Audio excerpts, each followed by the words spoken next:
generation of the technological society, we have been acted upon by forces of such power that few, if any, of us can understand. Extensive information gathering on every American, human experiments with drugs and psychosurgery, electronic surveillance, the era of the computer, invasion of privacy, growing government and corporate power over our lives, a people plagued by dehumanization, loneliness, and violence. Dramatic? Perhaps. But we are losing control of our technology and our lives.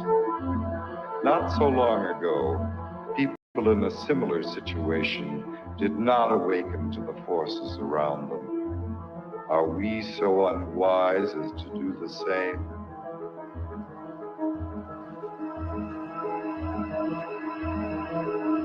Behavior control. And then you change it up every beautifully.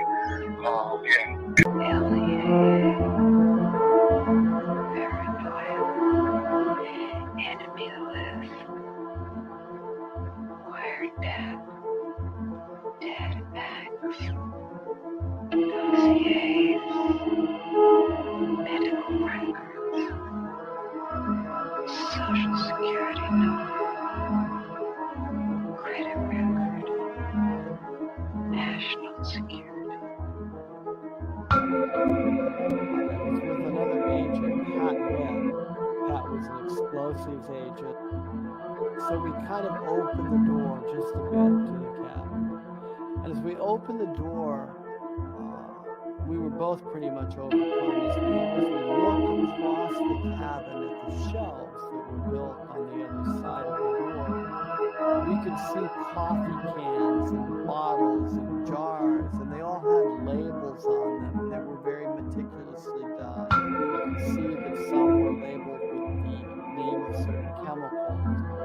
One of the things we saw was a hooded sweatshirt, that was hanging up there. And the cabin smelled as if you might start to think, if you really think about this. This is a person who lived in this cabin. They had a cutaway spot on the floor to go to the bathroom in if he needed to. Had built fire. Internet. The creation of a collective consciousness and the merging of the human mind with the internet is the basis of the aspiration of the transhumanists, known as the singularity. Their dream of creating a global brain came nearer when Tim Berners-Lee, a British computer scientist and former employee of the European Organization for Nuclear Research, CERN, invented the World Wide Web. Berners-Lee's breakthrough was to marry hypertext to the internet.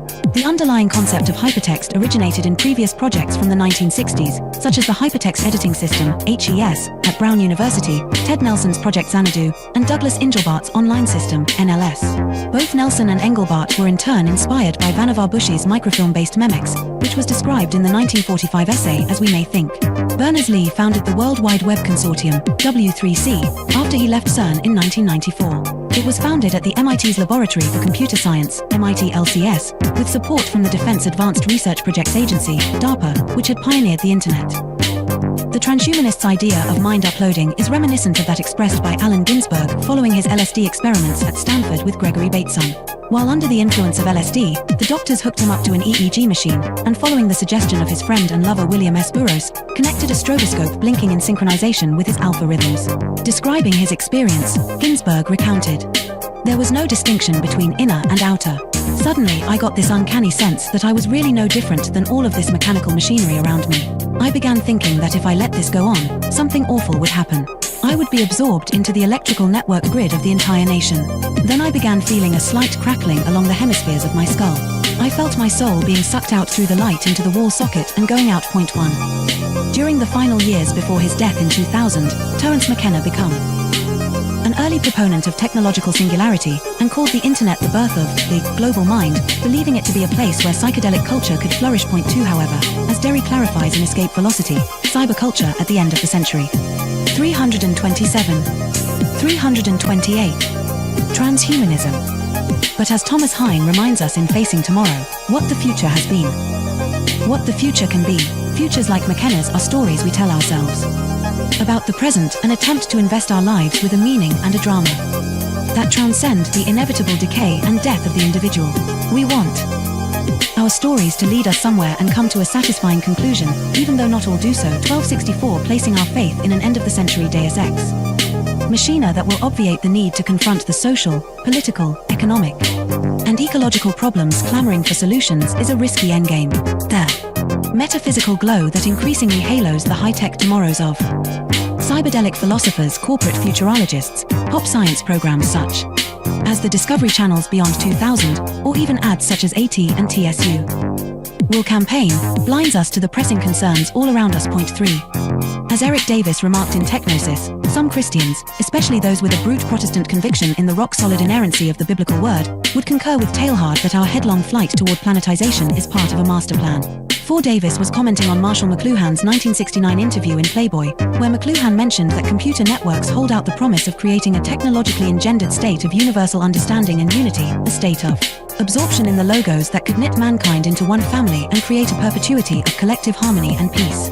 McLuhan clarified, in a Christian sense, this is merely a new interpretation of the mystical body of Christ, and Christ, after all, is the ultimate extension of man. 5. However, as Davis pointed out, in a letter to the Thomist philosopher Jacques Maritain, McLuhan flip-flopped on the idealism he had earlier expressed. Electric information environments being utterly ethereal foster the illusion of the world as spiritual substance. It is now a reasonable facsimile of the mystical body of Christ, a blatant manifestation of the Antichrist. After all, the prince of this world is a very great electric engineer. Point 6. However, for the transhumanists, the internet is not just an agglomeration of inert information, but poses the possibility of humanity creating a collective consciousness of the mystics. Effectively, transhumanism is the hallucination arrived at by computer scientists on drugs. As psychedelic drugs impede the ability to discern reality from imagination, they often lead to the mistaken attribution of life, or even divinity, to inanimate objects, like a computer program. The ultimate foolish dream of the transhumanists is that with the creation of cyberspace, we'll be able to enter the pleroma, the mystical realm of the ancient Gnostics, by uploading our minds to the internet. Thus, the internet will have come to serve as a totality of human knowledge, the omniscient collective consciousness of Teilhard de Chardin, also known as the global brain. Global brain. The relationship between the global brain and the internet, and its connection to the thought of Teilhard de Chardin, is explained in The Lost Symbol by Da Vinci Code author Dan Brown, a fellow alumnus of Exeter with Stuart Brand and Facebook. The Singularity. 329. Founder Mark Zuckerberg. There is an important section from the novel, which is based on revealing the secret of Freemasonry, where Willis Harman's Institute for Newtic Sciences, IONS, named after the noosphere of Teilhard, plays a central role. Here the character Catherine Solomon explains the significance of Newtics. 2 heads are better than 1, and yet 2 heads are not twice better. They are many, many times better. Multiple minds working in unison magnify a thought's effect exponentially. This is the inherent power of prayer. Groups, healing circles, singing in unison, and worshipping en masse. There.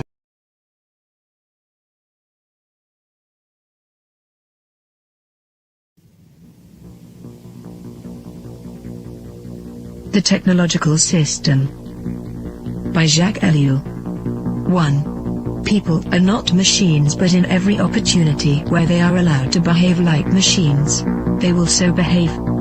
2. 25 years ago, I arrived at the notion of the technological society, but now, that stage is past. 3. The industrial society. This term is very widespread, but I find it inadequate. 4. Present-day society is still industrial, but that is not its essence. 5. At one time, technology and machine industry were connected, but for more than half a century now, a gap has widened between them. Industrialism developed a centralized, hierarchical system, with a linear growth, a division of labor, and a separation between the means and the ends. Mechanization created additional jobs and made human work more draining. It operated by means of steady reproduction, developing masses of men and integrating them in the industrialization. 6. Modern technology, however, contradicts each of those different points. If allowed to act, it leads to decentralization and flexibility. It does away with the hierarchy and the division of labor. It particularly has to bridge the gap between implementation and management. It presupposes a polyvalent and nonlinear growth. It reintegrates the ends into the means. It cuts down on labor and thus on the costs of labor. The value factor is no longer human work but scientific invention and technological innovation. Consequently, we can no longer apply Marx's analysis, which states that the economic totality is based on the surplus value produced by the salaried labor of the worker. 7. The industrial system is a closed, repetitive world, with a linear revolution. The technological system is inevitably open, non-repetitive, with a polyvalent evolution. It can proceed only by the universal development of mankind, and that development is absolutely necessary for the development of the technological system. We are thus confronted with an ensemble that is totally different from any that has ever existed before. 8. Technology, conceived in terms of its automation, its chemical transformation of the world, its economy of energy, its cybernation, its data processing, its biological intervention, and its indefinite output of nuclear energy, has little to do with the old industrial mechanization. 9. Technology is power, made up of instruments of power, hence producing phenomena and structures of power, that is of domination. 10. Touraine, in contrast to Bell, hesitates about a qualifying term. Thus, he speaks of a programmed society. In this case, I am far more in agreement. For he thereby joins the overall outlook of those people for whom the new thing about our society is the organization. He sharply distinguishes between the primary, capitalist, era of industrialization and our era. He qualifies this new society in terms of 3 features. 1. The emergence of new social classes, technicians, bureaucrats, efficiency experts. 2. The new trend of business, which is now based on organization and no longer on the relationship between economic power and productive labor. 3. Spare time activities. All 3 characteristics boil down to a reduction and to the necessities of the technological system, which, as Touraine realizes, transforms the social struggles themselves. They are becoming more technological and are no longer subject to a takeover by the proletariat.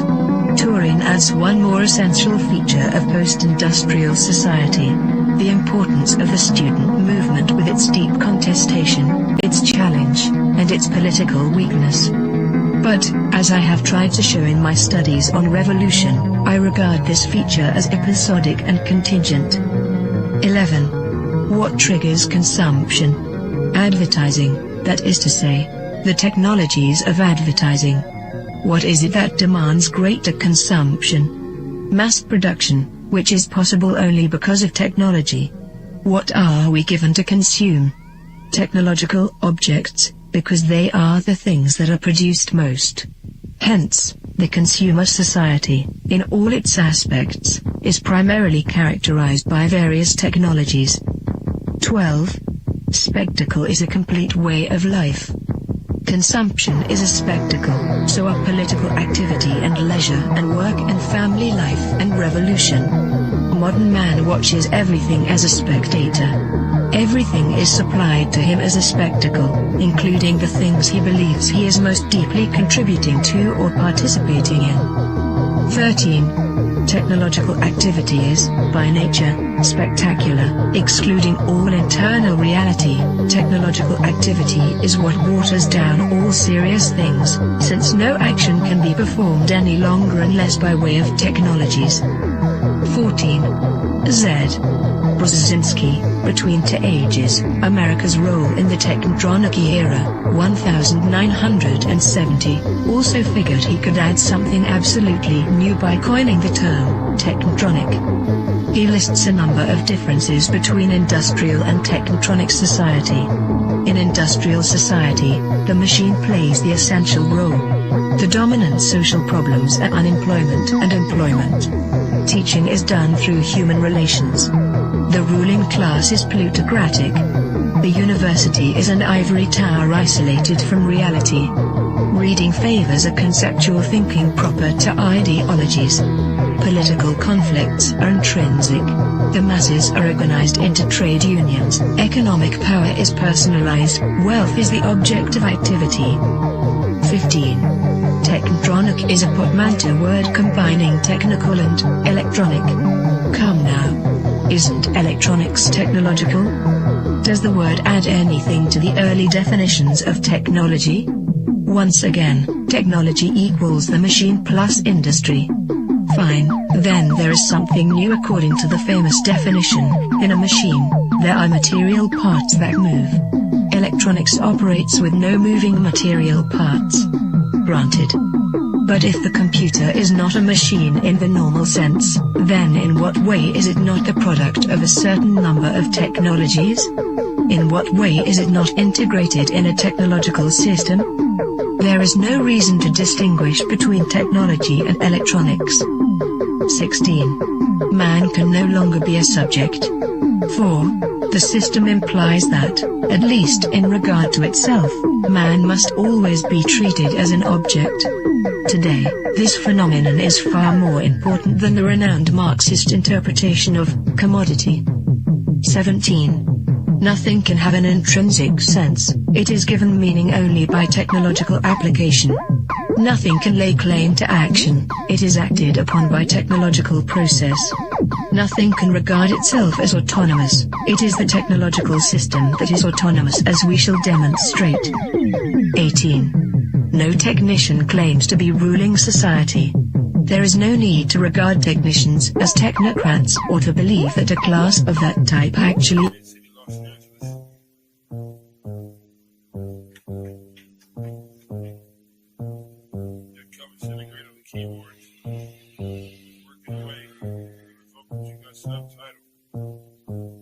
I gotta go to work so I can work it out. Come on, computer, make it work. Come on, satellite, work with me. I gotta go to work so I can work it out. Come on, computer, make it work. Come on, satellite, work with me. I gotta go to work. Who would have thought that I would slaughter these jerks? The first full-time clocking serial microphone rocker. They used to jump on the stage back in the day wearing a stocking. To conceal my identity in any stereotypical venue. Never will I reveal the serious way that I feel. I'm on job time, all I do is talk into the steel. Use my style to hide and conceal. Profile and beguile while they smile and just say that I'm real. Bad luck strikes in 3, all of you will agree. I didn't have a heat shield, they rained triplicate on me. But it's squares versus circles, then, and if you can compare front and back are differentiated by a 90-degree square circle. If you know what I'm talking about, you know the code, work it out. Forced entry, I was disguised as a sentry. I gave not a care, life is an adventure to me. I obtained secret money and manufacture inventions, fracturing the line between space and time dimensions. Restructure the torque and the structural integrity, so I can walk on water while the returning surface tension. This making me an acolyte of the greater unknown. The word shark, king of these murky seascapes. Within my patriarch society, you cannot dethrone the intricate degree and climate that I seize from the police state. I gotta go to work so I can work it out. Come on, computer, make it work. Come on, satellite, work with me. I gotta go to work so I can work it out. Come on, computer, make it work. Come on, satellite, work with me. I still wish they made more girls like me, intelligent, beautiful, and rich like me. But they don't, so I stay fucked up like King Keeper. She's the type of person that will still rock La Tigre. I'm the type of person that will still sport feelers. I found a pair of size 15s out in Pasadena. Those are my work boots. I insert this into these jerks' necks, giving them a virus. They'll destabilize their hardware. Now I can tap in just in my onboard wet works. Plant the hidden charge there. It's a cellular reconfiguration. tinkering program consisting of integers turning human beings into kindling, whittling the psyche into an apparition, place it back into the skin, now it's the ghost in the shell. Should I boast? Well, no, I stay on the west coast of hell, where hell's bullets this I know so well. I have my work cut out for me, this has its perks. Just then I realized life is mostly hard work, and why not get your car pulled off from under you? It won't get sorted back from that dumb desk clerk, and who's the one to comfort you? I didn't know what to do, so when in doubt, go to work. When I'm 25, I'll contract myself out once and I'm through. Then it's just books and beats for me. I leave the rap into my crew. I'm a good scientist in a world gone cuckoo. Imagine how it is to watch them turn crazy around you and then look over at you like you are the insane one. That's how it is. It's okay to meet the controversy bubbles and flattens out like this. Left by little kids. And I've got to go to work so I can work it out. Come on, got to work for me. Come on, got to make it work. I've got to make it work. Come on, I can work it out. I've got to make it work. Come on, let it work for me. Come on, compare it, work it work. Come on, jiggler.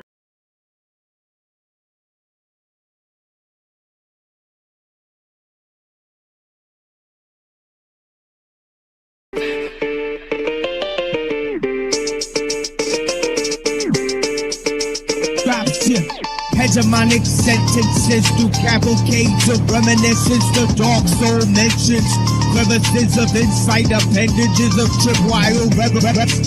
The Gun Hill legend brandish your weapons for Armageddon. Headless corrections for willing participants before the line finishes. I got shadow grimace, the obscene green with human chaos for the pilot smoke screen. Combined with the best wishes, master attacks intended for advanced craft methods that will highly adapt to this sharpening psyche, which often might be construed as badly used to beautiful looks and flights to mirror the schism unseen hidden. The newest eyes cast shadows into the bluest skies until the Tory Alabi brought to the kings before me as a sacred justice plotted to misinform the whole decorous within construction. Nanonet filaments. Hidden secret touch, mystified by the comfortable, united by inner struggle. Hidden giving a bundle of scar, written enigmas. Now the claws risen. Man is up with cheeky. With this type of disease, praying to the east, not to the man-made structures, but to the rising of the sun. A comparison of those diligent millipede legs rushing around in any direction. Misperception and prism seem bad time. That's the vision from the unlikely incision to the makeshift minions of bad decisions. I'm pressing danger to the head skill, kicking fixes. To hidden cages you can't unstage this cause I'm live and in the basement with bones hidden all chrome, hidden with thrones. Like a programmed metal skull covered in the hard routinely cycled by a metronome. Bones are collected to make me feel like the connection is real. Not only steel can sharpen steel. They hit the revolution.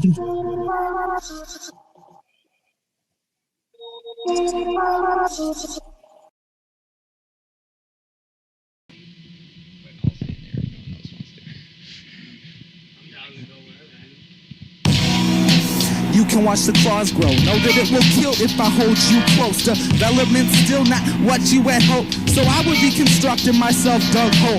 The struggle between you and me won't slow. Huddle close to what you control. As fast as the blood of relation awakens you to sleep, I believe that you will be able to see this seas. Pray for mirage, stay in touch with the side. Face it, we're lost when chaos applauds. Ears seeks good taste, tastes like broken glass. Touch your face, make no mistakes and hope it lasts. She loves her dead parts all of her head and some of her heart. The sum of all things is only something falling apart. You're such a show off, you're such a touchy flame between feet and fuck. I fell in love with your pain. I make your secrets mine, I hear your deeper cut. I climb the highest mountain just to fall off and land in lust. I stay alive on fire, put out old flames, lower my standards and aim for higher. I can't bring myself to quiet for the choir. Every note sounds the same, either I'm insane or you're inspired. inspired. Dead to the livestock, I pray for the weak. Thou shalt not be happy till no one disturbs your sleep. You're such a better you without me.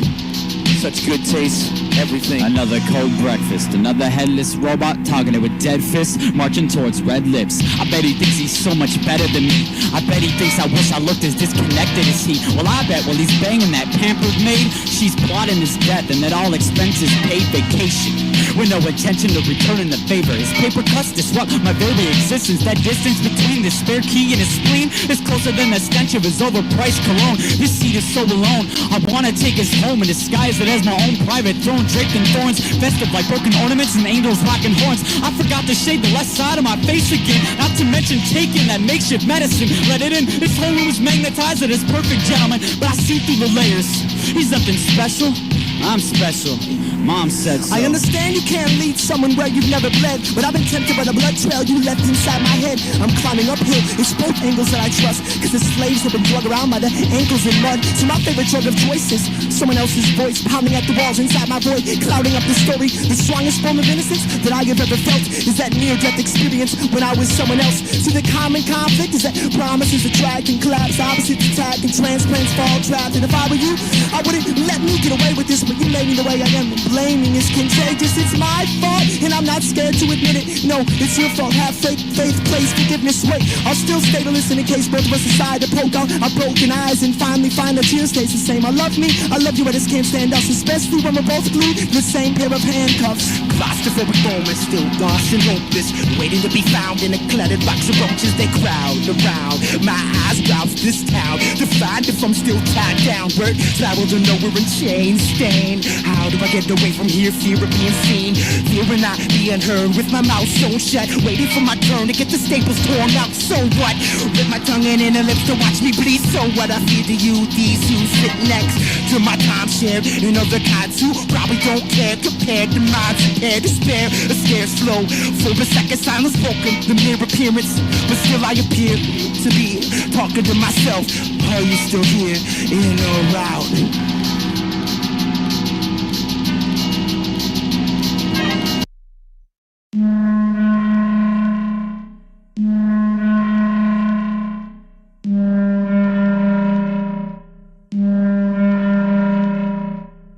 Feed the family, they need attention. Eat the children to feed intention. Everyone's invited, so bring a friendship. Everyone's invited, bring the butter knife intention. Born in a power plant, raised by the hour hand. And today I palm my hands to taking a salty grain of sand. And once I learned I was a domesticated package, ravaged by bargain hunters and their commitment to commodities blunders. That's when it finally dawned on me that I was something to somebody, but nothing better than property, properly priced to gain instant celebrity. But honestly, all I wanted out of life was a life that's autonomy. It kept dangling dollar bills off fishing poles or driving a family sedan, cooked in bloody acrylic illustrations till I got hooked. But like they throw back to that cracked aquarium I so naturally referred to as a debilitated concentration camp, disguised in a nursing home sense of fashion. I'd fasten my helmet if I were you, cause sooner or later they're coming to conquer you. They've been monitoring your moves, so at least make a promise if you're honoring the truth. The heat makes me breathe less. It's time to bleed dreams so the scenes seem refreshed. And I no longer feel the need to be what you think is best. Don't worry, you will die unimpressed. Born ahead of my time, I never relied on a promise. With development of the mind comes instinct, conscience. I think things will be better when I travel further, but for now I shall go through the mud and touch what turns your curiosity around your fear and honesty. But now you see it's not so bad. Suffocate your frown. Mistakes might crowd the excitement you found. Somebody's gotta kill the clown before the laughter's able to drown. The table is round, so the square thoughts that I bring to it contrast. I'm last when it comes to giving, and I'm living with the vision of a prison that you sit in. My decision isn't it fulfilling, watching time ride away slowly. But I guess it's how you view it. But I guess it's the influence that's rooted in the uselessness. Clip your wings if you wanna know the truth. Just clip your wings if you wanna know the truth. When I was born, I rode a rainbow over the swamps of Jupiter, conquered Lucifer and punched a hole in the lawless universe. It was as dark as can be, but with the faith of a star, I took a giant quantum leap and erased the mark of the beast. The fangs, the flaws I took out didn't phase my force field, so I pull the eyelids over the head and blink until my eyes peel. I deal with an ideal of silence and self-medications to resist distractions, cause attractions lead to all all attachments, and I'm going through withdrawal. I made my way to a cave. Maybe I made a mistake, cause company never came close to reflecting their morphing identity process. Dissected orange form, swarm the sunset that sinks beyond the endless horizon. I fade, I made a sacrifice. I'm hollowed out, empty in an afterlife where I exist in a hole in the cell of a head of a god. But there's nothing to sell now, cause all I found is a book that I can't read, because the storyteller is hooked to the thread we've weaved into a net. This light is a life of its own. What a sweet infected mystery, completely meant to meet the needs of shadowed corners. And indeed, it's starting to get to me. I'm sort of tipping more to one side. It's getting windy outside, and I know because the inside is dizzy, and I'm spinning around, tripping over my expectations and hitting the ground. Pitiful attempts to prevent this pretty dream from leaving the egg before the hatch. I seem to be bleeding back into the sleepy being through a translucent vein that runs deeper than the roots of meaning. Soaked in laughing gas, half awake, that's how you find me. Putting on my happy face, asking God, why are you crying? Why are you crying? Why are you crying? Does it make sense? I was born inside an open letter to be read, and the message says I'm not dead, alive and breathing, kicking, bleeding within. So if you cut my skin, you will get a slice of heaven. Show and tell, homing now close to you, and notice who I am. One man's wrong, standing outside of the rainstorm, letting the water drain down to feed my veins. Now I'm not thirsty anymore. Please, world, don't hurt me anymore. In a deserted field of dreams, it seems to be split at the seams and break. Will I manage to make more take what I need to start? First footsteps, then finish, led to the gutter, away from mother. So pray for sunny, away from home. Thunder rolls, lightning might strike twice, never known. I am now seen. Who was he? Reflection crooked and glass shattered and mirror broken, hoping I can awaken out of this place that I lay in, awaiting for what? Nothing.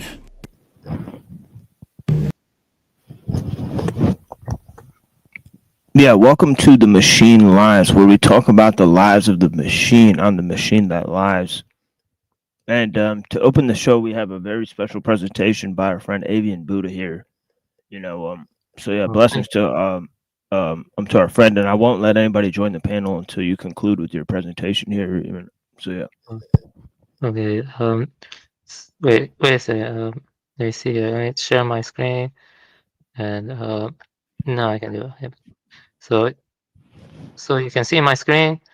Okay. Before I start with the presentation, I want to talk about Michael Levin a bit, because I was surprised you didn't hear about him. And I feel like his research implicates panpsychism to a large extent. Because he does stuff like research the bioelectric field of the human body. The cells, their signaling mechanisms. It forms a kind of bioelectrical field. And he also talks about stuff like universal mind, God. His research could be potentially paradigm shifting. The reason I mentioned that is because it does kind of overlap with Dr. Skrbina's stuff. So I will start with the presentation now. And so the presentation is kind of long. I don't know, maybe I can go fast through some of it, but just goes almost. Yeah, just take your time. I can take my time. Okay. Yeah, you could take your time. Yeah. So this is about how panpsychism can influence meta-robotic ethics. I argue in favor of Dr. Skrbina's stuff. So technical background. So I start off by talking about the hard problem of consciousness. It focuses on the mystery of qualia, the personal inner experience that cannot be fully explained by objective data. Why brain states are accompanied by experience. While we can see, analyze, and dissect steam emerging from a factory, one cannot see another person's mind arise from their brain activity. Qualia refers to the raw, phenomenal felt sensations of the first-person perspective. We infer the existence of other minds through analogical reasoning, drawing conclusions from observed behavioral similarities between our own experiences and the behavior of others. This is referred to as the problem of other minds. The intrinsic nature of mind has been a point of metaphysical dispute since the beginnings of Western philosophy. So explanatory epistemic gap, this refers to the perceived divide between complete physical knowledge, objective facts, and the personal subjective experience, qualia. It highlights the challenge in translating processes into an understanding of conscious inner experience. Many people like B.F. Skinner and Descartes falsely viewed animals as automatons without an internal mental life. Could ant colonies, trees, mycorrhizae networks, or corals also have inner mental lives? Perhaps our tools are limited, but the fact is, this is an unfalsifiable question better suited for metaphysical inquiry. Okay. Mary's thought room experience. Mary, a scientist with complete physical knowledge about color perception, lives in a black and white room. She learns all the quantitative facts like wavelengths of light corresponding to specific colors. When Mary experiences color for the first time, she learns something new, suggesting that there are aspects of consciousness, qualia, that go beyond objective scientific explanation. And this is Leibniz's mill, the limits of mechanism. Thought experiment. Picture the mind as a clockwork mill, examining all its gears, neurons, from inside reveals only moving parts, never perception. Core challenge. Mechanical analysis alone cannot account for the emergence of subjective experience or qualia. Philosophical implication. There exists an explanatory gap between physical structure and conscious life. So, P-zombie thought experiment. If a P-zombie is a hypothetical being or robot that is physically indistinguishable from a human and behaves identically, but it lacks any conscious experience or inner life, qualia, the thought experiment is used to challenge the physicalist view of consciousness by suggesting that even a complete account of physical processes might not fully capture the essence of what it means to feel or experience. It challenges physicalist accounts by questioning whether all aspects of consciousness are reducible to physical processes. How can the mind, which is ontologically distinct with subjective qualitative aspects, arrive from supposedly dead matter? Is qualia reducible? Does proto-mind exist alongside material processes and grow in complexity? So here are some potential answers. First one is reductive physicalism. Every phenomenon, including consciousness, is nothing over and above physical entities and processes. Key point, mental states are strictly identical to brain states. Talk of qualia is just shorthand for complex neuronal interactions. Qualia is an illusion. Non-reductive physicalism, for example, epiphenomenalism. While all that exists is physical, mental properties cannot be fully reduced to microphysical description. Conscious states emerge from brain processes but have no downward causal influence. They ride piggyback on neural activity. Panpsychism. Experiential or proto-mental aspects are fundamental features of all material processes. Key points. Double aspect theory. Every system has both an extrinsic physical and intrinsic experiential dimension, two facets of one reality. Continuum of consciousness, from minimal feelings in elementary systems to rich awareness in brains. Bridges the hard problem, sidesteps a mysterious leap by positing mind as ubiquitous, not emergent ex nihilo. Idealism. Core idea. Reality is fundamentally mental in nature. Key points. The physical world is seen as a manifestation or appearance of an underlying universal consciousness. And there are different variations. For example, subjective idealism. Only individual minds and their perceptions exist. External objects are ideals and consciousness. Objective idealism. A single universal mind grounds and structures all appearances. Individual minds are expressions of this cosmic consciousness. Transcendental idealism. Space and time and causality are forms imposed by our cognitive faculties. The thing in itself, nomonon, lies beyond direct access. So, Kant doesn't know what the nomona is. He doesn't think the basis is mind, but he just thinks that space and time and causality are projections imposed by our cognitive faculty. So panpsychism and idealism need not be mutually exclusive. Idealism can enrich a panpsychist framework, yet one may embrace idealism without committing to panpsychism, and vice versa. By contrast, physicalism is incompatible with both views. And so here are some famous philosophers. It's not meant to be exhaustive. As you can see, reductive physicalism is a more of a recent phenomenon, like Daniel Dennett, Patrick Churchland, JJC, Smart, UT plays. Non-reductive physicalism is kind of dying out, especially epiphenomenalism. I think even Jang Won Kim and Frank Cameron Jackson, I think he became a reductive physicalist later on because it kind of has an issue to it. John Searle, I think his biological naturalism is basically non-reductive physicalism. Then you have panpsychists. In contemporary times, you have David Skrbina, Philip Goff, Christoph Koch, Galen Strawson, Thomas Nagel. They're all panpsychists.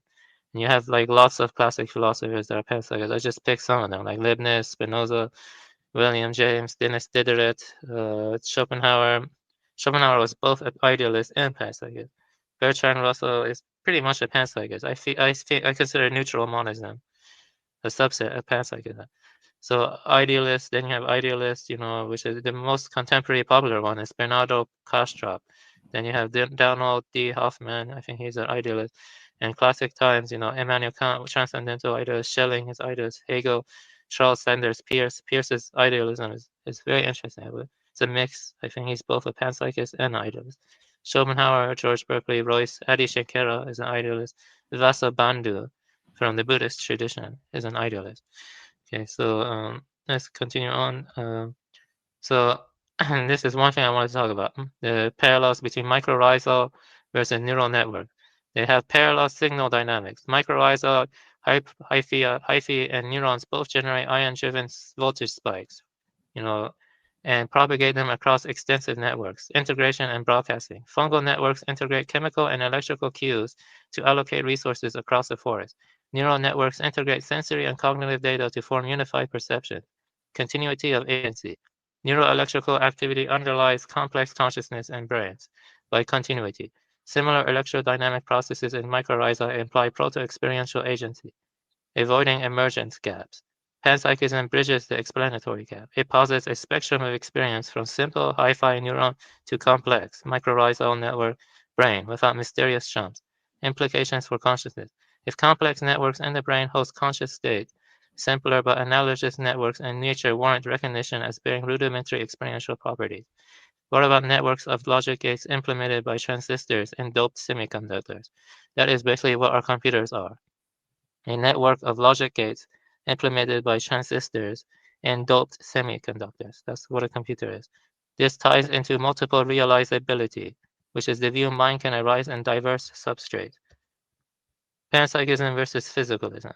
Argument from non-emergence. This is the strongest argument, in my opinion. Ex nihilo fit. Nothing comes from nothing. Subjective experience cannot arise from wholly mindless matter. Reductive physicalism fails. Identifying qualia with neural states leaves the field unexplained. Epistemic gap. Non-reductive physicalism falters. Reintroduces dualism by positing ontological irreducible substances. Argument by continuity. A single substance spans all nature, rich human awareness and proto-experience in simpler systems, avoiding ontological leaps. Ergo, panpsychism resolves the gap by positing primitive proto-experience in all material processes, allowing brains merely to organize and amplify what was already there. Every fundamental thing has both an intrinsic mental and an extrinsic physical aspect of one unified substance, rather than two separate substances. So while mind and matter are both irreducible, they're complementary faces of the same underlying reality, not ontologically disconnected realms. So everything has both intrinsic and extrinsic aspect of one unified substance, rather than two separate substances.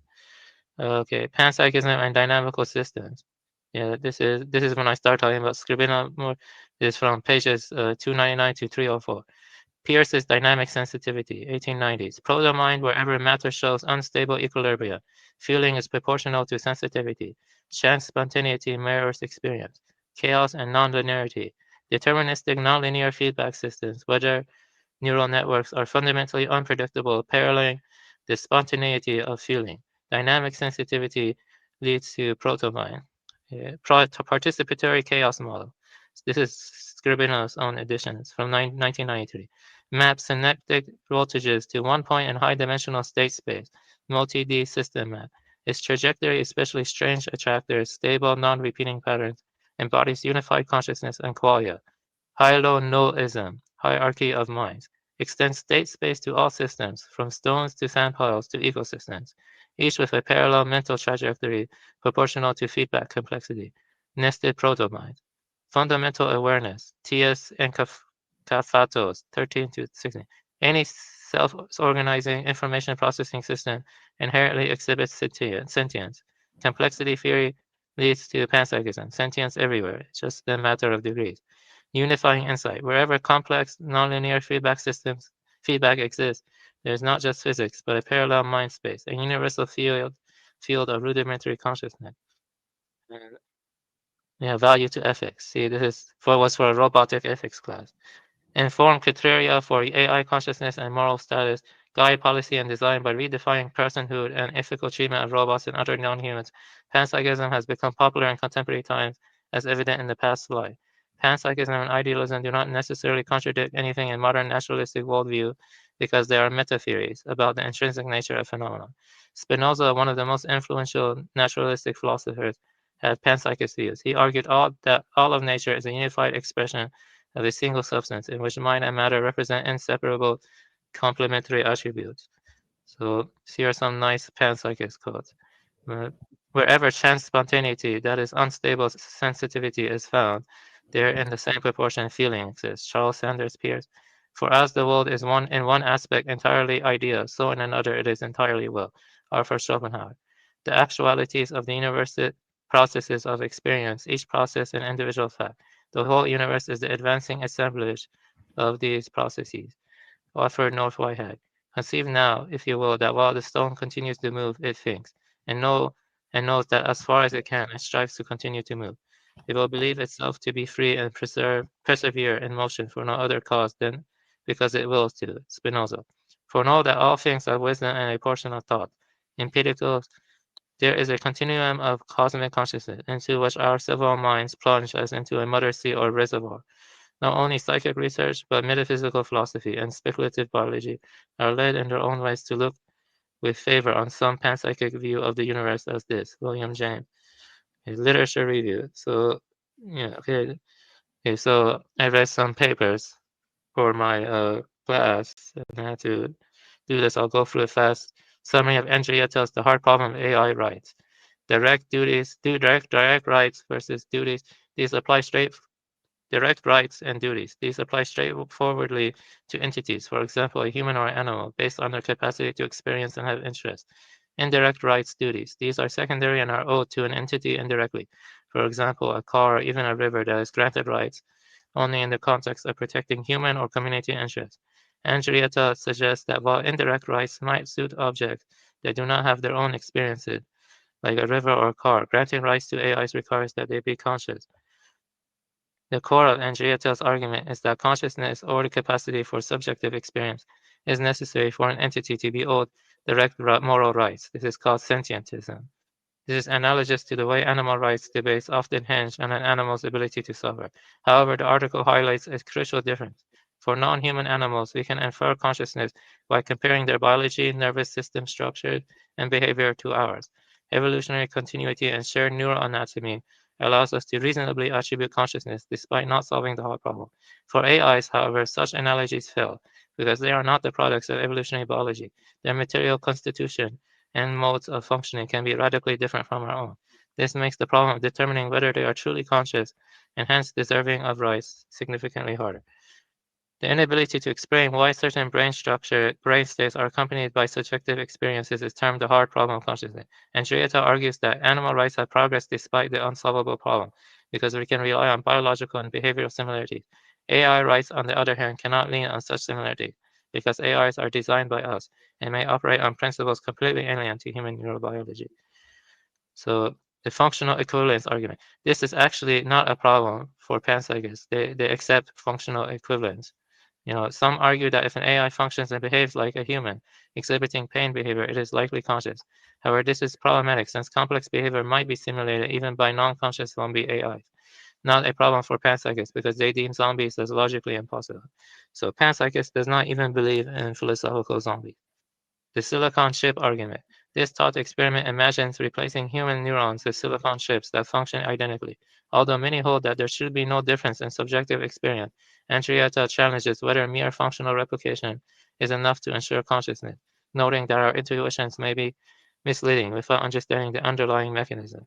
The AI consciousness test, ACT, proposed by Susan Schneider. This test is akin to the Turing test, but aims to assess whether an AI has a conscious inner life. While it involves asking the AI questions designed to probe subjective experience, the test faces issues. It might be gamed by AIs learning the appropriate answer, and it might not apply to systems without language capability. Integrated information theory, IIT, offers a metric, the phi value, based on the integration of information within a system. In theory, a higher phi could indicate a greater degree of consciousness. Although it is empirically testable, as seen in studies of sleep, coma, or locked-in syndrome, it remains unclear whether its measures can capture all forms of consciousness, especially in radically different AI systems. Conclusion for first article. The hard problem asks why and how physical states, brain or system, give rise to subjective experience. For animals, evolutionary and biological similarities allows us to infer consciousness despite this unsolved issue. AIs differ drastically in material constitution, making it harder to determine if they truly experience feelings. Existing approaches, functional behavior, the silicon chip thought experiment, integrated information theory have limitations in proving AI consciousness. without resolving the hard problem, misidentifying conscious systems as more irrelevant or overlooking potential suffering in conscious AI. A panpsychist approach. 3-4. David Skrbina's Metaphysics of Technology argues for a panpsychist and teleological reinterpretation of technology within a broader cosmological framework. The Pantechnicon metaphysics proposes a panpsychist metaphysics in which all material processes, including technology, are inherently experiential and purposive, expressing varying degrees of mind-like activity, centers on the ancient Greek concepts logos, the hidden rational order or immanent intelligence of the cosmos, driving complexity, harmony, and direction. Techne, the creative revealing process through which beings come into existence, manifesting the order of logos in the material world, views the cosmos as a pantechnicon, a living, evolving sphere of ongoing creation, where technological processes mirror a universal striving toward increased order, intelligence, and form. Skrbina adopts a naturalistic monism, rejecting any sharp divide between the artificial and natural, and insists that all human and non-human technology arises as a manifestation of cosmic processes already underway. Well, I have some arguments against this area. You know, I don't particularly agree with it, but I'm just conveying this for the presentation. Yeah, technological pessimism. Industrial technology has a telos. It is semi-autonomous. Since 1200 AD, technology has increasingly mechanized society, subordinating natural processes. This accelerated with steam engine in 1800 AD. Organization-dependent technology evolves often at the expense of biodiversity, communal integrity, and human autonomy. Robots and advanced technologies are key components of the late-stage industrial system that increasingly shapes human behavior, which ties into technological determinism. They embody technology's semi-autonomous drive, reducing human agency and turning people into mere cogs in a vast mechanical process. Okay. Growing technological complexity, for example, evolution towards the Internet of Bodies and smart cities, poses severe risk to human autonomy and ecological balance. Ethical analysis must account for the potential will of technology. Robots are not simply tools, but part of a system with its own self-directed interest that involves constructing its own niche.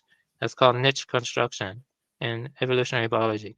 A radical solution proposed by Skrbina is to reduce technological complexity near pre-1200 AD levels to restore communal, ecological, and human values. Even if robots reach AGI, they may very well not have either Earth or mankind's interests at heart. Presently, the industrial system has a proto-mind that is teleologically evolving towards becoming self-sustaining, self-perpetuating, autopoiesis. Autopoiesis is when it becomes self-sustaining and self-perpetuating. It may reach above the food chain. It is using man to evolve, and no one is in full control. It also creates the very complications it claims it can solve. Those are two important points that Skrbina argues. And, well, yeah. Yeah, we know DDT was being sprayed on kids, creating the complications it claims it can solve. This is just a 30-second video. It took Rachel Carson to expose DDT. It's being sprayed on kids right there, as they're told it's good for them. And of course this pattern keeps recurring. They keep introducing new technological innovation and saying that it's good for you or whatever, and then we find out it's extremely harmful. Okay, and so in conclusion to David Skrbina's book, panpsychists are more likely to see some degree of underlying intentionality as organizational complexity increases. Since we cannot perceive the mind of others, and since mind can embody many anomalous phenomenal states, we cannot completely reject the possibility of mind and non-neural complex adaptive system. That's a fancy word, complex adaptive systems. And it's a real thing. A brain is a complex adaptive system. It works to minimize free energy principle, a mathematical measure of surprise, using Carl Fristov's active inference engine. Active inference engine has been very popular lately. Complex adaptive systems such as ecosystems, industrial free markets, ant colonies, and coral reefs engage in forms of self-organization and regulation that can be interpreted as a kind of active inference. They maintain internal stability by responding adaptively to environmental perturbations in ways that minimize uncertainty or surprise. Likewise, the entire universe can potentially be likened to an ever-expanding complex adaptive system. Okay. Some questions before going forward. Superorganism hypothesis. Ensembles, through various mechanisms of feedback, operate as a coherent collective, yielding unified conscious cognition. Swarm intelligence parallel. Fungal mycelia and termite colonies and neural circuits both exploit decentralized feedback-driven protocols for efficient resource allocation and information flow. Cosmic self-organization. Does the same local interaction principle that shapes biological networks also underlie large-scale universe-wide pattern formation? Okay, like microcosm versus macrocosm. Okay, oh yeah, okay. So this is from J. Scott Turner. His channel. I've talked to J. Scott Turner. He's a very friendly, polite man, you know. And this is the anthill colony. So he argues that the anthill colony, you know, this is a time lapse, is kind of like an organism. You can see right here, it's kind of has its own intelligence, you know, the ant colony. When you take time lapse of it, it looks like an organism, like a super organism, the ant colony, or the ant mound. You know, they made a cut in the ant mound, and then it was able to like reformulate it. Then it was able to reconstruct itself like an organism, basically.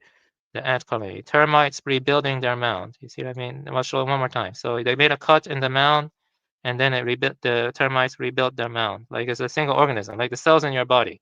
You cut your part of your body, and then the cells will rebuild. You know what I mean? That's what happens. Okay. Okay. Now let's go. Oh shit. Okay. Okay. Parallels to biofilm and organismal body. Yeah, I forgot to put an image here. But yeah, you'll get. In biofilms, bacteria talk with chemicals, quorum sensing, to act together, making slime matrix, pausing movement, releasing antibiotics, and even sacrificing some cells when threats appear. That same playbook, cells reads local signals, switch genes, and build a shared scaffold, shows up in animal development. Chemical gradients tell animal cells where they are and what to become. Cells split up rows, some die on purpose to shape tissues, and the extracellular matrix helps cells stick and move in the right ways. Over evolution, these microbial signaling tricks were reused and scaled up. For example, bacterial cues shaping choanoflagellata colonies. And in animals, hormones, growth factors are the grown-up version of quorum sensing that coordinates whole body plans. So, you know, if you go to a bathroom that's not clean, sometimes you see a lot of, you see like biofilm, you see a bacterial film. If you were to zoom into that, it's kind of like a megapolis. It's like a city because the bacteria are communicating with each other. And, you know, there's a, you know, biofilm can be very fascinating. And in many ways, that's the precursor to the body, right? Because the bacteria do communicate and talk with each other. And I was going to show a picture of that. The industrial system is a meta robot. Definition and scope. The industrial system functions as a swarm intelligent superorganism. Its factories, logistics networks, financial system, and data flows collectively serve as sensors, processors, and actuators. Feedback and control. Market signals, prices, demand forecasts, consumer feedback serve as the system sensors. Automated machinery and decision-making algorithms act as its actuators. Closed-loop feedback continuously optimizes performance. That's like technique, you know, it's just the means become the end. You see, but in a more global, interconnected way, which is what technique refers to. Goal-directed behavior, profit maximization, and throughput optimization function like the meta-robot's objective function. Emergent autonomy. No single operator controls every decision. Behavior emerges from interacting subsystems. Ethical implication. A simpler complex adaptive systems like biofilm and drone swarms already bear protomine. Then this planetary scale meta-robot complex adaptive system likewise manifests its rudimentary experiential content. Yeah, it will clearly conflicts with ecological well-being. Trait, wasteful, aim, production. So that's its trait. Its trait is wasteful and its aim is production. So yeah, this was a very nice video. It's a time lapse of the Earth, you know, urban expansion around the world. You can see it's kind of like a cancer that's spreading, basically. So it's 40 seconds about. So you can see Mexico, and then it's just spread. You see, it's invasive. It has an invasive quality. You know, no one is in full control, and it creates the very complications it claims it can solve. And it has its own, you know, intentionality to a large extent, which involves, you know, an invasive character. I mean, see, look at that. It's just Vietnam. I mean, look at how much it's spread. You know, Qatar, due by Cairo. This is a global phenomenon. You know what I mean? The global phenomenon. And it's all interconnected via trade networks and, you know, the whole nature of the global economy that does not value self-sufficiency. Okay, so let's go. The meta robot's qualities. It is using man to evolve, and no one is in full control. The meta robot has a will.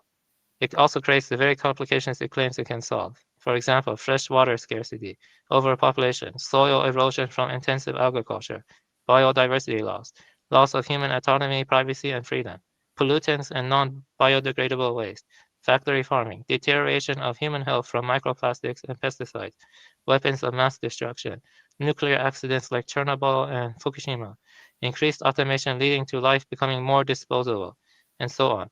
What unforeseen complications might arise in the future? Well, one of them is fusing the machine with the biology, which is what's happening, because they're growing miniature human brains from stem cells and integrating it in computer chips, which is called organoid intelligence. And we're fusing with the machine more. Eric Chason's cosmic evolution, universal complexity matrix, free energy rate density. Yeah, the phi is a measure of energy flux per unit mass that correlates directly with a system's structural complexity. Phi unifies stars, planets, life, and technology into one quantitative scale. Higher phi values indicate more intricately organized dynamic processing of energy, whereas low values mark simpler structures, dissipative structures. All order systems, from galaxies to amoeba to machines, sustain themselves by importing free energy and exporting entropy. So this does not violate the second law of thermodynamics. So they import free energy and export entropy. Yeah, that's different from the free energy and active inference. It's a different kind of free energy. That's more thermodynamics. But yeah, cosmic expansion as prime mover. Accelerating expansion creates thermodynamic gradients that drive hierarchical self-organization. Skrbina's additions, naturalistic teleology, dark energies, theory, ether, logos, biases the universe toward complexity. No supernatural designer needed. Era progression, matter era, life era, technology era. Tech as the apex of a scale-spanning, energy-driven evolution. Each next stage has a greater phi value. Okay. Potential overlap with the third way of evolution. There are some differences with third way of evolution. For one thing, third way of evolution does not see everything as technological the way Skrbina does. But there is some overlap a little bit. Third way of evolution is not ID or creationism. Rather, it argues that organisms direct their own evolution to some extent through purposive cellular processes like transposition, symbiogenesis, horizontal gene transfer, mobile elements, epigenetic editing, and adaptive mutation, natural genetic engineering. Dennis Noble, Understanding Living Systems, critiques gen-centric reductionism. He presents life as a purposive, open system organized across hierarchical levels: DNA, karyotypes, cell types, organs, phenotypes, ecotypes, sociotypes, each exerting downward causality. Genes function more as tools than determinants, modifiable through natural genetic engineering in response to the environment. Evolution is not solely random mutation filtered by selection, but self-editing adaptation embedded in a complex dynamical network. That's the important point. Self-editing adaptation embedded in a complex dynamical network. Michael Levin, Tufts University, I go a bit more into Michael Levin, extends this by showing how bioelectricity underlies collective cellular intelligence. He argues that even non-neural tissues can perform cognitive-like functions, memory, decision-making, learning. Regeneration, cancer, and morphogenesis reveal goal-directed behavior in cells navigating anatomical morphospaces. Yeah, he kind of flirts with Platonism.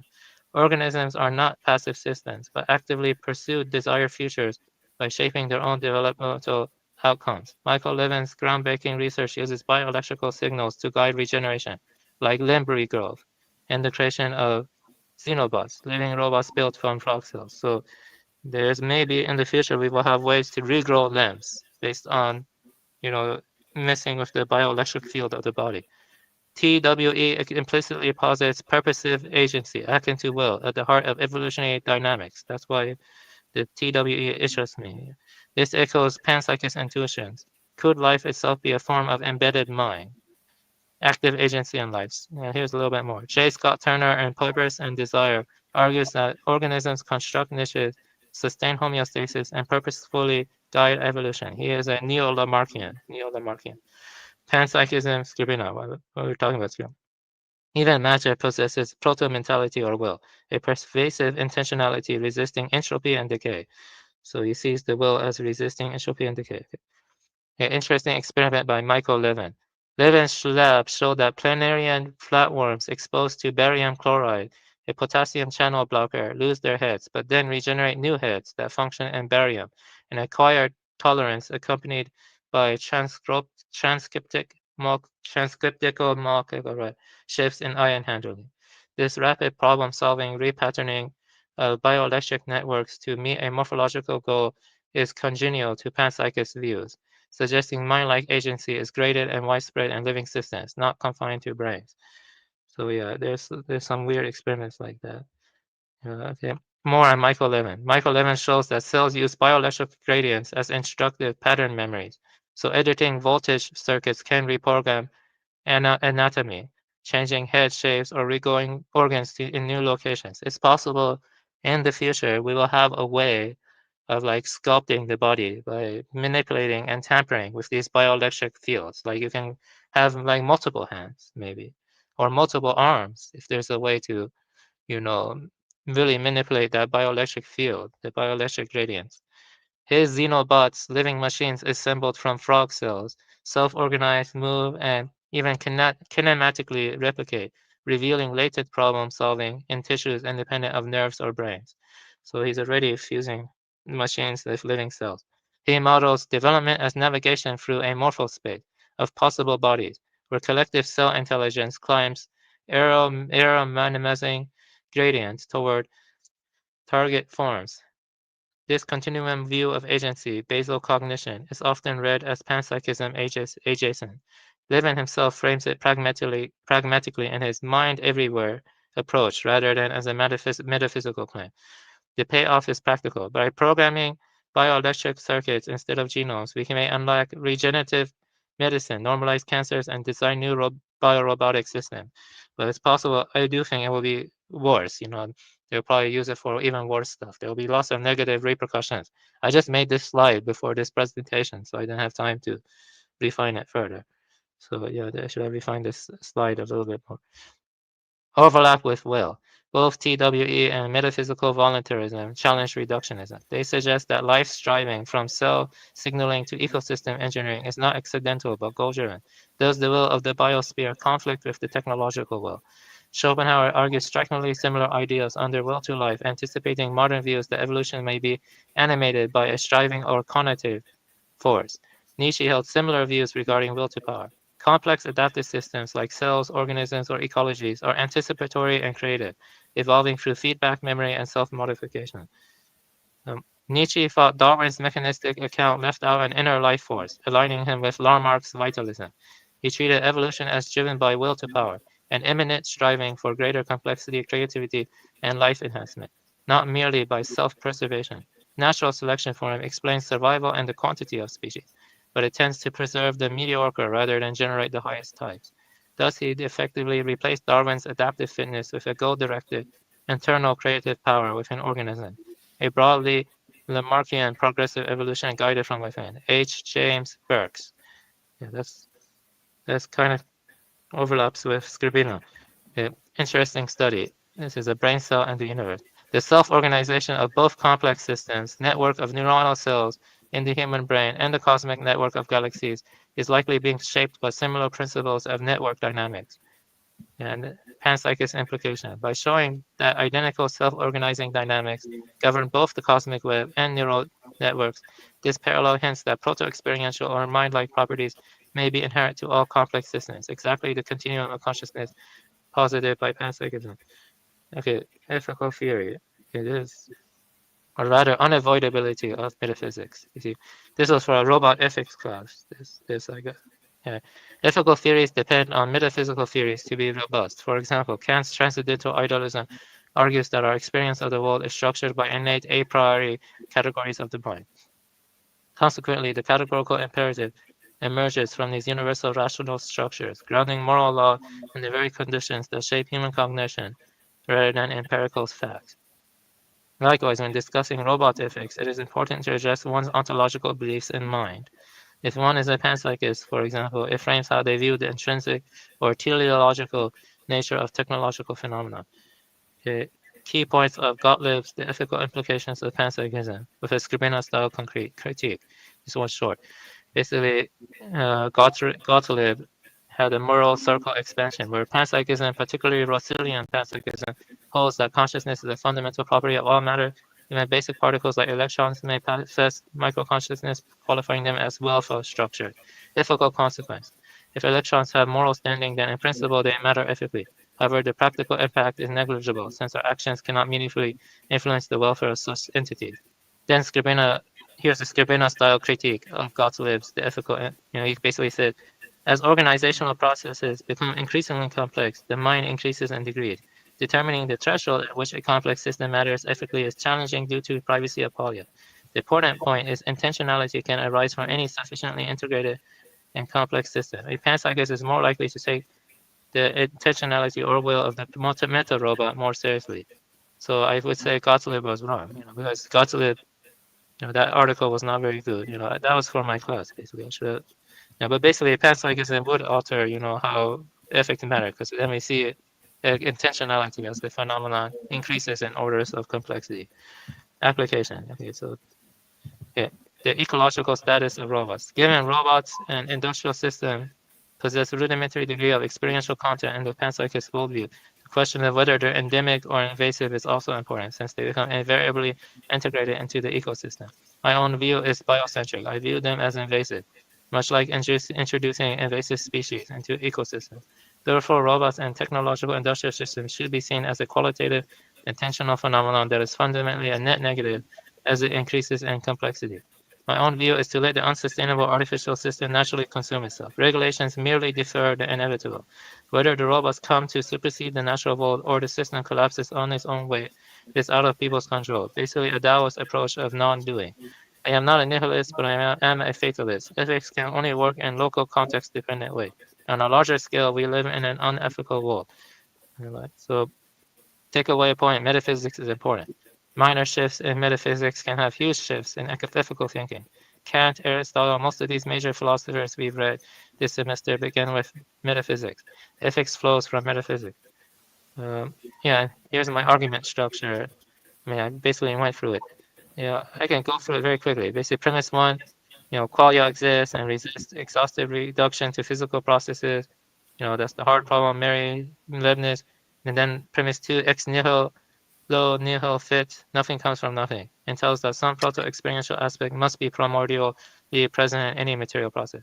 Premise 3, panpsychism posits that all physical processes or entities instantiate intrinsic experiential properties, double aspect, closing the ontological gap between matter and mind.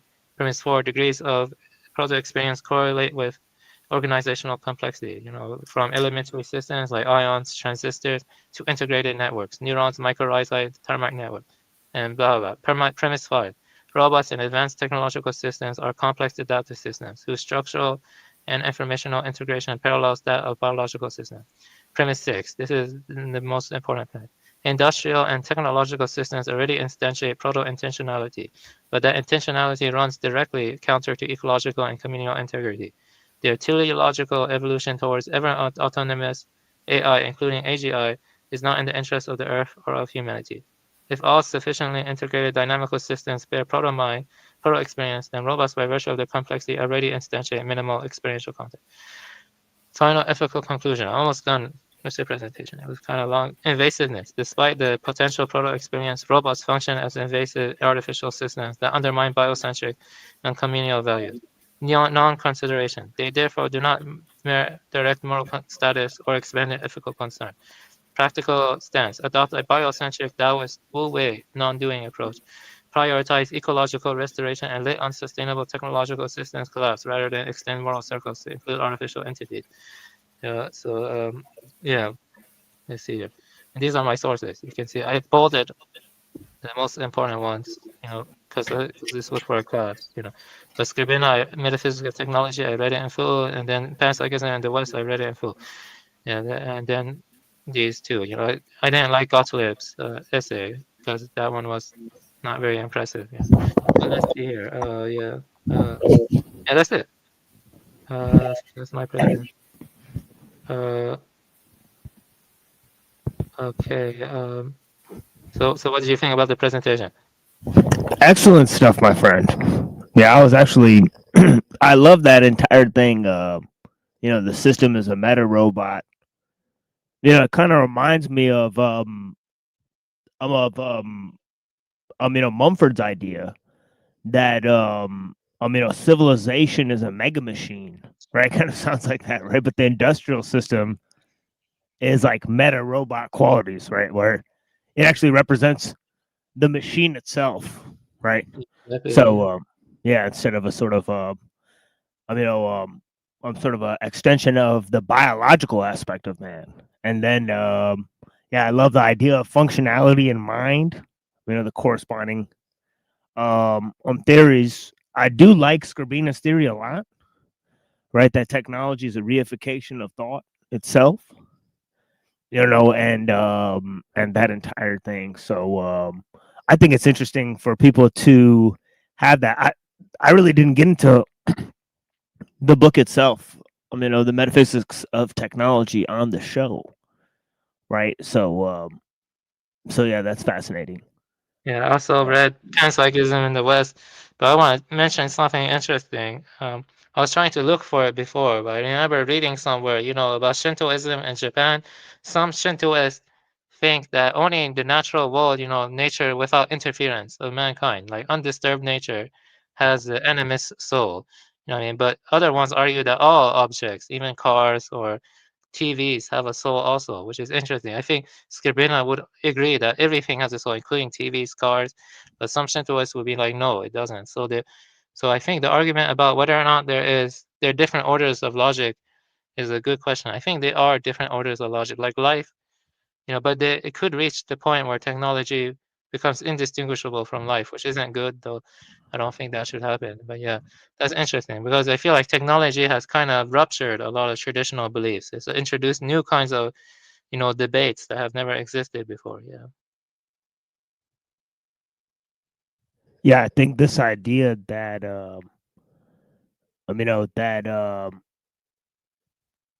you know, especially you know, of Skrbina's ideas, right, about you know, Paranclesis, or the sort of Epicurean concept that atoms have free will, right? And I think there is a special quality to that, and I think it can even be tied to theological aspect, right? Because I think that spirit, you know, like that God used to create things, I think that has a living quality to it, right? And it does move through everything. Like, for example, right, you know, it says on the day of judgment, right, that different parts of nature, like your own hands, right, and your feet, will speak out in testimony to tell God, and even the places you went to, they'll give testimony about you.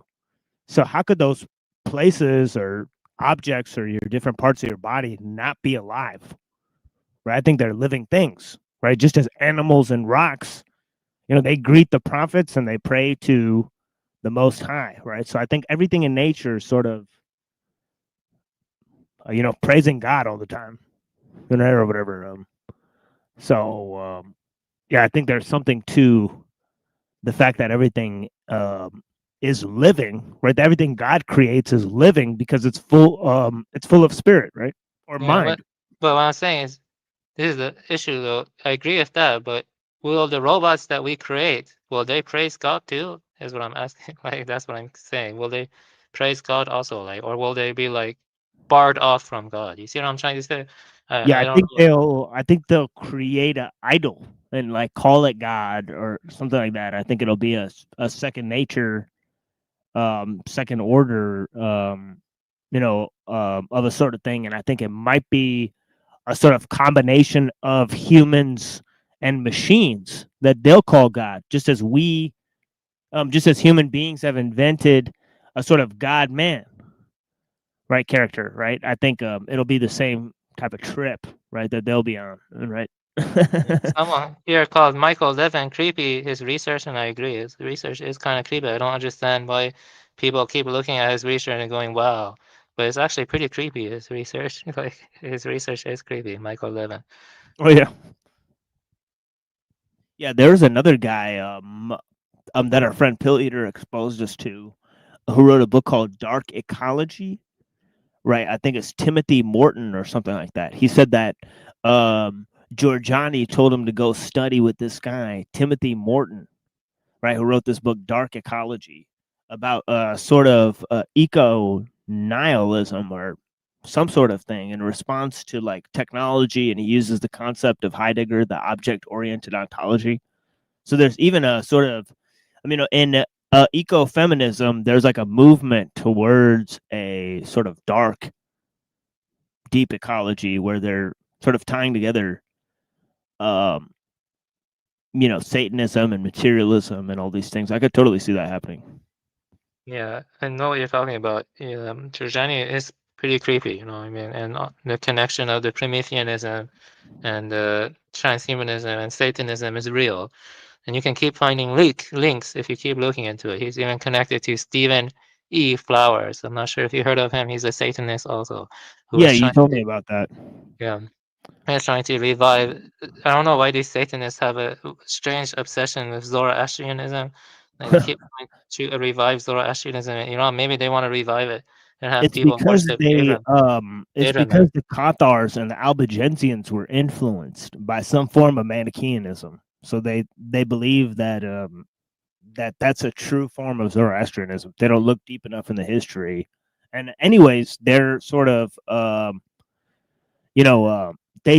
they believe in the Prisca Theologica, that they can combine the nub of all traditions and create a new one. Right? So yeah. It's very strange stuff. Yeah, you keep looking and you keep finding these weird links to all this occult stuff, which is real. It's most certainly real. I agree with you guys on that. Yeah, definitely. Yeah. Oh yeah, we're gonna be doing lots of presentations on that. But yeah, I'd like to turn your attention to chapter 8 of Twilight of Idols, right? Where this is what Nietzsche says. He says, species do not grow more perfect. The weaker dominate the strong again and again. The reason being that they are the great majority, and they are also cleverer. Darwin forgot the mind. The weak possess more mind. To acquire mind, one must need mind. One loses it when one no longer needs it. He who possesses strength divests himself of mind. So that's so interesting that he says the error in Darwin's theory is all about him mistaking the role of mind in the act of a whole creative aspect of evolution itself, right? Yes, that's why I feel like the modern extended synthesis should be more critiqued. You know, like I don't like the modern extended synthesis. Some people call it neo-Darwinism, yeah, which is fine too. You know, there are different approaches to it. You know, it's kind of, I think the reason it grew is because in the 50s they wanted to industrialize more and they wanted more animal research and stuff like that, and so it was beneficial to them to just treat everything like a disposable robot. You know what I mean? To be exploited and other stuff. Many people don't like talking about this, but vivisection didn't end that long ago. When did vivisection end? That vivisection is truly, heinous and despicable stuff. You know what I mean? But the point I'm making is you need a kind of mentality where you just see people as like disposable robots. Everything is just chance mutation or blah blah blah.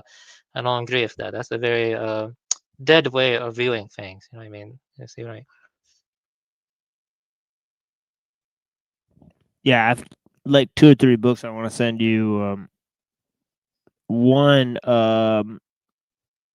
yeah, I'll send them to you on Discord or something like that. I don't know.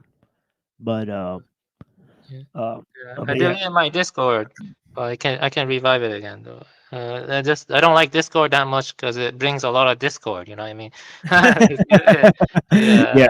yeah. I think Neurojack left the Discord too. Yeah, that's no problem. But yeah, we could still use it to communicate. I'll send you different materials on there. You know, yeah, because it's an easy way to communicate. But you don't have to come into the Discord, right? I could just send it to you. I mean, privately in the messages. Okay, I'll just as be well. careful. I'm just kind of scared that I might make enemies. You know what I mean? So I'll create a new That's Discord. no, yeah, Yeah, I'll just create a I new know what you Discord. mean. And I'll create a new Discord, and you can give me your username, maybe in the chat, and I'll send you in like a few days my new Discord. Is that good? Yeah, sure. Yeah, sure. Yeah. And just give me the username or something. I think it's the same. It's just the machine lies, right? But it's just one word, right? Okay, yeah, I got that. Yeah, On, I'll message you in like 1 or 2 days. 1 or 2 days. yeah, I believe that's what it is. Yeah. Yeah. So yeah, because it's an easy way to send. Also, I want to make something clear, to everyone, is that I don't have everything figured out in life. I have lots of doubts about a lot of things. I mean, I have certain convictions, but I'm not 100% sure I'm right. It's good to always have skepticism. I mean? I don't like to make people feel like I'm arrogant and I'm telling them what to believe, even through manipulative tactics. I mean? I just want to come across the truth, but also the main thing that's most important right now is, attacking the technological system, its theoretical foundation, scaling back, to 1200 or 1400 levels, preferably, because I don't think the trajectory we're heading towards is a very good one. You know what I mean? Like that's Right. Yeah. Same here. Yeah. The thing is that this subject brings me to study many topics. Okay, like politics and theology and stuff. I have no natural inclination to study science or politics or theology or the history of art or actually ruminate on any of these subjects. I actually hate reading philosophy books, right? But it just happens that because of the special intrigue for this problem, right? I've adapted myself to the task of I'm studying different topics because it's like the more obviously the conclusions in this one problem are undeniable, so that it creates the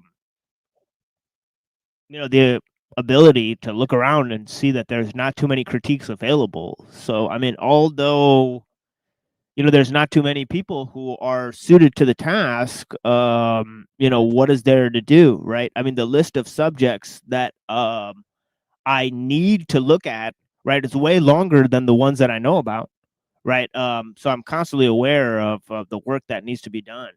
I mean, but yeah, there's no other people to do it, right? We're the chosen ones. I think you're highly intelligent and you're doing a good job in this area, which is very important. And I feel like it would be nice if you could talk to some of these retarded e-celebs and get more popular if possible. I don't know if they even want to host you or whatever.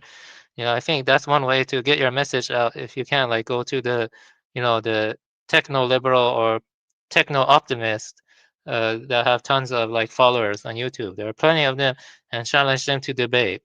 Maybe they would be willing to talk to you, and then you can like get more people to listen to you. Like maybe that's one way, because I do think you are highly better than anyone on YouTube. Like these dumb e-celebs who don't even think deeply at all. You know what I mean? Like they're just they just talk in like empty slogans. You know what I mean? Most of them. Yeah, that's kind of how I started.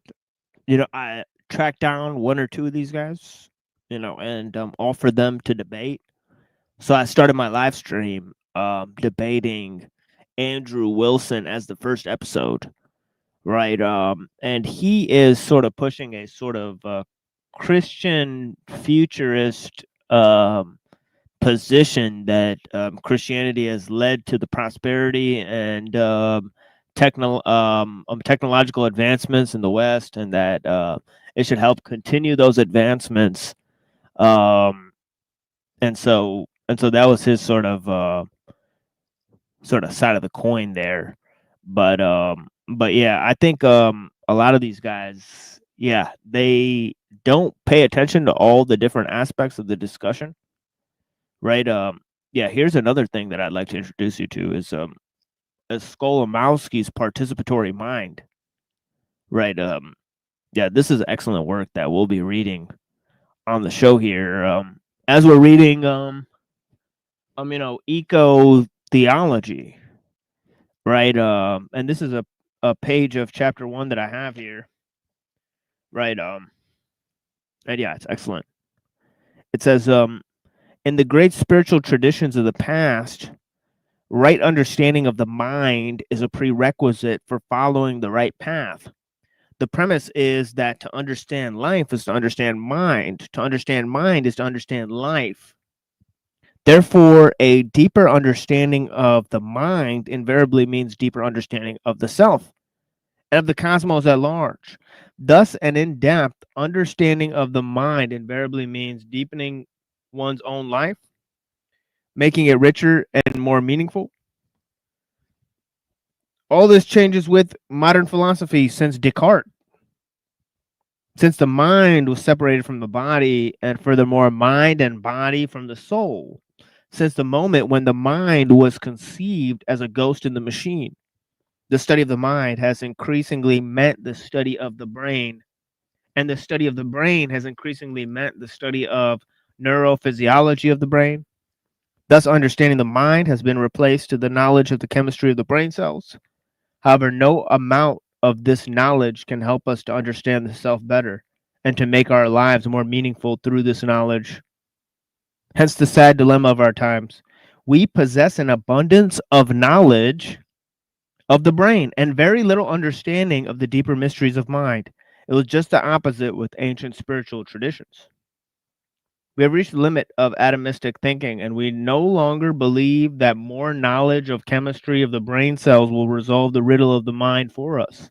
A Nobel laureate, Albert Szent-Györgyi.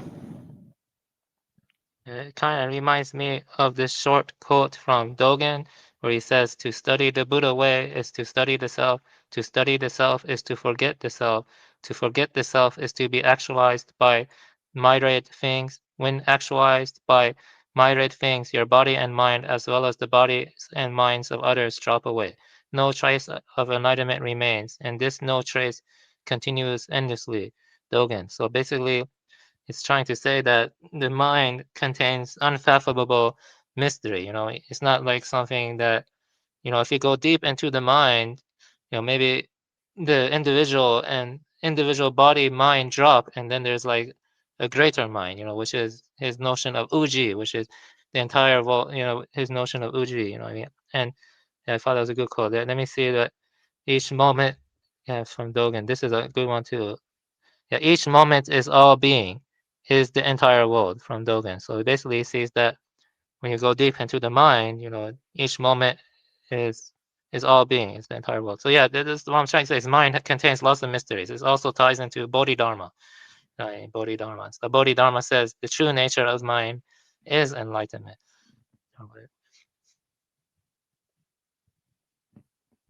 Yeah, that's another thing that we'll be going over soon. Or I don't actually want to say soon because we still haven't made it through the Shangzhou. So after the Shangzhou, we got a whole study on Nagarjuna and Vasubandhu and Nagasena and some of the Buddhist thought from the Abhidharma and all this stuff. So then we're gonna actually move to Zen Buddhism, and there we're gonna look at different writers, right? And thoughts, that were influenced by Bodhidharma, right? So it's gonna be bunch of different stuff that we're gonna look at, but yeah, that's gonna be down the road. So yeah, we're doing a little thing on looking at Eastern philosophy, and of course, hugely influenced Skolomowski. Right, he was hugely influenced by like the Upanishads, and the Buddhist writings and all this stuff, right? Yeah, I like the Upanishads a lot. The Upanishads are great. Yeah. So I have a question. Where has Reddington been? Well, everyone's wondering about Reddington. Actually, let me actually look at the chat because people are in the chat here. Yeah, I think some people were mentioning Reddington. Yeah, people are looking for Reddington. Reddington did respond to the dispute that was going on in the Discord, right? So he put like little eyeballs there, right? So so either somebody hacked Reddington's computer or it was a reaction, right? And he's just choosing to sort of take a break from interactions, right, with the Discord and the show, right, which is fine, right, because right, it requires a lot of attention, right? So I understand if people take breaks on stuff like that. So yeah. So I think out of the three options of him taking a break, something terrible happening to him, and or somebody hacking his account and him reacting to the Discord, even though he's not around, I'll go with the fact that he's probably just taking a little break. So blessings to our friend Reddington. Thank you so much for all your participation and your constant, constant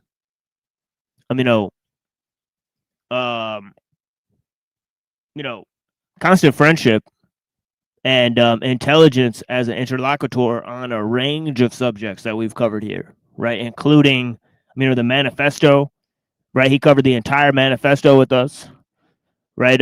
He covered different ideas from the transhumanists, right? Yeah, I think it's been a while since he started chilling on the show. It wasn't in the beginning, right? In the beginning, Reddington was just in the chat, but then he started joining the show, and of course he's an honorary co-host as well. Same thing with you, Buddha, you're honorary co-host as well. So yeah, blessings to you, my friend. Of course, that does not mean that you have to be here all the time. Please be here at your leisure, right? And of course, nobody has obligation to be here, Reddington or you or nobody, right? But yeah, I greatly appreciate your time. That's the thing. That's what I want to say to you guys. Yeah, and I appreciate the effort you put in too, introducing everyone to these incredible thinkers. There's so many thinkers that deal with a lot of this. It can feel overwhelming at first. I think people should just do their best and listen to you, because the way you cover them can be very, very comprehensive and very well conveyed. I really appreciate it. Yeah, thank you, brother. Yeah, same with you. Honestly, game recognized game with that for sure, because yeah, you guys are conversing on many topics, that yeah, I constantly want to know more about, including evolution and a bunch of other stuff. Definitely need to learn more about that subject. The eukaryotes and the prokaryotes, see, I have no idea what that stuff means. So that's stuff I need to acquire a deep knowledge about. Yeah, let me tell you this. It's impossible to really know everything. Like, you shouldn't feel bad for not knowing. I mean, I feel very stupid. No, don't feel stupid. But the point is that I feel like there is a higher transcendental principle. Definitely, you can call it Buddha, Dharma, you can call it God, or so on. I'm not saying this from perennial perspective, but I'm saying it more from the perspective of like, just always know there's a higher principle, like, because that's what gives life meaning, I mean, in many ways. I feel like it's greater meaning to and other stuff in many ways. But the reason I say that is because there's no end to like knowledge, and this knowledge, to be honest, is not worth it. Like we sacrifice so much to gain more and more knowledge. Was it worth it? I don't think so, because ultimately we're more alienated, massified, and more atomized than ever. You know what I'm trying to say? And we're losing autonomy. So yeah, just do your best. And everyone can just do their best. That's really it. Sorry for derailing and stuff. No, it's all good, my friend. Yeah. Yeah, so yeah, I mean, of course we got a lot more stuff here. We got obviously Skolomowski, we got some of Bohm, we got some of the rituals of the Dalai Lama. We got Philip Collins. Okay, and of course we have Mumford and Ellul before we hit up this Shang Tzu and move to this idea of the sort of connections of Henry A. Murray. Obviously, Henry A. Murray, as I've unveiled on the show, was a good friend of Lewis Mumford, which doesn't make any sense. But also he was a key proponent of the Esalen Institute, right, where they did all that research on psychedelics and all that stuff, right? So bunch of weird stuff with Henry Murray, and of course the bridge between the MK Ultra studies and people like Stuart Brand, who are like these hippies, right, who are promoting this sort of cyberpunk, idea. So we're moving to a lot of different subjects here, and I appreciate you guys for being here. Who's Avian Buddha? This guy here is Avian Buddha. Che Bruta. He's a very smart dude. Che Bruta. He's a genius too. He will appreciate a lot of your ideas here. Let me see. I think he had some comments here. Yeah. Do you think the fact that panpsychists can see CAS is why tech leaders tend to be accelerationists and try to control it? Let me see. Well, you see, I think some depends, like, some early panpsychists, like in ancient Greek times or many earlier ones, they weren't as obsessed with controlling things, grasping it and manipulating it and tampering with it to control it, but they realized that things were, complex and integrated in a complex adaptive system. But in modern times, you had the technicians, with their obsession with technique, and they have more of an obsession with acceleration and tampering with things and controlling things, like we've talked before about, like, there are lots of them that want to really, like Elon Musk, he wants to put shit in our brains and manipulate us. A lot of these technicians want invasive control, you know what I mean? And that's a consequence of the growing dominance of technique.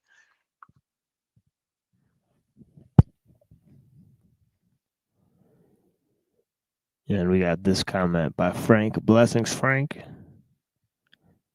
Mama Sue, she's very smart. I think it's a she. Watch a lot of Levin's videos. I like him, but the text still creeps me out. Yeah.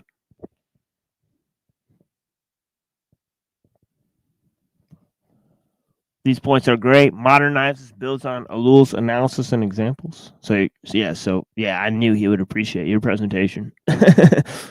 And, so he liked it. Discord full of shadows. Yeah. Mind is imposed. Mind is the catalyst for degradation system, as it's part of the deception, manipulation, and control system simulation.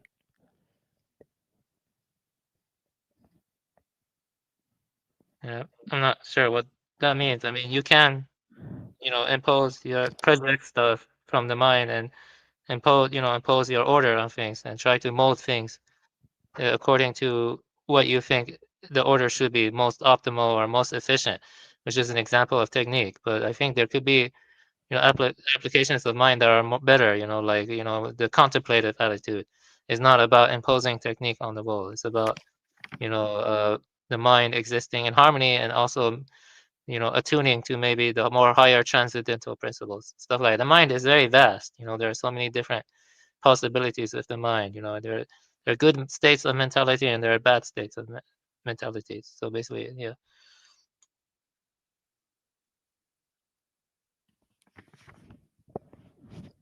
Yeah, interesting.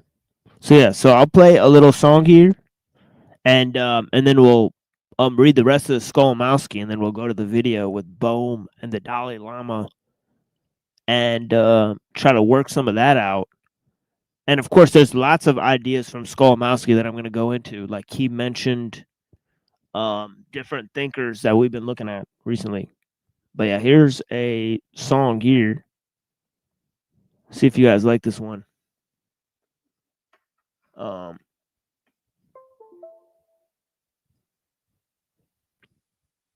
Yeah, and I made a little preview stream, try to test if the videos work for these songs, and yeah, it looks like we didn't get popped for it. So yeah. we shouldn't have a problem here. Let me get this.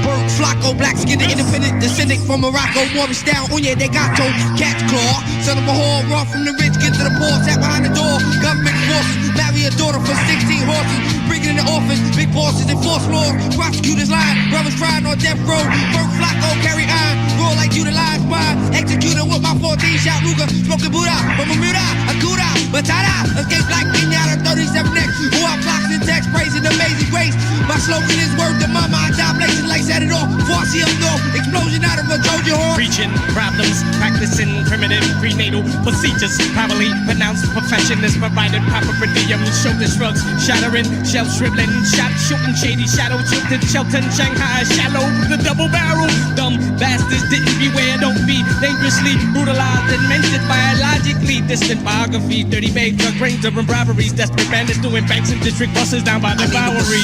Dressed in the city of Dodge, I wanna live large like the Mac, chip cognac, play blackjack, Cherokee track, bless up and pressure, but sounded like Carlo Hesser, professor, born planning Ace of Buchanan, laser scanning your iris, computer virus, hack your fiscal account, classic missile from my pistol, rip your facial tissue, that's the issue, meet the reaper, one life to live like no Akifa, living single, like Queen Latifah, mingle, smoke reefer, across the globe, on the beach in Bahamas, satin back robe, ice blue silk pajamas, black velvet slippers, two chicks like Jack Tripper, watching skinny dippers and live strippers. Dirty thieves threatening the thousands of theaters throughout Brosnick on Thursdays with an in-depth and Thursday style state stadium stunning stampeding students struggles of strict strategies rendered strange stubborn and stupid clever clearance clap cloudy clowns clean clothes click clicks when lyrics are big Vic clumsy clothing fluttering clitoris and cleavage chickens cheer the challenge chant victory Jesus.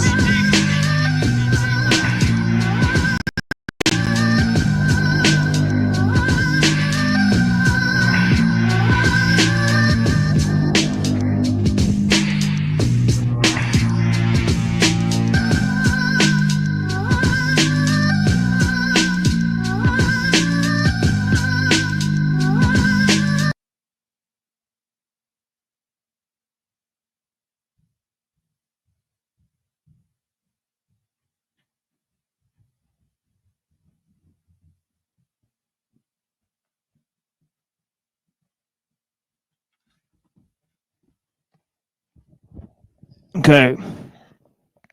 So where was I here? Oh yeah, let me remove this.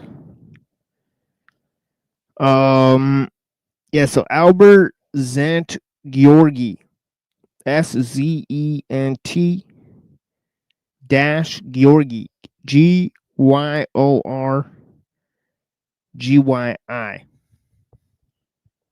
He says epitomizes our dilemma perfectly. He wanted to understand the phenomena of life. So he first studied organisms in their environment. The subject proved too complex. He then studied the structure of cells. The subject proved too complex. He then studied the chemistry of proteins. The subject proved too complex. So he finally decided to study electrons in order to see whether they could be harbingers of life. But electrons are electrons. He tells us lifeless creatures. Somewhere in the pursuit of life, quote, life has run through my fingers, unquote. He confesses. And so it is with the attempt to understand the mind via chemistry of the brain cells. We end by knowing more and more chemistry and understanding the mystery of the mind. Not at all. The mind is a mysterious phenomenon indeed. To acknowledge this mystery is not to mystify the mind, but to express our recognition of the exquisite complexity of the universe. We have a relentless urge to understand. So great is this urge that sometimes we persuade ourselves that we understand when in fact we don't. This is not an act of hypocrisy, but a craving for security in the uncertain world of ours. This drive for existential security via intellectual understanding has been much more pronounced in the Western world than in other civilizations. People from other cultures have been much happier to live with the mystery than we have been. We demand clarity and complete explanation when often none can be obtained. We have a strong but unfound faith in our linear discursive reason. We want to know all, like Oedipus, destroy ourselves. By our hubris, reason and mind are splendid attainments of evolution, and nobody would wish to downgrade them. No one would wish to return to obscurantism and obfuscation when clarity and light are possible, yet mystery prevails in the universe. We can understand but only so much. To pretend that we understand more is hubris. To accept our limits is right humility. To try to transcend these limits is to help evolution in the process of becoming. Finally, to accept and acknowledge mystery is part of the process of understanding in a deeper sense. Everything there is filtered by the mind, chiseled by the mind, sculptured by the mind. When the universe wanted the human to co-create with it, it invented the mind. And why would the universe do such a thing? Because we are part of the universe evolving itself. To contemplate itself, to see itself, the universe had to develop the eye and the mind, and the human eye and the human mind. We are eyes through which the universe contemplates itself. We are the mind through which the universe thinks about its future and destiny. This is not a form of rampant anthropocentrism, but just the contrary, submitting the human to overwhelming flow of cosmic evolution. We are not anthropocentrizing the cosmos. We are cosmologizing the human. Indeed, the cosmological and the anthropocentric are two aspects of each other. How could it be otherwise, he says. Who was that again? Georgi, you said Georgi who? No, that is Skolomowski. Oh, that's oh wow, that was very good. Yeah. Yeah, Henry That's from the Skolomowski. participatory mind. Participatory mind. Yeah, exactly. Yeah, participatory mind in 1994. Yeah.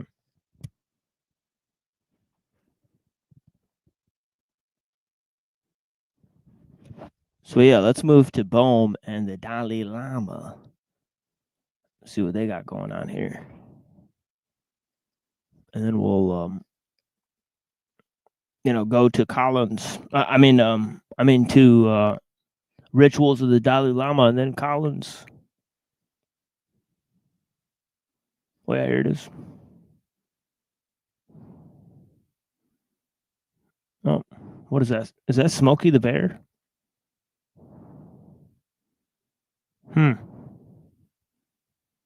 I don't know. It's a bear in the woods. I thought it was Smokey the Bear. You know what I mean?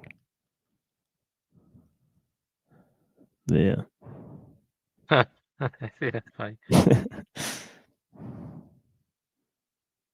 All right.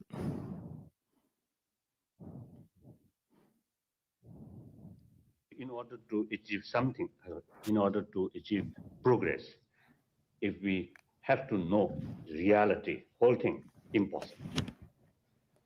Nobody can know the whole, the totality.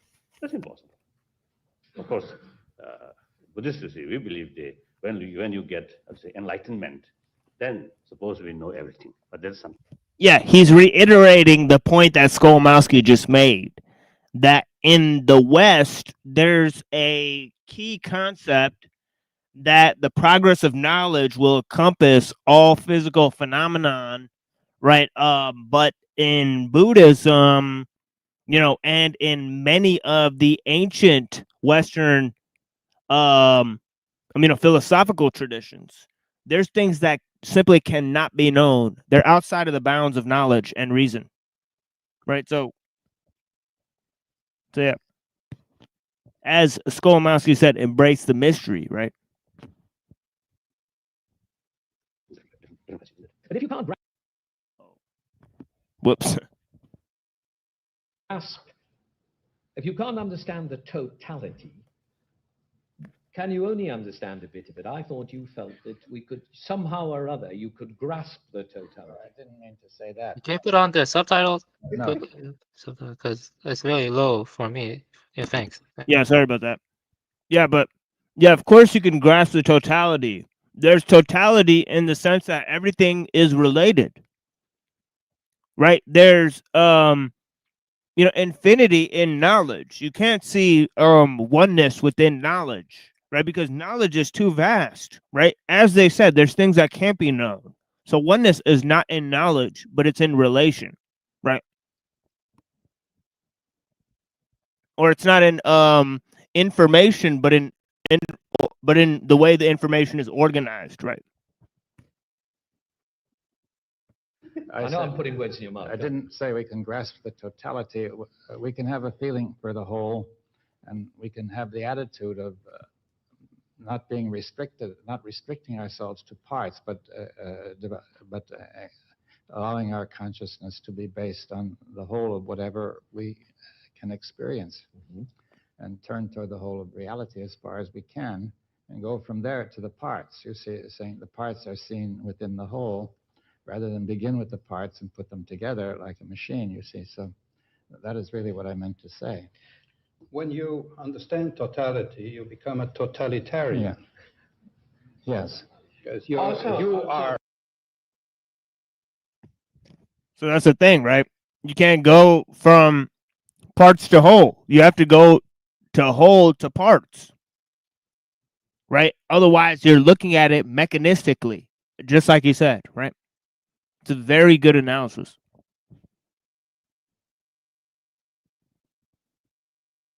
You are unique then. You are unique then.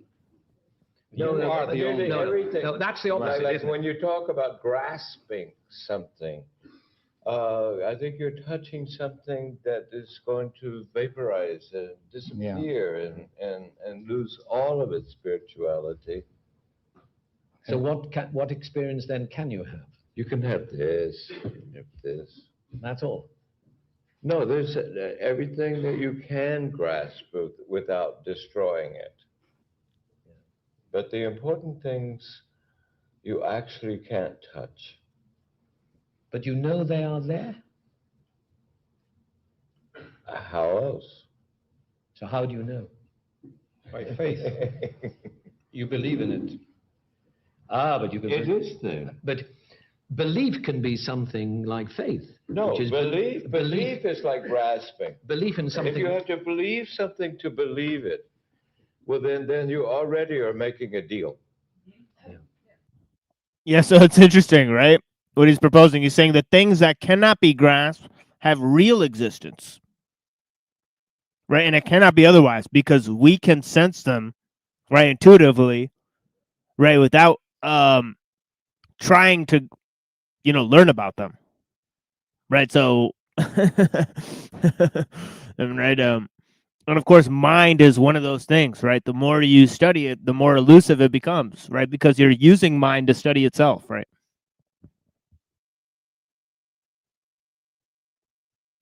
Yeah. But if you know something is there without being able to touch it, then it's much more valuable. But there must be evidence. No, there doesn't have to be evidence. But you want a lawyer? You see, I think that you have to be sensitive to just the question of delusion. That is, is there incoherence? You have to be sensitive to incoherence. Now, delusion arises when we are not sensitive to incoherence, when we overlook it. There's no guarantee that we can succeed in anything. If anybody claims to have evidence, it's always limited, and you can't trust it either. So in this game, there's no guarantee at all, as we can't trust anybody to tell us what's about these things. I think that we're going in entirely the wrong direction, looking for coherence. I think that the world was not designed to make any sense whatsoever. And I think it's been very good at it. It has to be diverse, and it has to be...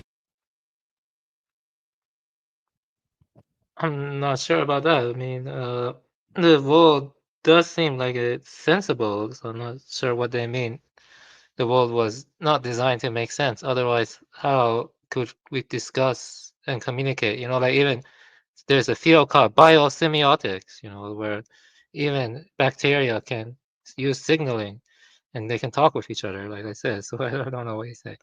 It does seem like there is something like a logos or underlying intelligence behind things. That's what I mean, to some extent, I mean, like, of course, we cannot know everything, of course, but I don't really like the idea that this world is an incoherent mess. I don't agree with that.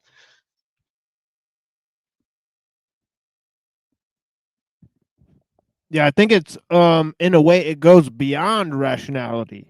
Right? It's true to say that some things go beyond rationality, but of course there are things that do make sense in the world, right? So it has to so rationality has to play some part in the world, but I think more what he's trying to say that it's not the main thing. Okay, that makes more sense. I think you put it better and more Yeah, clear.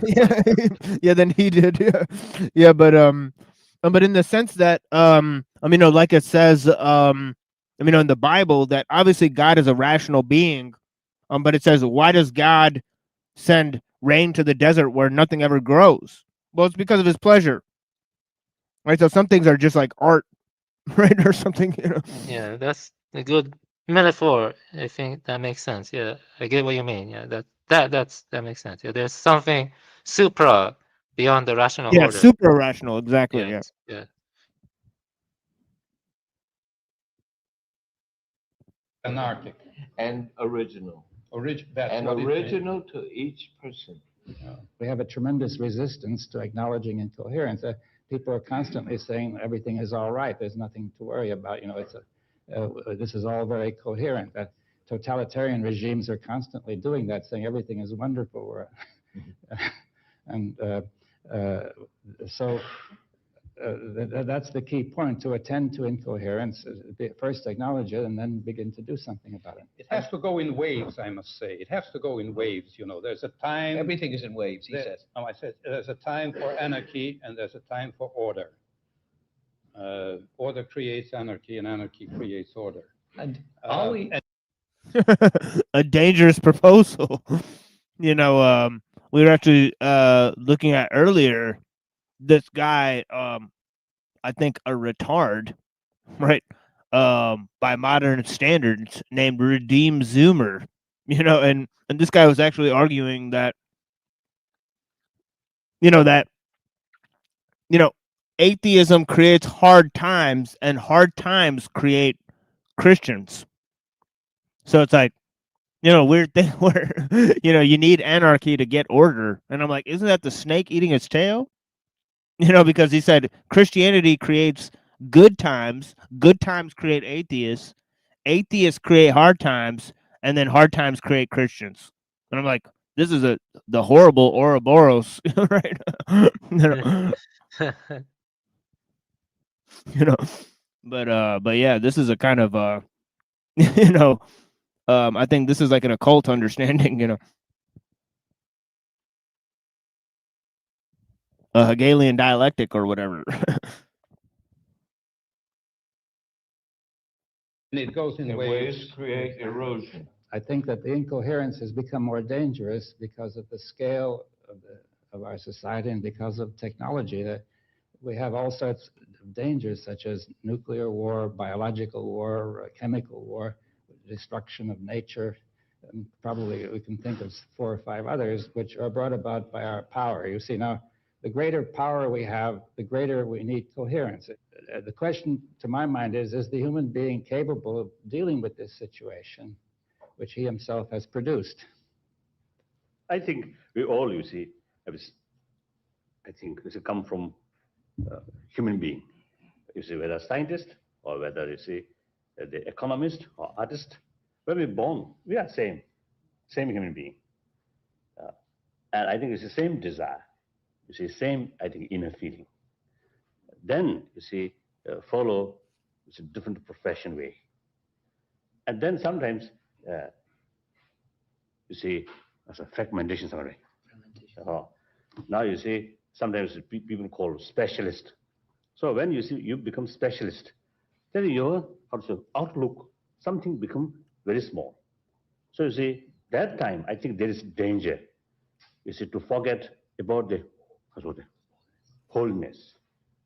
The things are, everything is related. So if something wrong here, it affect there. So everything, you see, they, I think, pursued by desire of happiness. So that's the basic human nature. Now, when we return on that level, we can solve this problem. This is how I feel. So this is I usually call spiritual, not necessarily something is dogmatism. Without accept or believe these, complicated things. Just simply be a good-hearted person. I was thinking, when you talked about the wholeness, I was thinking about the necessity of a new world order. We need a new world order, and the world order is not. Well, let me say something interesting. What the Dalai Lama was talking about was the independent arising, or Nagarjuna Shanyata, where everything arises dependent on causes and conditions, or independence on something else, and that Right. ties into Indra's net and interpenetration, like chaos theory, stuff like that. And the thing is that the industrial system is heavily interconnected. And when that guy says New World Order, it reminds me of stuff like, IMF, World Bank, Central Bank. So in a way, they want to have, I don't know, control the chaos. You know what I mean? To some extent, like, the chaos that's the whole, industrial system, the economic, global economic, financial institutions, stuff like that. But yeah, that's creepy. The NWO.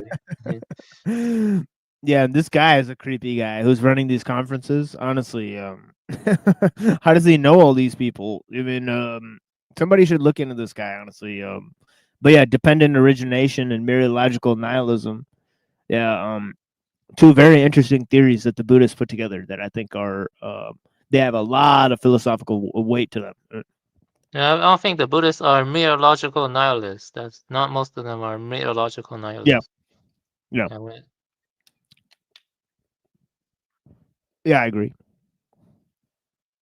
Yeah, most of them are sort of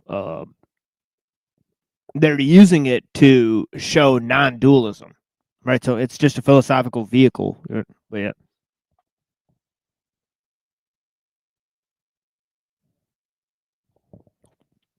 I was thinking, when you talked about the wholeness, I was thinking about the necessity of a new world order. We need a new world order, and the world order is not one country, the world order. About the necessity of a new world order. We need a new world order, and the world order is not one country being the world-hearted person. I was thinking.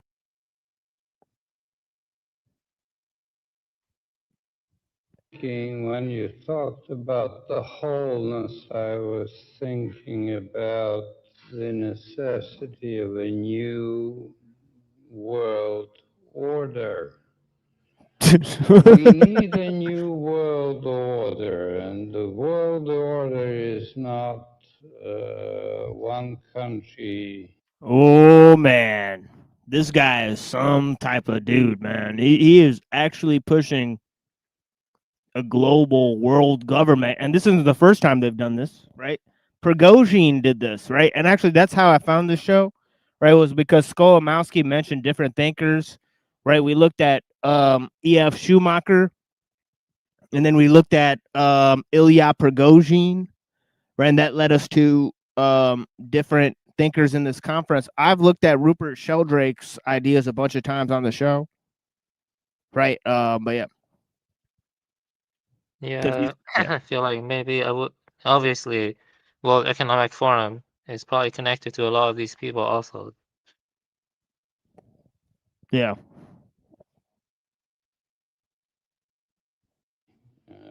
Being a policeman. But the world order is, and hopefully as a result of this, the end of a false competition between communism and the other kinds of society, we can have a world order in which we're all together, we and America and Europe. They know that that technology and capitalism are linked, but they have an inverse relationship, right? So they're sort of crypto communists that want to accelerate capitalism so that they can accelerate technological innovation. So I it's a also feel like this is harder to prove, but feel like a lot of wars that start are also like controlled, by them. Like they give the false impression the wars are occurring organically, but they actually push the wars and support multiple sides, the same sides, so the wars can be prolonged as much as possible, so they can like test out new weapons. I remember reading that in Afghanistan they were testing out lots of creepy weapons like energy-directed weapons and other stuff. So they benefit from like inducing crises. These globalists, basically. Right.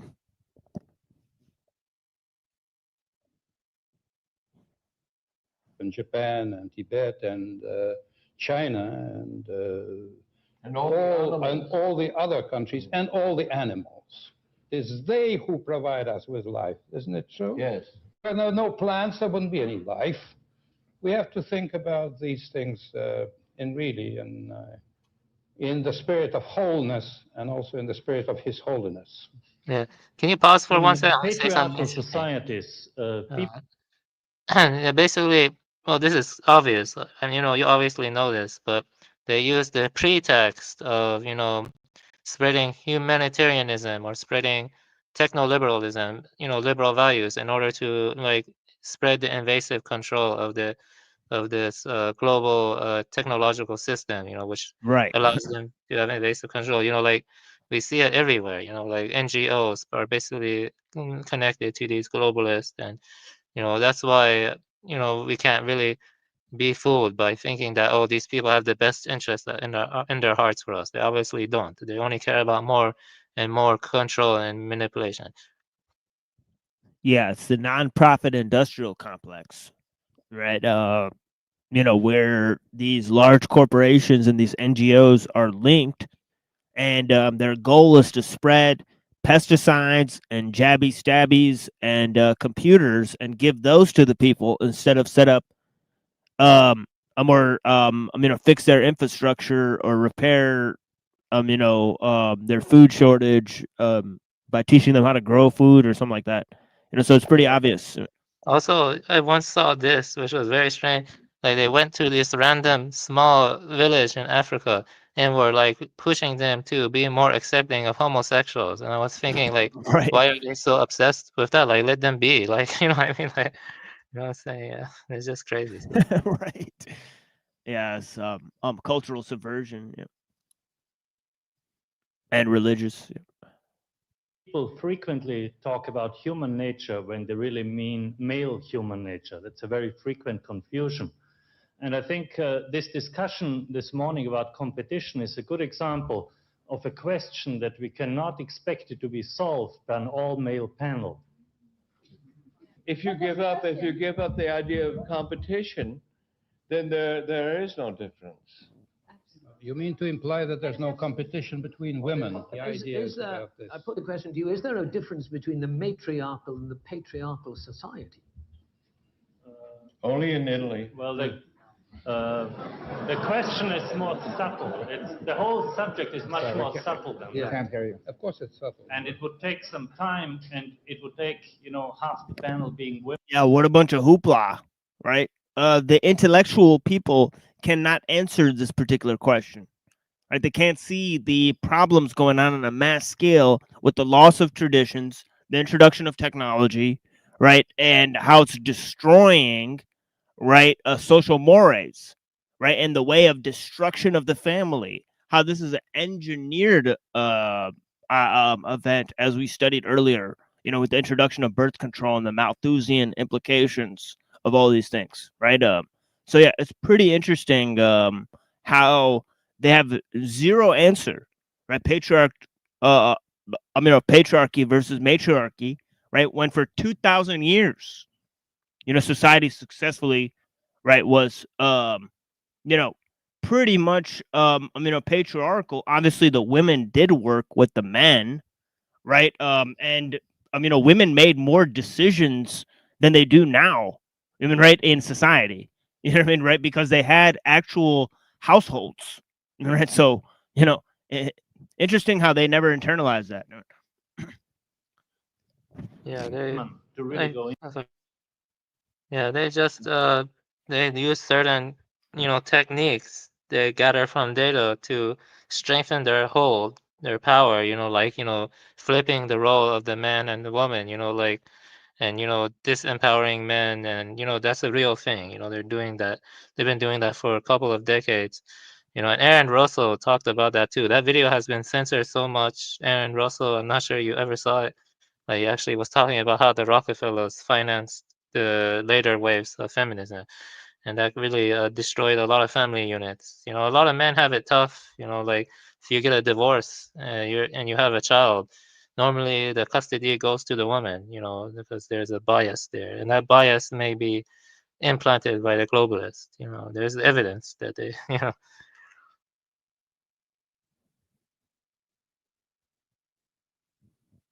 Into it. Well, But there's no hope we can solve it in this context. Yeah. Okay.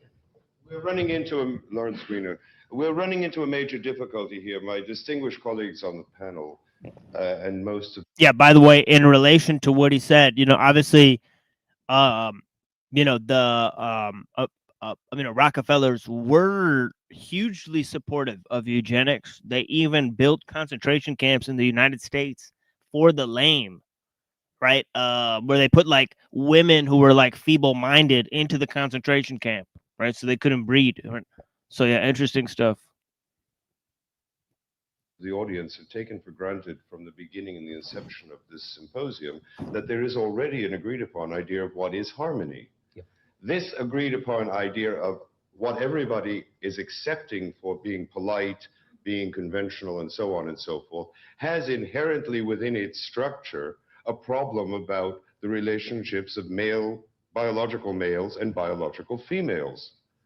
And until we start to question essentially what the results of the life's work of David Bohm is, what the results of the life's work of all of our distinguished panelists are, which is that there is at any given time 4 or 5 simultaneous realities that are not hierarchical but are dangerous to some members of the society, we're not going to get anywhere. But if culture, to use your definition, if culture is shared meaning, hasn't that sharing to be universal? It has to be. I mean, evidently we have a split which has developed over thousands of years, and we're not understanding each other now as to what is meant.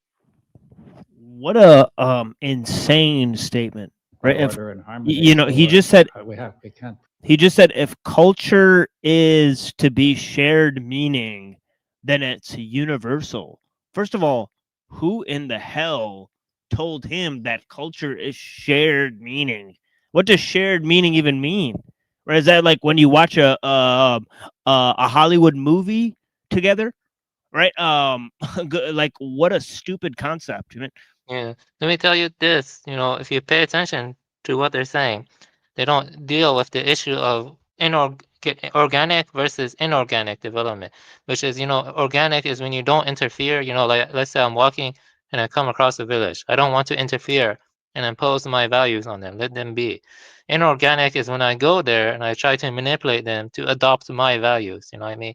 And you see they're using egalitarian rhetoric that in order to like interfere and intervene in the development of people's, you know, culture and society.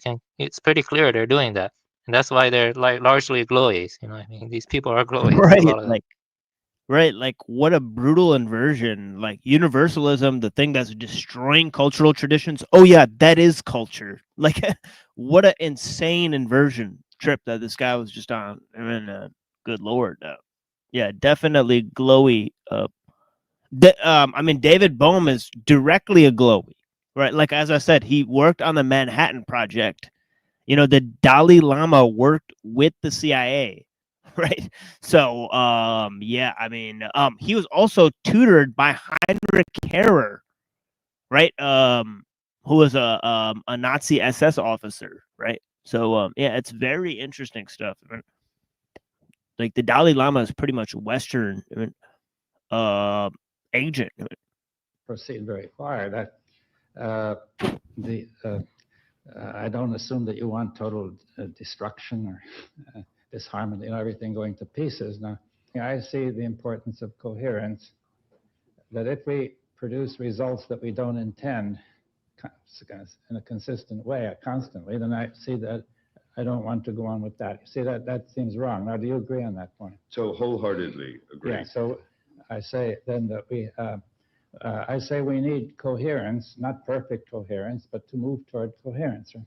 But can that coherence be developed in some way other than the means of balance that we've been forced into within contemporary society? Well, by all means, that's the problem. By all means, let's try. There is no way that we can all speak Chinese or Russian, and and be able to address each other. But I think that is the direction that everything should go in, and maybe through some of His holiness, that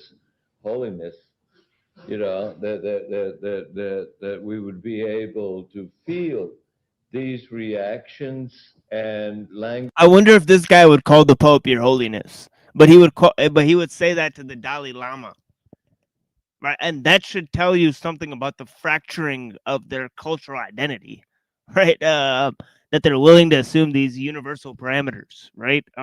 Yet they disown themselves, right? It's their leftism is a form of self-hatred, in other words, just as Kaczynski says, right? Which would not be a difficulty. But life is not problems. Anyway, problems have solutions. That's easy. That's where politicians get into terrible troubles, and they talk about the final solution, and then we all pay a price. Life is about difficulties, which you try to overcome. No, it isn't. Yeah. No, I mean, I thought it was all part of, you see, this is not, you speak a lot about, this again is the same acceptance of a worldview. You're speaking in terms of if somebody questions the use of something and they are a member of society, they're complaining. They're not complaining, they're just questioning the use of something. Yeah. And we're not talking about solutions, and we're almost trying to find how to use what you have here, which is a resource of people who have accomplished something with the short span of life that they have. Lawrence, if you can describe a problem, you have one. Yes, that's quite true. And I think that we should stop thinking about the world as a series of problems. Now, if we say we've got a practical problem, this is going to limit us, because there's an assumption behind every practical problem, right? And that may stop us. So, look at that guy. We want to communicate, but we are not going to set up a problem. Freaking Houston Smith is there, lurking. Interesting. A long, long time ago, I read about an anthropologist who studied some North American Indians of a rather primitive stage, hunter-gatherers. And he said what they did is, time to time, they got around in a circle, everybody, and they just talked and talked all equals. And they made no decisions. They didn't, or anything. They just stopped. And everybody seemed to know what to do, right? You see, it's clear what happened, that they, by doing this constantly, they understood each other. The faster, the quicker, the people in the developed countries are taught to understand that it is really in their interest to reduce poverty in the world. The faster our planet will be able to solve that issue. And if it is delayed, this may become out of control, and the planet will not be able to survive, not because of nuclear weapons, it will not be able to survive because of other things. There has to be a diversity of societies which are all of them striving towards this goal. I had this idea about ROCKY International, which is the Rauschenberg Overseas Cultural Interchange, which is devoted to peace and communication, with video, with photographs, with art, and one-to-one contact. I mean, we were in Russia, and 15 to 20,000 people queued up a day. We were in Tibet, an extraordinary event, something that they had never seen. It was the first exhibition in Tibet. In China, we had the entire National Museum. Art is communication. And when you confront head on with people who have different languages. Yeah, I mean, it's the same old story, right? You need art, science, and technology to save the world from the damage that art, science, and technology has done, right? And yeah, it would be cool if the art, science, and the technology was used to promote or accentuate culture, or promote art, or promote or show people's religion, or to promote or show religious traditions or something like that. But it's not. It's used to promote science, art, and technology, right? So it doesn't accentuate the cultural diversity of the world, right, whatsoever. Right, so I wonder how he proposes to solve this problem by adding to it with the sources that cause the problem. The video, the photographs, and the images within the paintings in response to their various cultures. And then you pass that on to another country. I mean, you can't really dislike somebody who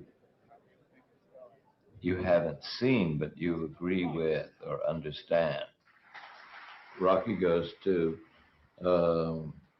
countries that are basically sensitive areas.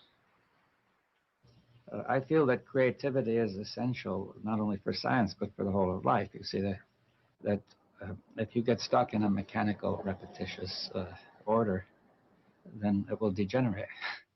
I think that's one of the problems, that every civilization has got stuck in a certain repetition. Then the creative energy has gradually died away, you see, and that's why the civilization died. You see, many civilizations vanished not only because of external pressure, but also because internally they decayed. Up to now,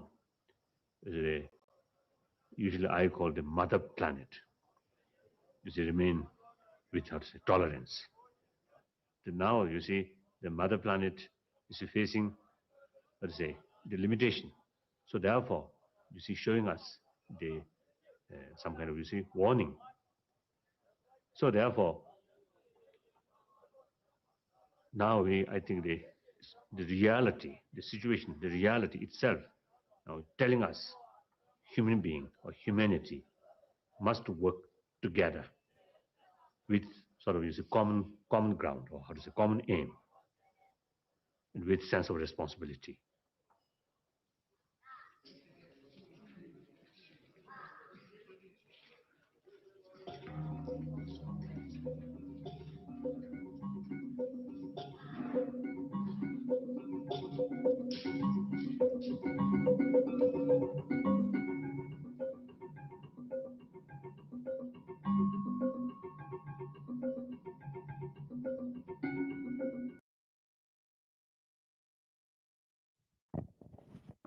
Okay, now I'm finding this where we're at in the Dalai Lama thing, but I'll play another song while I do that here. So yeah, give me 1 second.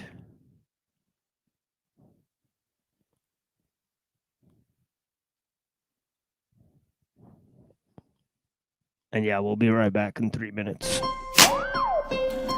Yeah, fam, we put it in motion. Sitting in the whip, just coasting, or standing on a corner, posters, sipping that potion. I got a team of wolves, they all ferocious, gripped up, chipped up, holding them toasters. I don't care who on top, nigga. We got next, we got now. Militant concealing them texts. Don't compare me to them half and halves. They all sex. I'm a thinking man. When I plot, they get wet. Put it together like Lego blocks. We all connect. Build and destroy. That's dub as real as it gets. From the ghetto to the suburbs and back to the ghetto. I'm stellar. My story ain't no brass and metals. Sam Thorough laced the backdrop to beat the kettle.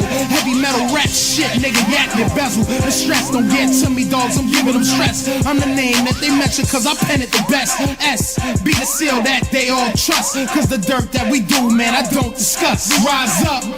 Get your weapons ready, we rise up. Hope your mind's sharp and steady, we rise up. Yeah, homie, my team is deadly. Rise up, third world style, sharp machete. Rise up. Get your weapons ready, we rise up. Hope your mind stays sharp and steady. Rise up. Yeah, homie, my team is deadly. Rise up, third world style, sharp machetes. Fetty is what we need, fam, to feed the seas. Most of the dudes that fall succumb to greed. It gobbles them up like rice and peas. I ain't God body, but homie, I study degrees. And I maneuver through the streets of the ghetto with ease. 4 wheels and 2 legs, it don't matter to me. I got the key to the city without running like Diddy. I get it, I got it, I spit it, don't forget it. My dress code, black thermals and black fitteds. My presence real, niggas feel it, I'm a fire spirit. In the country capitalistic, dollar sign stack chips slowly so we can build shit, feel lists, hit or miss. I'm in it till the day that I perish. My words stay embedded in your head, don't forget it. Rise up, get your weapons ready, rise up. Hope your mind sharp and steady, rise up. Yeah, homie, my team is deadly. Rise up, third world style, sharp machete. Rise up, get your weapons ready, rise up.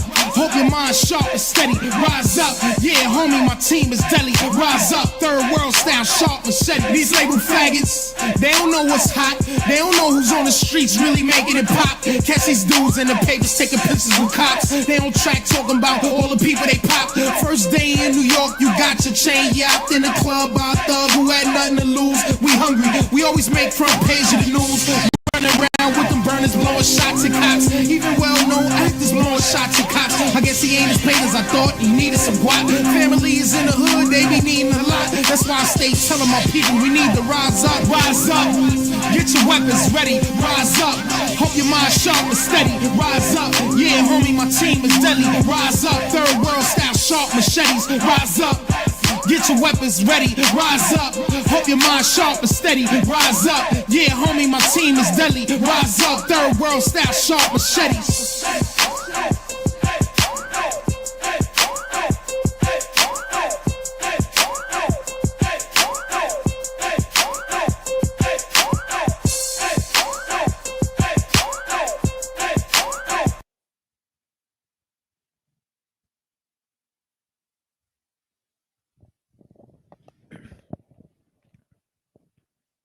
Okay, let me read some of this here. And of course, it's some of it's extremely crass, right? So if you happen to have children around, or that may be an audible range, you may want to secure them, and so we'll give a little moment for that to take place. But yeah, we're actually looking at the rituals of the Dalai Lama in terms of the Kali chakra. This is post-medieval innovations in styled as Buddhism, right? But it's also combined with the pagan traditions of the Tibetan people, right before sort of Buddhist practices reached Tibet, right? Obviously, they originated in India, right? And it took some time for them to go into Tibet, right? So subsequently, there was a change in the development. All right, so we'll move on now. But yeah, we appreciate you guys' correspondence with us. Okay, and of course, we're going to look at some of the darker ideas now, right, with the Dalai Lama and Philip Collins. Now, I've done certain research into some of those concepts and ideas, right? Okay, and how they got integrated into different Western traditions, right, like Theosophy, okay, and different ideas like that. But yeah, let me read some of this. It says sperm and menstrual blood as magical substances, right? So you get like sort of a picture of what this is. It says, and there's a lot that we could have read in this entire work, Okay, it's a lot of pictures and material here. Right, and this work is like 600 pages.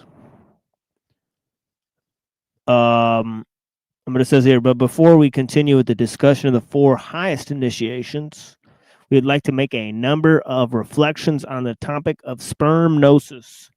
Spermnosis was so decisively shapes not just the Kala chakra, but rather all tantras. The name Bodhisattva, okay, is born by both the male seed and the supreme mystic experience, that of the clear light. This already makes apparent how closely interlaced the semen virile and the enlightenment are. The Bodhisattva wisdom mind, quote unquote, is characterized by a feeling of supreme bliss, quote unquote, and absolute self-awareness, quote unquote. A connection between both states of consciousness and the male sperm seems to be a necessity for the tantric, since we may read in the Havajra Tantra, quote, without semen there would be no bliss, and without bliss semen would not exist. Since semen and bliss are ineffective on their own and they are mutually dependent, and bliss arises from the union with the deity. Pharaoh and Menon, 1992, page 169. In the Tantras, the moon and water are idiosyncratically assigned to male seed. Okay, which is idiosyncratic because both metaphors are largely feminine character in terms of cultural history. We will need to look to this anomaly in Tantric Buddhism later, but a solar assignation of sperm is likewise known. The exceptional meaning which is accorded to the semen virile in Vajrayana has given rise to the conception among the Tibetan populace, rather than blood, male seed flows in the veins of the High Lama. Now, this whole idea of water and blood being mixed, right, is a pretty interesting concept, right, with the blue and the red, right? And of course, it also symbolizes the baptism by water and the baptism by fire, right? So it's sort of a thing in a spiritual evolution type of idea, right? So there's a lot of implications about this red and blue type of symbology, right? Okay. And of course, like they said, usually the water represents the feminine, right? The water of the womb, right? Okay. So yeah. So interesting stuff here, right?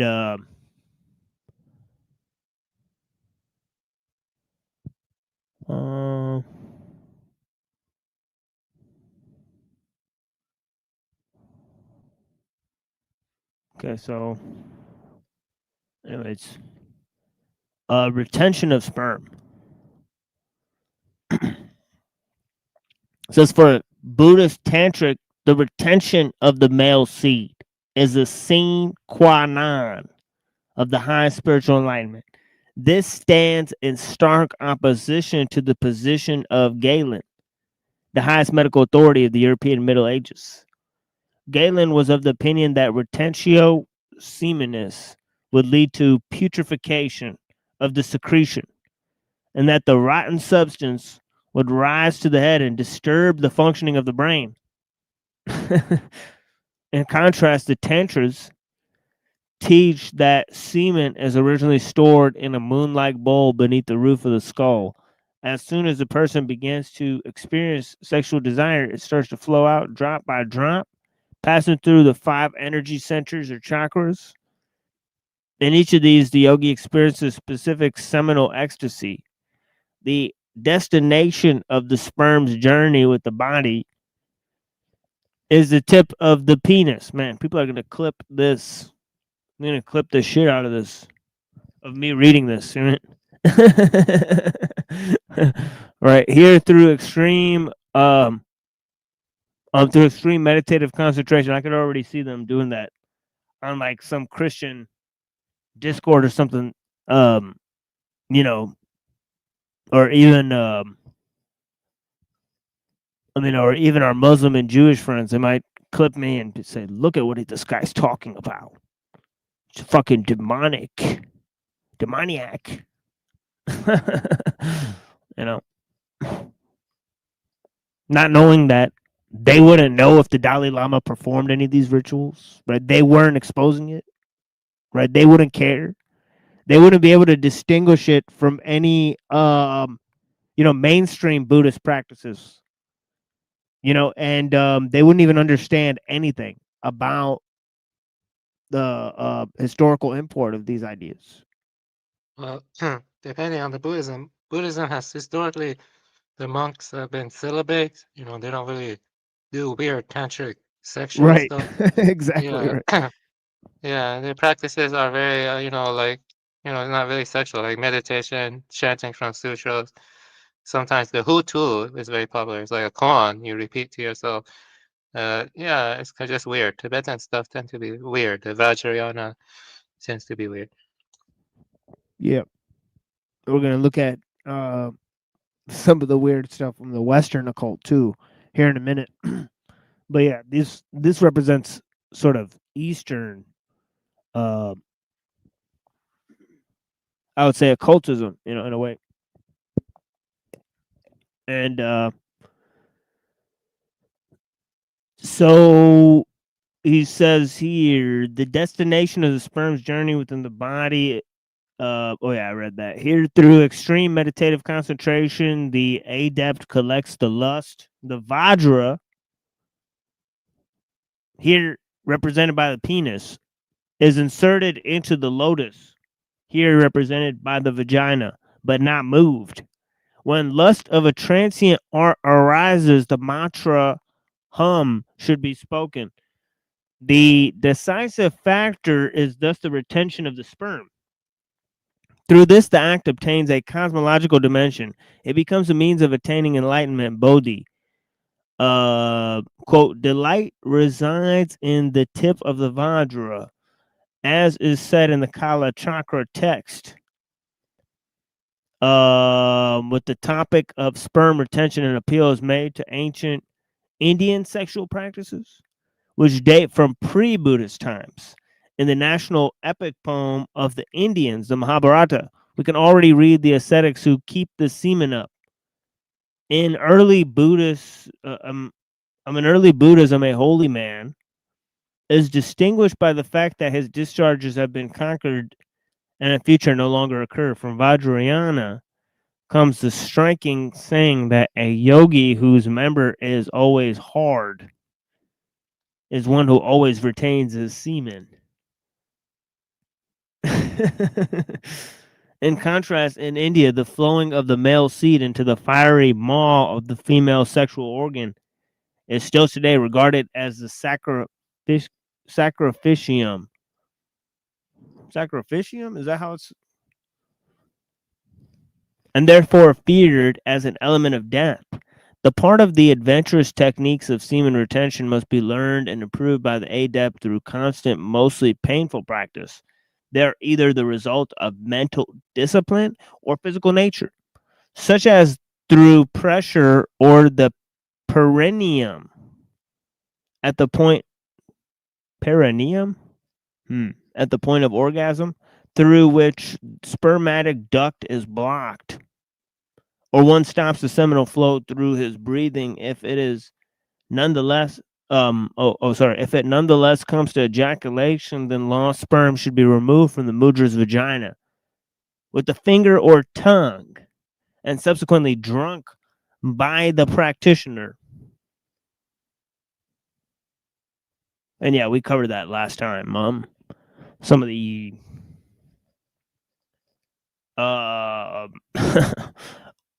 oral sort of rituals or whatever. Yet that which is forbidden under penalty of dreadful punishment is held for the pupil. This is not by a long shot the case for his guru, hence Pundarika, the first commentator upon the Kala Chakra Tantra, distinguishes between one ejaculation which rises out of karma and serves to perpetuate the chain of rebirth, and another, which is subject to mental control. An enlightened one can thus ejaculate as much as he wishes under the condition that he not loses awareness in doing so. It now becomes apparent why the Vajra master in second highest initiation of the time tantra is able without harm to let the sperm flow into the vagina of the mudra, so able to offer the mixture which runs out of the pupil as holy food. So this whole idea, obviously they distinguish the orgasm from the ejaculation, right? So they learn to ejaculate without producing orgasm, right? Perpetual emotional harvesting. Yeah, totally, dude. Makes sense. See what's going on. Yeah, come and tell us about it if you have time. But yeah, the female seed. They got like only one paragraph on the female seed. They just wrote like 2 pages on semen, and they're like 1 paragraph on the female seeds. Like, what's up with that? You know, I thought the female was a goddess, right? You know? Yeah, it's weird stuff. Yeah, like yeah, it kind of reminds me of something, but I forgot. It is weird stuff. Yeah, I know a lot of Gnostics did a lot of weird stuff too. I'm pretty sure you've researched it. Like, I remember reading about a Gnostic group. I forgot their name, where they do all this transgressive stuff. You know, and Right. they, Yeah. you know, Yeah, what they I'm even talking had about? abortions. Yeah. Yeah, And what did group was crazy that? stuff. I think the Ophites and the Sethians, they had like sex cults and all this stuff. And, Yeah, it's so they're crazy one of them. stuff, dude. Yeah, like one of them. I mean, I think it's either the Ophites or the Sethians that had the Gospel of Judas. You know, we did it on one of our shows, and yeah, these guys thought like, you know, because they were basically Sabbateans, right? Because it tells you like you shouldn't do certain stuff in the Bible, right? So they thought, well, evil God commands this stuff, so we should definitely do it all the time, right? So we Yeah, should I have like butt wonder. sex all the time, and like all this I stuff. wonder what's the psychology or like the disposition that leads to this, you know, transgressive impulse. And you see it among these like French groups, you know, like I don't really like that transgressive stuff, you know. Yeah, it's funny because it's actually a very similar idea that by you know, doing this stuff, they could transcend the material world by putting the mind in an alternate state of consciousness, right? So it's like they do drugs and do sex and stuff so that like they could like leave the physical world for a period of time. And of course, drinking of blood and all this stuff, right? Because they could commune with the spirits, right? So it ends up doing all this stuff, right? So yeah, it's interesting. Yeah, it is interesting though. It's yeah, but it's not something I would do. Yeah, I wouldn't do this. I would not do Yeah, that. definitely. Yeah, definitely not recommended. Yeah, do not try this at home. But yeah, you know, they wrote like, you know, 2 pages on like dicks and semen, and then they're like wrote 1 paragraph on the female seed, even though the female is a goddess in this equation. Right? Right. So I don't understand, right? Like this is supposed to be like supremely important, right? They're like praying to the female goddess, but yeah, they got a paragraph about it. But yeah, maybe that's just this writer here. But yeah, it says the female seed. As a female correspondence to the male sperm, the texts nominate the seed of the woman semen feminile. Among tantrics, it is highly contested whether this is a matter of the menstrual blood or the fluids which the mudra secretes during the act. In any case, the sexual fluids of the man are always associated with the color white, and those of the woman with red. Fundamentally, the female discharge is assigned an equally powerful magical effect as the male counterpart. Even the gods thirst after it and revere the menses as the nectar of immortality. In the old Indian matriarchies, and still today in certain Kali cults, the menstruating goddess is considered as one of the highest forms of appearance of the feminine principle. Bhattacharya.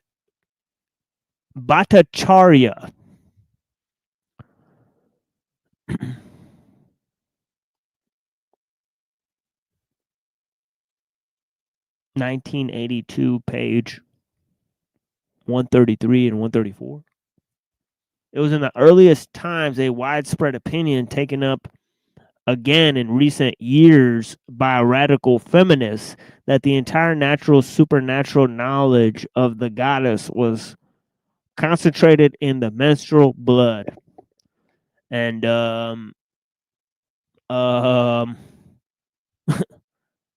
menstruating bikini. Do we show this? Let's just do it. Let's just show this. Boldly go where no man has gone before. To the bleeding bikini here.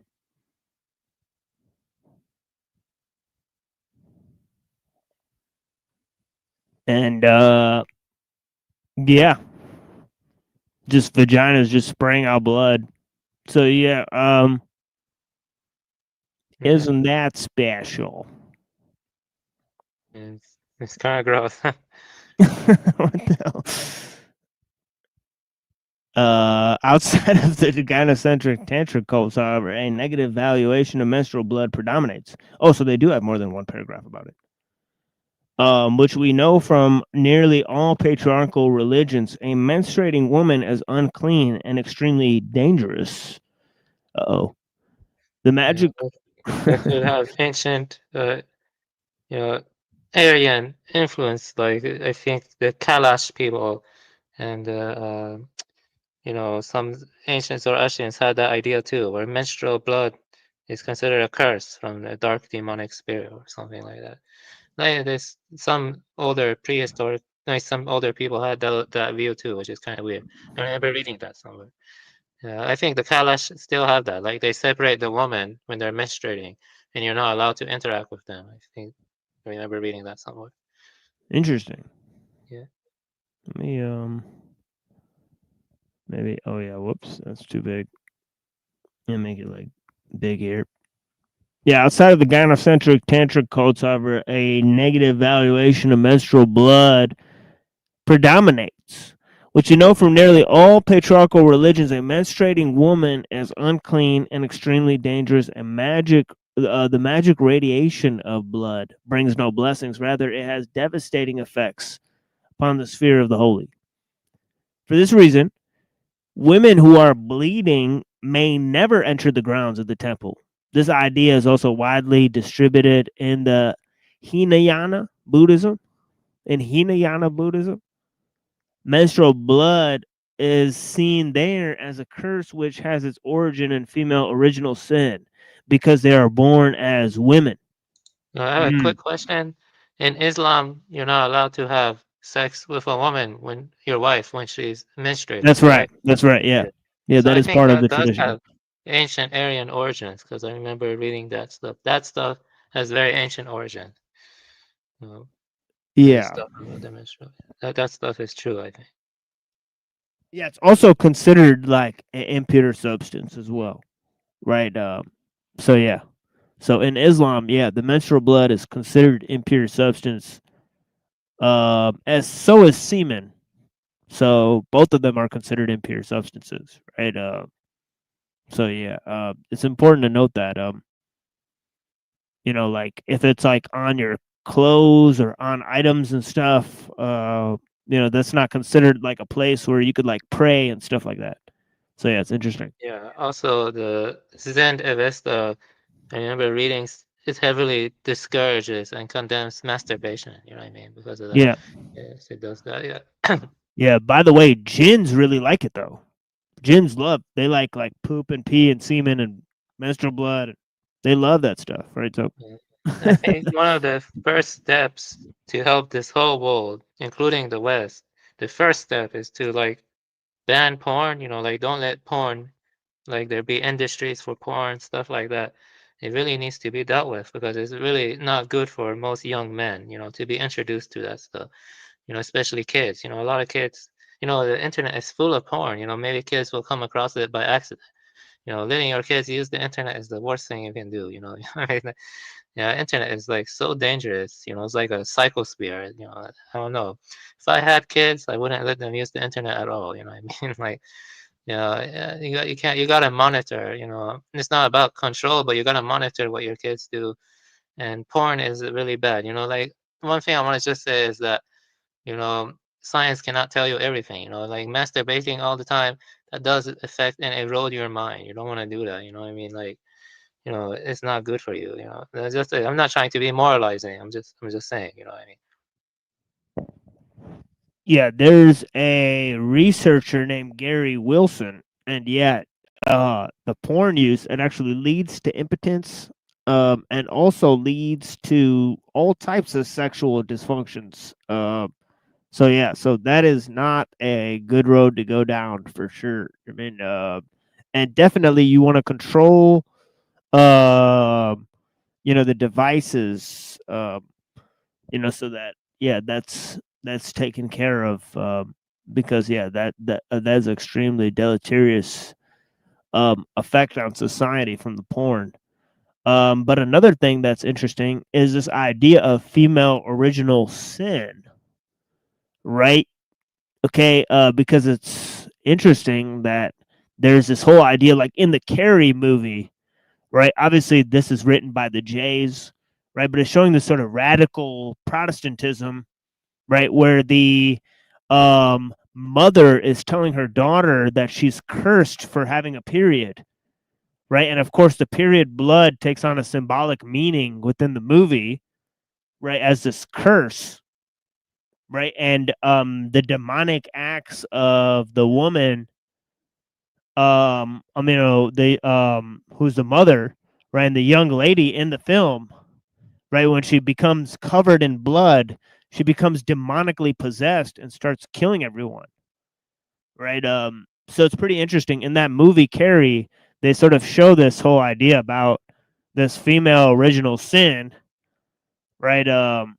Very interesting idea within the radical sects of Protestantism as well, right? That females were born cursed, right? Because the pain of childbirth is an original sin, right? Is a reflection of original sin. Right? Yeah. Also, I don't want to get too gross, but about this is the fact. But does this tie into like the woman being pure and when she's chaste? I mean, she's chaste and she's pure.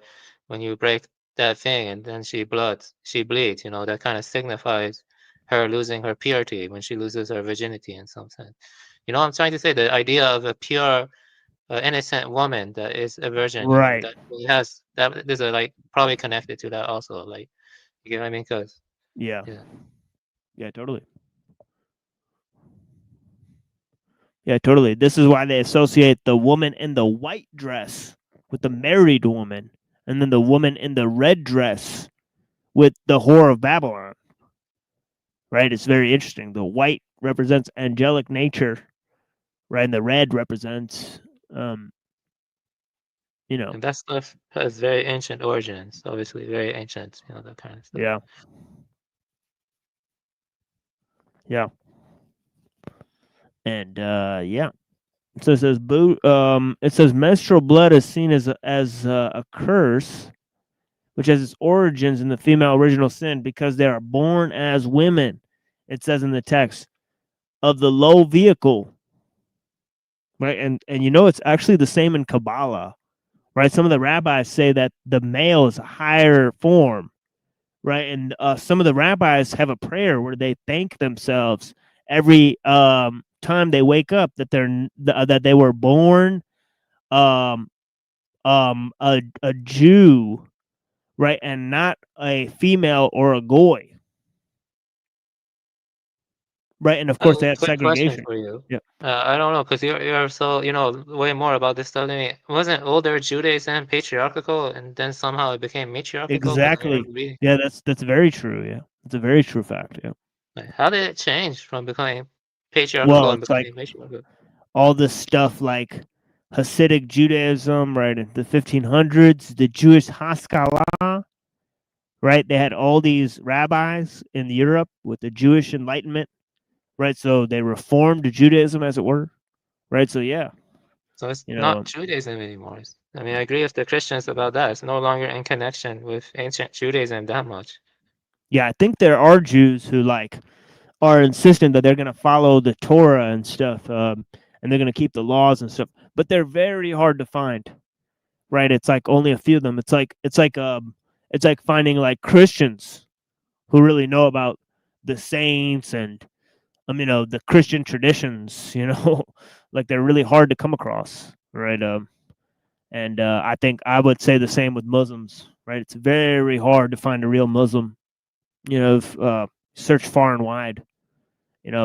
Most Muslims are like just liberal secularists, right? Same as Christians and Jews, right? So yeah, obviously modernity has transformed the traditions and the people, right? Yes, It's incredible. that's true. Yes, yes, it has, and it's been more negative, and that's negative. Obviously, Yep. like we're living in ways that are so disconnected from thousands of years, or hundreds of thousands. Yeah, true. Yeah, so yeah, we'll read a little bit more of this.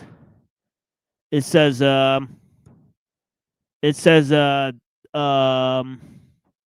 yeah, so because they're born women in a low vehicle, their endeavors towards Buddhahood are a little developed, while their lasciviousness and bad characteristics preponderate. Their sins, which strengthen one another, assume the form of menstrual blood, which is discharged every month in 2 streams. Right? So you think like, oh yeah, the connection between the divine feminine and the divine masculine is like means like the equality of the sexes. You're very wrong about that one, right? Actually, the female is a lower vehicle, right? It's just like in the Gnostic system, right? It turns out that female represents matter and male represents the immaterial, which is a Well, that's superior the thing, same right? for Ebola. Ebola argues that too. Right. Yeah, exactly. Yeah. Yeah. Right, because he's representing the occult tradition, right? So, so interestingly enough, he's a faithful representative. But yeah, it says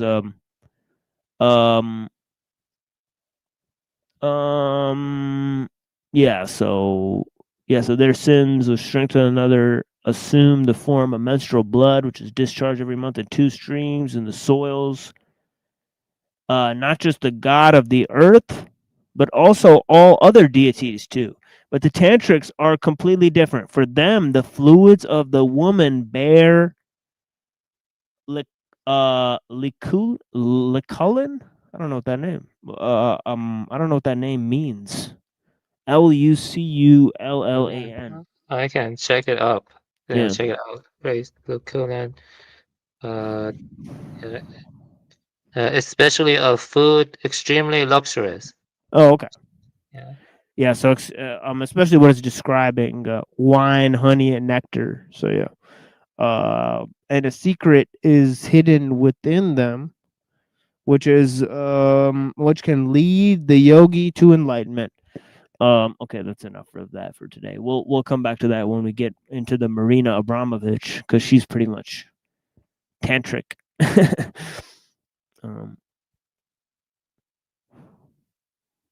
In her sort of thing. But yeah, we'll read more of this. We're on page what is that? Page 140 from the Shadow of the Dalai Lama.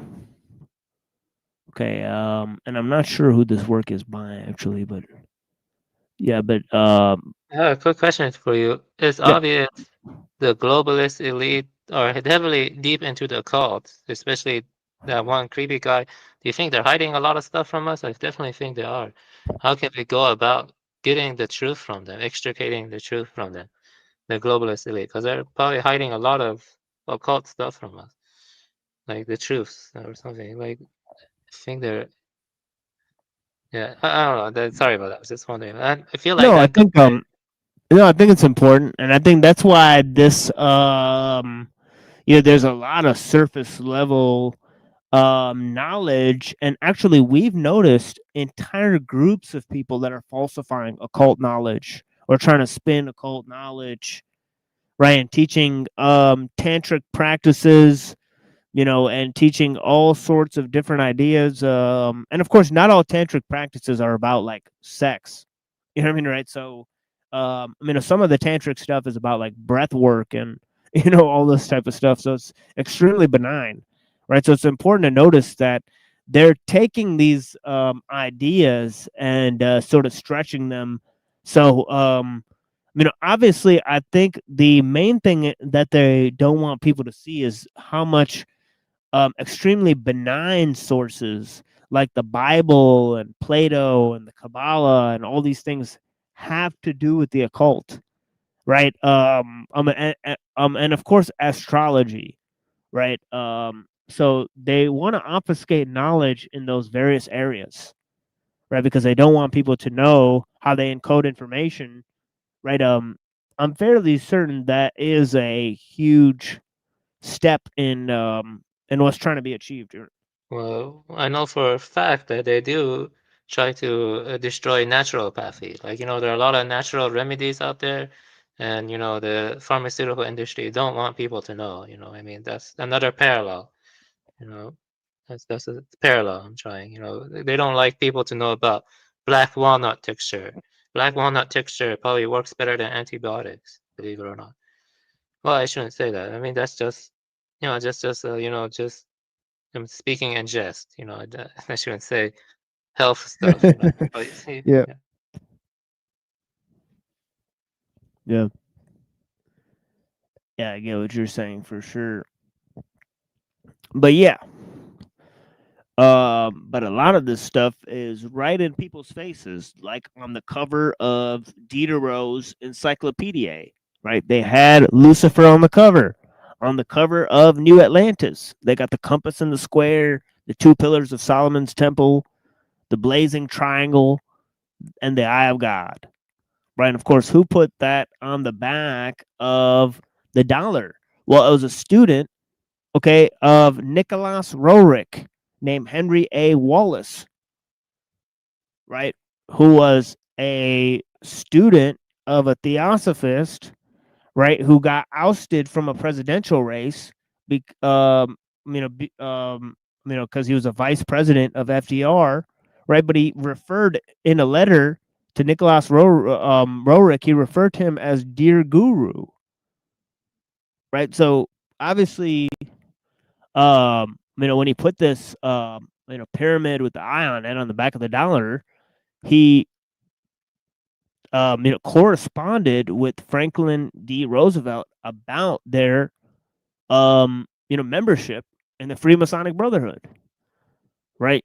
So, wasn't that other guy, I forgot his name, if I look it up, I remember it was like anti-Mason who was killed by the Masons, and then the court tried to cover it up. Was it like William Morgan or something? I forgot his name. You know who I'm talking about? Like, he was killed by the Masons for trying to leak information about them. Yeah, I think it was William Morgan. Yeah, William Morgan. You know about William Morgan? yeah, not really. Oh, you But don't know yeah, I about wouldn't be William Morgan? surprised. Yeah. Wow, I'm surprised you don't know about William Morgan. Wow. Yeah, Like, it's it was interesting. just some guy was trying to leak stuff about. There's even a Wikipedia about him, but he's trying to leak information about the Freemasons, what they believe at the higher grades, and he was killed. You know what I mean? And then when he was killed, it went to the Supreme Court, and then for some odd reason, the Supreme Court just closed the case. They just tried to cover it up. Because he was killed by the Masons, William Morgan.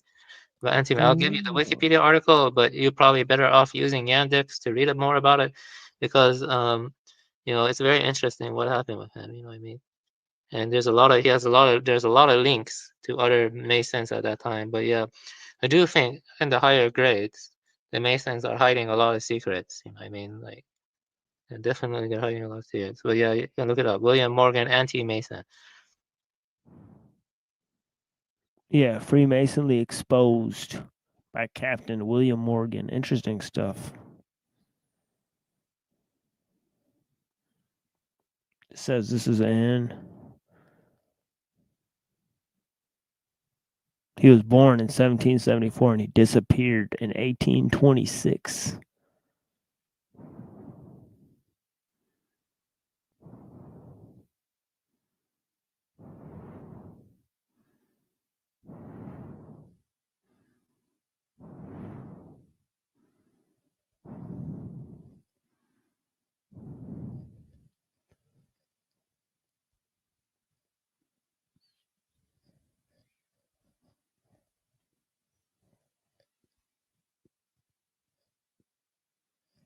Yeah, so it says members of Freemasonry criticized the Morgans for their adoption of Masonic rituals and the Mormons for their adoption of Masonic rituals and regalia. In 1830, Morgan's widow, Lucinda Pendleton Morgan, married George W. Harris of Batavia, a silversmith who was 20 years older. After they moved to the Midwest, they became Mormons. In 1837, some historians believe that Lucinda Pendleton Morgan Harris had become one of the plural wives of Joseph Smith. Holy moly. This is very interesting.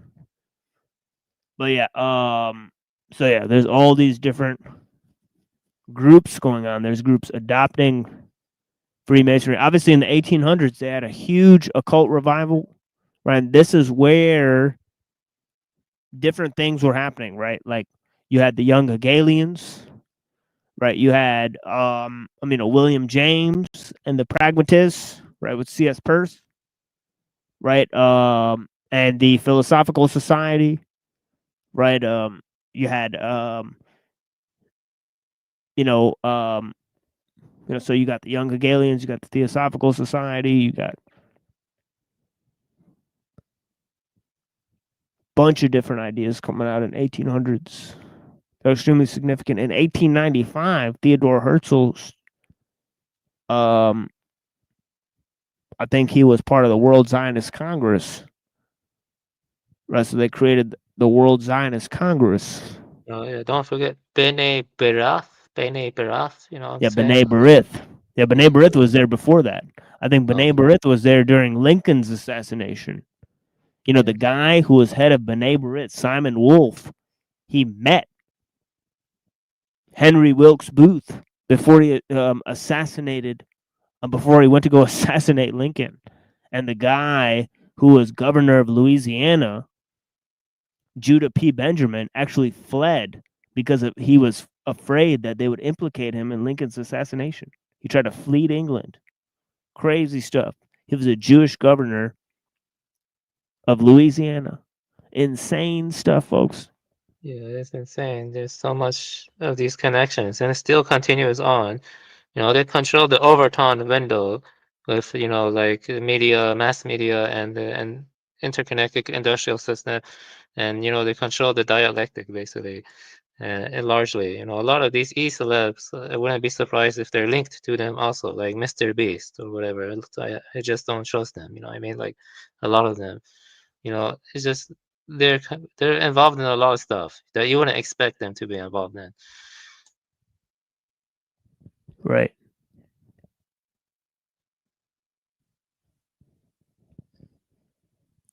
And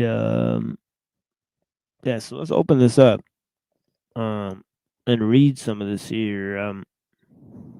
Actually finish reading this right now.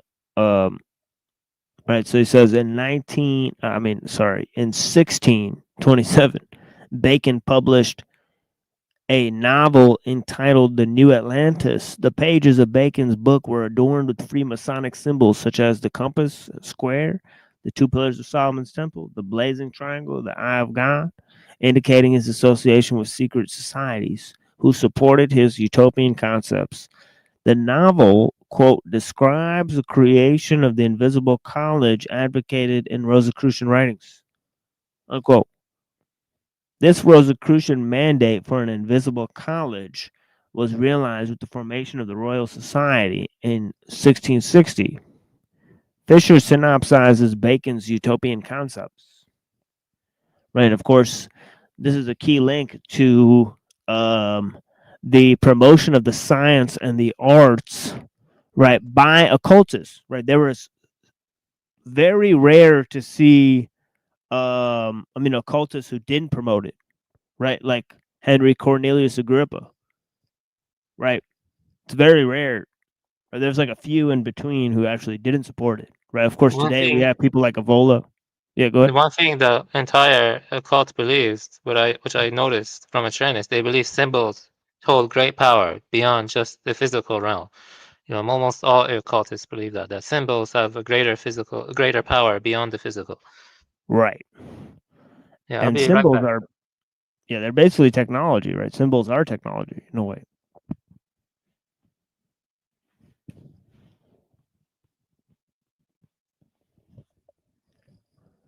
So yeah.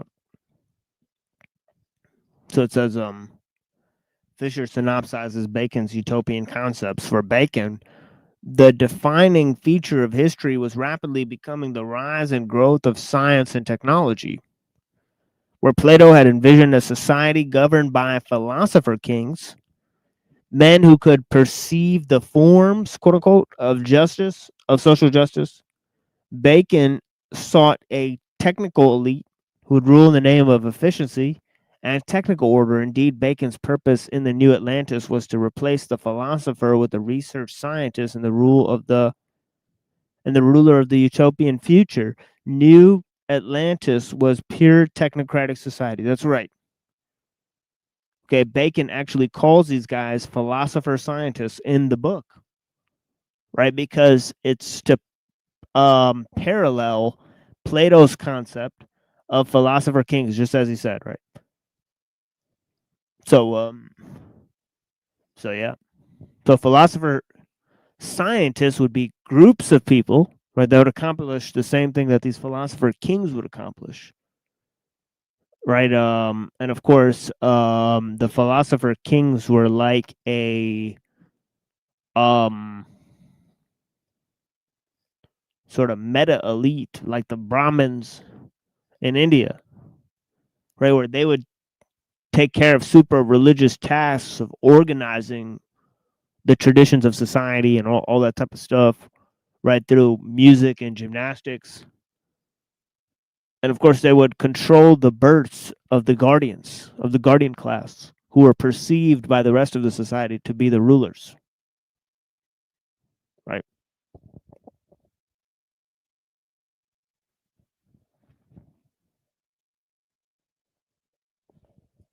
So he says here, not surprisingly, the socialist revolutionaries of the Promethean faith sought to tangibly enact their own conception of Bacon's New Atlantis, socio-political utopians.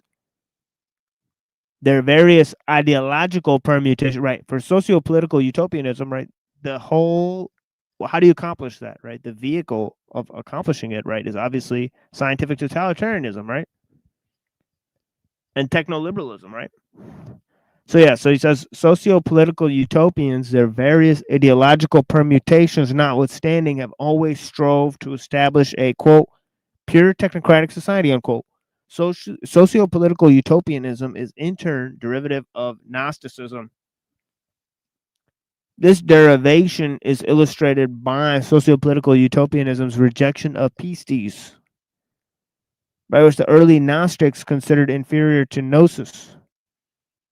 Right now, here it's important to note that there's actually a difference between Gnosticism and Hermeticism, right? Because in Hermeticism, right, the goal is to become like God, right? But in Gnosticism, right, the goal is just to become, to reach gnosis, to escape this world, right? So you wouldn't want to create a utopia in this world and certain Gnostic ideas.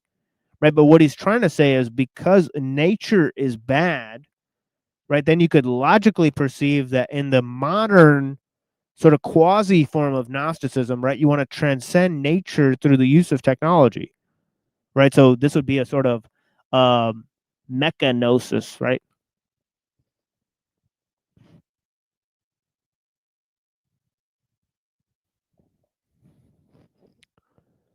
So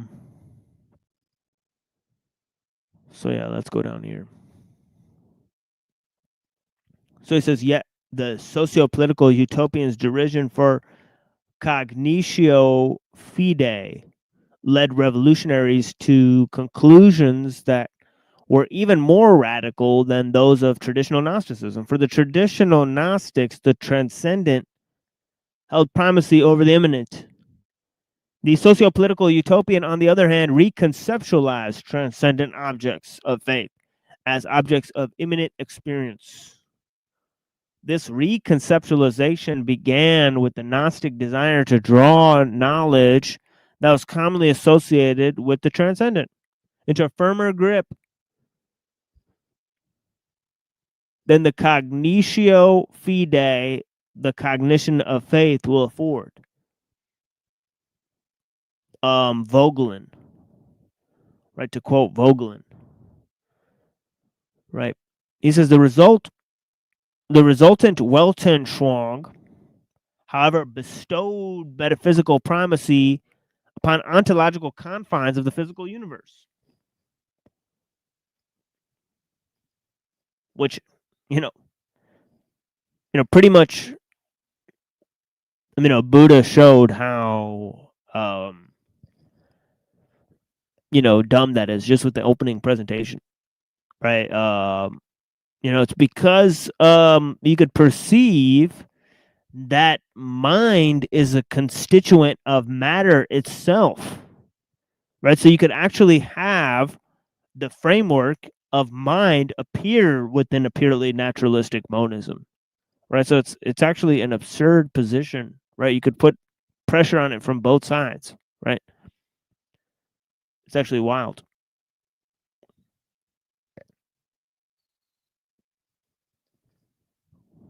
So he says here, the socio-political utopians attempted to transplant objects of faith with the finitude of human knowledge and experience.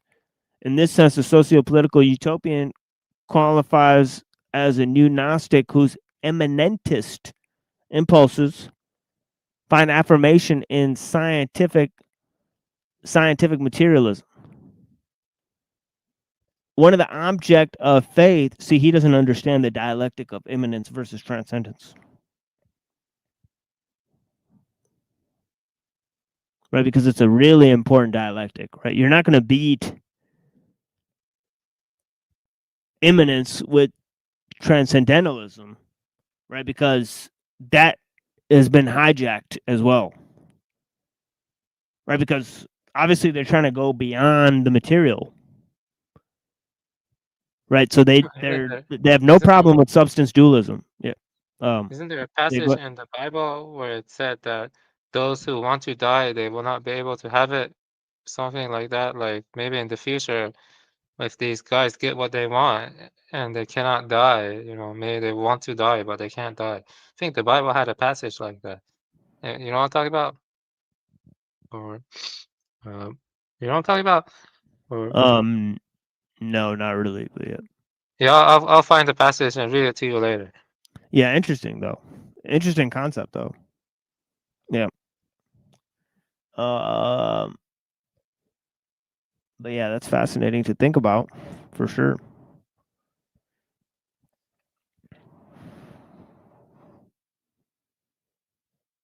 And of course, one of the things I forgot to say on Trad Culture stream, which I really should have said, man, thinking about it now, I should have said that Thessalonians 4:11, I should have quoted that, right? That Paul tells you to live quietly and work with your hands and and not rely on anyone, right? How can you do that in a technological society, right? For that redeemed Zoomer Tard, right? That guy's totally thinks that modernism is compatible with Christianity. I found the passage. It's from Revelations 9:6. Yeah, thank you. And in those days, people will seek death and will not find it. They will long to die, but death will flee from them. Yeah, that's it. Yeah, interesting. Yeah, I have heard that one before. Yeah, I'd forgotten about that one. Yeah.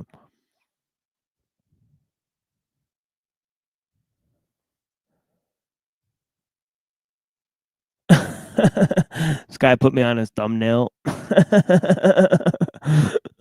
Well, we're gonna record. Yeah, because he's chosen to focus on us for so long. We're gonna record that OTW show, where where we had that first interaction with him, and then we may choose to review some of his other content later because he has chosen to focus on us in a very interesting way. But yeah, while I'm doing my show, and actually other people have done this, right? So this is a pattern, okay, with these internet improv guys, right, who show literally they have no content.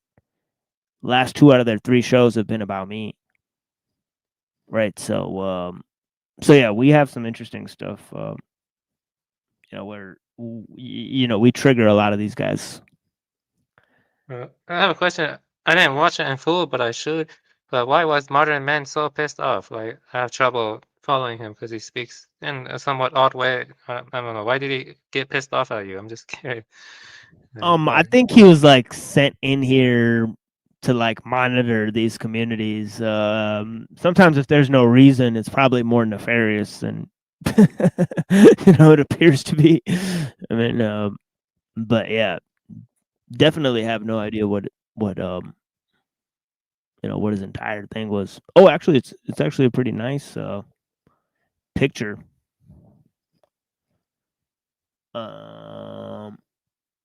Let's take a look at this. Let me actually try to blow this up.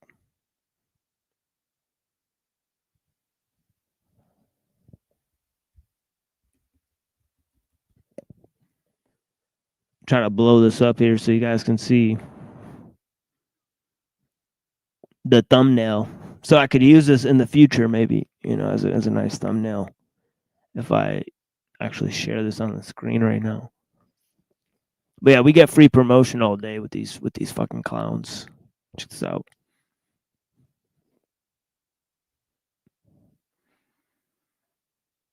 Nice.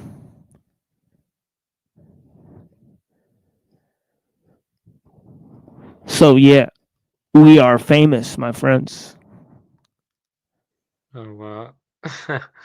Yeah, he seemed, I don't mean to insult Hank or Motorman, but why do they keep talking about Linux? And I don't get it. Like, what place does Linux have in a philosophical discussion? I've used Linux before, and I know it's open source, but it doesn't really like have much, place in a philosophical discussion. I just don't get. Like it's always talking about open proprietary software. But so what? I mean, Yeah, like, I think it's why does kind that of matter? dopey. Like, Yeah, I think it's yeah. dopey. It's like Bugmen, or of the future, so yeah, this is what is going to unfold. People that have no skills other than they press buttons all day, and yeah.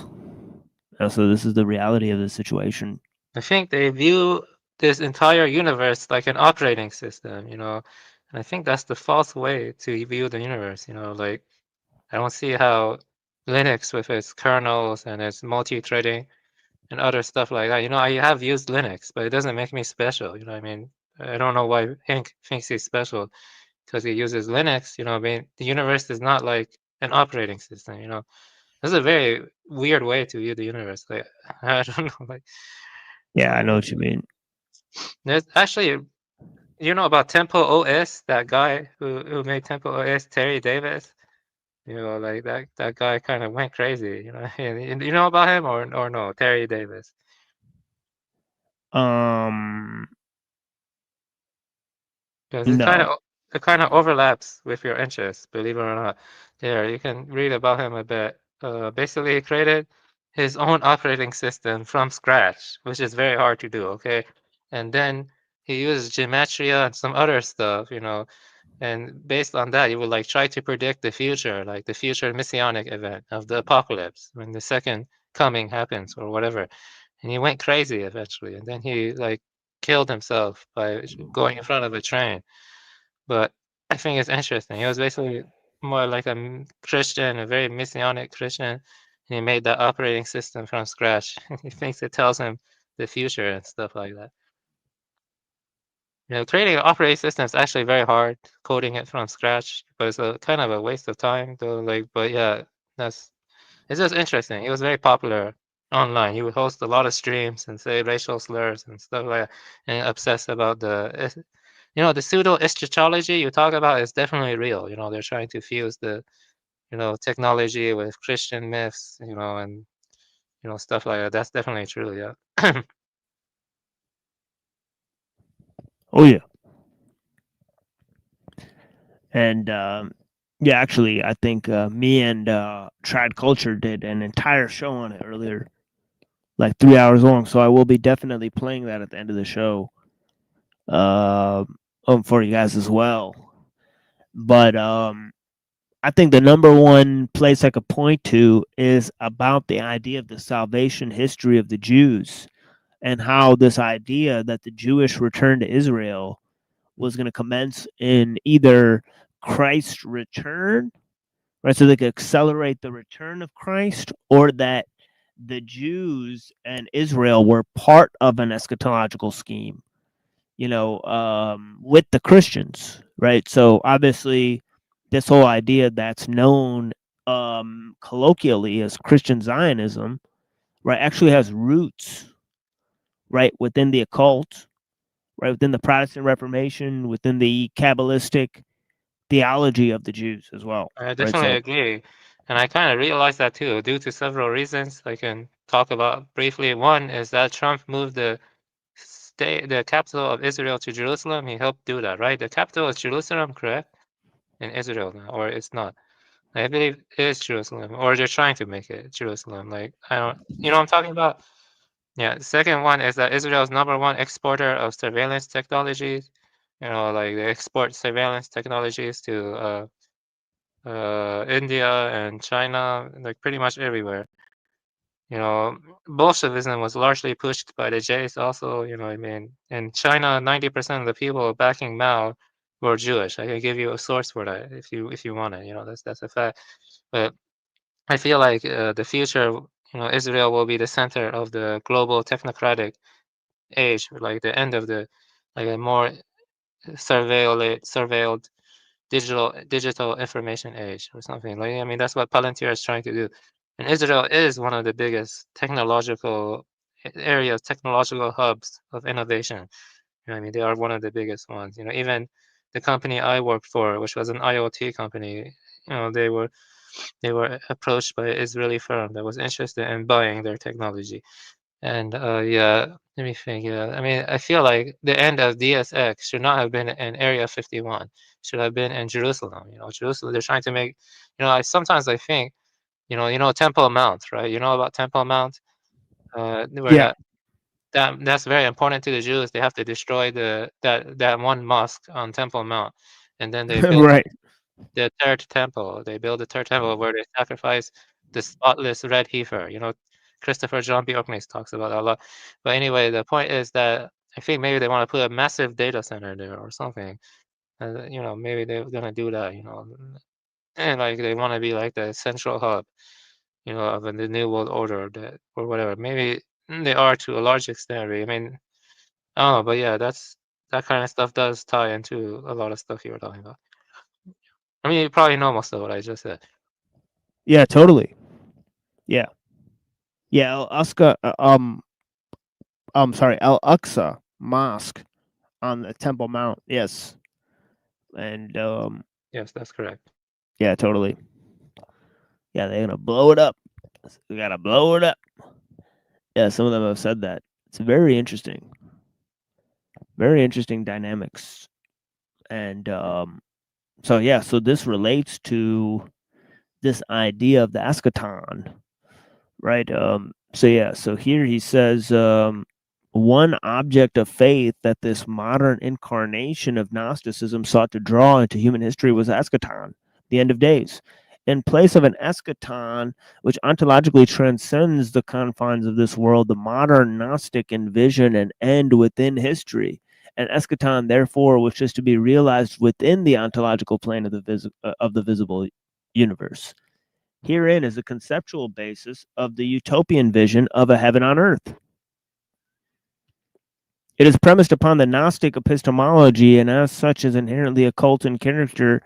Its adherents spawned secular revolutionary movements that sociologically behave like religions. In this century, with the presentation of traditional religious positions in secular form, there has emerged a secular Gnosticism. Secular Gnosticism. Beside the other great secular religions, the mystical union of fascism, the apocalypse of Marxist dialectic, the earthly city of social democracy, the secular Gnosticism is almost never recognized for what it is, and it can exist alongside the convictions almost unperceived. Secular Gnosticism has manifested itself through the 20th and 21st century in a myriad of forms. Of course, the two most prominent examples are ideological kissing cousins of communism and fascism. Communism and fascism.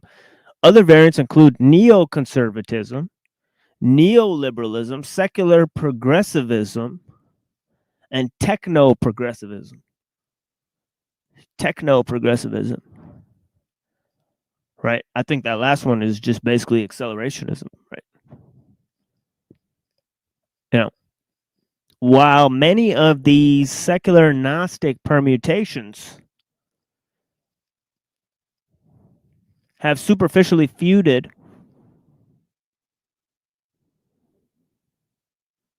with each others over the years, they all have shared a core dialectical commonality, the utopian vision of heaven on earth. In turn, this vision is couched in the anthropocentric dictum of Protagoras. Man is the measure of all things. Right? This is the dictum of the serpent in Eden, in the hypostasis of the archons, right? Ye shall be as gods.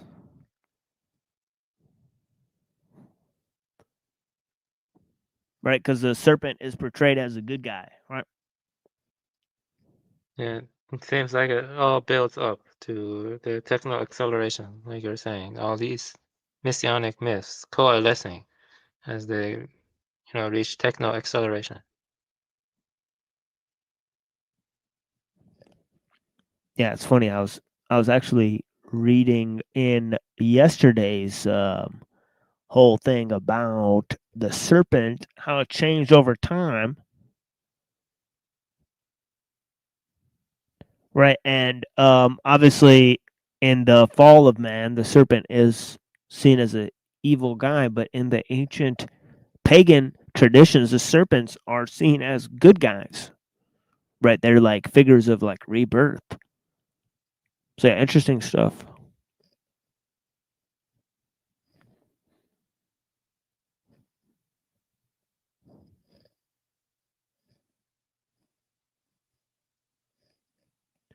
And he says, meanwhile, the hypostasis caricatures Jehovah as the archon of arrogance. Gnosticism's veneration of the serpent and mesotheistic view of Jehovah bespeaks the perennial ambition to usurp the throne of God. The aspiration to achieve apotheosis was a defining feature of the mystery cults of pagan antiquity. It also lies at the heart of Gnosticism. While Gnosticism originates with the ancient mystery cults, while Gnosticism origins with the ancient mystery cults remain a source of contention among scholars. Huh? That is like, yeah, I think they like skipped a word there or something. I don't know. Its promise of liberation from humanity's material side is strongly akin to the old pagan mystery variety of psychic therapy. Psychic therapy. In addition to the ancient mystery religion, promised the quote opportunity to erase the curse of mortality by direct encounter with the patron deity, or in many instances by actually undergoing an apotheosis, a transfiguration of human into the divine. It is interesting to recall Billington's observation that the young Marx venerated Prometheus as an allegorical embodiment of science. Science, according to the Promethean faith, was a new lantern of salvation that would, quote, lead men out of darkness into the light, unquote. Given this Promethean reverence for science, it is interesting that Engels described Marx's theory as scientific socialism. Again, Engels' selection of this appellation was predicted upon the common epistemological foundations of Marxism and modern science, radical empiricism. Saint Simon, right? Okay, who's an interesting figure in Martinism, right? In the founding of Martinism, right? As we said, okay, he was also a interesting proponent of Swedenborg, right? Which was had a profound influence on Hegel, which we described, right? Because he believed in sort of a quasi-utopian theory, right? That Kant also subscribed to. So Kant and Hegel, they were believers in utopianism, essentially. Yeah, it's interesting. It is like a perversion of, the Taoist immortality. The real Taoists would not say this is techno immortality is true immortality. They would never say that. That's more like a profane perversion of true immortality, which is more of a sense of timelessness when you let go of the abstractions and the obsession with technique. I mean, that's what true immortality is about. It's not about perverting it, about technique. You see what I'm saying? Yeah. Right. Yeah, totally.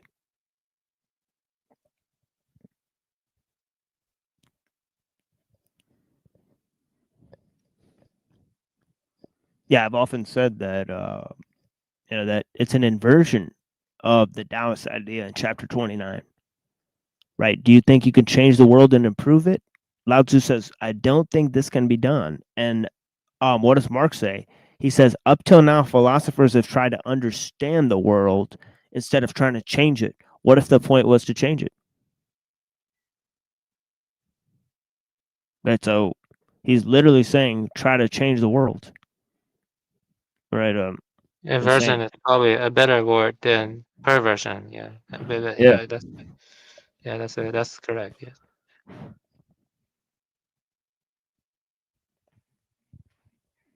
So so he goes on to say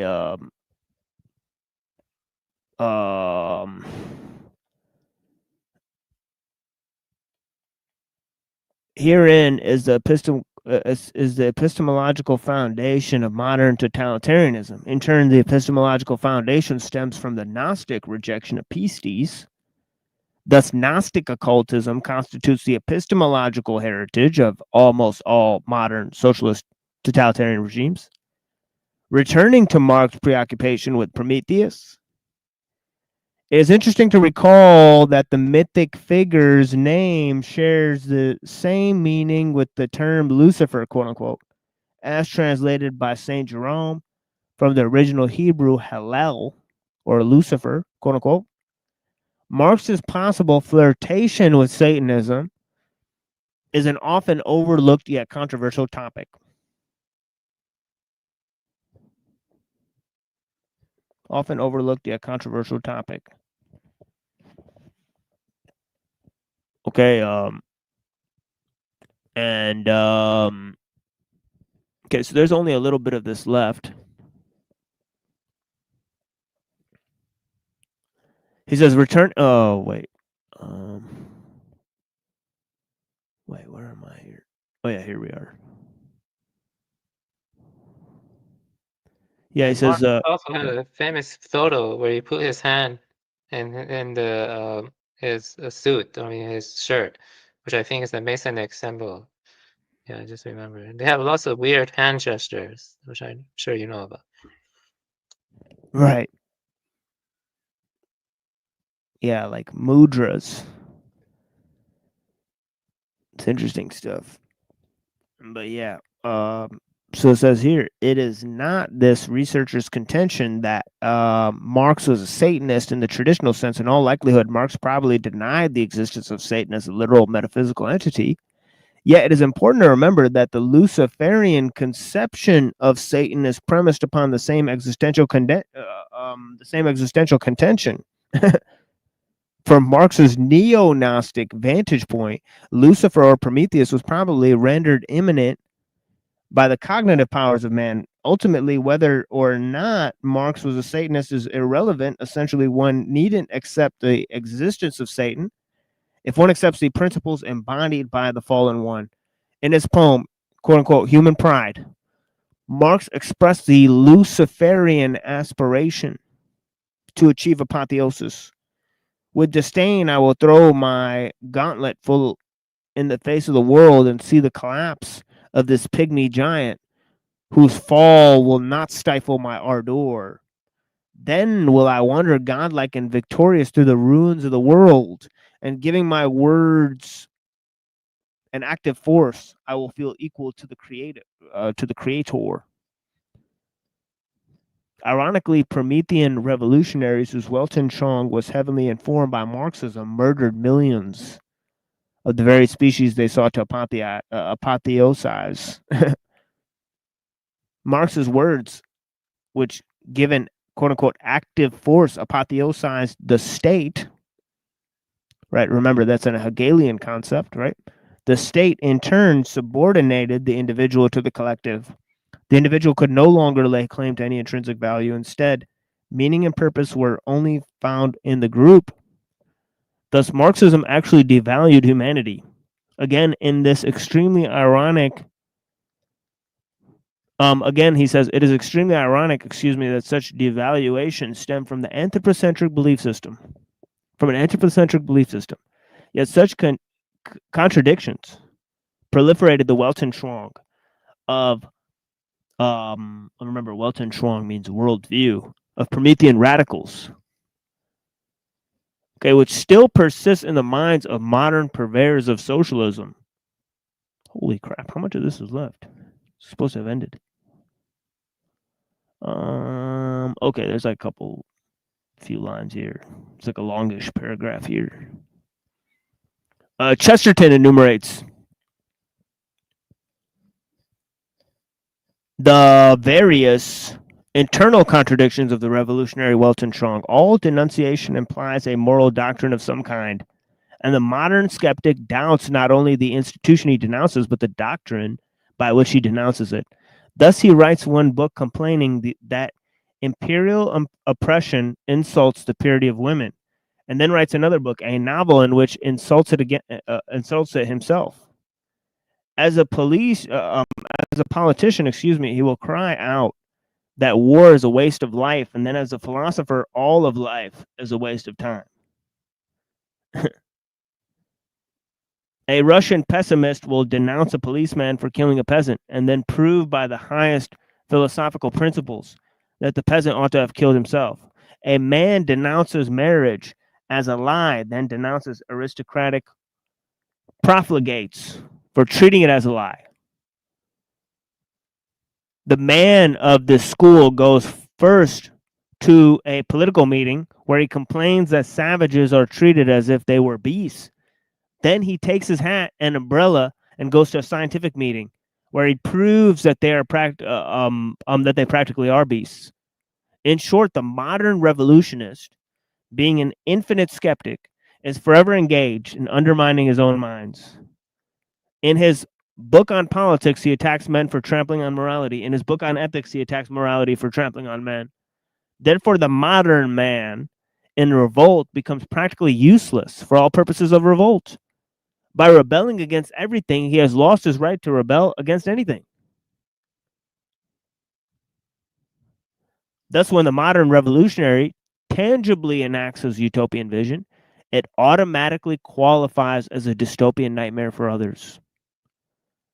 Promises of an unlimited freedom begin to fade as the apotheosized state confiscates the citizenry's wealth in the name of the socioeconomic egalitarianism and imprisons dissidents. in the name of facilitating evolution, a theory that the orthodoxy of science has deemed infallible. Those members of the human species who fail to meet the arbitrarily established standards of biological and genetic purity are expunged through eugenical regimentation.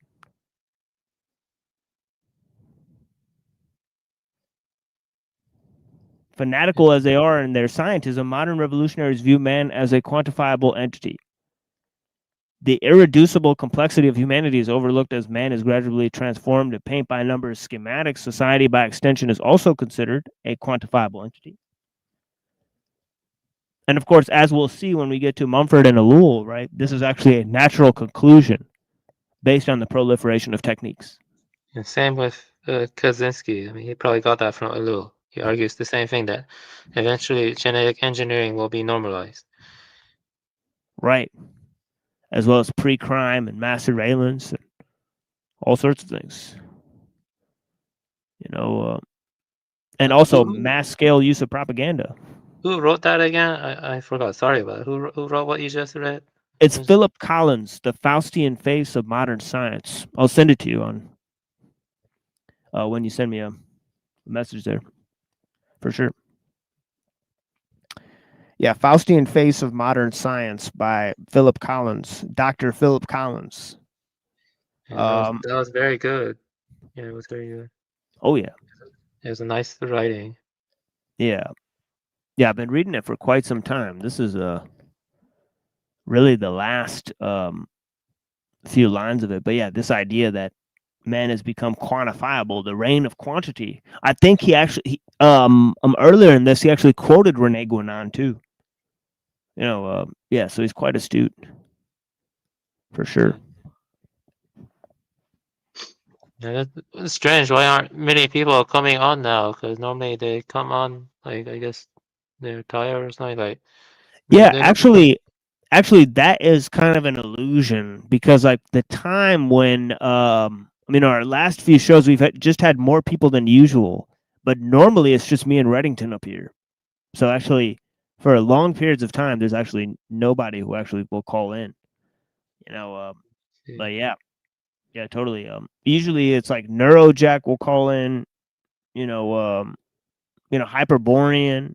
You know, me, Hyperborean, Reddington, we're having a bunch of conversations. Rocky will call in all the time. You know, Zephyr will call in. But yeah, we usually get the same people calling in all the time. You know, unfortunately, we don't get that much interaction. But yeah. So yeah, let's quickly finish this. We'll play some music. And then we'll move on to Mumford and ellul. And yeah, we'll get into the Shangzu. Right, we got a little bit of the Shangzu, and we'll get into a little bit of information about the transhumanists as well, right? Can I ask something quickly about the Shangzu? Which translation are you reading? I feel like the translation I read wasn't the best for the Shangzu. It's Philip J. Ivanhoe, I believe. Is it a good translation? I think it is. Yeah, the translation I read, honestly, something about it didn't sit right with me. So I'll probably read his translation next. Yeah, maybe it's better. Yeah. Thanks. Yeah. The translation I read was by Zipporn. Ziporyn. I didn't like it that much. I feel like it kind of naturalizes things too much, and I don't like that. You know what I mean? Like, you gotta be true to the spirit of the original text as best as you can. You know what I mean? Yeah. Yeah, I think I think just focusing on a bunch of different translations. This is a work that I haven't really studied in great details. I've superficially read like 2 or 3 translations of it. But yeah, this but yeah, comparing those ideas to Taoism, obviously I've taken a serious look at that. But yeah. I mean to Lao Tzu's work, but yeah. But yeah, it's interesting. But yeah, here he says and this is the last couple lines here. He says, thus modern revolutionaries work to install their own Baudelarized form of democracy, the democracy of quote-unquote experts, right, which is really scientific totalitarianism, right? And this is such a perfect idea that ellul has, right, that liberalism gives birth to its executioner, right, that it creates conditions of the proliferation of technique, and that leads to totalitarianism. Right, the society that liberalism seeks to create is a society where nobody has to make decisions, right? And that's a society where all the decisions are made for the people, right? In this totalitarian structure, right? So it's an extremely we see it right now with the movement of the totalitarianism. We're seeing it right now. Right, exactly, right. That it's not liberalism that's failing, with the proliferation of technique. It's actually, totalitarianism that's being proliferated, right? And it's, obviously we're moving towards a sort of Gothic futurism. So, yeah. So, so he says, by virtue of their own purported scientific and technical expertise, these policy professionals calculate and systematize the motivations of the populace and develop economic and technological stimuli that could produce the desired patterns of mass behavior. The final and most tragic casualty of this form of governance is not the political dissident or the marginalized dysgenic. Ultimately, the final victim of scientific totalitarianism is the human soul. Man, from the scientific vantage point, is little more than an amalgam of behavioral repertoires. He's a tabula rasa, whose value depends entirely upon the final portrait rendered by the brushstrokes of his enlightened conditioners. If he cannot or does not conform to the paint-by-numbers template of the experts, he is deemed a product of retrograde evolution. Because man's soul defies quantification, the content of his chapter is appropriated absolutely no currency in the scientific Weltanschauung. Again, it is indeed ironic that in their hopes of apotheosizing the human species, modern revolutionaries devalue man. This is the Faustian face of modern science. The inhuman human race. Right? Or as somebody said it recently, they said transhumanism, the goal of transhumanism is post-humanism. Yeah. And Totally. also, it takes us away from ancient wisdom like Lao Tzu and Zhuangzi. Many people view that through a naturalistic lens now, or through a materialist lens. A lot of times, unknowingly, they do that. And, it kind of takes us away from the wisdom of the ancients, the way they saw the world. It wasn't through pure quantification, you know what I mean? Yeah. Yeah, totally.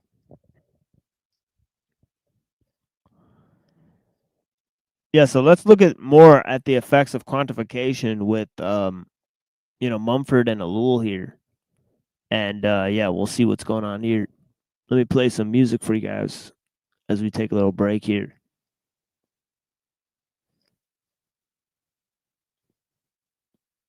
And, yeah. All right. Okay. Be right back.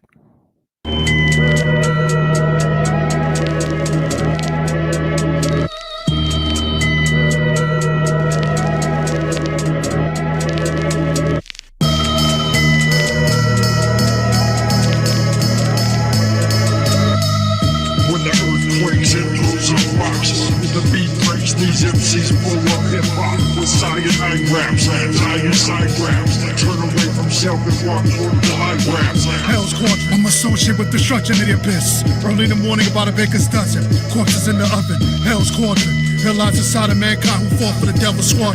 I'm laughing, dressed in sackcloth, wore fabrics from J. McLaughlin. Armies of battalions and commanders. I was a fiend and addict until I heard my name whispering coming from the attic. Put the dope down and spit that dope, prophesying of upcoming war and famine. When the fifth angel sounds a trumpet, the poppers would go from euphoria into a state of panic. No more carrying bodies over my shoulder, now I must dump it. No more molested carcasses doing the work to the perverted. Must repent for my sin, murdering. Looking in the mirror, I face it. I'm solely responsible for all those dead women lying inside my basement. Towards the sun in the morning, I have to face it. Jerusalem, the mental thoughts swing back and forth like a pendulum. Confessing that I meant it, as a descendant of Adam. Eve must die, so I can no longer be tempted. Attempts to become one flesh must be corrected. Cut this Jezebel off my skin like circumcision. Matthew 10, pray for the vision. Quakes and blows up rocks. The beat breaks, these MCs pull up hip-hop with cyanide raps, cyanide raps. Turn away from self and walk toward the high raps. When the earth quakes and blows up rocks. The beat breaks, these MCs pull up hip-hop with cyanide raps, cyanide raps. Turn away from self and walk toward the high raps. Infestation, debauchery, and chastisement. Armageddon has come, and these people are just intrigued by the over-grandiose, self-centered over-grandizement. Heaven's chemist in the apocalypse, they're recreating more heavenly alchemy. Mediocre minds can't fathom these lines. The bars I spit are Optimus Prime, but you got jealousy in your hearts like Starscream. So it prevents you from seeing with the heart's IG. Most people are totally blind, not intrigued by the divine. And the ones that claim divine just see it as a superficial high. A label in their hearts, they hypocrites and feel it as a fable. But it helps cope with their hate, yo. Heaven's chemist, I really rhyme, and all of it is heavenly substance. Old man of the mountain, protecting my flame. Quakes and blows up rocks. The beat breaks, these MCs pull up hip-hop with cyanide raps, cyanide raps. Turn away from self and walk toward the high raps. When the earth quakes and blows up rocks. The beat breaks, these MCs pull up hip-hop with cyanide raps, cyanide raps. Turn away from self and walk toward the high raps. When the earth quakes and blows up rocks. The beat breaks, these MCs pull up hip-hop with cyanide raps, cyanide raps. Turn away from self and walk toward the high raps. When the earth quakes and blows up rocks. The beat breaks, these MCs pull up hip-hop with cyanide raps, cyanide raps. Turn away from self and walk toward the high raps. When the earth quakes and blows up rocks. The beat breaks, these MCs pull up hip-hop with cyanide raps, cyanide raps. Turn away from self and walk toward the high raps. When the earth quakes and blows up rocks. How is it you can't read the signs of the times? The kingdom of heaven is here. Now. Reflections not perspective when the lake of liquid metal. And Fibonacci sequence shifting into states of peril. Isotopes of hydrogen combustible with vengeance. Used as a propellant for nuclear power weapons. Hallucinogenic venom takes the spirit to the heavens. 7 sins of torture warp your mind in 7 sessions. Hammers to the head are swung in less than 7 seconds. Ropes around the neck, guillotines behead them. The psycho of the hostile takes the art inside his movie. Psychologic horror changes synapses to smoothie. Sucked into the vortex in the diamond sky Lucy. Symmetry, semantics, all my phonics cast a beauty. Execute the prisoner, blind the thinking mechanism. Zoom in with the vision like the record book is stitching. Nano seeds are planted into walls that grow to listen. Mutate into cameras, locking lenses on the victim. I've sharpened every sword to capture light and love and wisdom. Building prism temple pyramids to prey outside religions. Shock open the stargates of planetary systems. Frequencies vibrating from the mysticism given. On my page of blood, slaves to the drugs, digging for jewels in the cave in the mud. On these pages of blood, chasing the love, headed for the sky in the age of the flood. On my page of blood, slaves to the drugs, digging for jewels in the cave in the mud. Pages of blood, chasing the love, headed for the skies on the rays of the sun. The best thing that we can hope for, the most important thing we can hope for, or pray for, or ask for, is that our desires coincide with God's will. But at the end of the day, at the beginning of the day, it's going to be be God's will. It's gonna be God's will. We set fire for tomorrow, detecting broken spirits, beheaded at the gates, moon reflection in the river. Meditate with madness when angels start to whisper. Solitude embraced in the darkness of the winter. Drain the blood of ravens to paint the perfect picture. Beauty of illusion is attractive and disfigured. Death machine assassin is a holographic image. Forbidden in the centre is the man who breaks the mirror. Explosive bomb shrapnel piece the puzzle back together. Elder spoken parables and killed the fortune teller. Dreams beyond yesterday, a different type of terror. Bottle wine explored for acoustics in the cellar. Golden eagle perched at the ancient Roman Senate. 20,000 years plus a billion people buried. Cremation of a cult, watch the demons as they perish. Walking crimson moon with birds boots next to chemists. We and they, we never think the same, so you should think again. The link between us is a missing chain. Excalibur extraction from a frozen brain. Potent page of coconut flakes floating on an opium base. Ready to take survive, flying, losing hope in the flames. Gigantic man is yellow and green, psychiatric romantic semantics. Walking through a portal hole trapped in the canvas. Spit with the strength of Holyfield, fury of Tyson. My army is deep like a city of wild bison. Timeless stamp of wax sealing both eyelids. Bubble flowers grinded like the thistles of the highlands. Last chance saloon down the lines of cocaine. Bones get tied, the bones around a bowl of bottom feeders. Beauty of life is painted in the glass with flying heaters. Energy from the speaker that can leave you in a seizure. They has a palm in the pockets at the wallet with the tweezers. Shaman of Ebenezer, the frequency that kills the tweeters. Camouflage cheer, the green smoke that fills the ether. I ripped T-1000 liquid jungle poison spears. Reef of a detonator, get sniffed the plastic raw, blow the smoke. Mycelium trip, temperature Sicilian chrome. Well-dressed Catholic foe. Irish whiskey south of flow. Sunday clove, Jesus bless my soul. The kingdom of heaven is like a treasure hidden in a field. A man finds it, and in his joy spends everything he has to buy that field. It's like a merchant in search of fine pearls. He finds one pearl of great value and sells everything.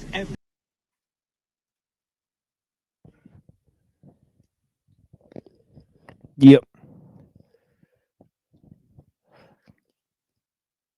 Okay, let me open this up for you guys.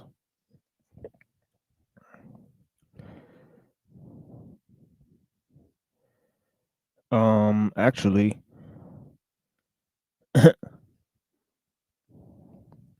yeah, give me 1 second, folks.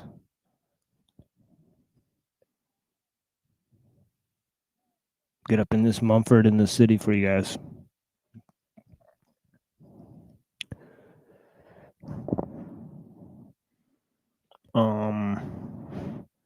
Mumford.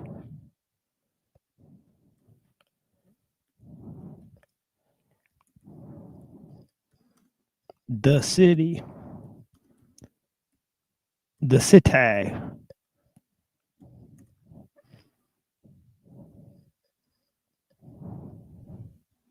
of course, we're going to expose Modern Men Lost Again, where he really exposed himself.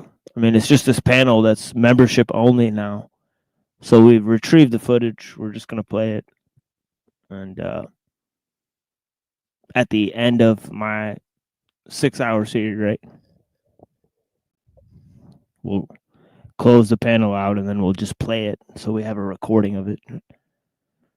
And yeah. I feel like you're very accepting of different areas of contention, and I don't understand why he would be such a dick that guy. Oh my God, you should have seen, you should see the history of this channel. We've been consistently derailed and attacked by all of these different shows in this area. Right? Actually, some of the largest personalities have come and tried to talk down to us and expose us and make content about us. They spent weeks and months creating content focusing on this channel. Right? So if you actually just have creative input, right? This is how people actually treat the space that you create, right? So you actually have to fight to have people acknowledge and respect you, right? So when this fool started attacking me on different platforms, many different people within these different platforms came to defend the type of content that I produce, right? Because they have personally benefited from it. So then he dug in deeper. Yeah, finding that didn't out, he mean dug in to. deeper. Yeah. I didn't mean to offend Unseen. You know, I respect No, his it's all views. good. It's all good. He's actually just like that. So he will just react like that. All right. So I see.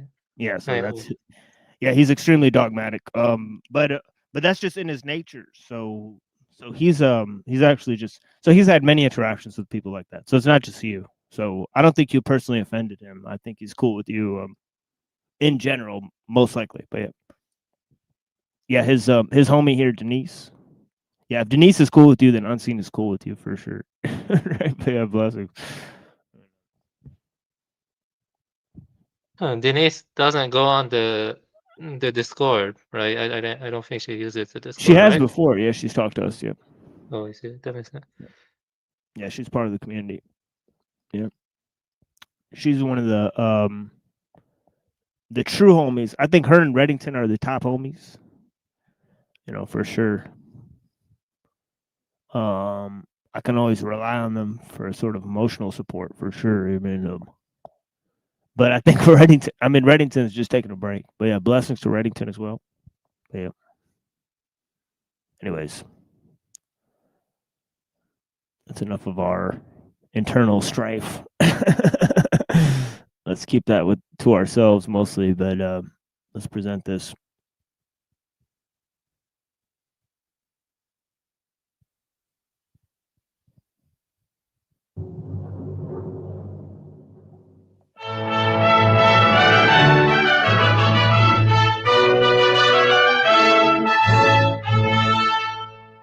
To build monuments representing royal power and religious glory, cities have often sacrificed the immediate well-being and comfort of their citizens. They were glad to give to their kings and their gods what they denied to themselves. As long as the meaning of these great monuments remained alive, the sacrifice was partly repaid by visions of splendor and hopes of eternity, which lifted men's hearts and released their energies for the daily task. But there was a dark side to this blessing. Except for a small minority, the life of the common man too often went on in cramped, dark, insanitary quarters. Poverty caused overcrowding, filth accumulated, disease spread.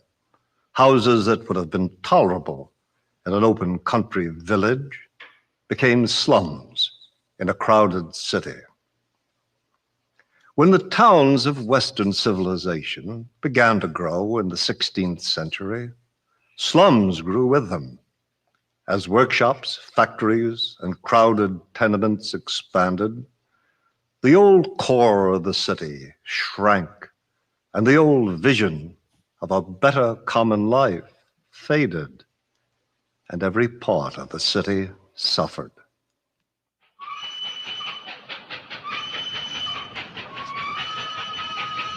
In the 19th century, a human flood of the displaced and disinherited from town and countryside, drawn by the uncontrolled forces of the Industrial Revolution, poured into the old cities, multiplying their riches, their size, and their power.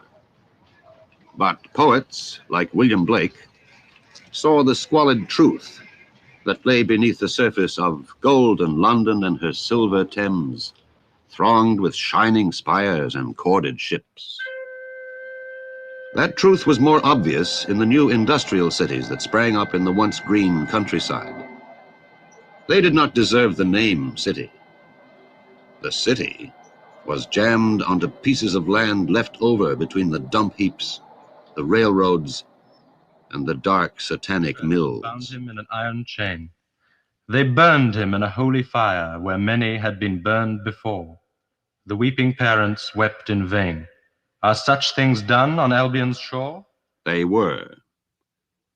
And never before in history had so many people lived in such ugly and savagely debased surroundings. Their working hours were long, and their lives were short. I wander through each dirty street, near where the dirty Thames doth flow, and mark in every face I meet marks of weakness, marks of woe. In every cry of every man, in every infant's Souls cry of men are bought and sold, and milk-fed infancy for gold, and youth to slaughterhouses led, and beauty for a bit of bread. Is this a holy thing to see in a rich and fruitful land, babes reduced to misery and fed with a cold usurious hand? Is that trembling cry a song? Can it be a song of joy? And so many people poor, it is a land of poverty. Every night and every morn, some to misery are born. Every morn and every night, some are born to sweet delight. Some are born to sweet delight. Some are born to endless night. Those whose greed or indifference helped create the slums fled from the city, turning their backs on it. The ears of the inhabitants were withered and deafened and cold, and their eyes could not discern their brethren of other cities. O Rose, thou art sick. The invisible worm has found out thy bed of crimson joy. Pity would be no more if we did not make somebody poor, and mercy no more could be if all were as happy as we. Though the city was the source of much of their riches, the wealthy in their country homes renounced most of the responsibility of making the city fit to live in.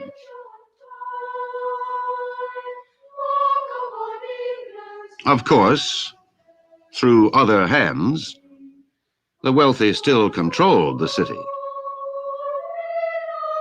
And of course, they gave a measure of charity through other hands.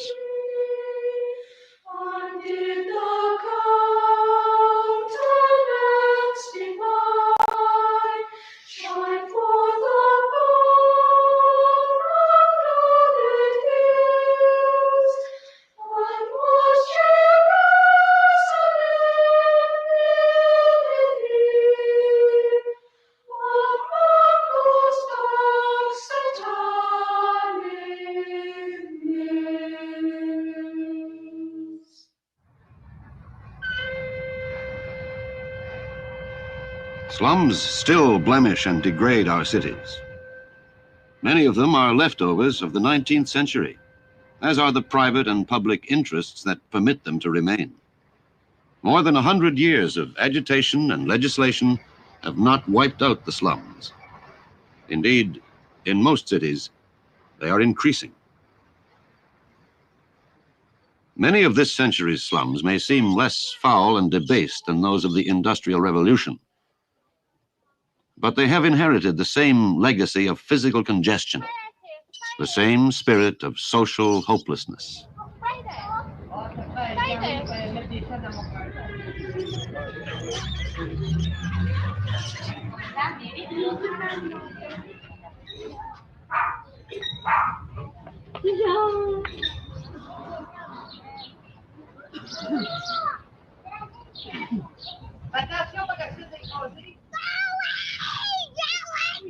Grandma! Grandma!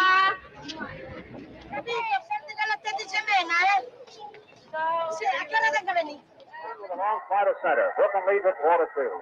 Blanca throws. There's a long pass. It's going to be, I believe, the Giants with the parrot. The Giants with the parrot. The Giants with the parrot.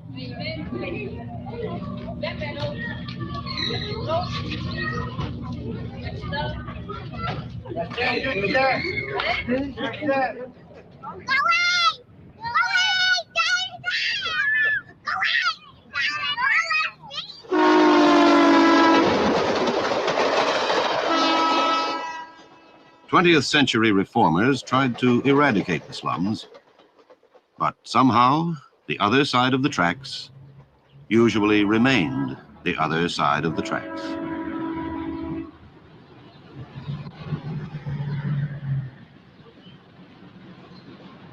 The new public housing projects that replaced some of the slums were cleaner, roomier, tidier, more open, but something was missing which sometimes was found even in the worst of slums.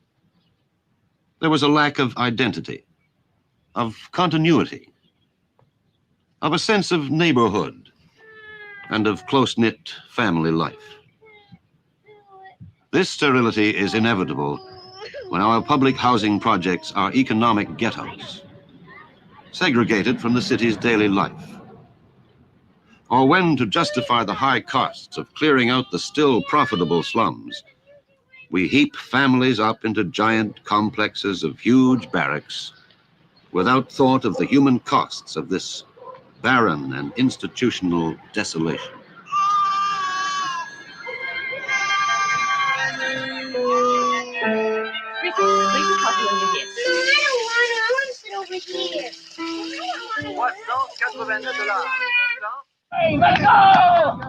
Life is often more vigorous and spontaneous in semi-slums, which have so far escaped renewal. This is no justification for leaving things as they are. It simply emphasizes the steady deterioration of urban living areas. For the poor have had their sad revenge. The overcrowding that began in the slums and the sterility of most public housing projects is spreading to the homes of the middle and upper classes throughout the city.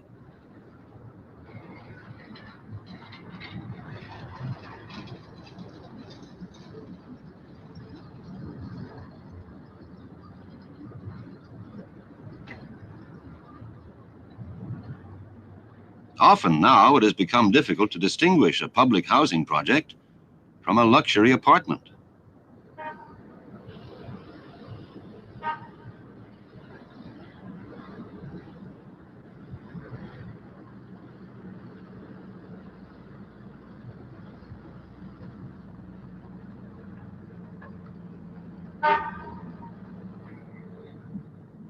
Constantly rising land values are crowding out the old homes and transforming pleasant neighborhoods into rows of expensive filing cabinets for human beings. Only high-density housing will make high profits in these areas, so that in many ways, the standards of the slums have become the standards for most city dwellers.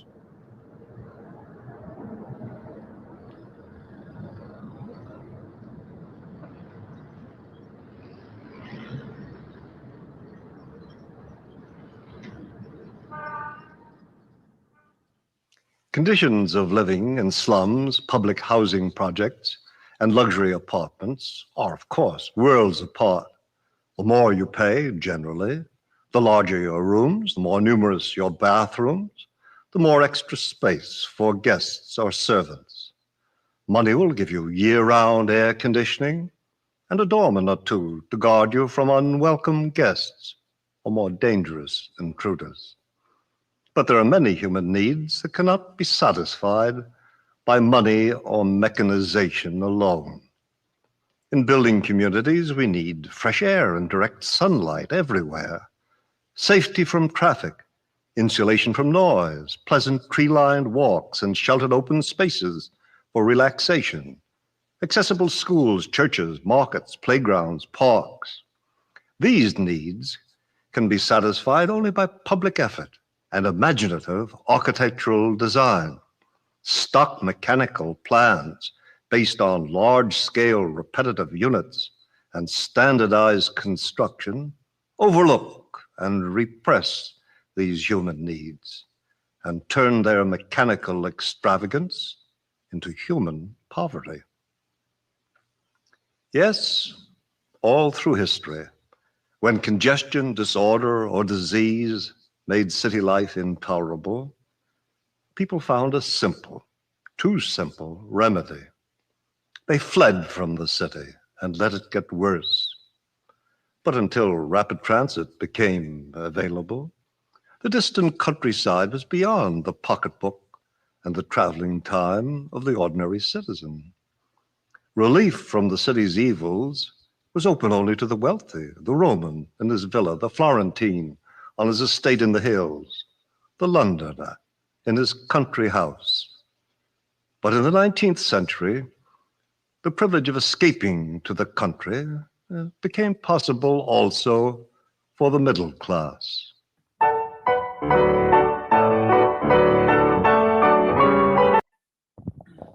Okay. And combine this with what Scott Russell Sanders was saying about the healing aspects of being in close contact with a natural setting. Right. I had the beginning of this video was somewhat trippy because he was reading poetry from William Blake, and I actually have some similar Chinese poetry from a guy.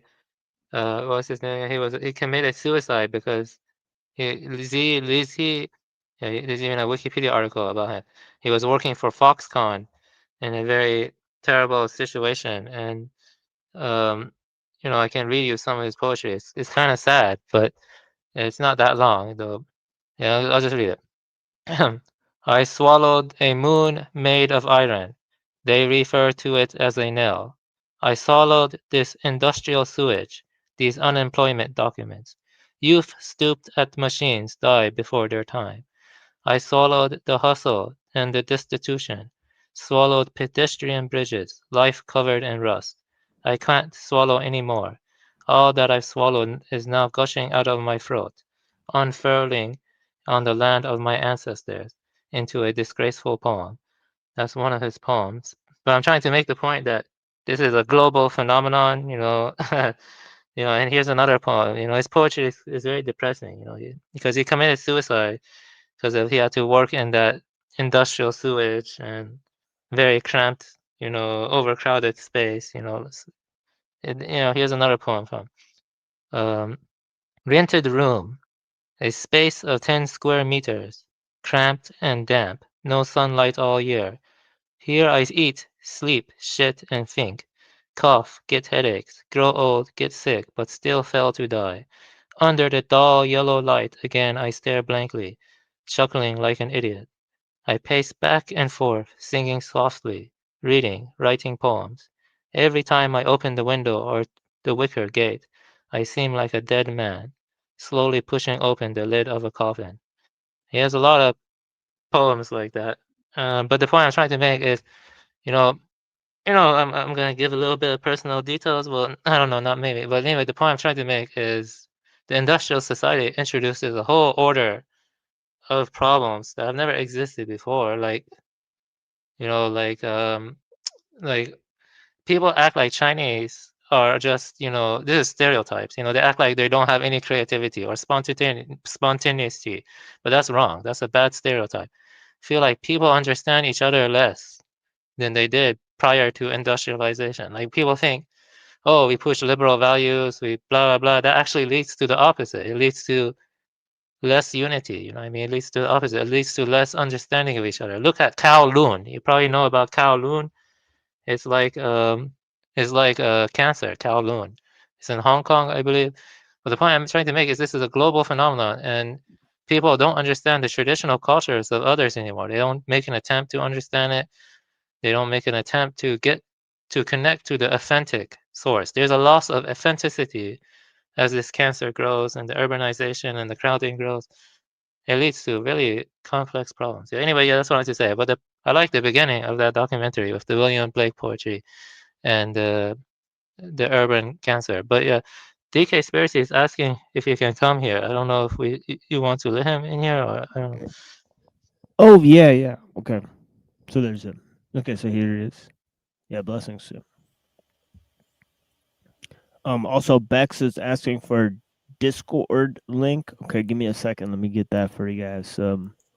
How long ago are these messages? Yeah, I just posted the Discord link, but this account isn't a mod, so it's not an actual link for anyone. Yeah, give me a second here. I got you guys for a second.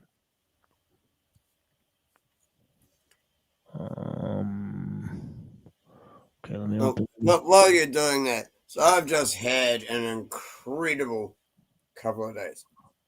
I got interviewed yesterday, and it was probably one of the best videos that I've ever been involved with. Yeah. Tell us all about asking me questions, and I just kept talking about stuff. Yeah, tell us all about it in a second, but let me read a little real quick, and then we'll get into. Oh, sorry, are you still reading? My bad. Yeah. So give me 1 second here, folks. And let me drop this Discord link in the chat here. For Bex, and if she's still there. So yeah, that's in there for you guys. Yeah. And then, yeah, let me look at my Discord name because I know Buddha wanted my Discord name. I actually don't know how to find No, that. that's the DM thing. Yeah, so And I think it's just called the machine. Yeah, it's called the Machine Lies. yeah, but no, So it's if he just wants to DM you, then yeah, it's generally different from the channel name. yeah. That's what he's after. He wants to get in touch with you directly. Yeah, it says the Machine Lies number 1041. So yeah. So Oh yeah, let me, you've messaged me quite a few times. We've talked quite a few times. So yeah, I know. But it's the fact that if other people don't know, and your channel name is your name, they need to know the number to be able to get in touch with you directly. okay. Yeah, so Buddha. The number is number 1041. Okay, yeah, I wrote it down. The Machine Lies 1041. Number Is 1041. there an underscore between? Here, I'll write what it says in the back. It says it like this: the Machine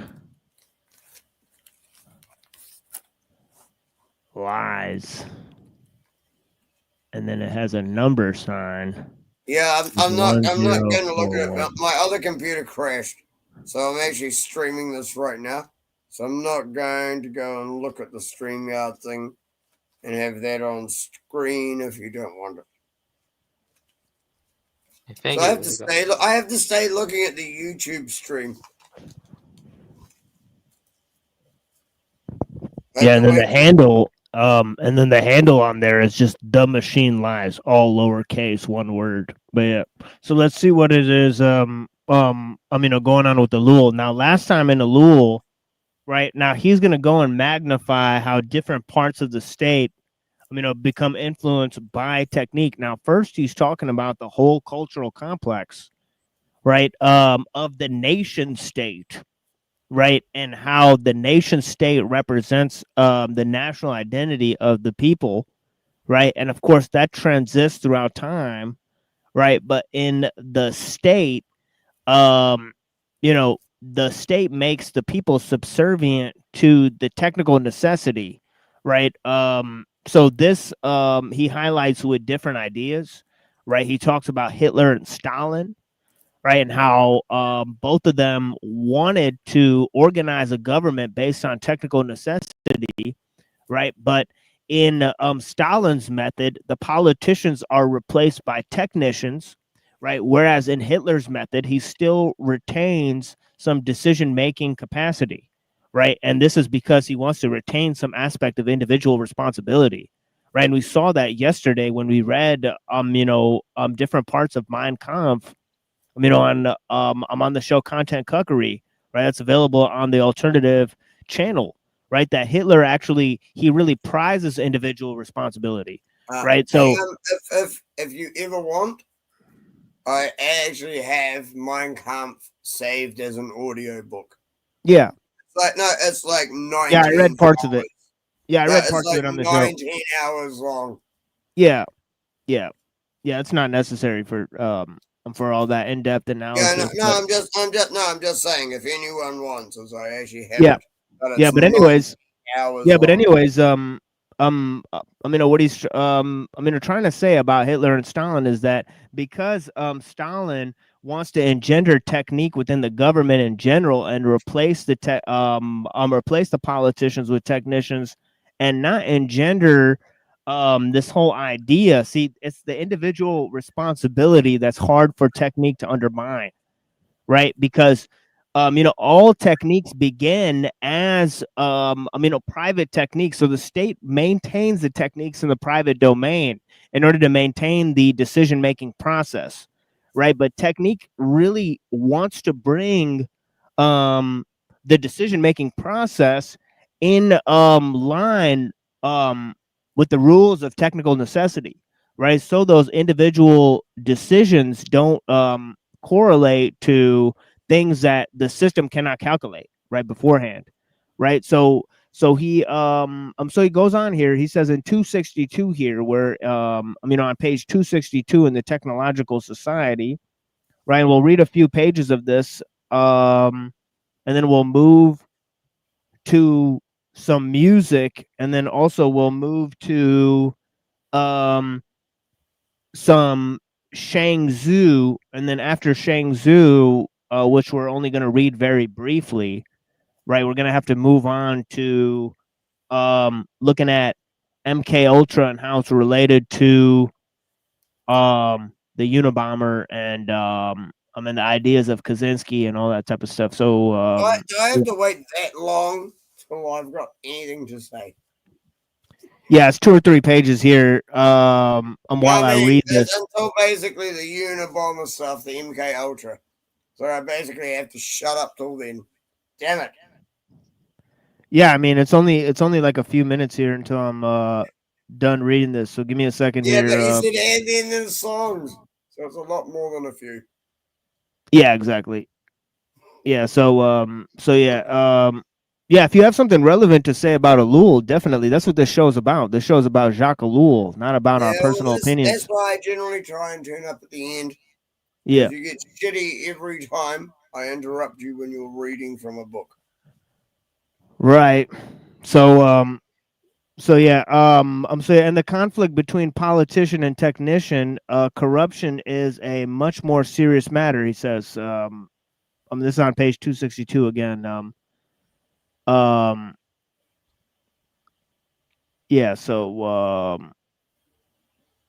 obviously the entire technical order is trying to eliminate corruption as much as possible, right? The politician is trying to use the corruption inherent within the system, right? And use the technical order in order to manipulate the citizen, right? So there's all of these different ideas, right? So he says political malus are very generally corrupt, right? The fact is indisputable both in democratic regimes such as France and the United States and in authoritarian systems such as fascism. Okay, all right. Can I please interject something now? See, the worst part is it's no longer just the politicians. Now it is also the judiciary. So if you try and hold anyone accountable, the judiciary is already against you from the start. Yeah, and he talks about that later because he talks about law, law and technique, and law is one of these areas, right, where the personal decision making process, right, actually has to be brought into the technical order, and it's very hard to do because law is part of the old order, right? Law is linked to these concepts like justice and morality, and these are actually checks on the technical order. And they don't allow it to proliferate in a sort of direct way. So let's go on here. He says, the fact is indisputable both in democratic regimes such as France and the United States and in authoritarian systems such as fascism, Francoism, and Nazism. We cannot really speak about the Soviet Union. The vertigo of power and the opportunity to become rich corrupt politicians very quickly. To the degree that the state becomes more and more technical, there is increasing contact between politicians and technicians, though technique tends more and more to have primacy over politics, and technical decisions seem unassailable by parliaments. The takeover of technique can be arrested by corruption. The technician is a man, and in contact with corrupt men, he may well know himself to be corrupted. He can sidetrack his technique, annul the decisions demanded by strict applications, and grant some favor or special privilege, which perverts technical action. In such an instance, general interests and only true objects of politics no longer control technique. Particular interests, which are much more efficient in checking technical action, do. Pure technique represents the general interest, the true politics, and is opposed to the politician, who represents the corrupting element for private, and hence politically non-existent reasons. The corruption of politicians is the only factor. which can regard the total transformation of the state into a gigantic, exclusively technical apparatus. Even so, the impetus of the movement of transformation is being intensified, and public opinion is oriented towards its success. Now, these two ideas, right, as he explains later, right, law and morality, right, go against these two. DK, there's a lot of clicking going on there. If you could manage that, but yeah, Sorry.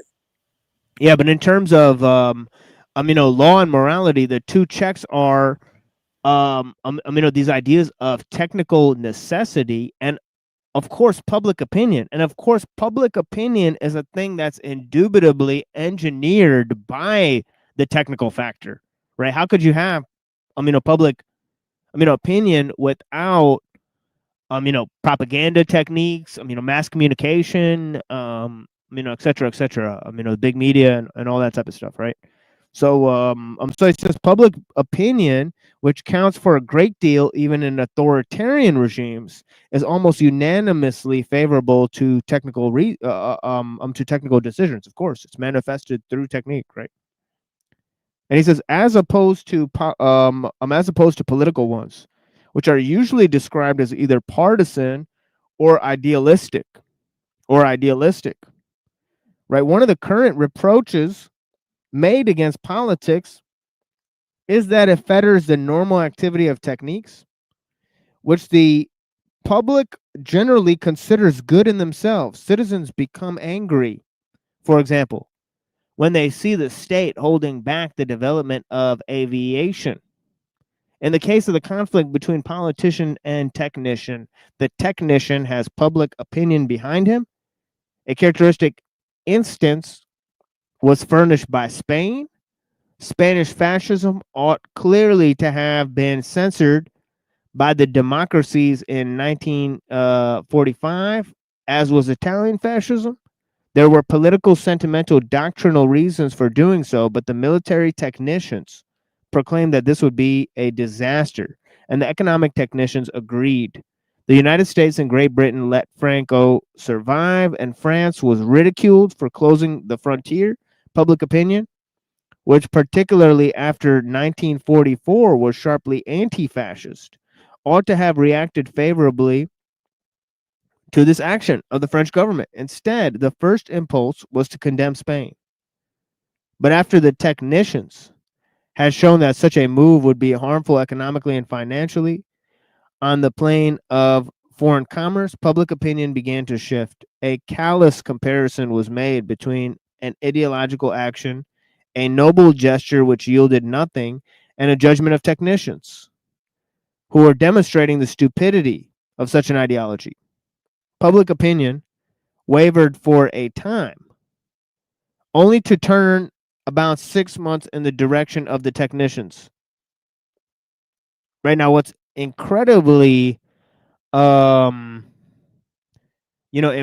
to realize as well here, right, is that certain ideas, okay, are proliferated, okay, such as liberalism, right? Liberalism is pretty much proliferated after the technological system, gets underway, right? So, there's certain ideologies, right, that exist for a long time, right? But they seek, technique,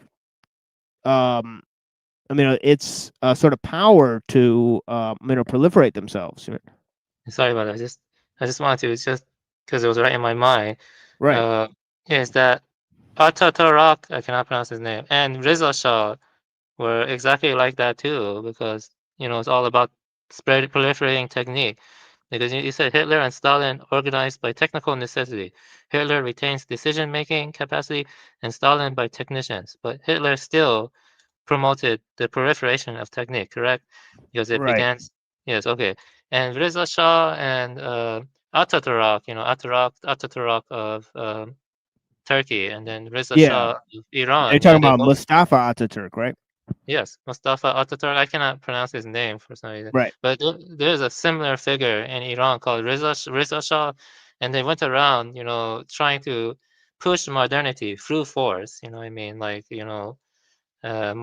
technique. They tried and they forced liberalism on the people too. Like you can read about it. That they both did that, and so Mao did that also.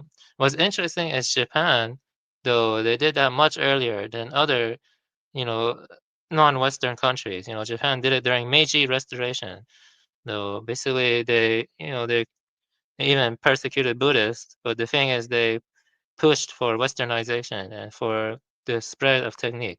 So it is a global phenomenon. Does ellul deal with the other figures, or does he just deal with Hitler and Stalin? Because I think it's a little myopic to just deal with Hitler and Stalin, because you have Reza Shah, you have Ataturk, you have Meiji Restoration, and you have probably way more people than that. Now, that's interesting. Yeah, he might deal with them in the other books. Definitely. Technological system and technological bluff. Right, that I was showing you. But yeah, don't know if he came to those reflections early on. I know at the time when part of the time when he composed these types of works, he was like dealing with the Nazi occupation and stuff like that, right? So these things were extremely technical necessity. It seems it must work to destroy old traditional norms. Like that definitely seems to be the case. We saw it repeatedly throughout history. You know what I mean? Reza Shah would go around, for example, take women's wheels and like just slap them or something like that. Like to impose and enforce Westernization. Reza Shah did that, which is very interesting. You know what I mean? That's kind of what happened. But yeah, it does. Yeah, I see your point. It is a global technique, is a global phenomenon. And the more you learn history, the more you see that. Sorry if I was interrupting you. I didn't mean to. I just was making it clear that it's very all-encompassing. That's all I'm saying. Can I carry on with that? Yeah. Unless you want to carry on reading, because Yeah, that's go a ahead. very interesting topic. It is the fact that the world and almost all major nations have given over autonomy to the WEF, the WHO, the UN, and anything they now say, and they're all unelected people. No one elected them, but anything they say, governments now do. So we are already under a one world government, whether most people realize it or not. Oh yeah, I totally agree with that. I totally agree Also, with the that. IMF, World Bank, you forgot those. I think those are kind of important too, right? The Right. IMF, World Bank, yeah. Yeah. Also, I feel like there's something else, I forgot the name, but yeah, that's about right, yeah. Yeah, and it's extremely important with these ideologies. As even Philip Collins noticed, right, that the entire premise, and Marxism or fascism is part of the definition of the government itself is that you need industrial society, right? So it's baked into the premise of the style of government, right? So that's actually interesting. So obviously these ideas were there before, right? But you needed industrial society to proliferate these ideas, right?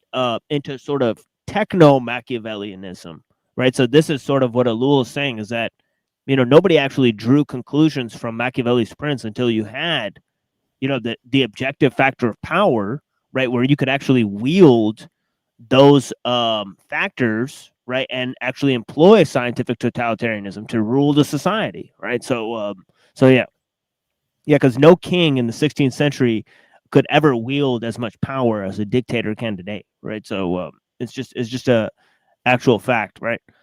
So yeah, so he goes on. Yeah. Sorry Go about ahead. it. Kaczynski says that too. Yes, Kaczynski said. Oh yeah, totally. He was influenced by it. Yeah, definitely. Yeah, and he goes on. He says, "Can it be said that this was a matter of personal interest? The overwhelming majority of Frenchmen had no direct interest in the matter. Yet it ought not to be forgotten that adherence to technical decision is always a matter of personal interest." right? Right. As for the technicians, right, it may be asked why they made the judgment. As for the technicians, it may be asked why they made the judgment. They did, right, clearly because they were applying their technical instrument in which generous or sentimental motives had no place. The technicians, as technicians told us, right, that the closing of the frontier was disastrous, as men, they might have approved of the action for ideological reasons. It is not at all certain that technicians are still capable of making humane judgments. That, however, is another question. The transformation of the state and the consequent predominance of technicians involves two elements. First, the technician considers the nation very differently from the politician. For the technician, the nation is essentially an affair to be managed, for rightly he remains imbued with the private origin of technique. As a consequence, the private and public spheres are poorly delimited. All the technician can take into account is the application of his instruments. Whether in the service of the state or of something else is of small importance. For him, the state is not the expression of popular will, or a creation of God, or the essence of humanity, or the modality of the class war. It is an enterprise with certain services which ought to function properly. It is an enterprise which ought to be profitable, yield a maximum of efficiency, and have the nation for its working capital.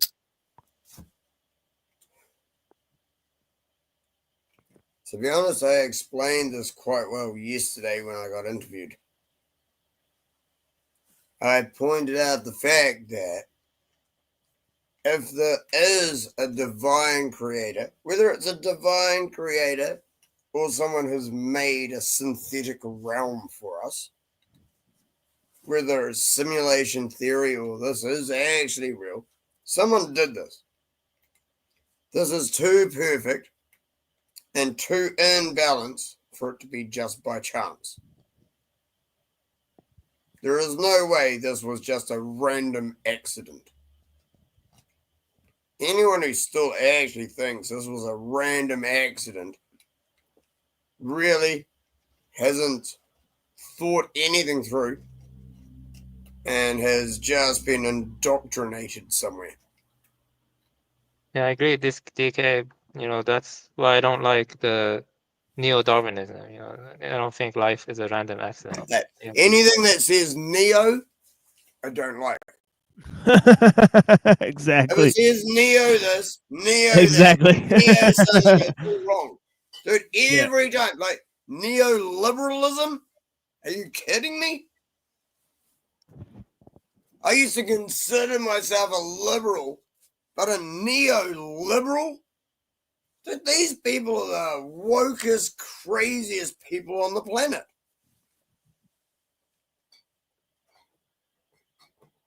As soon as you add neo in front of anything, that means they get to distort whatever it originally was.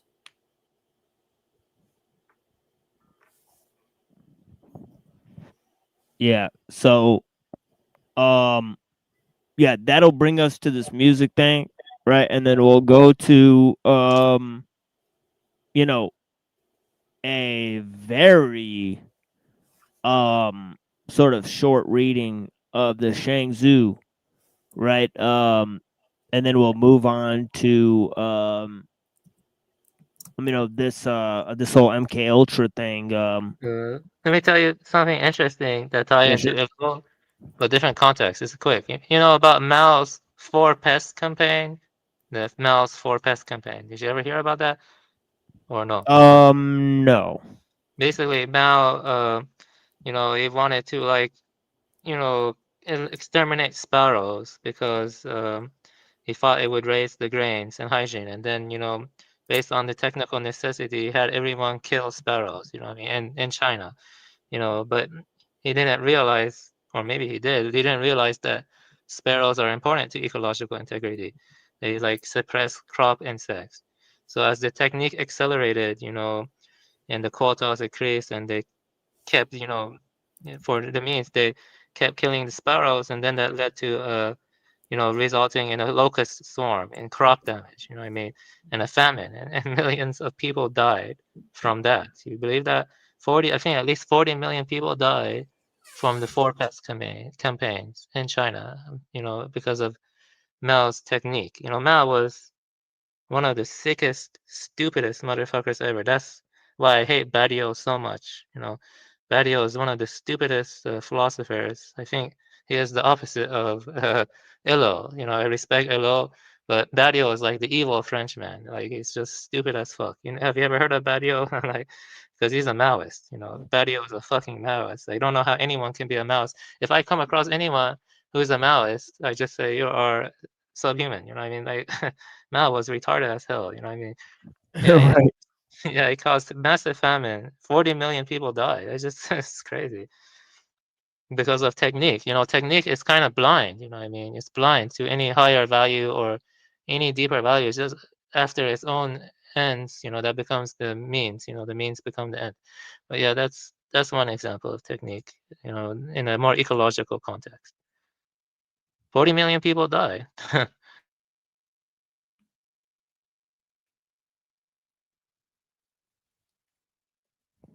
Yeah, totally. Yeah. Yeah, so let's take a look at that. I'm kind of thinking of just skipping this Shangzhou because we're so low on time, honestly. And I do not want to be here that long. And I do want to watch this Landry tape before it disappears. So actually, we'll open the show with Shangzhou next time, right? On Tuesday, right? So we'll have Shangzhou, right? And then we'll talk about the dangers of the food system. Now, I'll give a very short presentation on that, maybe 15 minutes, right? I'll deal with different ideas that I think of, danger with the food system, the industrial food system, and maybe I'll try to bring videos and different materials about that as well, right? And of course, we'll expand from Taoism and the industrial food system to the danger of the communication technology that we've been looking at with Skrbina, right? And his metaphysics of technology. And of course, we'll read some more about the MK Ultra stuff. So we'll move now just to MK Ultra, right? And the article I have on that, because I do want to move to this Landry video, right? Because this guy's making a lot of hubbub, and he's,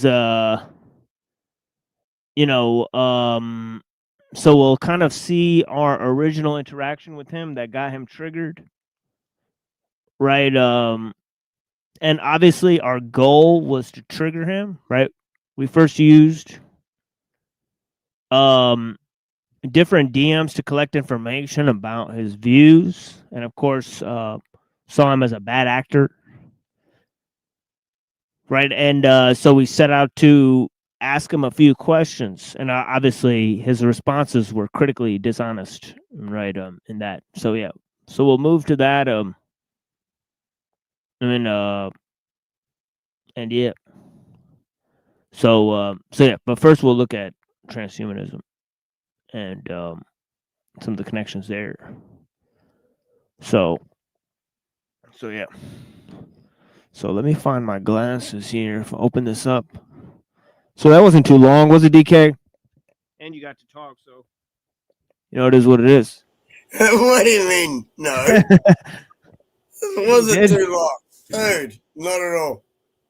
Yeah, for sure. The thing is, DK, sometimes it's just the fact that you don't like me interrupting when you're reading. Yeah, it's all good. I disagree with it. So I have to just shut up for the whole time you're reading. Free speech. That's what annoys me. It's like I could like argue with a lot of things that the people you read from. I could argue with a lot of things that they say. But we've had this discussion and you don't like me doing that.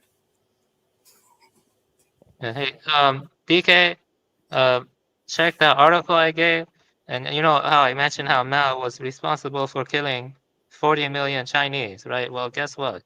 90% of the people backing Mao were Jays. I could say something worse right now, but we're on YouTube. Look into the Holodomor.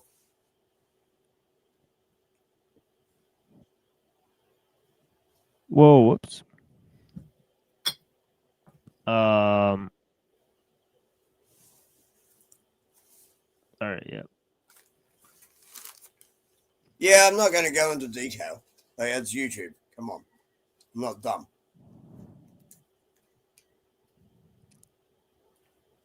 And you know for a fact I'm never here to try and get you in trouble or get taken down.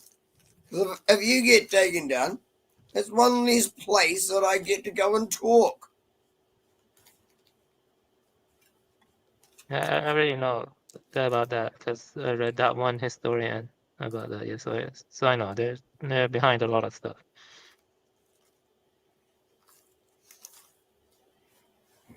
There's definitely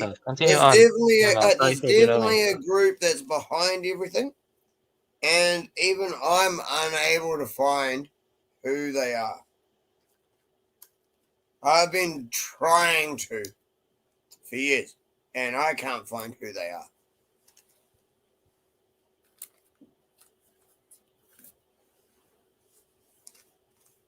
If you've got any actual names of the people at the top, DM me and let me know. Do not say it on YouTube. If you actually know, if you actually have any idea of the names at the top, let me know. Okay, I will.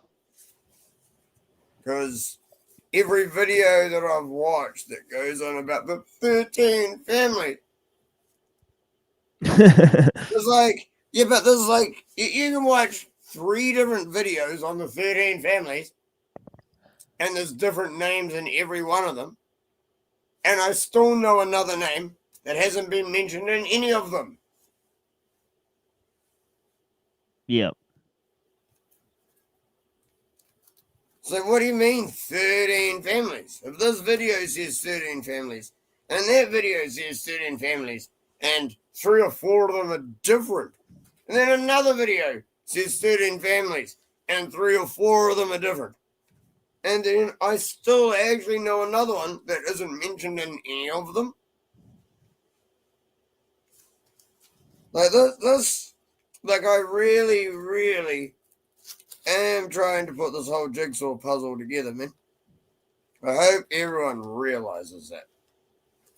Yeah, same. And in terms of this article, we're gonna be presenting more of this on Tuesday, right? So the majority of this is gonna be on Tuesday with Brand and the whole Earth catalog and all that different stuff.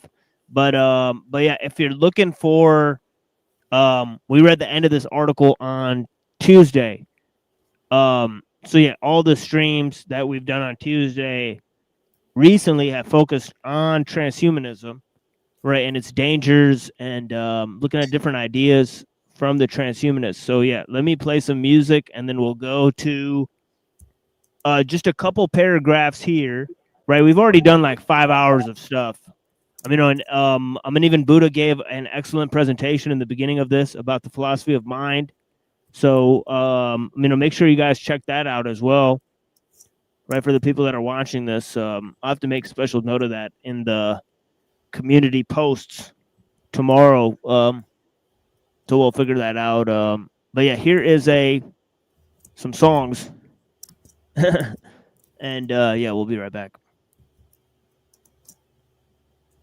Been warned. Pull a 4-4 from out of the seat, a body is beat. Clear niggas out of the street, nobody can creep.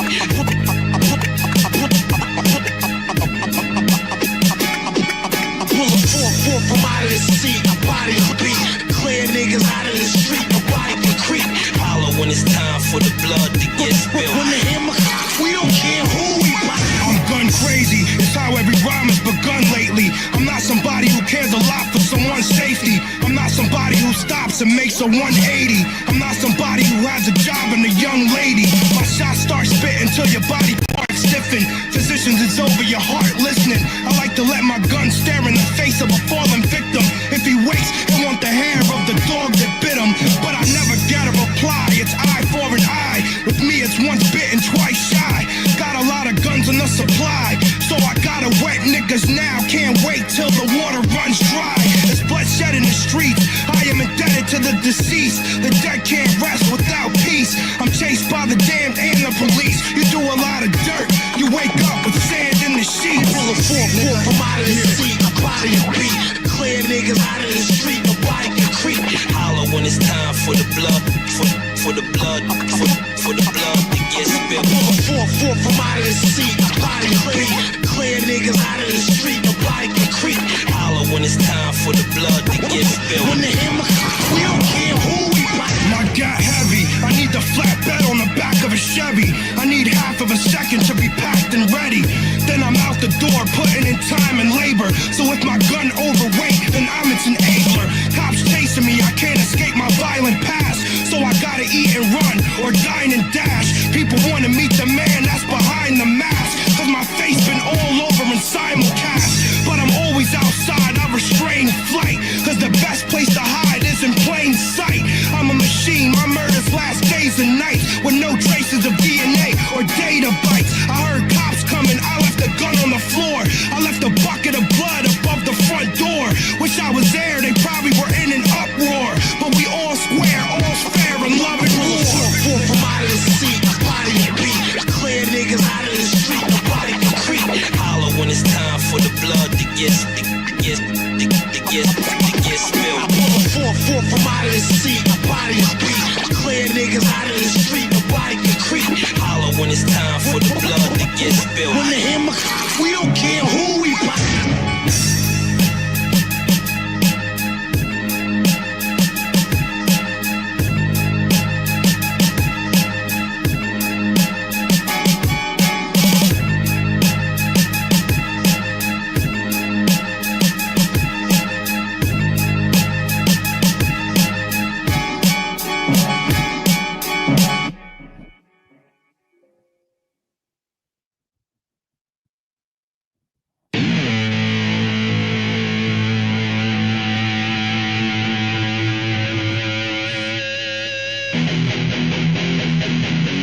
Where'd you go, TML? Your songs ran short.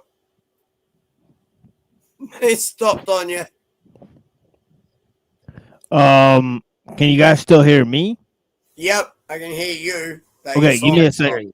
Okay, give me a second. I gotta come back in the studio. The song crashed the studio. Yeah, or hey, whatever. So. someone has to let. Hey, someone has to let you know, just like people have to let me know. Yeah, yeah. They Give me can't one get second. some- Yeah. Yeah, I'll be right back. Chuck some music on. All right, fuck. Guess it's down to just me and you, Avian. I guess we're talking now. How are you doing? I am doing great. Oh, that's good to hear. Other than like technical difficulties. One of my laptops decided, like my main laptop, the screen decided to die on me yesterday. So now I'm trying to actually make do with one. And it's a lot more difficult than I remember it being.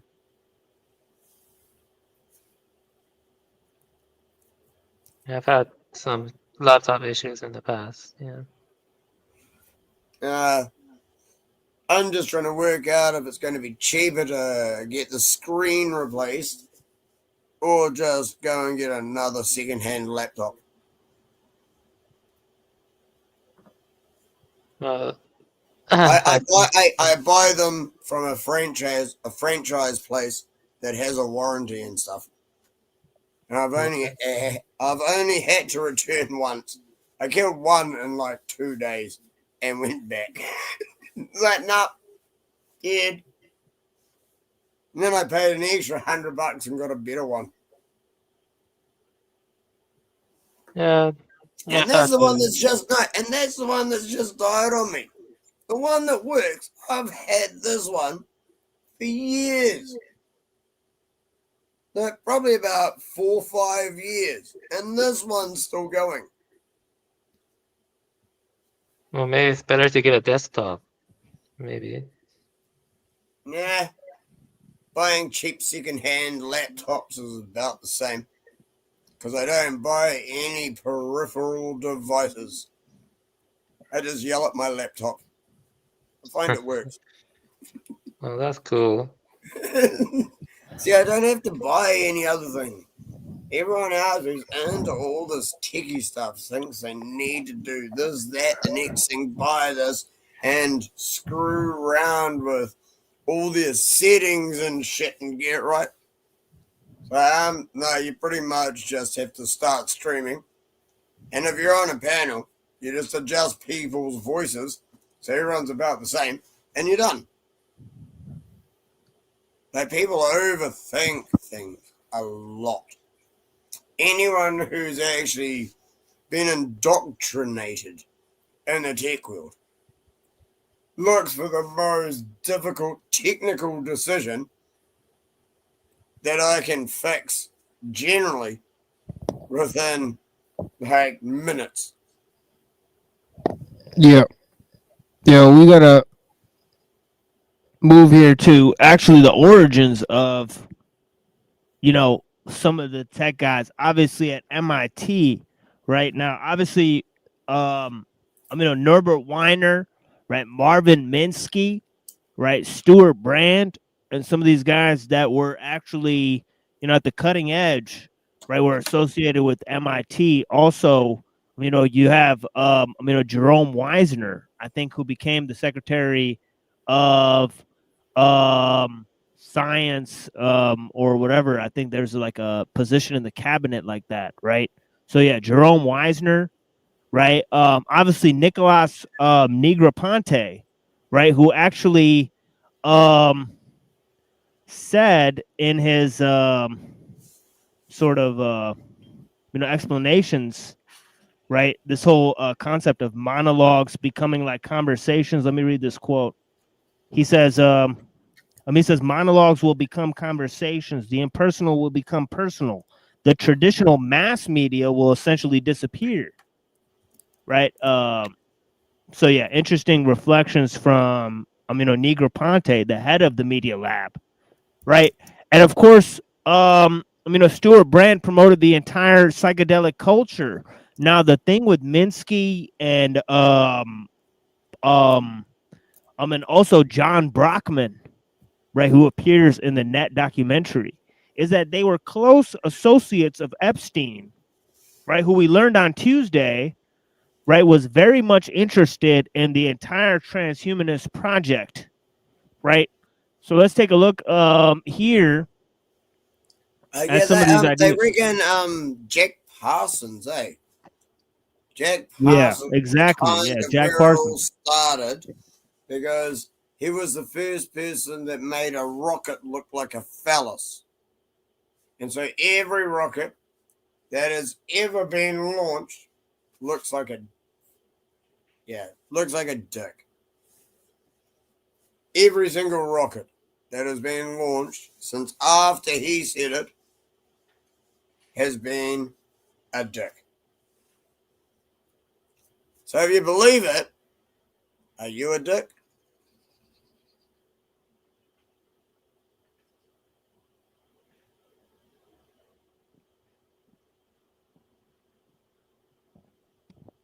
Yeah, pretty much. You're definitely a putz, right, of some There we sort. go.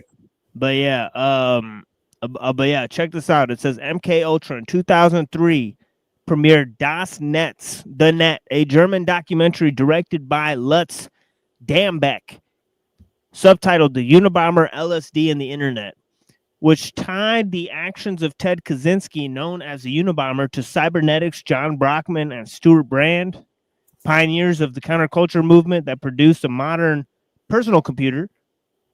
It would not be until 2019 that Brockman was exposed for his association with Jeffrey Epstein, along with other numerous pioneers of the computer industry, such as Marvin Minsky, Bill Gates, with whom he shared interest in the eugenic aspirations of transhumanism.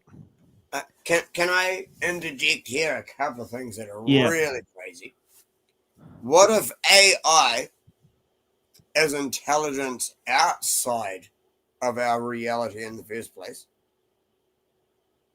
I don't want to use the word alien, but outside what we know. And everyone you've seen in the Black Eye Club has actually been implanted with something and is now controlled.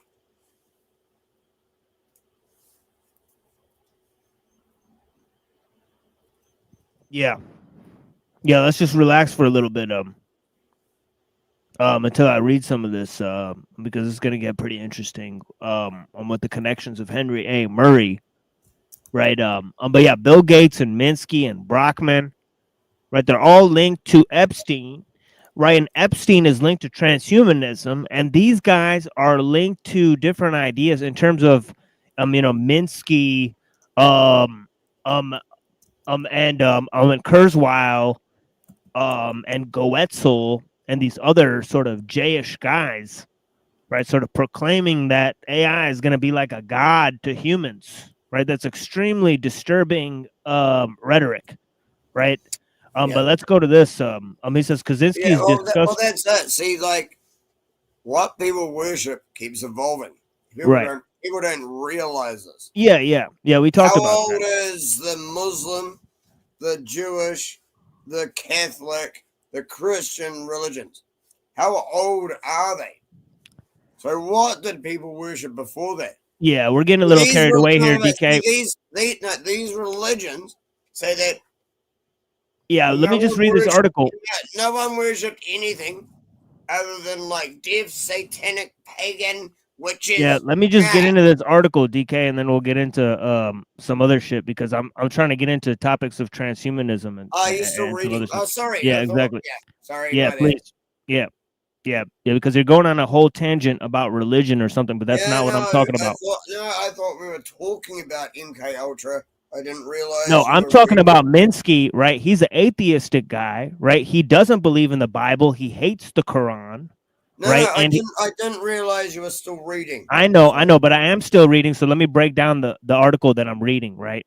Minsky And these guys, right, they're talking about evolution and God, and they're saying that God is going to come out of us, out of the human creations, right? So this is a whole thing that they're talking about. AI is going to be like God, right? So this has nothing to do with the biblical concept of God, or the Quran or everything. And obviously these guys believe that God is evolving and all this other stuff, right?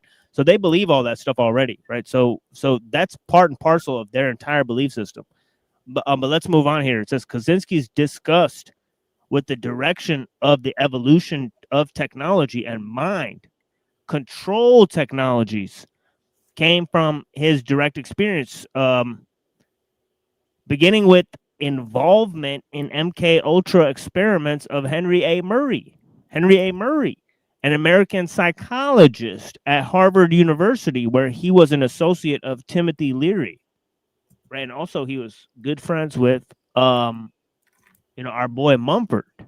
Right, interestingly enough, Murray was a recruit of this was a recruit to the sex cult of his friend, the psychologist Carl Jung. In 1916, Murray married aged 23, and after 7 years of marriage in 1923, he met and fell in love with Christiana Morgan. In a new Hebrew language biography of Chaim Weizmann. I actually have that biography, by the way. Actually, I think I have his autobiography. Yeah, so that might not be the same book, but yeah. Mati Golani and Jehuda Reinhardt's cite documents showing that in 1921, Christina Morgan had a liaison with Weizmann. In 1923, Morgan met and fell in love with Murray, then biochemist at Rockefeller University in New York. He was married 7 years. That sound effect was pretty good. He was married 7 years and did not want to leave his wife. Phone. It said I got a message. That was just random, nothing on purpose. Yeah. Yeah, but it was interesting because it said Rockefeller University in New York. And I was like, oh, hell yeah. He was married 7 years and did not want to leave his wife. As Murray experienced a serious conflict, Morgan advised him to visit Jung in 1927. So look at this.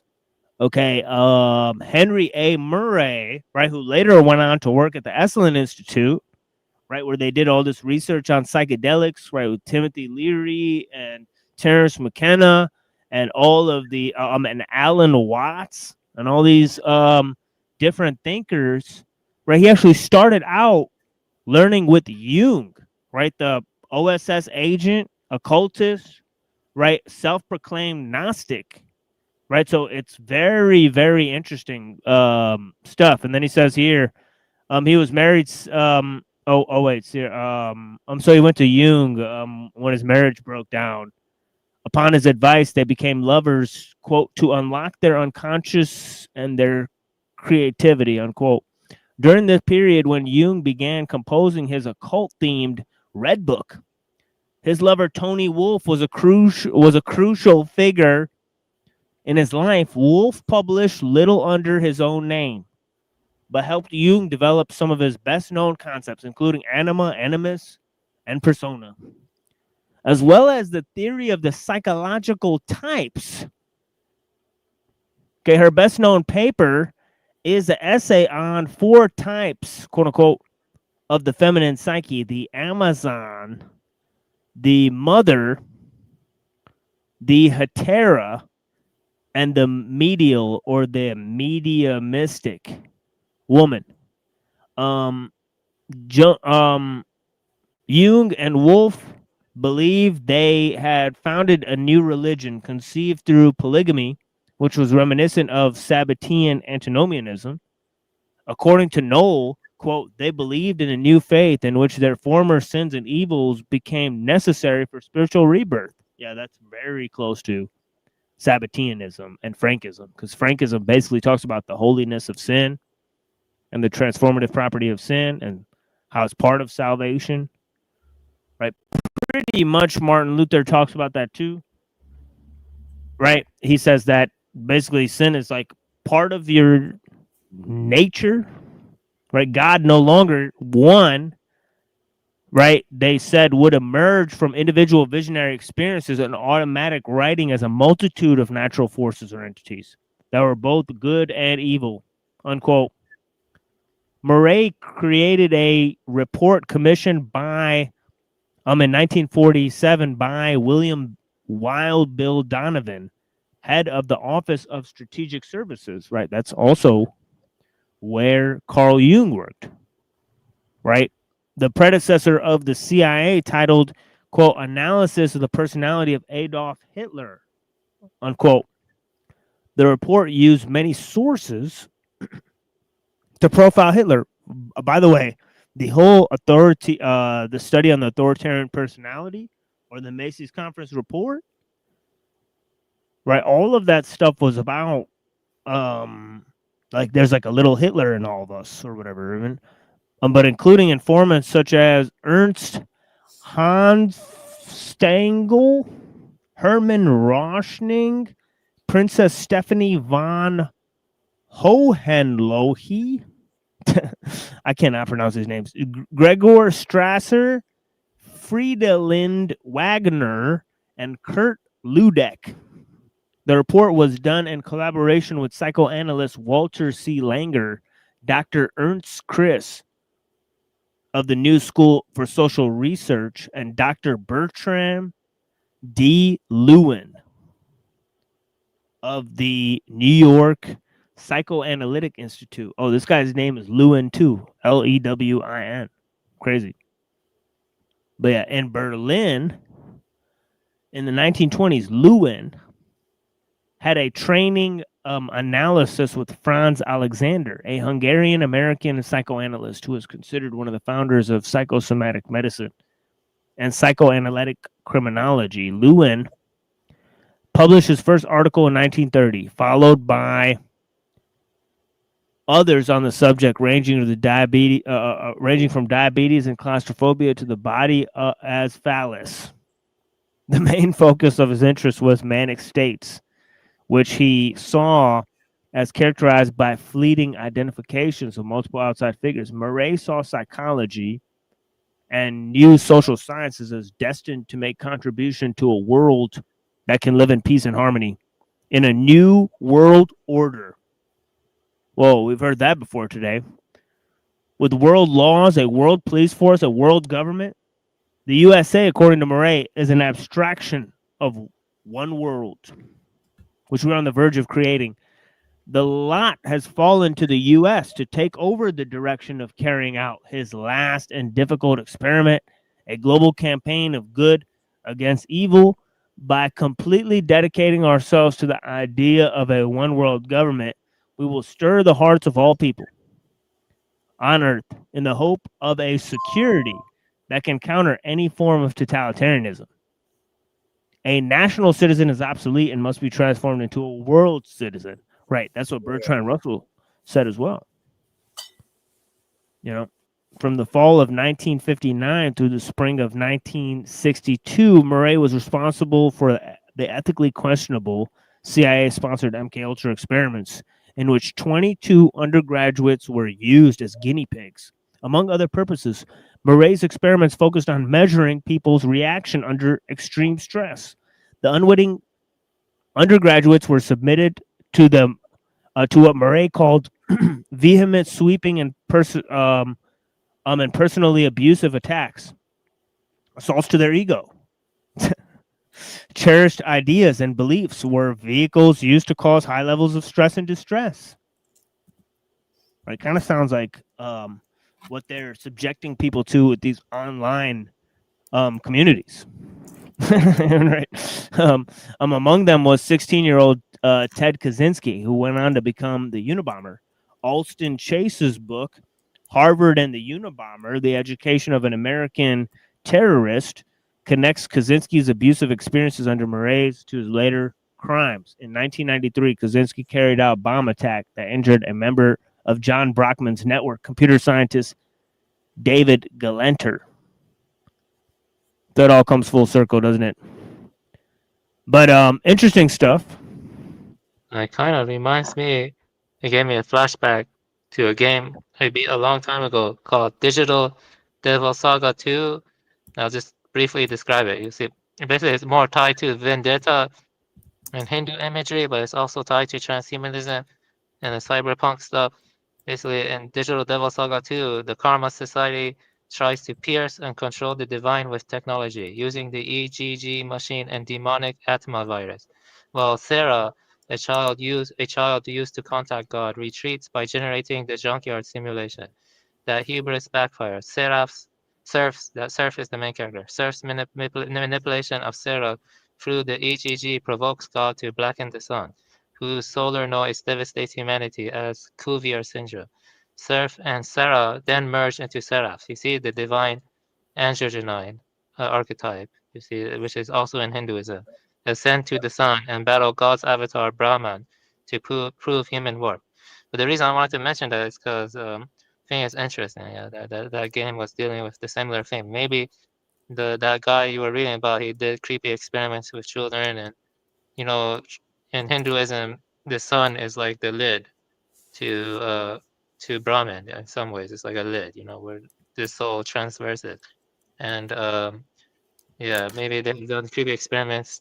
You know, it's a weird blend of occult and transhumanism, and you know, yeah. So yeah, I thought that was interesting. It reminded me of that because I beat that game a long, long time ago, and I just remembered about that. But yeah, that's creepy stuff. Yeah, creepy. And that last presentation you gave on video games was insane. With I think a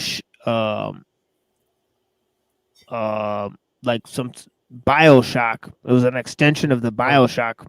Yeah, System Shock 2. System Shock, yeah, System Shock 2. Yeah. 2. It was by also one of them, the Jays. Yeah, it was written by one of them. Yeah. Yeah. And also Deus Ex Machina, mentioning the Trilateral Commission and all that stuff. Pretty interesting. Mentioning all of that. The land for the UN was donated by the Rockefellers.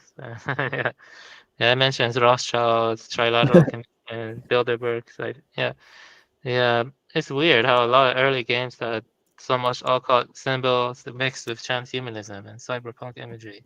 Like, it's not just transhumanism, but they actually literally mix, you know, religious iconography and symbolism into it. Because of the pseudo-eschatology of progress, you know, which this channel deals a lot with. Pseudo-eschatology of progress. Oh yeah, I gave long.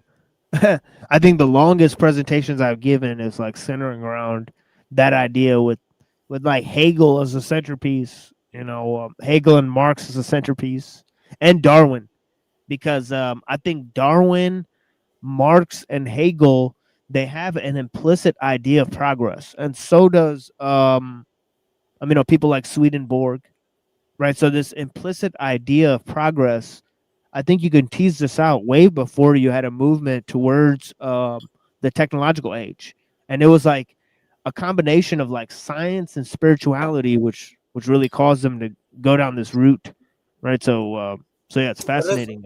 Isn't it more dividing spirituality and religion, and right, making more different groups to argue with each other?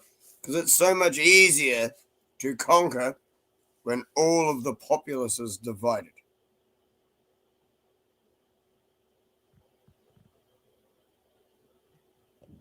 Yeah, totally. Because if all the populace was on the same page, the minority at the top would be screwed every time. This is the problem. None of us are on the same page. And it's worse with the people who think they're awake. Because we all have different ideas. We all go off on different tangents. Whichever thing we're currently looking at and we think we know about. And so we all actually contradict each other. Whereas the other side is all brainwashed morons that are basically handed a script and repeat it continually. We are fighting against a brainwashed majority. For anyone who doesn't realize it, that is the reality. We are fighting against a brainwashed majority. But apparently it only takes 3% to shift the direction of any country's politics. So I don't know. I think our 3% is growing, but I definitely know there's a brainwashed majority.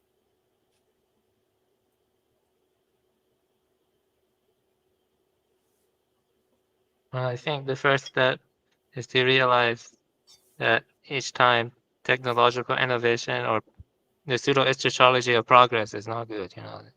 Real progress, real is like the idea that we constantly need to, endless production, endless efficiency, that kind of stuff needs to die out.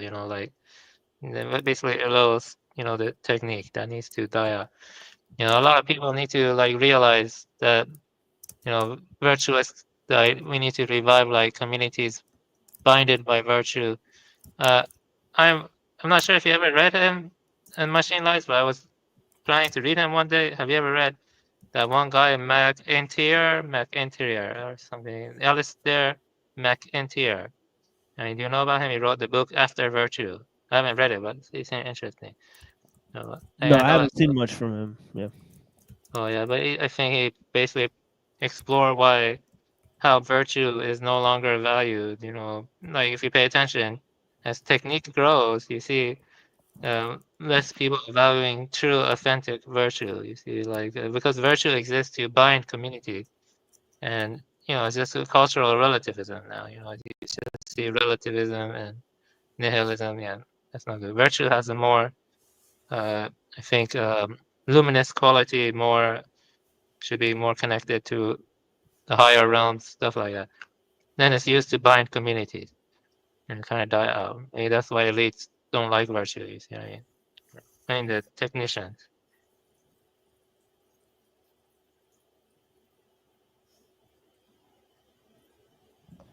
Yeah, I agree. Yeah, DK, if you want to give a speech, this would be a great time. Because I'm about to move on to panel reaction nonsense. It's after a long time. All right, so what would you like a speech about? I mean, holy crap. I don't know. People don't realize that all of these different things tie in together. Right. I could talk about that one thing, or I could talk about how everything ties into every other thing. See, what I do, and you can give me as much crap as you want, call me whatever you want, people do. They actually have said it to my face. So I don't care about getting abused for trying to tell the truth anymore. The simple fact is, I look at myself as being at the center of a spider web, and almost every single thing that they're doing is connected. Well, not myself, sorry, being at the center, but there is a center of a spider web, and everything is connected. And I'm very well informed about as many sectors as I can possibly be. But there's experts on every single one of those things. Every single thing that I look at is someone who knows more than me on that topic. I just try to know as much as I can about every topic. This is what most people don't do. They focus on one thing and don't realize that everything is actually connected. This is all planned. There is not one thing that is happening to you, to me, to all of us right now that hasn't been planned for 100 years. They just had to get the technology in place. And TV did most of it for them, because it made everyone stupid. Adult, like especially when they changed it to 440 hertz. So it dumbed everyone down and kept them in that wrong state of being, because it should be 432. So they kept everyone at this wrong state, this wrong frequency, and they've been doing it for decades. This isn't a new thing. I don't know why people think it just started happening. No, it has been your whole life. Everything that you were taught at school, shit, 80% of it is a lie. Have you been on 007's channel? Sorry? Here, hold Have on. you been on 007's channel? You sound Yeah, like we gotta someone send that's him. been on Richie's channel. Yeah, we gotta send him over there one Richie? day. No, I haven't been on Richie's yet. No. The thing is that when we send DK to a channel, it's usually not a good sign. But yeah. If someone sends me to a channel, it's generally to destroy that channel. Exactly. Search and destroy. This is one of the. This is somewhere where I actually be nice. I'm not kidding you. That if I get sent to another channel, it's usually because someone wants me to destroy that channel. I'm very I'm very knowledgeable. I was going to say very, very well versed, but I am nowhere near like having read as much as like TML and the other people here have. So I can't say well versed, but I'm very knowledgeable. And I don't put up with shit.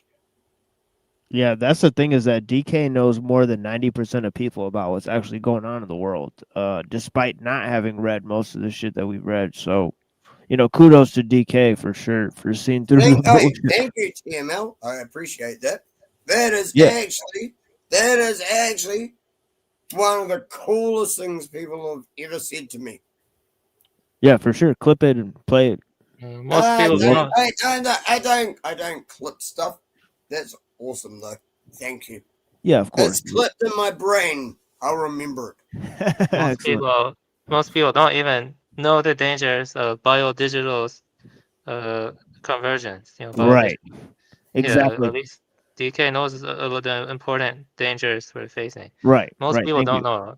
Like I tried talking to my friend about it, and I talked about Frederick Younger, and I talked about Skrbina, and he didn't really understand the intense dangers we're dealing with right now and in the future too. If the accelerationists have their way, I mean, if they're, but at least DK Spacey knows that, these technicians are really causing tremendous damage and stuff.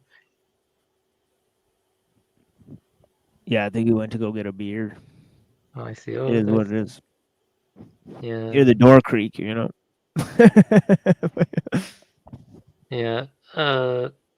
This is just one part I want to read. Another reason MacIntyre, this is just from the wiki, gives for the doomed nature of the Enlightenment is the fact that it ascribed moral agency to the individual. He claims this made morality no more than one man's opinion, and thus philosophy became a forum of inexplicably subjective rules and principles. The failure of the Enlightenment project because of the abandonment of a teleological structure is shown by the inadequacy of moral emotivism, which MacIntyre believes accurately reflects the state of modern morality. And I don't want to be too much of a moralist, but I want to say that you see this a lot. Like, it's called soteriology. You know what soteriology means?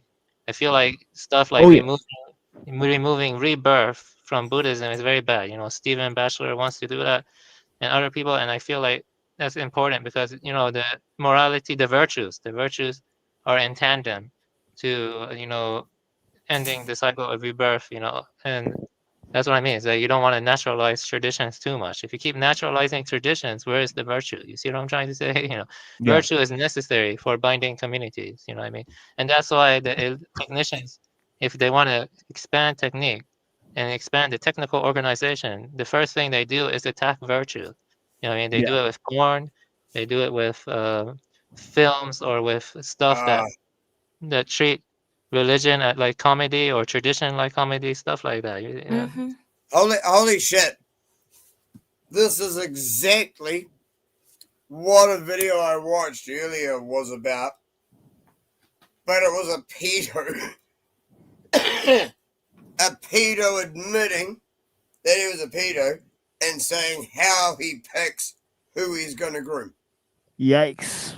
That is exactly it. I think those might be some words that you can't say out loud. No, but it's like it's him saying how he picks kids out. He looks at what they're wearing, he looks at their social environment, he looks at their friend groups. Do they have a strong dad? If they have a strong dad, that's a threat. He won't go after that kid. Are they involved with like any religious group? If so, they're involved in a religious group, he won't go after that kid. Strong dad and having religious beliefs are the two things that kept this crappy groomer piece of shit away from kids. Interesting. Also, DK, I want to tell DK something quickly. You know, I hate this show. I really hate it. But do you know about Rick and Morty? I'm just curious. Like, just, you know, the creator of Rick and Morty, he actually took a baby doll and had sex with that baby doll, and everyone was watching it. And the thing is, yeah, I can give the source. Everyone they do it. And I was thinking to myself, they tend to attack virtue with humor. You know what I mean? Like treating it as being trivial. You know what I mean? Because even though it's a doll, you shouldn't do that. Well, they You know, make that's fun of it. yeah, and they make They fun of it. Yeah, ridicule virtue. that's how they erode the fabric of society too, by attacking Yeah. virtues. You know what I mean? Yeah. Well, one comment that I wanted to make was, you know, this is Despicable. about virtue and taking it away from, you know, people, is that when you have virtue, you have a loyalty to a higher power, you know, whatever it is that you get your virtue from, you know, if it's from God or whatever. If you have a commitment to be virtuous, you have a commitment to something higher than what other people tell you, you know, because the world and society will change. You know, that's what they would teach us in church all the time. The world changes, but, you know, God and virtue don't. And I think one reason that they would attack virtue is that it is an allegiance to something higher. Yeah, I agree. And also they want to expand technique, because when you attack virtue, you can just, you know, like just expand the control, invasive control, you know, like with the technology and stuff, you know, because that atomizes people. It atomizes people. Yeah, and that's why the Rockefellers attacked the virtue of the nuclear family and the extended family. You know, they attack the extended family, then they attack nuclear family. Yeah. And that's another loyalty, you know, because to me it seems like they have gradually broken down basic loyalties to where, like, for example, there's no loyalty to mothers anymore because you send your children to daycare. There's no loyalty to family because they break apart. You have steps and all of this and that. You don't see your extended grandparents anymore. So they break down all of the smaller loyalties, the fiercer loyalties, so that there would be no other loyalty but to the state, for example. Yes, that's how it proceeds. Yeah, I agree. Yes, yeah, the technicians really are in the, you know, always paying attention to see how they can manipulate or distort or corrupt or erode virtue. Yeah, that's definitely the case. Yeah.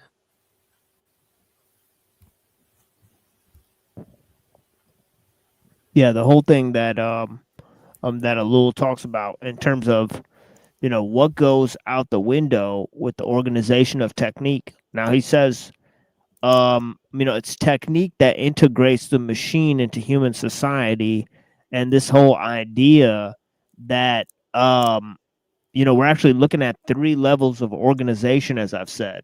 You know, you're looking at techniques, which are the aspects of human organization, right? You're looking at the mechanical aspect of you know, technique, right? which is its physical extrapolation, right? And then human society, right? And of course, human society gets subsumed by the state, right? Law gets subsumed by the state, right? And the state is really the administrator of techniques. And in terms of any organization that really, where their, technological impact becomes, indispensable, right, to the function of the state, they just become incorporated within the framework, right? Like if you look at like, banks or like Boeing or like, different media companies, more, pretty much telecommunications companies, but it's like, their functions are basically, fused into the design of the state.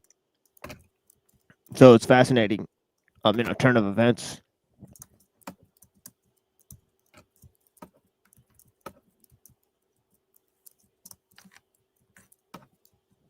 That we're experiencing. I think the most foolish people believe the state, or which is the state, the human society gets subsumed by the state, law is subsumed by the state, but the most foolish people believe the state operates based on virtue. It doesn't. The state seems to operate based on, eroding the virtuous fabric, the virtue, because it just wants to expand technique more. That's because virtue is like a buffer to technique, but the elites don't want that, So the technicians don't want that. Yeah. So that's just something I wanted to say. Yeah, and that's and what's interesting is that, like, if you actually study the ideas, right, and the power structures of the world, right, at the lowest rung, right, somebody of a sort of mediocre intelligence will always blame, politics for what's going on, but somebody of a sort of greater intelligence, they'll take like, sort of religion and culture and all of these things, and look at the greater view of things, right? But once you get to the higher level, right, of what causes the different religious changes, right, then they'll start to like blame the Jews or something like that. They'll get stuck there. That's not right? You get past that. Yeah, You if you get realize past it's that, yeah. all bullshit, but I can't find out the names. I've been trying. See, I don't even say it's the Jews anymore.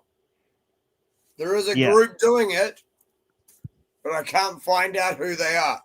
Yeah, because the It's Jays, pointless saying it's the Jews. Because if Yeah. you say it's the Jews, next minute you're banned from everything for being Yeah. anti-Semite. yeah, but they're obviously spiritually controlled, right? They're beholden to They're another. definitely look at it this way.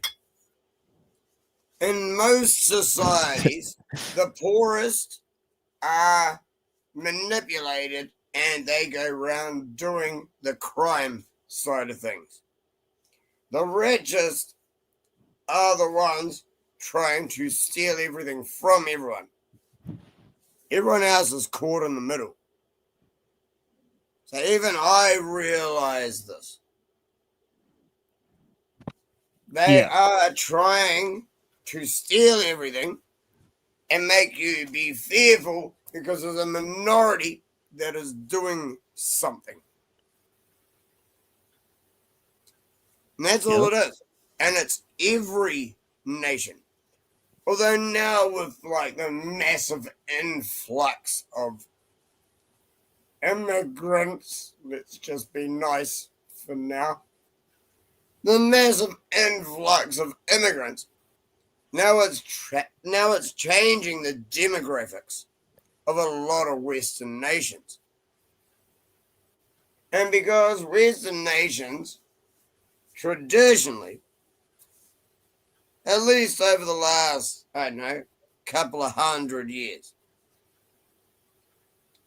Western nations are accepting and nice. Guess what? Yeah, that's because of liberalism. It is now. That's because they're liberals. No, it is now Yeah. to their detriment. Yeah. So I That's say, no, enough is enough. Fuck off. Yeah, that's what Ellul talks about in The Betrayal of the West, right? The West created liberalism as a system, right, that's ingrained into their politics and is destroying them and corroding them from the inside out. Yep. Infiltration is how you completely overtake a nation. Yep. Yuri Bezmenov said it as well, and he said it takes 3 generations. Yeah. Yeah, let's let Avian come in here. Go ahead. Most liberals moral and cultural relativists also. I think most of them push for relativism. Am I correct? Because they don't really like value virtue in the higher sense. You know what I mean? Yeah. I don't believe in any organized religion. What I follow is morality and responsibility. And most of all, everything I do isn't for me. Keep that shit in mind. Yeah, it's good. Yeah. Sorry, I'm kind of sleepy, but I'm trying to keep up. Yeah. So No, it's no worries. We're ending here soon as well. We're almost to like 6 hours here. Have you been going that long? Shit. Man. Yeah. It's alright. My D live streams are 24/7, so I get it. But when you're actually doing a proper stream, it's like I generally try to keep them like the 2 or 3 hours. Yeah. Oh, because then people will watch them again. Yeah. See, I really don't care about the numbers. It's really just using the time we have. It's not about the numbers. It's about people actually watching what you've done, so your message gets out to other people. You need to do some shorter shows. No, that's why we can make a people clip. actually go and watch like a 20-minute show. Yeah, but we could just clip it later. So that's the thing is. Okay. Hey, well, do that more and put it on YouTube. Start promoting Yeah, yourself, brother. Yeah, we'll clip that stuff. Start promoting yourself, brother. Yeah, of That's course, how it of course, I works. know. Yeah, I don't really Hey. promote the channel. Yeah. I know. Hey, I'm the same with mine. I'm useless as well. I'm not kidding you. I'm the same as you. I'm just as useless as you are at promoting myself. Yeah, but don't worry about that because we got people that are interested in the show material, and we might be appearing on some bigger platforms. But I mean to reach new people. Here, hold on, DK. I'm trying to give a little announcement here, man. Yeah, we might be appearing on some like bigger platforms later, or something like that. But also we might get some guests in here. So you guys never know what will happen. Also, we will produce clips. See, these long form episodes, this is just because I try not to sit by a computer all the time, right? So I'll just do 2 long streams, right, where I could sit down at one time, right? So it's it just works if I just do that twice a week so that we could use the recording time, right? But yeah, usually like if you want to increase your numbers, you do like 3-hour streams, stuff that people can find palatable, and you keep it to like subjects and stuff that so you make the titles like one subject. So that's usually how people promote their channel. We just haven't gotten around to doing anything like that yet because we're just sort of trying to use the StreamYard time that we have because you pay for the service for like a year in order to record a bunch of material. So we will do that in the future, DK, and all that stuff. Oh yeah, TML. I remember you were talking about food production, and can life prevail by Linkola also dealt with that a bit. I wrote a review a while back, but he actually talked about how the hysteria over freshness and hygiene led to an abundance of sanitary regulations that destroyed local sustainable businesses by increasing their costs. It is common for regulations to serve industry interests under various guises, often at the expense of local sustainable businesses and the environment. I have my review go into more than that, but I just wanted to tell you that Yeah, but yeah, I don't know, I'll just read you parts of the review because Linkola overlaps with Elo and others. They're just like the faith in technology is not based on reason or wisdom. It is a religion. Cultures throughout history have had many better sustainable alternatives to the post-industrial epoch, which was created by arbitrary choices made by a small group of foolish elite individuals. Let me see. Economic growth is valued more than beauty in our culture, and it is the reign of money. Let me see here. But yeah, anyway, yeah, this is just from my review. I can share you my Goodreads later on. But yeah, my Goodreads, I have some anti-modernist thinkers that I read. Let me see here. Yeah. Oh yeah, here's one thing. Like democracies are ineffective in dealing with looming ecological catastrophes due to the insipidity of the masses. This is from my review. As a result of cultural values like freedom and individual rights, environmental damage is exacerbated because it means the freedom to consume, exploit, and tread upon others, and never clamor for anything other than bread and circuses. A true billions among men is rare, and is only known by a few individuals who extend their protection to the entire creation, the entire living layer of the globe, and they should be ruling over others with crystalline logic. See, well, the thing is, Linkola and Kaczynski had a lot of arguments because Linkola was an eco-fascist. Well, Kaczynski viewed that as false. I actually agree with Kaczynski more. Right. Yeah, I actually agree with Kaczynski more about that. But yeah, the reason I want to read that, oh yeah, here we go. This is another one. Yeah, he also believes the West should cease sending aid to third world and focus on its own issues. And he talks about overconsumption and exploitive industries. Let me see here. Yeah, basically, man should become a sparse and noble species, basically. But anyway, the reason I wanted to, oh yeah, I have found nothing good that was ever brought by progress. But anyway, the reason I wanted to say that is because, a lot of these anti-modernist thinkers like Nicola Klages, Frederick Younger, Kaczynski, Skrbina, there's a lot of them, Spengler, and many others. They all overlap and intersect. Ellul is probably the most in-depth. I think Ellul is probably the most in-depth and thorough. Yeah. Anyway, I don't know. I don't know why I said that. Sorry, I'm kind of sleepy, and sometimes when I'm sleepy, I just tend to go off on tangents. Sorry about that. No, it's perfect. Yeah. Yeah, we're definitely going to look at a lot of Linkola's ideas. And actually, I found a lot of documentary footage of Linkola, so we'll be looking at that soon. I have personally not read that much of his work, like maybe like a paragraph or two here and there by other authors. Heard mentions of him, but yeah. So yeah, we'll look at some of those ideas. I'm very interested in this idea, eco-fascism versus, a revolution against the technological system. So yeah, so let's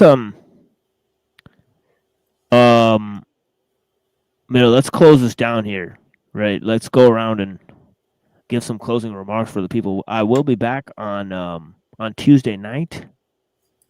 So yeah, so we'll get in. So we'll be back very shortly, I think. Right, Tuesday night, Wednesday night. Right, we will not be reacting to any more drama material for a long time. Right, and I will barely react to this one. Right, I'm just going to do it sort of so this gentleman stops focusing on our material, right? Because he's looking up Skrbina's website and accusing me of employing a ghostwriter to write my book. All sorts of different. Yep. Hey, TML, if anyone's doing that, just let me know. That's confusing. So, I'm not shooting you. If anyone's doing that, just let me know. Yeah, he became extremely. Because I've studied shit. I've studied legal shit. I've studied accounting shit. If someone is going at you, let me know. Yeah, that's technically slander what he's doing. It's slander, saying that's I used a ghostwriter to write my book and all that type of stuff. Oh, well, then let me go and play. Well, let me ask. Send me the guy's name. Question. Send me the guy's name. I'll go play. Yeah, I'll send you the name later. Yeah. And, You know who is doing it? That's all. No, I'm but, asking. well, TML knows what I'm actually, well, what I can be like. So sending me at someone is like unleashing your fucking pit bull. Yeah. TML, do you know who is doing it or not? Like, Yeah, who this is guy. doing it? Yeah, this guy we talked to the other day, Landry. He's the Oh. one that's making this claim. Why is he so autistic? Oh, Landry. I don't know. Two Yeah. L's, A. No, I'll send you the channel on the. Yeah, I'll send you the channel. I mean, we're about to look at the material anyway, so if you You mean Modern Man? hang Modern around, Man? exactly. Yeah, Yeah. exactly. Yeah. There's nothing wrong with Modern Man and Hank always talking about Linux. I already went through that. Hey, As I said, the thing is, send me at them. Like, Yeah, I'm yeah. Don't really- worry. I will. Yeah, yeah. Don't worry, I will. Yeah, but Yeah, I mean, holy shit. yeah, but we gotta. Like Well, I'm gonna most drop people, off. like most people, Here, hold on, most DK. people used to me being really nice on here. Give us Because a most second, people madam. weren't here when I went to those other channels. Here, hold on, DK. Okay. Yeah. So they don't actually realize what I'm All really. right. Why don't you give a closing statement here, DK, and we'll. You just want me to leave. No, Every I've been time saying I that. leave, you get new guests on like half an hour later. I've been saying that for like 20 minutes. So. Yeah, every time I leave, you get new guests on. Oh, come on. Let's not be butthurt every time somebody says something on stage here, okay? You're acting like a liberal now. No, much love, no fear. Those are the only words you need to live by. Much love, no fear. To every single person who's listening. Yeah, and also right I was now. trying to let Creek Mary have a closing statement, and then you wouldn't, stop talking for a second. So this is what I'm talking about here.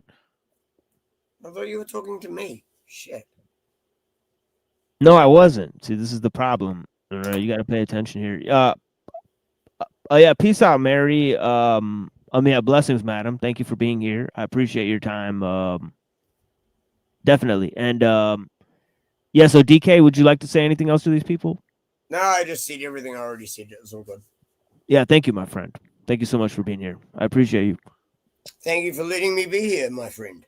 Of course. Yeah. Of course, all the time. Yeah, Avian, what do you got for him? Well, this was a very good talk. Sorry that I went off on tangents. Sometimes I got a little sleepy about 4 hours in. So, but It's all I good. think it was good. Yeah, I feel like I said it before, but it's good. People make some room and read some of these anti-modernist thinkers. I think ellul is probably the best one. It can be a bit dense at times, but I do really feel like it gets to the source of the issue better than the others. Yeah, so make some time to read if you can. Don't feel pressured though. But yeah, that's my only advice. Yeah, it's good to read. When you have time. Instead of play too many games or watch too many movies. It's good to make that room for reading. I feel like that's my only sort of thing. Yeah. Yeah, definitely. I wholeheartedly agree with that. And yeah, so yeah. I'll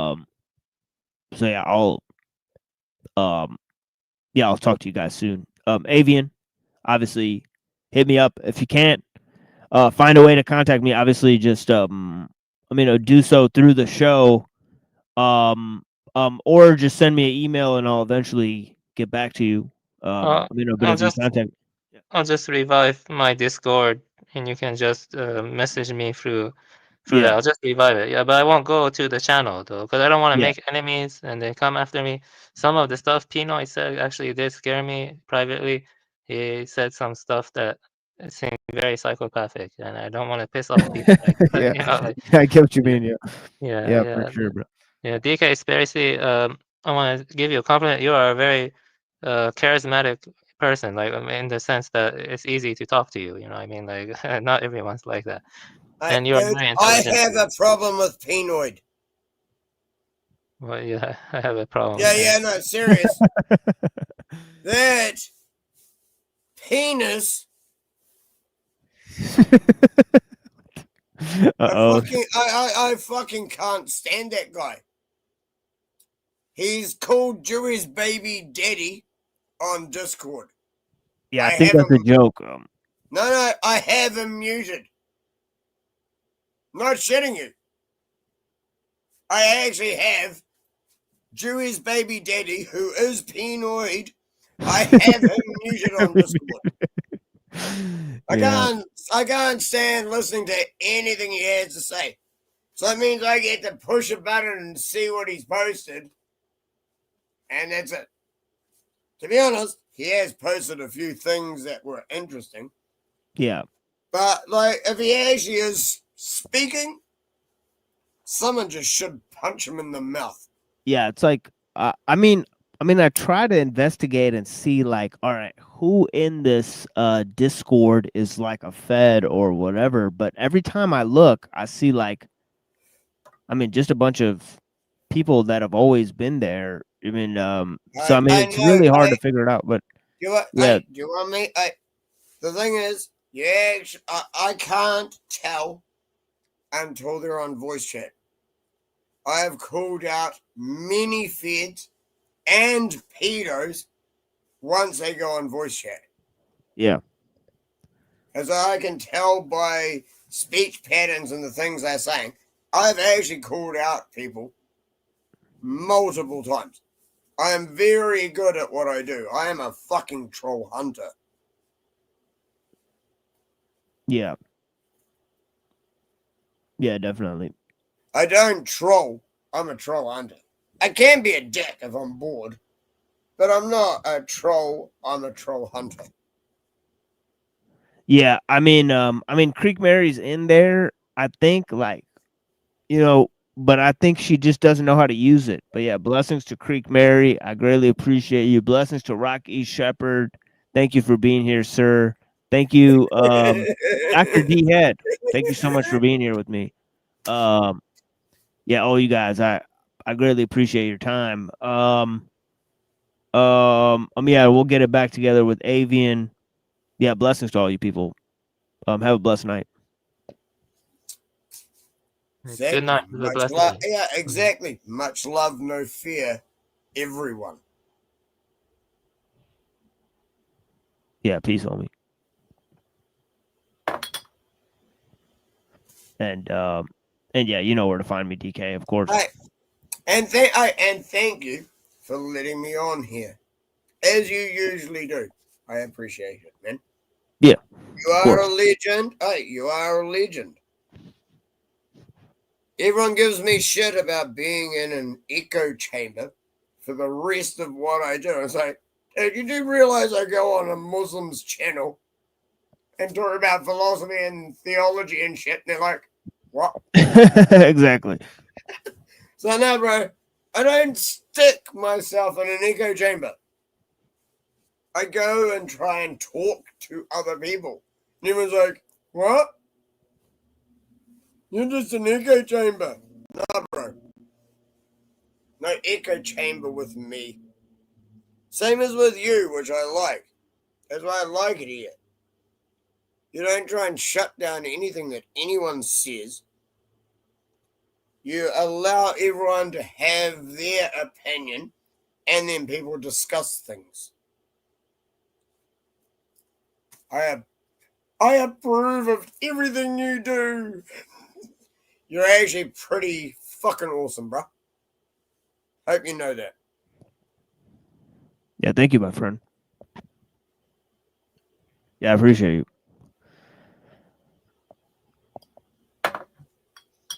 Yeah, I'm not going to hang up, because in like 10 minutes you're going to get other people on and do another show.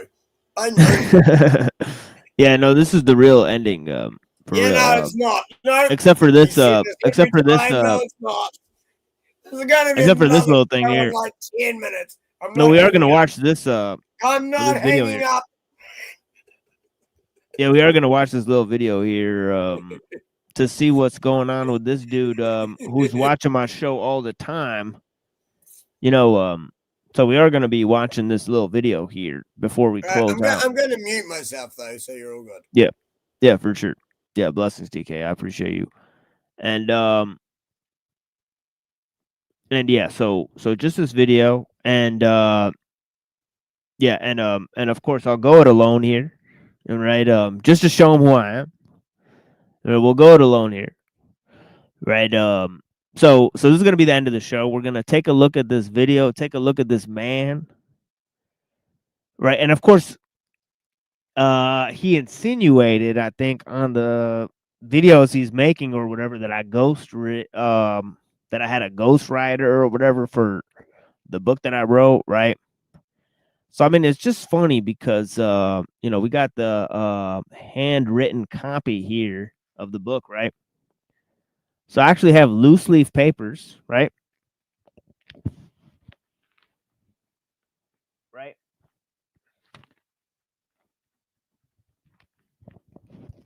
And yeah, if you see, we got hundreds of loose leaf papers in this folder that actually correspond to the material that's in my book, right? So it just so happens that I've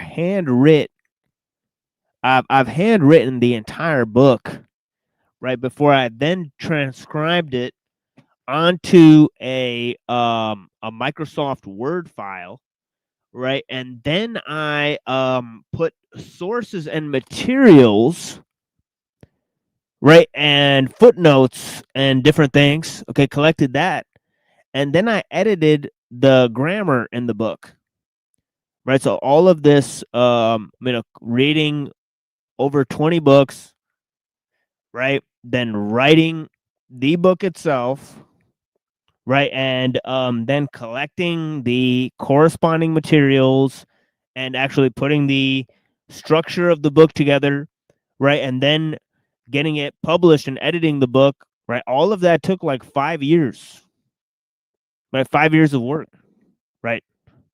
So yeah. So it's an interesting fact that we have pretty much every step of the way documented, right, within my within the entire thing. But yeah, let's take a look at this guy. Oh, whoops, I guess it's not playing the audio. And we borrowed this file from OTW News, and this will be the last thing we're doing here. All right, so let's welcome MMLA to the broadcast. What the hell? Oh. Hey, hello. What was that?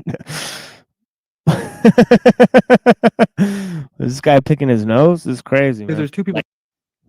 All right, so let's welcome MMLA to the broadcast. Look at that. Oh yeah, he's reaching in. Well, actually, it seems like he's trying to show the camera that he's picking his nose. So he might be doing that as a jest. But yeah, that's far in there. I mean, that's crazy. I mean, all right, so let's welcome MMLA holy, to the broadcast. Yeah, he's saying let's welcome him to the broadcast. And he's like just reaching, he's just digging in there, right? Let's see that in slow motion. So yeah, he might be doing that as a jest, right? Like picking his nose like that, but yeah, that is definitely gross.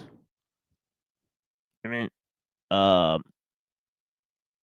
right, so let's welcome MMLA to the broadcast. Yikes. Oh. Hey, hello. Oh no, wait. And then he goes, "Oh no, wait."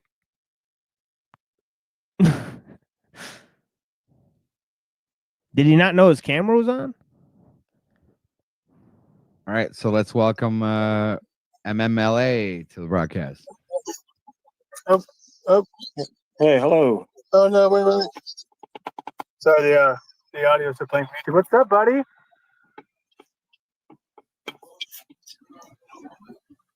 Nothing? Wow. And we're gonna have to deal with these commercials here.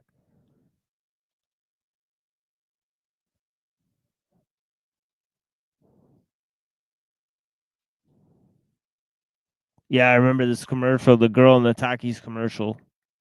She's pretty slamming. Do you know what's really funny? When I play shit on YouTube, everyone gets to watch New Zealand ads. Look at this Disney's making more satanic shit. Isn't it always? When did it stop? Right. Yeah, it's just silence, you know. No It's sound? echoing. There's a delay? Echoing as well. Okay. Don't worry, I brought something just for this very occasion. I bought a new microphone. Just for you. Thank you. Did you say that that you know this guy I was talking to?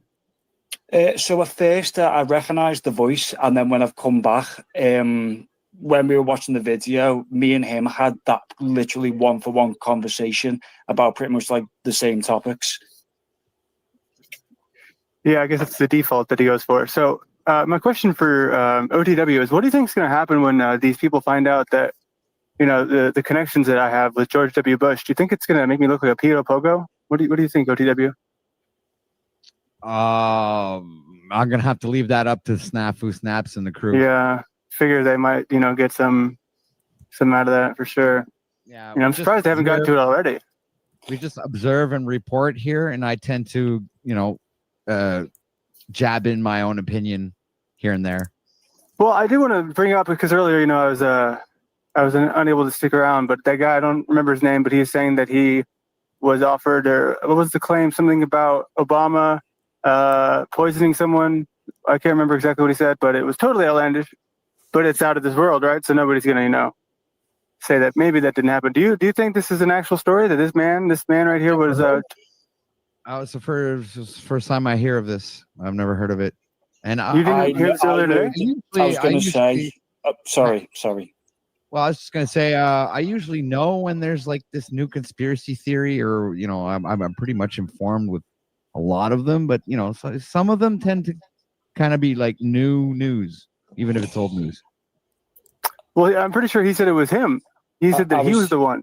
I was going to say, I know the story you mean, because it was a case of, in the UK, we had the Salisbury poisonings. So it's weird that these guys that are linked to like obvious like disinfo networks, right? Like the Crow 777 stuff and all the different stuff, right, where they talk about different conspiracy angles, right? That they come on these sort of panels and they're like fishing for like, all right, who believes in what conspiracy and all this stuff, right? It's kind of like Didn't modern men lost again get abused by about half a dozen different people on your Discord channel? Most likely, yeah. That most likely did happen, yeah. But like lots, as in like half the people who regularly type in your Discord, half of them abuse the shit out of this guy. Yeah. Yep. I don't know him myself. I don't know him myself, so I don't have an opinion on this. Yeah, let me move to like where I actually come in. I come in at some point soon after this. I don't know. I thought I like came in right then. Oh yeah, I remember telling Crow 777 about like Jeffrey Steinberg Dope Inc. Right, and they actually had no idea about Steinberg Dope Inc. or like well-known shit about conspiracy theories and Illuminati bloodlines and shit. Like, I don't know. Like, it just seemed like you know for a fact, everyone I consider a friend, I've got your back. That's simple. Yep. And half of your channel said this guy is an idiot. I don't know him, so I have no opinion as yet. Yeah, this is where I come in. And yeah, we'll go fast with this part here, man. It is what it is. Yeah. Yeah, so I'm gonna take a little musical break and then I'll come back. And yeah. Yeah, blessings, guys. Hey, you know I've always got your back. I hope you realize that. Yeah, blessings, DK. I appreciate that. Yeah, and most people don't realize who I really am. And who else I know as well. That's the bonus. It ain't just me. People don't realize that.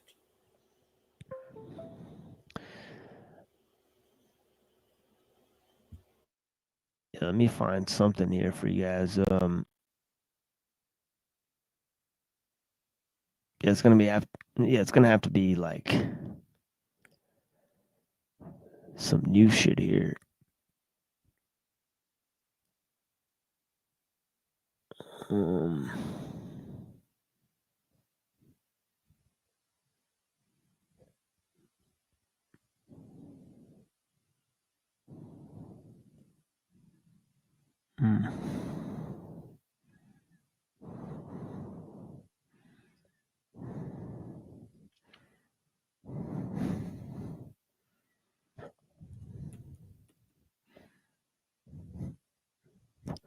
All right, yeah. Okay, yeah, we'll be back in a little bit.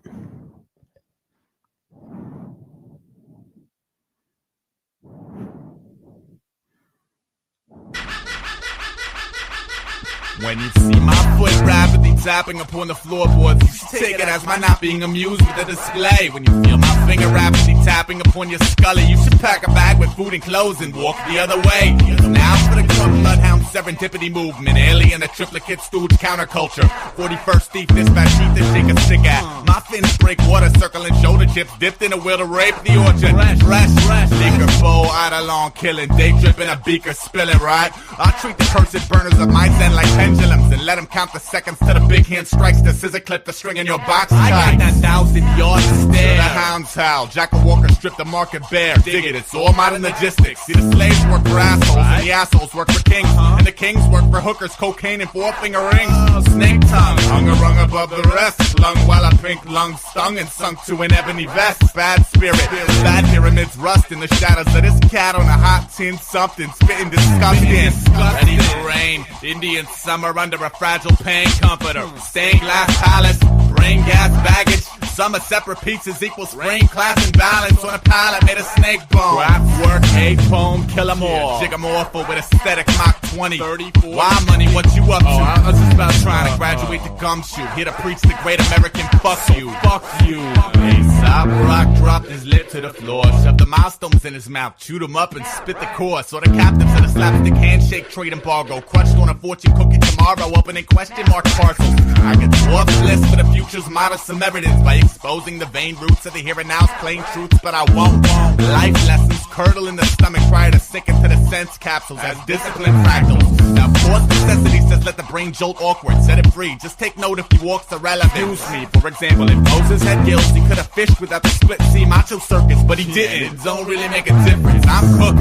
I've been around the universe twice. The first time I sat and looked, the second time I broke the galaxy. Now I walk with a limp cause my foot's coated in casualties. A small price to pay for a life of greetings, your majesty. Spit a billion apple seeds to honor his vision of underprivileged children plucking the fruits in their ripest hour. But the dreams have gone sour. The cowards dug up the roots, weaved the leaves, hung up a noose and sacrificed their freedom vouchers. He did it in the name of Christ. She did it for the grunt work. He did it for the star cluster that he'd named after his mother. Now it's touching, and I guess it makes a great story to tell, but I'd rather be the wisher than the penny in the well.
Stupid fuck.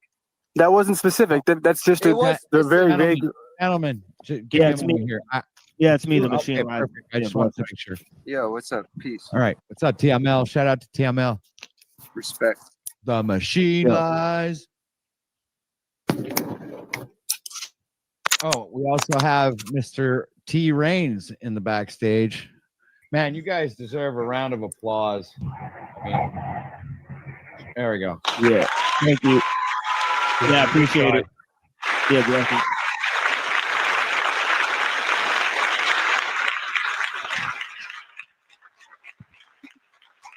Not to mention, we See, need to I give a told big round you, of applause for every time you OTW try hosting and the kick stream. me So off. if you want to show your thanks, please donate.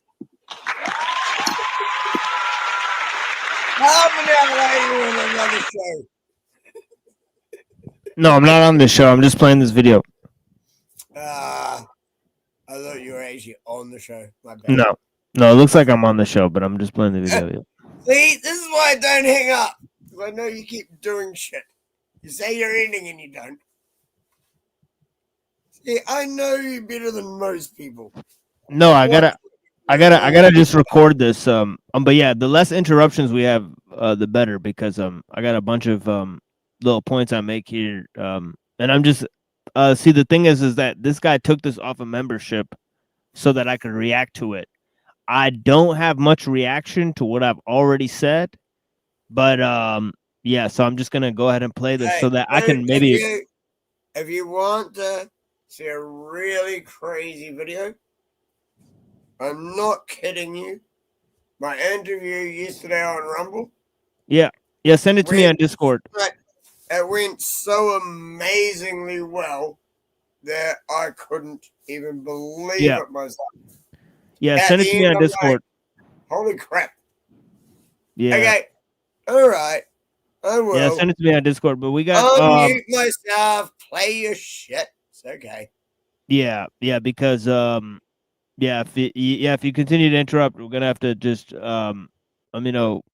Yeah. I know you'll mute me, and it's not the first time. No, All it's right. not about muting. We'll have to just let you go because because I just want to like finish this for tonight. So if anything happens, I'll talk to you on Discord because this is literally the end of the episode. We're just playing this video and then we're ending the stream. I'm gonna make like 2 or 3 comments on this episode and then that's it. So anybody who wants to be here, this is exactly what we're doing here. As I said, this is a conversation I had with this guy, right? Obviously I want little as much interaction with this video because this man is going around, saying different things, right? In regards to our channel, right? In regards to, I think he claimed that either Dr. Skrbina or me like used a ghostwriter for our work or something like that. So this is the thing, I told you to send me at them. Yeah, I we will. told you that. Yeah, we will, but this is not the point right now. These people will do it on your channel, and I'll go to one of their channels. Yeah, we will. Send Yeah, we me will. at Well, these people, bro. Dude. Yeah, we will. Yeah, but let's say good night to the people here today. I'm DK. So yeah, say Yeah, blessings. okay, I'll say good night. Yeah, Fuck you all. Much love. No fear. for sure. That's it. Yeah, for sure. Yeah, thank you, my friend. And we'll talk to you soon. Yeah, blessings. And yeah, so very little interaction with this video. We'll basically just play it and then we'll move on with the night. I have some significant replays I want to engage in. So we'll just leave this here. Now, so the claims he's making that I'm intellectually dishonest and all this type of stuff, right? So we'll see if that's actually the case, right? But yeah, he's chosen to focus for a long time on our show material, so we'll have to focus, right? And of course, I'm gonna interact with this video a little as possible because I want the recording, right? So if we keep having DK talk and we keep having me talk and interrupt the video, right, then it'll be an even longer recording than we need, right? So we're just gonna have to just stop talking and just let it play. So yeah, blessings.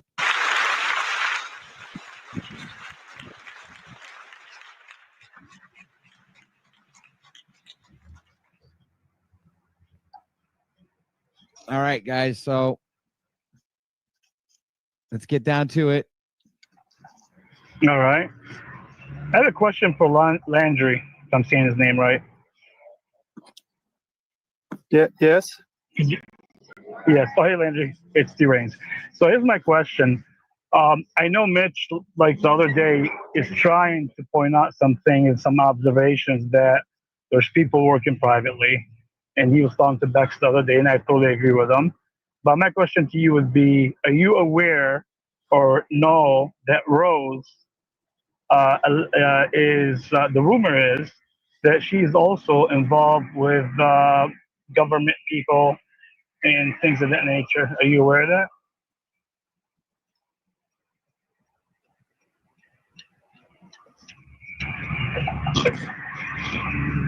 Could you rephrase that, dude? I don't even think anybody out. All right, here we go. I got you. I got you if you want to. Go ahead, Mitchell. Say it, because I know some people don't want to say it. I'll say it. Yeah, right. He's basically saying that there's a rumor out there that Rose is affiliated with the government somehow.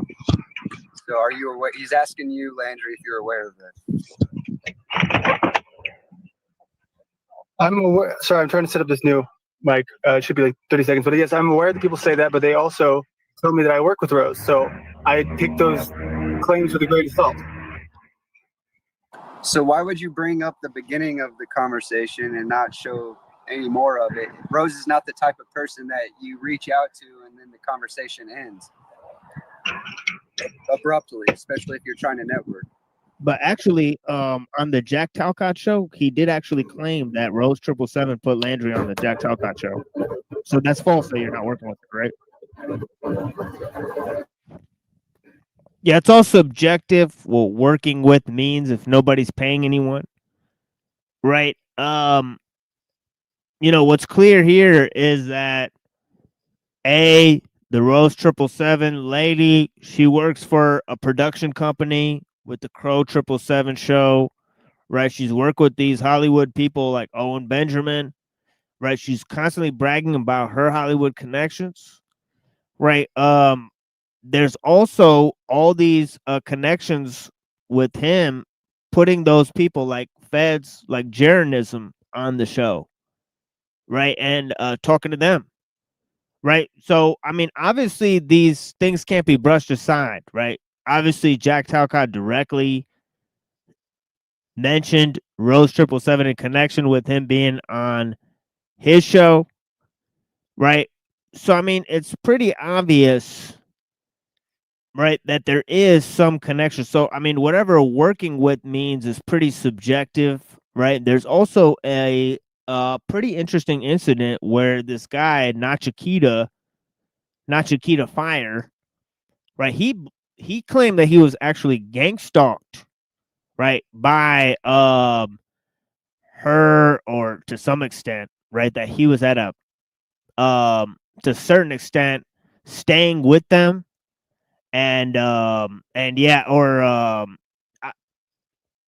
and I want to say this with like, because I don't know if these videos are still available, right? But he claimed like people were looking up his IP address, and also somebody came on his channel flashing a gun, right? And he claimed that it was those same people trying to shut down his channel, right? So why other flat earth conspiracy channels would be commandeered by these people, right? And maybe we're not getting the whole story, right? Maybe you know, maybe somebody did something wrong to somebody else, right? So who knows, right? But yeah, it's interesting, right? So they've been caught trying to shut down channels in this area, okay? Because that's what Jack Talcott claimed. So unless he was lying, Hey, is it? Am I clipping? Is my mic okay? Is it working? yeah, I can repeat what I said again if you didn't hear me. Right, cool. That's hilarious. Yeah, just like it's the perfect time moment. to think. Yeah. Yeah, you're all right. I'm just staying muted so I don't interrupt you. So, okay, the question is why I didn't show my full message log with Rose 777. That's the question, right? No, I'm saying that you just now claimed that you weren't working with Rose 777, but on Jack Talcott's show, he claimed that she was the reason why you were on his show in the first place. Yeah, so this is the exact same I'm talking about. So what that means is that I saw a video of her because I watch Crow, so I'm subscribed to her. You know, I haven't watched her very much, but I mean, she doesn't make that many, shows. But so I knew who he was because they did a stream where he was with her in New Orleans. So then I went to his channel. I saw we had the same amount of subscribers. And by the way, 3 or 4 of the content creators on these panels have stayed at that lady's house who he's talking about. Right. So they've lived with this person, right? Like Jack Talcott and Aluma Tommy, right? She also claimed to have started Paul Enslaved, right? She said she popularized Paul Enslaved, right, by getting him on different talk shows, right? So she's taking credit for Paul Enslaved, another large content creator on these panels, right? So it's a notable fact that, they've all said that they're, connected to these people, and now they're saying, well, we never worked with these people. We don't know who these people are. Not that it matters, right? I have no idea whether, Crow 777 or Rose 777 or Owen Benjamin or any of these people have any nefarious intentions. I can't prove any of that. Right, but why would you? But equally so, why would you try to hide your involvement with anybody, right? Or something like that, right? I don't know, or try to minimize it, right? So let's see. And then it gets worse. A very active live chat. So I joined one day and I started talking to him. So that's not Rose and I working together for him to bring me to him. That's just me knowing by association. And then I believe you also had Jeranism on your show, right? No, I used to work for Jeranism, as an editor. So I think Jeranism does work with Rose 777 to some capacity. So you were working with Rose. They used to. They used to do a show together. They used to do a show together called The Baby Truther Show. So you used to work with her. So they did a show called The Baby Truther Show, right? So yeah, it's interesting for a Baby Truther Show, right? So no. I mean, if you mean by working with her, you just said no. that. I mean, no. So he was on a show with her called The Baby Truther Show. And you said you were working for him. That's what you just said. Yeah. But so I mean, they how wouldn't you be? But so am I working for OTW? Am I working for OTW? I mean, are you doing a show right now. OTW where you're producing doing it right now. a show where you said you were working with them? You just now said you were working with Jeranism. She's not producing anything. Where are you working with Jeranism?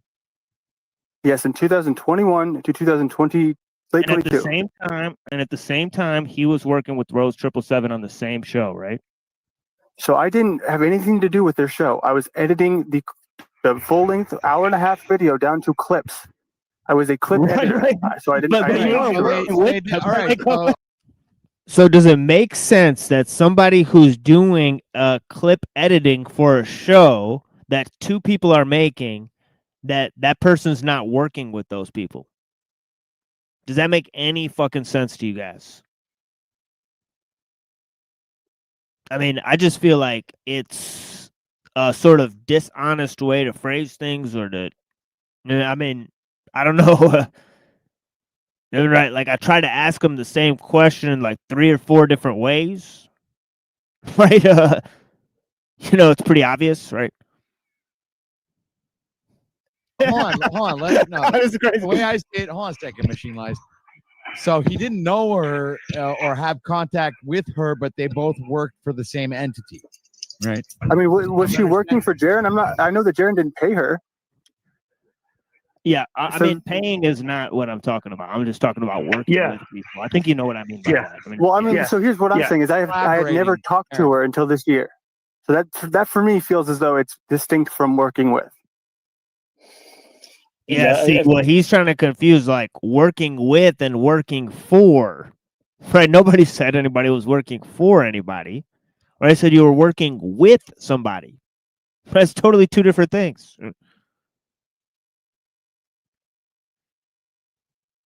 If I could just say, sorry to interrupt, I do believe you can have one entity that hires two more that do their own completely separate things, and that would not count as working together. If the two come together though and like did stuff together, then I would say, yeah, they're working together. But if it's just if they're hired by the same guy, it's not necessarily like them working together. There is a connection, but it's I wouldn't say it's like two different. I also think it's important to understand show and one with Jeranism, right? So there's two it's different. Important to understand the nature of my being hired by Jaren, right? So he had a ton of, I don't know, like what you call them, I guess live streams, right? Just like we do here, except they weren't panels. I mean, he would do his own solo show, and then he started to do the Baby Truther show. He did a show with Dave Weiss, and he had a ton of old episodes dating back from 2017 to I think even before that, maybe 2016 to current day. And so what he wanted me to do is to go.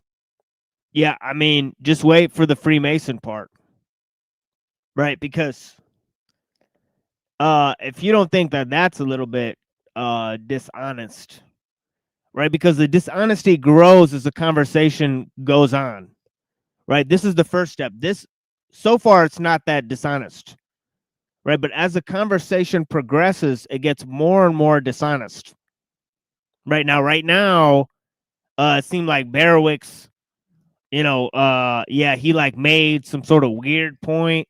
Now, you tell me that he's not working with somebody when he's doing editing for a show that two people are working on and made.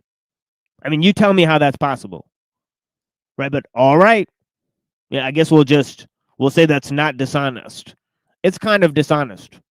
I mean, let's just be honest. Right, it's kind of weird, but yeah. I mean, you guys can think whatever you want. Back through his old live streams. That was my primary goal, and to get the best clips from his old live streams. So I wasn't even worried about the new stuff that's happening. Sometimes he would say, "Hey, I got a good clip. Can you get this for me?" But I mean, I was primarily just taking the old stuff and refreshing it and re-putting it out there. And all my videos still exist on Odyssey that I've ever done for him. I've pointed out very specifically which ones are mine, what the time frame is. There's no secret as far as what that was, what I was involved with there. There is a bit of a secret when I was confronting you about the whole roast thing, and I was asking you to show the conversation. You want me to show my entire conversation with somebody? That's like. Can I make this statement, please? Sure. All right. So when I was asking you to show that conversation, you were willing to show the part of the conversation, the beginning, where yeah, but you weren't willing to show the rest, which would have which would have easily disproven my claim, which you claim is a lie, that you were working with Rose. I don't think that's true. I think if I show it to you, you'll find some other reason to say shit. I don't think it'll be that simple. I mean, I'm willing to do it with you privately. I don't want to do it on a live stream. Yeah, or what about what Shadow Band is saying? Because he actually did say that on a show, right? Somebody asked him what production work has he done, and then he said, "Have you heard of Alex Stein?" This is what he said. So I don't know what connection he has. No bullshit with Landry, the optics. Oh god. Well, all right. See you guys. Oh, just like that. Here comes the government. Yeah, dude. As soon as you start to direct your issues to me, as soon as you direct them to me instead of to people in my family, I will talk to you, Snafu. I will talk to Snafu as soon as he considers talking to me and not about people who aren't me. And you've been talking to people who I've not talked about anyone that is in your family, Snafu. Cool. Yeah, that's cool. That's cool with the Snafu thing. But what about the Alex Stein thing that I just said? Sure, yeah, no, I'm more than happy to respond to that. I brought that up because I'm telling people everything that I'm trying to do here, right? One of those things is I've reached out to Alex Stein, and he sent me some footage that he's done. This was about 2-3 weeks ago, and is considering bringing on 2 or 3 more editors. So I brought that up because I'm trying to let people know I'm not just focused on being a streamer and only a streamer. I am still trying to do editing work if I can find it. So that is my Alex Stein for bringing him up. Okay, but remember over on Chalk Body Outlines show, or was it TBE? Anyway, so this is like super weird, right? You guys know, like, oh yeah, I'm thinking of reaching out to Alex Stein and getting in contact with Alex Stein so I could do video editing.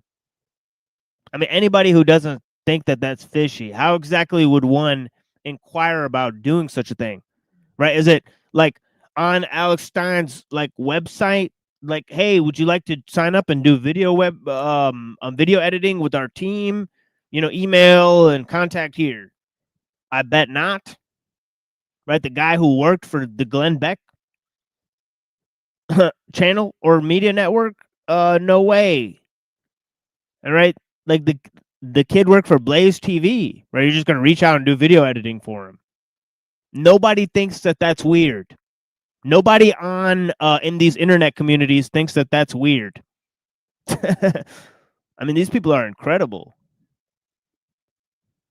Right? You have to wonder about you know, who's controlling these like panels and networks, honestly. You know, it's all for a grift and a LARP. Didn't you just say that they were all running from you? And Like some sort of improv show, right? Like it's not a script, but like a template that they're putting forward, right? Where different people can join and they'll get sucked into the loop.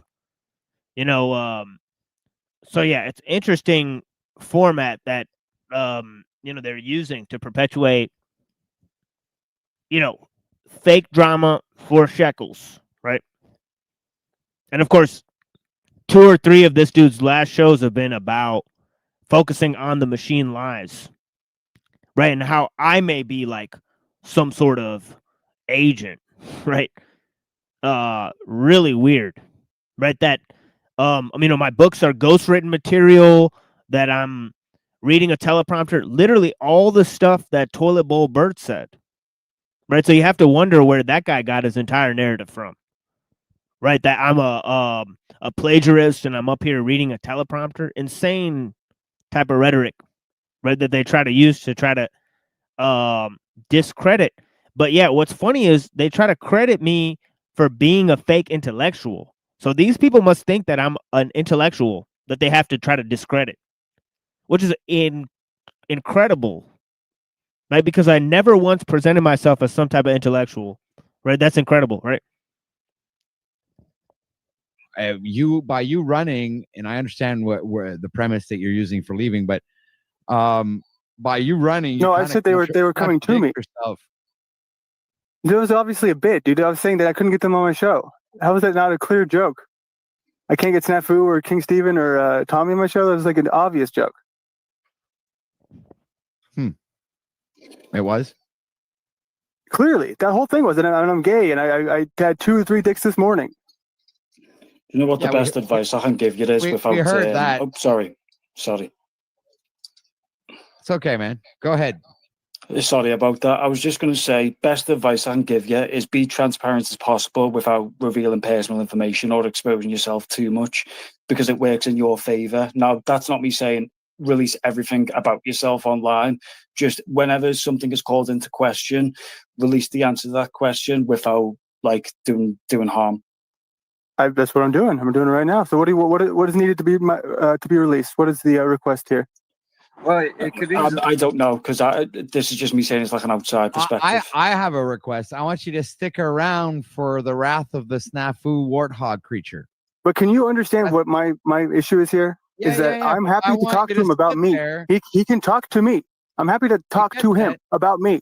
Okay, well then don't say anything. Same way I'm not going to bring up your child, or I'm not going to bring up your, whoever.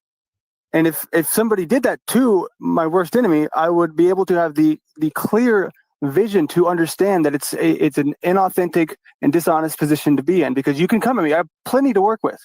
I have plenty of mistakes that I've made. I agree with that. I'm just saying it's just part of the process. It's been going on for 3 weeks, and I mean that's where I have more self-respect to put up with it. It's like I'm happy to talk to him as long as it's about fucking me. That's a very fair request here. I mean, I would expect. I mean, what a little crybaby bitch, right? We let this guy Snafu Snaps attack us for months, right? And they went around on every panel, right, trying to say we were abusing our family members, right? All day, right? So yeah, very interesting type of stuff, right? Chain of events here, right? where these people can't take a little bit of criticism for like a week, for like a few weeks, right? It's been going on for a few weeks, right? Like where we've been critiqued for months, right? By separate channels and groups all around the internet, right? Let's see if he'll be able to stay inside the confines of that particular request. I'll call it that. So let's talk about Landry. Since Landry is begging for me to interact with me, making these jokes, but then he obviously wants to run away. So we're going to stick to you, Landry. All right? Thank you. Okay, so why are you running around with the black photo after your daddy killed a black child? That's not about me. No, that's about you. You ran around with the black child's photo on your account until I started calling from the audience. Oh, it's absolutely true. You don't. Okay. Show me a screenshot of me with the black child. Knows that we collect all optics in the digital experience. So, okay, it's fine. Just give me, hey, crew, send me any of the videos where Landry was it not a lawyer? Was it not an adult? You tried explaining this is just to muddying everyone. the waters. This is. Was it an adult lawyer? Well, all I know, Landry, you're a beta bitch and Pi. Or was of all it people, a kid? Pi even came and There's said plenty how of much real you're a drama user. right now. I'm saying this just turned to 11 really quickly. Jeez. No, This is Hold on retarded. a second. That's what I'm trying to say, dude. I'm trying to say that this is what exactly my point is. Yeah, That it's not still is not. I didn't hear what you said. Well, I was probably because that's all he has. I don't know if he had anything else. He for sure he'd be on it, but that's all he has. So Well, that's the other thing, though. It's the specificity, right? He says there is a. He used a word that was Let's not even very talk untrue. There's a. Okay, good. Why Good even point. Yeah, talk no, about it? it's true. Good point. Yeah, I'm with you. Anyways, where were we before? Okay, so the road stuff. I mean, I'm still happy to go over that or whatever else people want to know. I'm more than happy.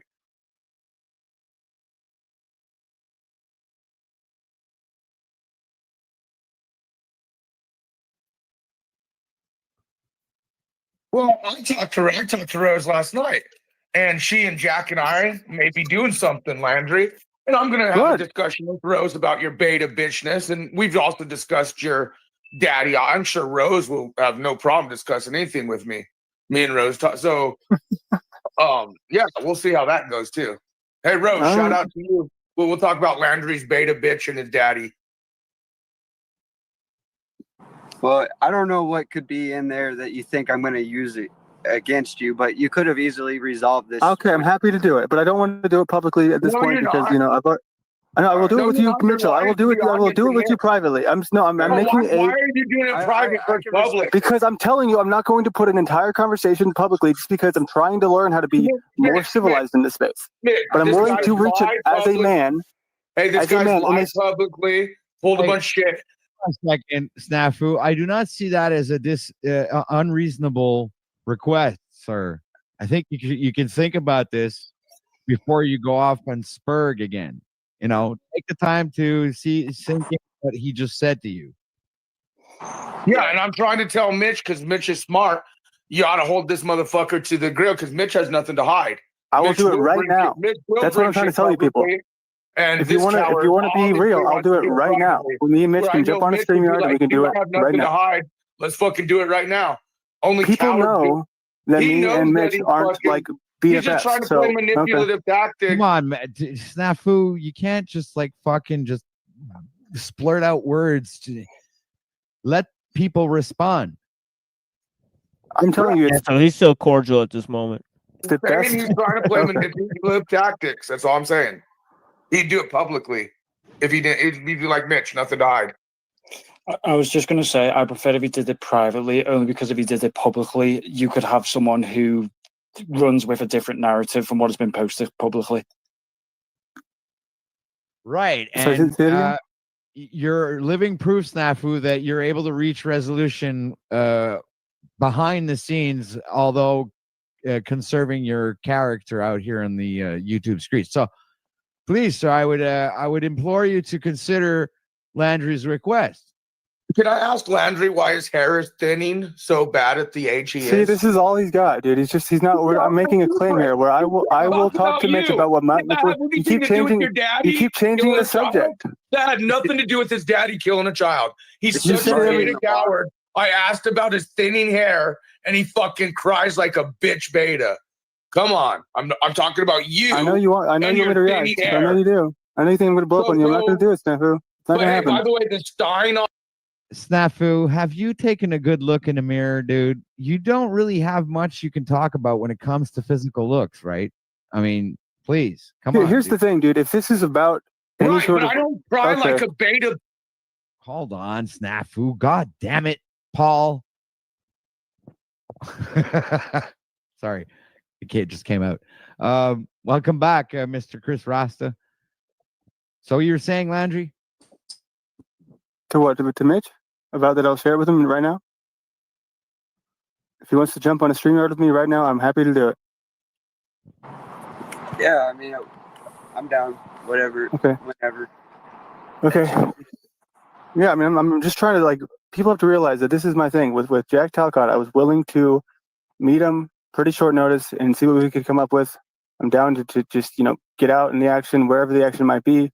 Same thing goes with Slab City. And in this case, I would prefer, because obviously Mitch and I aren't best friends, but I'm willing to meet him halfway and share.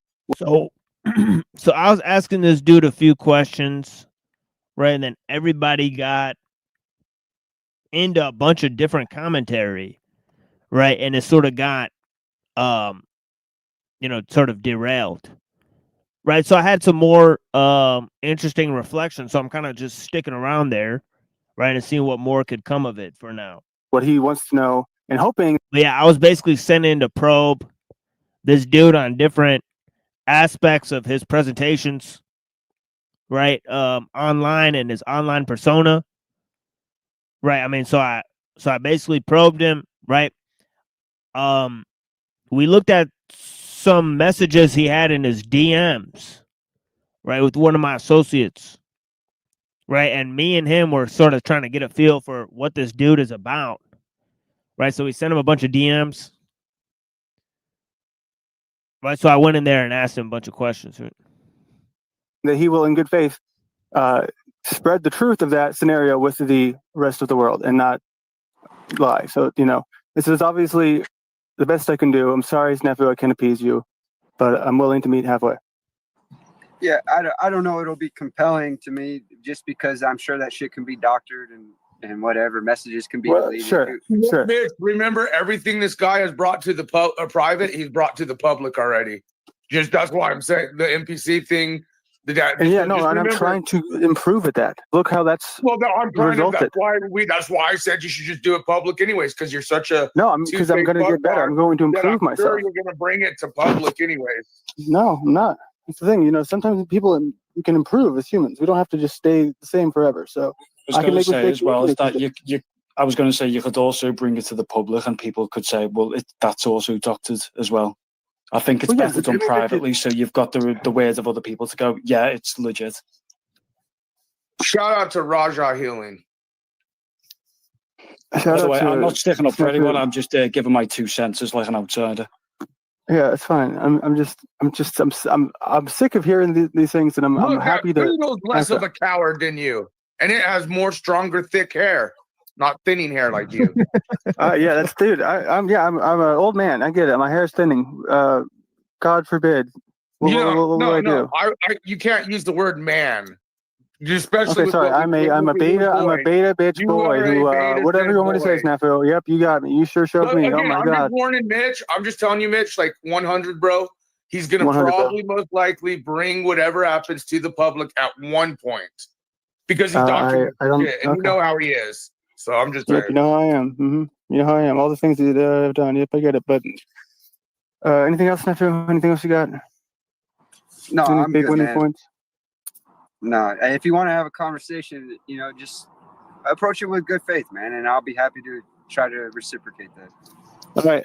So I'm not sure how to contact you off of YouTube, but I'm not sure. I unblocked you today, but yeah, so where do you talk to people? Because I can give you the link to post a super chat so we can go from your channel. He knows my channel, but I'm just talking about all you other gotta do is revenue. go to Mitch's channel and super chat him and give him some Okay. money and say, hey. Oh no, No, super sure. chat on OTW's channel so we can, we can all go to. Yeah, do that again there for us. Full screen you. You can, yeah. I think you can grab my email off the YouTube channel. I'm not Yes, I was just going to say, if you're going to post your channel, do it in a super chat on OTW's chat. So did we ever ask him why he did what he did to Pi? Did we ask Landry why you What do you want to know? met up with Pi? Why did I do what? So let me finish the question. Pi came up here. We all witnessed Pi's body language and weird interaction with you. And then the next thing you know, Pi comes up here yesterday and says, bro, as soon as I fucking left, dude, he started talking shit about me when he hit the live. I tried talking to him and saying, what the fuck? And he kept blocking my messages and just fucking acted like, our meetup was nothing. And then he just flipped on me. And it hurt Pi because Pi is a sensitive, hug a buddy, fuck a buddy type person. And so Pi actually came to the community shocked and sensitive. And thank God he has fuckers like us who are like, fuck this cupcake, Landry. We could see it a mile away. Yeah, he had nothing but nice things to say about you. So why did you block him, not let him talk, and why did you immediately go talk shit about him right after you met him? Just curious. It's a pretty reasonable question. Yeah, Pi came up on my show too. He said the same shit. Yeah, and the truth is we know Pi for years, all of us in the community, and we saw his he really took it serious. And thank God, people like me and others who are like cold shoulder, like, dude, don't let it hurt you that this piece of shit did that to you. But he did. He was wondering why you blocked him. So what the Pi guy said, right, when he came up, he said that this guy was talking to the production lady, right, Rose or whatever, the entire time when they were meeting IRL, right? And then when he went on his show, or tried to go up on his panel, he said he was blocked from the panel and blocked from the chat, right? So Modern Men claims that he has no idea what's going on with that, right? That he just doesn't know what happened there, right? And why you immediately after meeting up with him? I don't know. I mean, did he's just live show, shitting on him. Do what? He stated on his own stream that he wasn't the one that blocked him. So that being said, at least we want to know why you were talking shit on him. That's true. I mean, it doesn't feel like it's talking shit. It's like I said that he was not. I mean, I was pretty honest with him in person. I was like, hey, can we get real here? I want to talk about some. You cut out. He's also trying to figure out what to say. Well, I think it looks like there's a lot of balls in the air for him, for sure. I mean, he's like balancing 2 or 3 things. Don't try to manifest Mitch's balls again, okay? Yes, let's please not.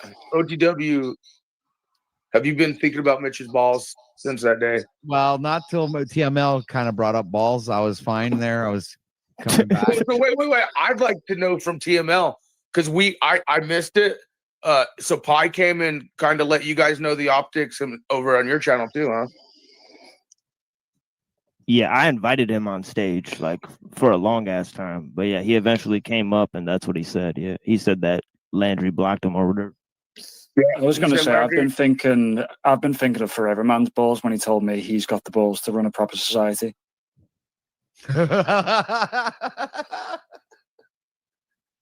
Did Landry leave? I think he might have just lagged out or something. I think his signal cut out or something. Because while he was talking, his mic cut out, or I don't know what happened. All right, let's fast forward this shit.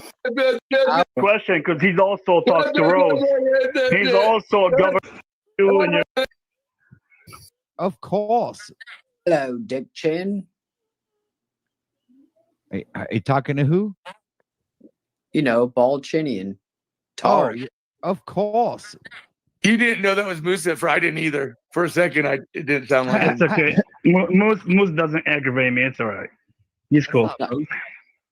Whoever it is. What happened to Laundry?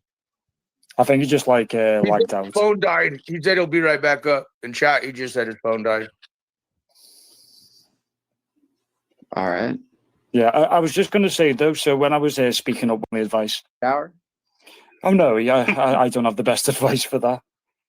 I agree. Oriole out going out for that right now? Yeah, you can find a few. All right, can we get some kind of conversation going that's not retarded? Yeah, let's go. We all can accept that food. I agree.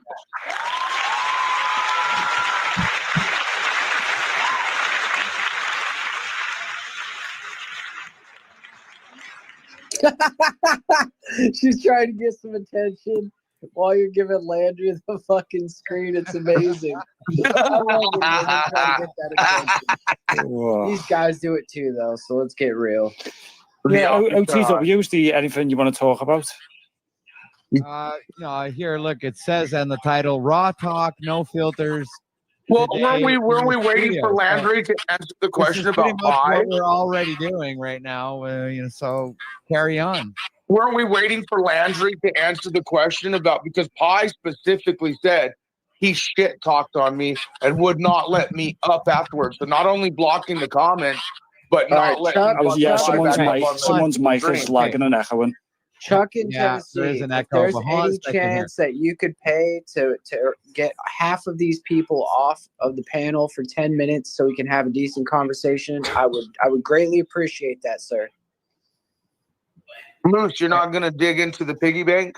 So just to make things clear, Landry had already specified that he did not block anybody in chat, was probably one of his mods, and he wasn't No, but aware of Pie it. said he couldn't go back up on panel Yes, either. now we're back to the crux of it is, okay, why did you talk shit about Mr. Pie? And second is, why wouldn't you let him up on your panel to have that interaction and go ahead and hash it out? So I did not block him from the panel. I can look and make sure that he's not blocked, and I can see if he is right now, and we can make sure that that's not the case. So hold on one second, let me check. But I went back, and but as far as talking shit goes, I was sincere in the reason I was meeting him was to give him the hard drive. That was never a question. I asked him last minute as I was pulling in, hey, would you mind if we know I did some filming with you, and we tried to make something out of it? And he was like, sure, yeah, why not? Now you're lying because before you met so up even give me publicly, the, hey, now he's lying because public. I know, but Can you let the man speak before? Let him finish. Write it down, man. Yeah, so it was a last minute thing, and we did it. We drove around for a little bit. He just started telling me, I didn't interrupt him because I was letting him speak because I wanted to be respectful in that sense where I gave him the floor. Just like imagine right now I was muted the whole time. He was just talking, and he mostly talked about people I don't know, that I've never met, people who, hey Laura, can you please take her up because this guy's gonna start talking. And this is the other thing, dude, where Snafu's gonna come in here, he's gonna talk about my family again, and it's ridiculous. Yeah, you shouldn't do that stuff at all. That's bullshit. Yeah, it's uncalled for. Sorry, I've got you off again. Whilst you're talking about this, I'm a bit of a third wheel, sorry. So I'll let you all speak. I'll leave. OTW, thanks again for having me. All right. And I'll shoot you the message. All right, have a good one, Bear. Yeah, Take sure. care, Go Joe. ahead. Hold on a second. Here's your. Oh, I thought he was going to do an outing for Mo, but that's all right. So, yeah, I mean, this is it with Snafu. I mean, you're not the only one who disagrees with his narrative because, like I said before, I've mentioned it to him. I've already been through the review and the whole freaking narrative between you and NPC and all of this. I did a whole broadcast on it. It's old news. I've mentioned it before. We're beyond that now. What would be more refreshing news is to get the actual perspective when it comes to Mr. Pie, and also I believe the whatever pertains to Paul, right? Because I do believe there's something going on at that level as well. So that actually makes me more curious than bringing up bullshit that we all already know about and that's already been talked about over and over again. It's getting redundant and old, and I'm tired of it. So this is why I keep imploring him to stop doing it because he thinks it's pertinent, but it's just like I believe that I don't really care about it anymore. And most likely, I'd say 75% of the audience doesn't give a shit about it either. So yeah, I mean, thank you.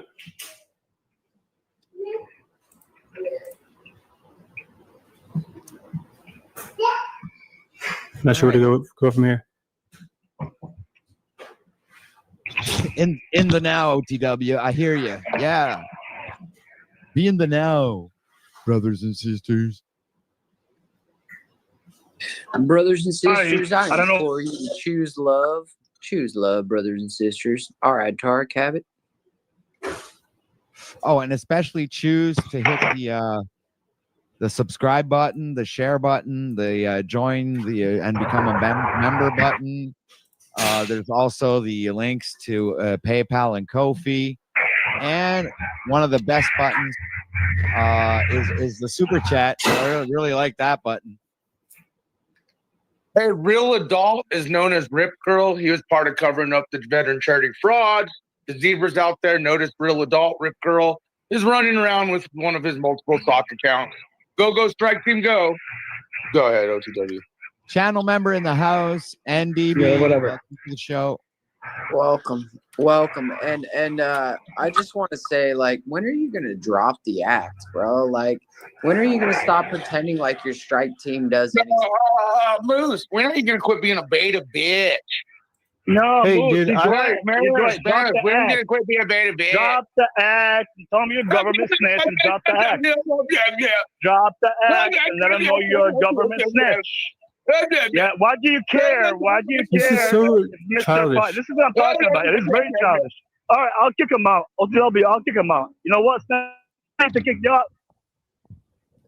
I mean, I get that it's like a moneymaker for you, OTW, but I mean, What the? DK, you have not been on panel for like an hour at least.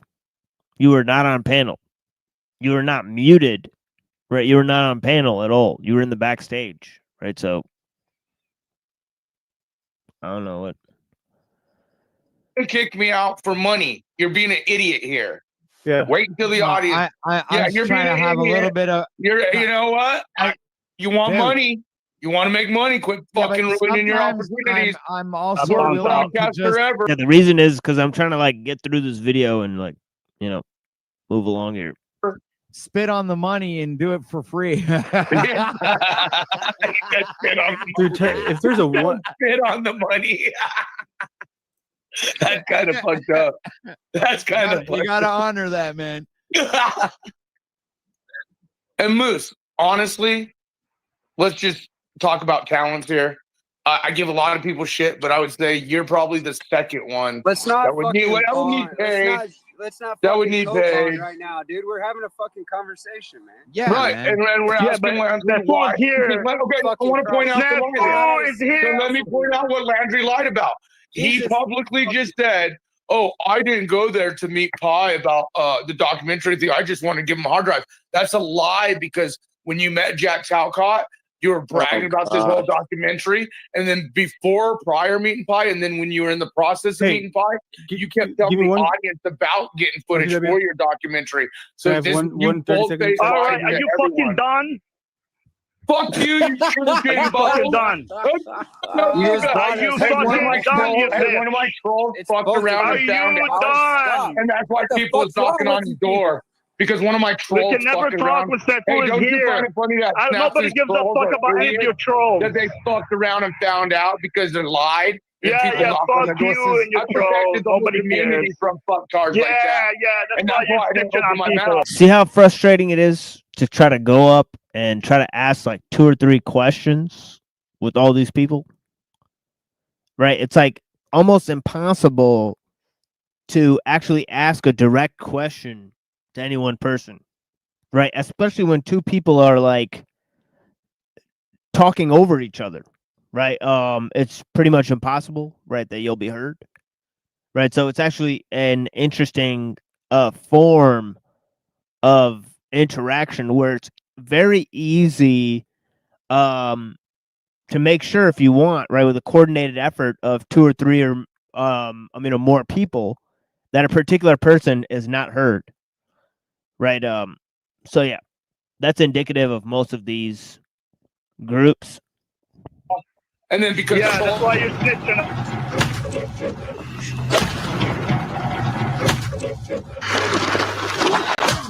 Oh my goodness. Thank God, man. Oh my God, dude. Fucking. I told IQ you has dropped to a when I pretty use the low. bat, it's free. Doesn't cost Oh, anybody thank anything. you, TW. I was gonna do it, but it would have kicked me out. The question I'm trying to tell everybody, even Landry, is why they care so much about Mr. Pi. They did the same thing to me. Try to come on my channel when I was talking about somebody important.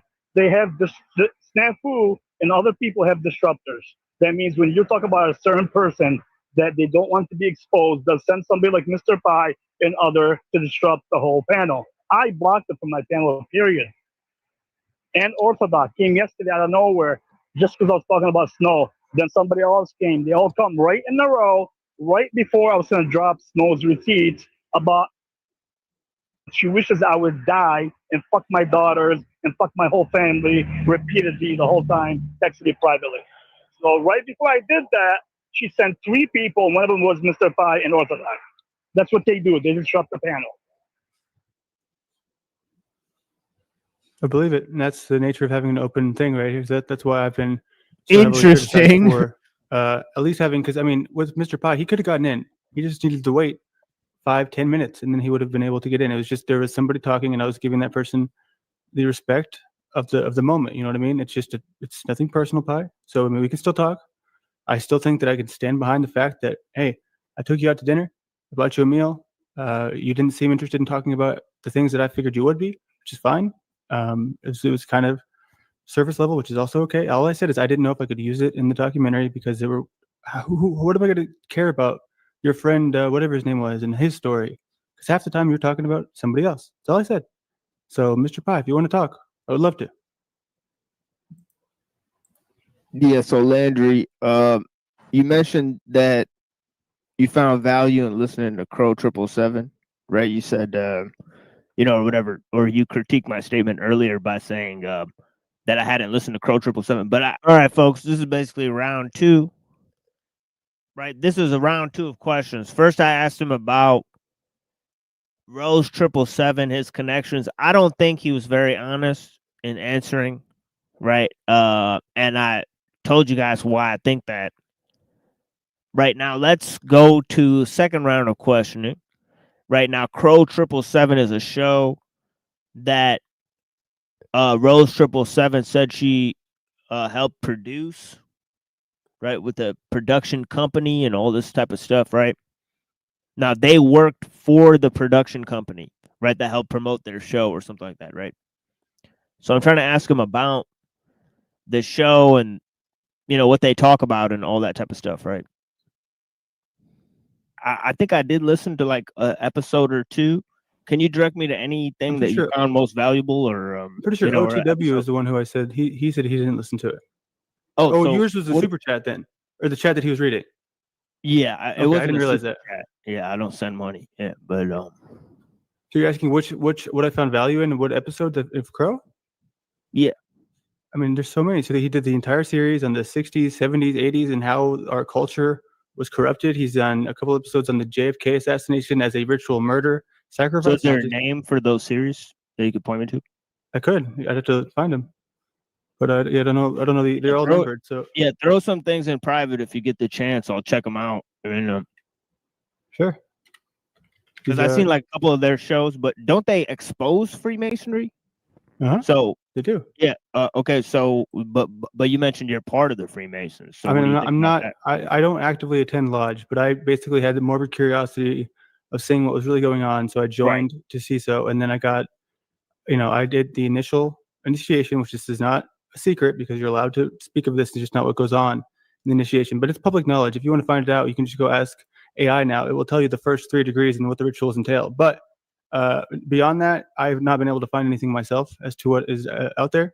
So maybe I'm wrong and people can prove me otherwise. But yeah, so I'm not participating in. It was a bunch of very nice people. They do a very good job of. So you disagree with their critiques of Freemasonry on Crow? No. That's not what I'm saying. I'm saying that they're and everyone agrees on this. The low-level Masons are not doing nefarious things, because to get into the parts that are, you have to go through all the different stages. And 1, 2, and 3 it's truly a bunch of old dudes just sitting around eating bologna sandwiches and You're like saying you wouldn't master any higher degrees for fear of incurring. I'm saying I have not done it yet. I don't plan to. It is a lot of work. It is a ton of memorization. Like you have to memorize more. So what you're trying to say is like, yeah. So what you're trying to say is like you attended the first 3 stages and you think it's fine. Just or first. something? So, yeah, and you think it's fine, so you're not proceeding on with the rest of it because you don't know what it's about. It's a huge investment. I mean, I've looked into this. I mean, I know that there's some nefarious things that go on in the higher levels, but at this point, even getting to the Master Mason would take. I mean, I don't know if y'all realize how much memorization you actually have to do. It's like, bro, this guy can't even raise his kid. This guy can't even raise his kid. He's focused on he's bringing people into it. Aren't me? I'm not putting up with it. I'm not putting up with it, dude. Right there, my point. Dude, when I said it's seriously, not school. I'm sitting here interested in the conversation. Oh, I'm sitting here, Moose, you beta All right, bitch. dude, I'm out. This is like damn talking it. to a 2-year-old. Fuck. Go ahead, fucking Moose. Oh well, there you go. Fucking we Moose, got. what are you talking about? I didn't do anything. I'm just saying that like it really is just retarded to interrupt the flow of concentration on a perfectly good conversation, right? To let the fucking retard that we all know is the circus clown that we always let around. Like, why do we have to do it at a time like this when we actually have a guest? It's fucking retarded. Can we get back to the conversation, please? Sorry, that was really actually interested in that. You guys. Yeah, sure. Yeah. So you said you're aware that Crow 777 exposes Freemasonry, right? But you don't necessarily disagree with their critiques of it, but you're in the first level of it, so you don't see anything nefarious going on in the first stage of it. So you're not really inquiring into the higher levels, is what you said. If I inquired into the higher levels, then I would be having to participate, right? So to go any further than I've gone right now, and I'm sure they're going to kick me out here soon because there's a deadline as far as the memory work goes. So, I'm not sure how much longer. That's it, right? So because they need to program you with all of that shit that they're going to put into your brain, so you have like some sort of reference point to point to when it comes to whatever. So it's like it's fascinating because this is why. So in other words, he's joined the Freemasons. He knows there's nefarious parts of the organization, but he doesn't believe he's directly participating in those parts. Right? Just like he doesn't believe he's working with people while doing editing for a show that they created. Right? I mean, it's pretty weird. Right? It's pretty weird level of obfuscation. Right? Which to me it sounds a little dishonest, honestly. But yeah. I say this is it's an acting school because in other words, you just got to rehearse everything. That's a great point. I even said that when I first was talking to my wife about it. She's like, what do y'all do? I'm like, well, I can't talk about it, but it's really just like a big play. You know what I mean? Yeah, exactly. It's crazy because they do it every week, and it's like 30% of it is the same thing every time because it's scripted. Yeah, the Freemasons, whose like religion was like a neo-paganism, and they talked about like millenarianism, and they had an influence on different groups throughout history, and they combined the Kabbalah with Christianity. Oh yeah, nothing wrong with those guys. Yeah, it's just acting. It's just acting club, right? And of course, the Freemasons, right? They never influenced any nefarious groups or organizations throughout history. I mean, it's just like the stupidest take, right? Like, how many times have we talked about so many different,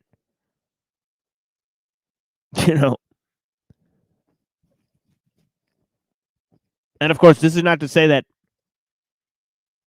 everybody who's ever been part of any organization is like evil or something like that, right? It's a general trend, right, that we're concerned with. But yeah, I mean, it's not good to be that in the dark about, and actually poisoning the well right in a way where you're just like, oh yeah, this is just an acting group.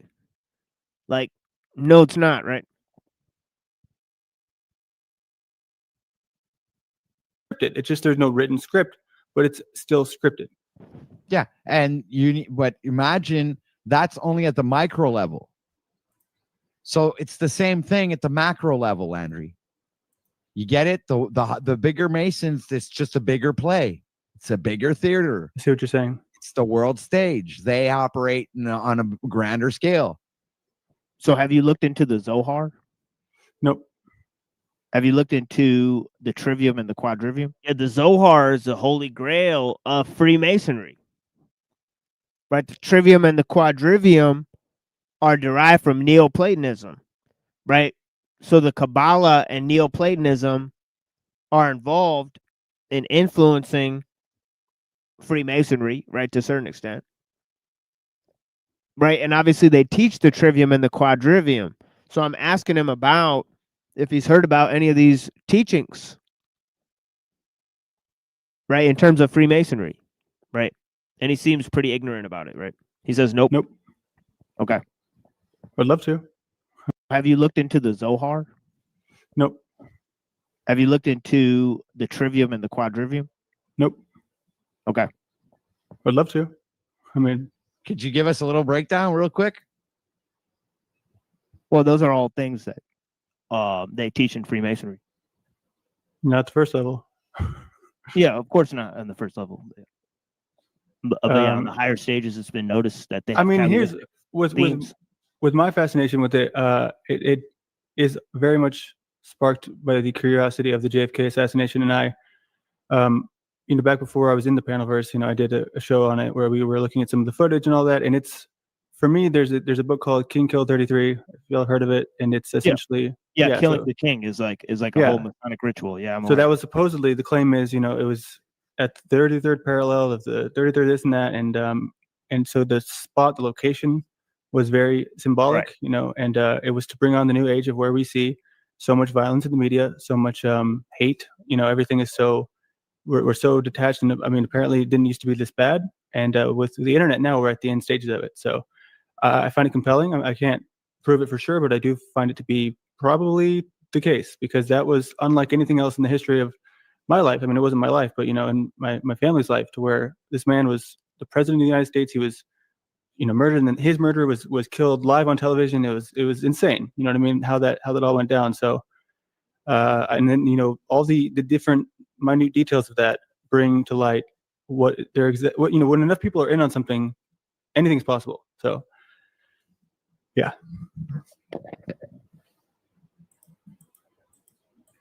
Yeah, let me look this up for you guys.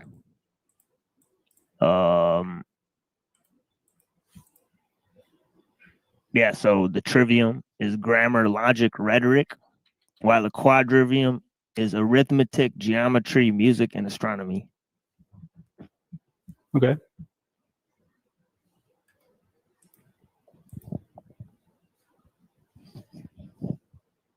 That's for the Blue Lodge of Freemasonry.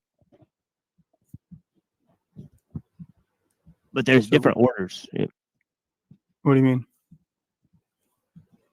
Like there's different rites that all claim Masonic lineage. Sure. Yeah, and then there's some that try to detach from it, like the OTO. Right. Yeah, the OTO and the Theosophical Society and the Order of the Eastern Star. So what's weird is I'm trying to throw out all these sort of catch-all phrases to see what he sort of gravitates towards, right? And of course he's sort of not really responding to anything I'm saying, or just sort of saying he doesn't know anything about it, right? So I mean, is he part of he might be part of a fake organization, right? That's pretending that it's Freemasonic in its origin, but it's actually started quite recently, right? So there's all these possibilities. Mm-hmm. That's what I'm saying. So when people try to tell me I'm just look at the optics of he's a Mason, it's I'm not. I've never claimed to be a supporter of, or a but here's the thing: they are. There's plenty of good men everywhere. There's just plenty of bad men everywhere as well. So I've met good people who were here for me in, you know, my time of need, who came around and supported me during my health issues, and you know, didn't ask for anything in return. So it's not like they're just a bunch of horrible people. I think there's many who go into it with good intentions. It's just a matter of the way that it's structured is not going to let good people stay good, because you are put in situations to where, like I said, if you want to turn around halfway through the initiation, I don't know what happens. I can't even imagine. Yeah, what do you think of Andrea Xerxes? Have you ever heard of Nope. that guy? Nope. Have you ever heard of the Tartaria thing? Mm-hmm. What do you believe in? Do you believe in that? I certainly think it's possible that there was, you know, a much different scenario in history than the ones that we were presented with, because in at least this country, we only have, what, 300, you know, years of history that we can really document and show proof of. But even that is very slim as far as the, like. That's what the Crow 777 and a lot of the channels that they work with are pushing, right, is Anatoly Fomenko and Tartaria, right, which is also related to Dugan, right, and then he wanted to work with Alex Stein, right, who's a Mormon, and there's another Mormon guy who pushes Dugan and Tartaria called Andrea Xerxes, who works with a lot of the same people, right? So there's considerable connections between the various groups, right, that have sort of fake conspiracy channels and networks, right, attached to them.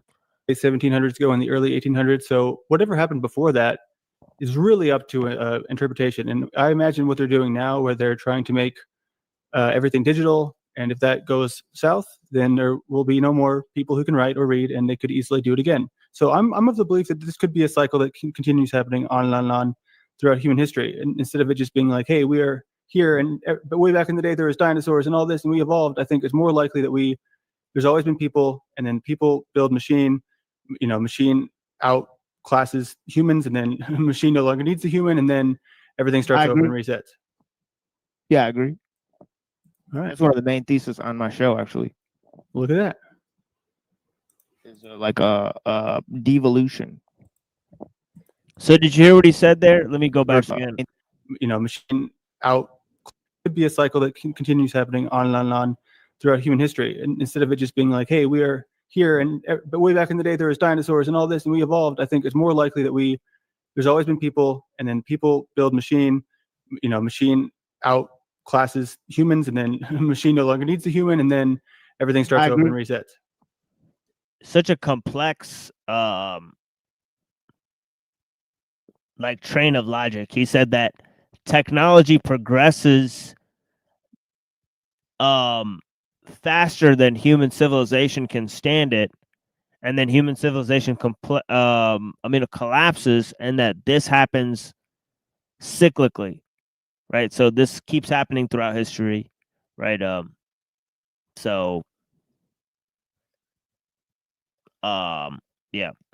I agree. All right. That's one of the main theses on my show, actually. Look at that. Is like a devolution versus evolution. Give me 1 second. I gotta step away.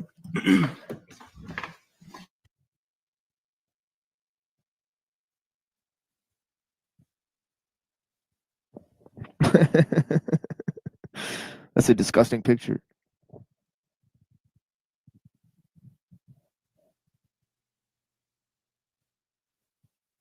Was it like a maggot on somebody's eyes?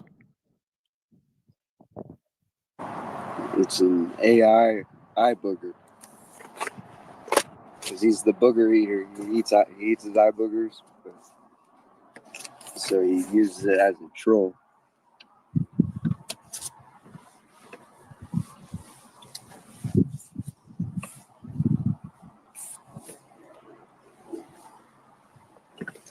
So I'm trying to wait for him to get back, but it did raise some red flags. I don't really have the intelligence to really ask the right questions, but you know, when he said he joined for morbid curiosity, and being aware of what they do at the higher levels as being. I know that's kind of weird. Yeah. It's like, what the fuck? Like, And that he just didn't want to go through all the work to get there. He didn't necessarily disagree with the nefariety. right. And you know, so he can't complain about catching shit because he's admittedly using it as a LARP. So, did you happen to catch any of what I said, Landry? No. He looks like he did. He's smirking.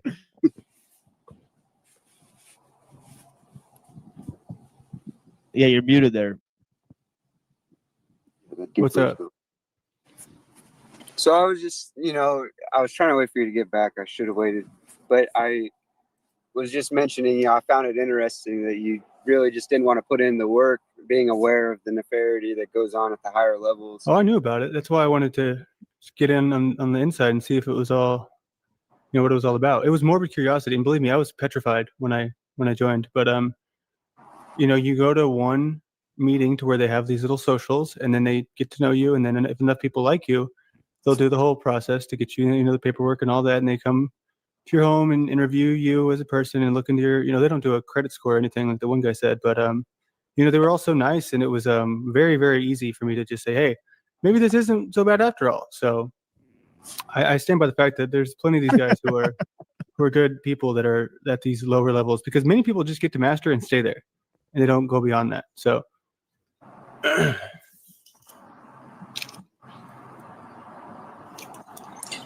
So do you also think maybe you kind of take away your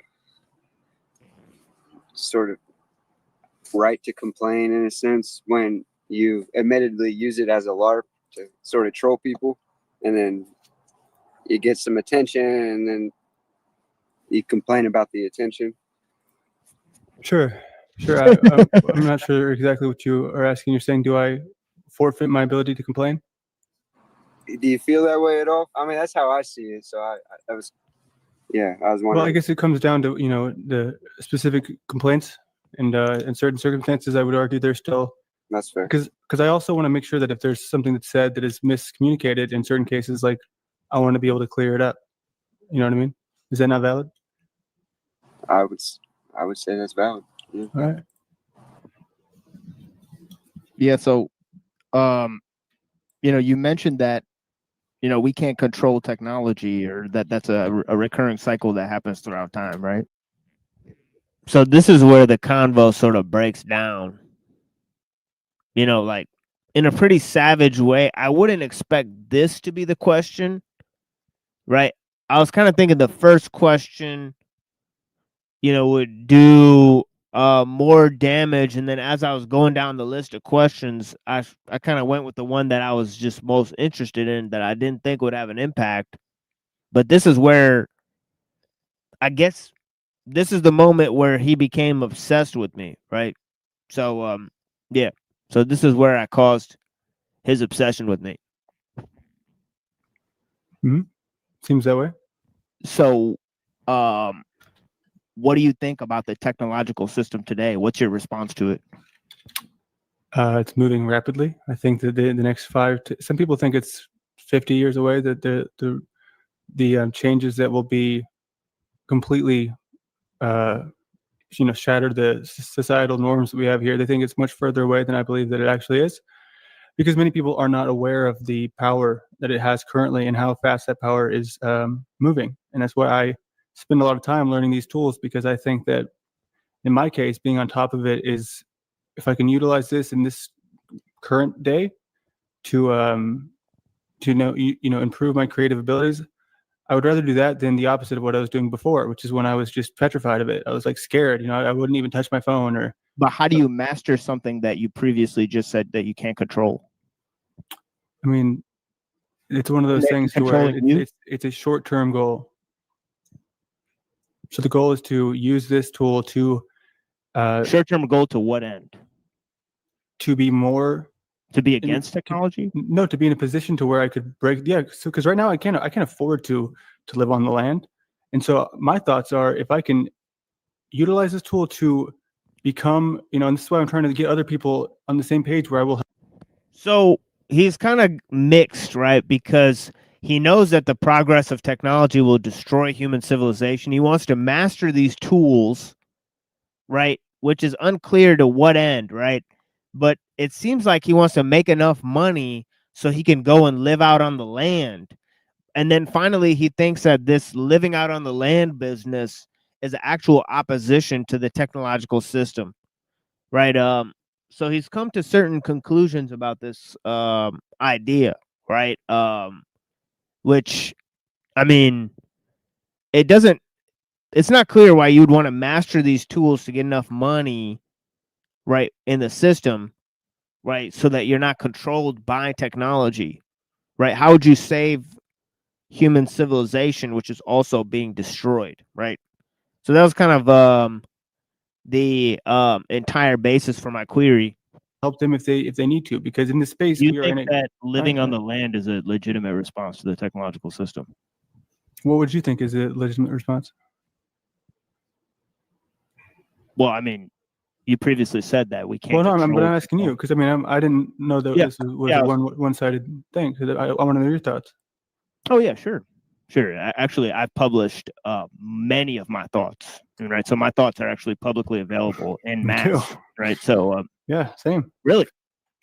So you have lots of material on how we can't control technology, because I have No, a hard I'm time just not in the convincing people. specifics this thing, but as far as what we're talking about now, the things I'm answering Right. for people, I've already stated in publicly Yeah. many times. So I'm just saying it goes both ways. Yeah, sure. Except for that's the topic of my entire channel, right? Yeah, in terms of as you said, we can't control technology, right? So it's so in a way, right, the only choice would be to abandon the use of technology, right? To gain back human freedom, right? Unless you're not interested. So he agreed to that, right? So let's go back. To gain choice would be to abandon the use of technology, right? To gain back human freedom, right? Unless you're not interested in human freedom or human will, right? So you're telling me that you do a show on a computer, and you're talking to me here with many different pieces of technology, claiming that we should abandon technology? Sure. All right. Sure. Have you seen the show? But living on the land would be an unrealistic goal?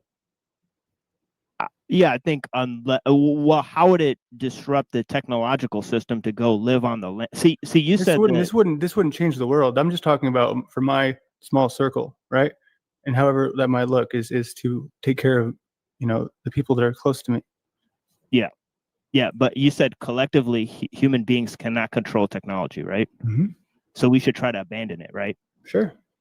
But actually, what's actually interesting is that Ellul and Kaczynski and even Skrbina, they talk about using technology to mitigate the effects of the technological system. Because if you agree that we can't control the use of technology, or the use of technology is not optional, right? Because we live in a technological system, right?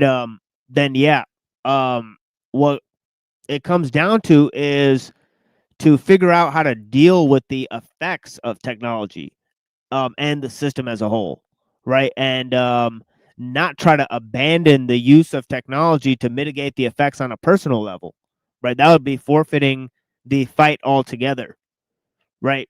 So his idea that, you can't personally warn people, right, about the technological system, right? Because, that would be using technology. Right. Well, nobody said technologies, that the use of technology is forbidden, right? We're not promoting anarcho-primitivism, or, we're not like Luddites, right? So this is a total misinterpretation of the point in general, right? But yeah, he's sort of taking a personal attack, turning it into a personal attack. Well, what are you doing to end the system? Sort of. Well, obviously, we're talking about the ideological configuration of the problems themselves, right? How is mastering AI tools going to help you abandon technology? It's going to put me in a position to where I would be better suited to not be dependent on it. Yeah, I get that, like in the existing system, because you already said we can't control. So you want to be the Ted Kaczynski? I see what you're saying, but you're still here talking. That's pretty creepy, right? So he sent Moontan a friend request, but he never sent me a friend request, and he joined my Discord, right? Like, so he wants to know other people in my Discord or talk to them without talking to me, right? So yeah, that's an interesting like type of move there, right? Me about it on technology. So this is like a lose-lose. Wait, hold on. No, Ted Kaczynski is only one guy. That's well, no. I've had somebody else. No, I've had somebody else. Look at that. If you critique technology, you're Ted Kaczynski. That's what he just said. This man has to be the stupidest man of all time. I mean, for making a statement like that, because you already said we can't control. So you want to be the Ted Kaczynski? I see what you're saying, but you're still here talking to me about it on technology. So this is like a lose-lose. Wait, hold on. No, Ted yeah. So, I mean, Kaczynski says you should use technology against technology, right? That's literally what he says in Anti-Tech Revolution, Why and How, right? So trying to go beyond the use of technology, which we can't control, right, and then try to become non-technological and then become sitting ducks so that, the feds can infiltrate your community, right, is probably a bad plan. But yeah, I guess that's what these fake conspiracy guys want to convince people to do. Or they want to get them to go out on their own, go out on the land, right? So you could be an easy target. You're still here talking to me about it on technology. So this is like a lose-lose. Wait, hold on. No, Ted Kaczynski is only one guy. That's well, no. I've had somebody else. No, I've had somebody else say that they compared you to him. It's not as if he's talking over me. I said Ted Kaczynski is not the only guy who's critiqued technology throughout the ages. Critique technology, like you said, we can't control technology, right? Sure, it's not as if we're sitting here talking about technology. Did I say that I wanted to abandon it? No, that's your thing. That you think that's your position, right? I'm just saying, if you're going to talk to me, you don't want to abandon it. I thought you just said that we should try to abandon it because we should try to liberate. He did agree to that. He did actually agree to that just earlier. But all right, now that we saw it, right, humans. I've made my positions very clear. You're trying to play word games, and I'm saying that right now. I'm not playing any games. I'm just trying to figure out what your position is. It's a very anxious and nervous laugh there, my friend. Oh, okay. I'm telling you my position. I've told you many times. I'm utilizing this technology the same way that you are to talk to me. Right now, we are talking on technology. So if you want to have this conversation in a desert somewhere, you'd be in a much better position here, because you're taking a stance that would require you to not be speaking to me and utilizing. How would me going to a desert stop technology from? I didn't say that. I'm just saying if you want to take this stance, but we're talking on technology. Yeah, but you just said that going to a desert. If anybody's against technology, they should go to a desert. No, that's not what I said. I said if you want to. So what are you saying? I'm saying if you want to have this conversation.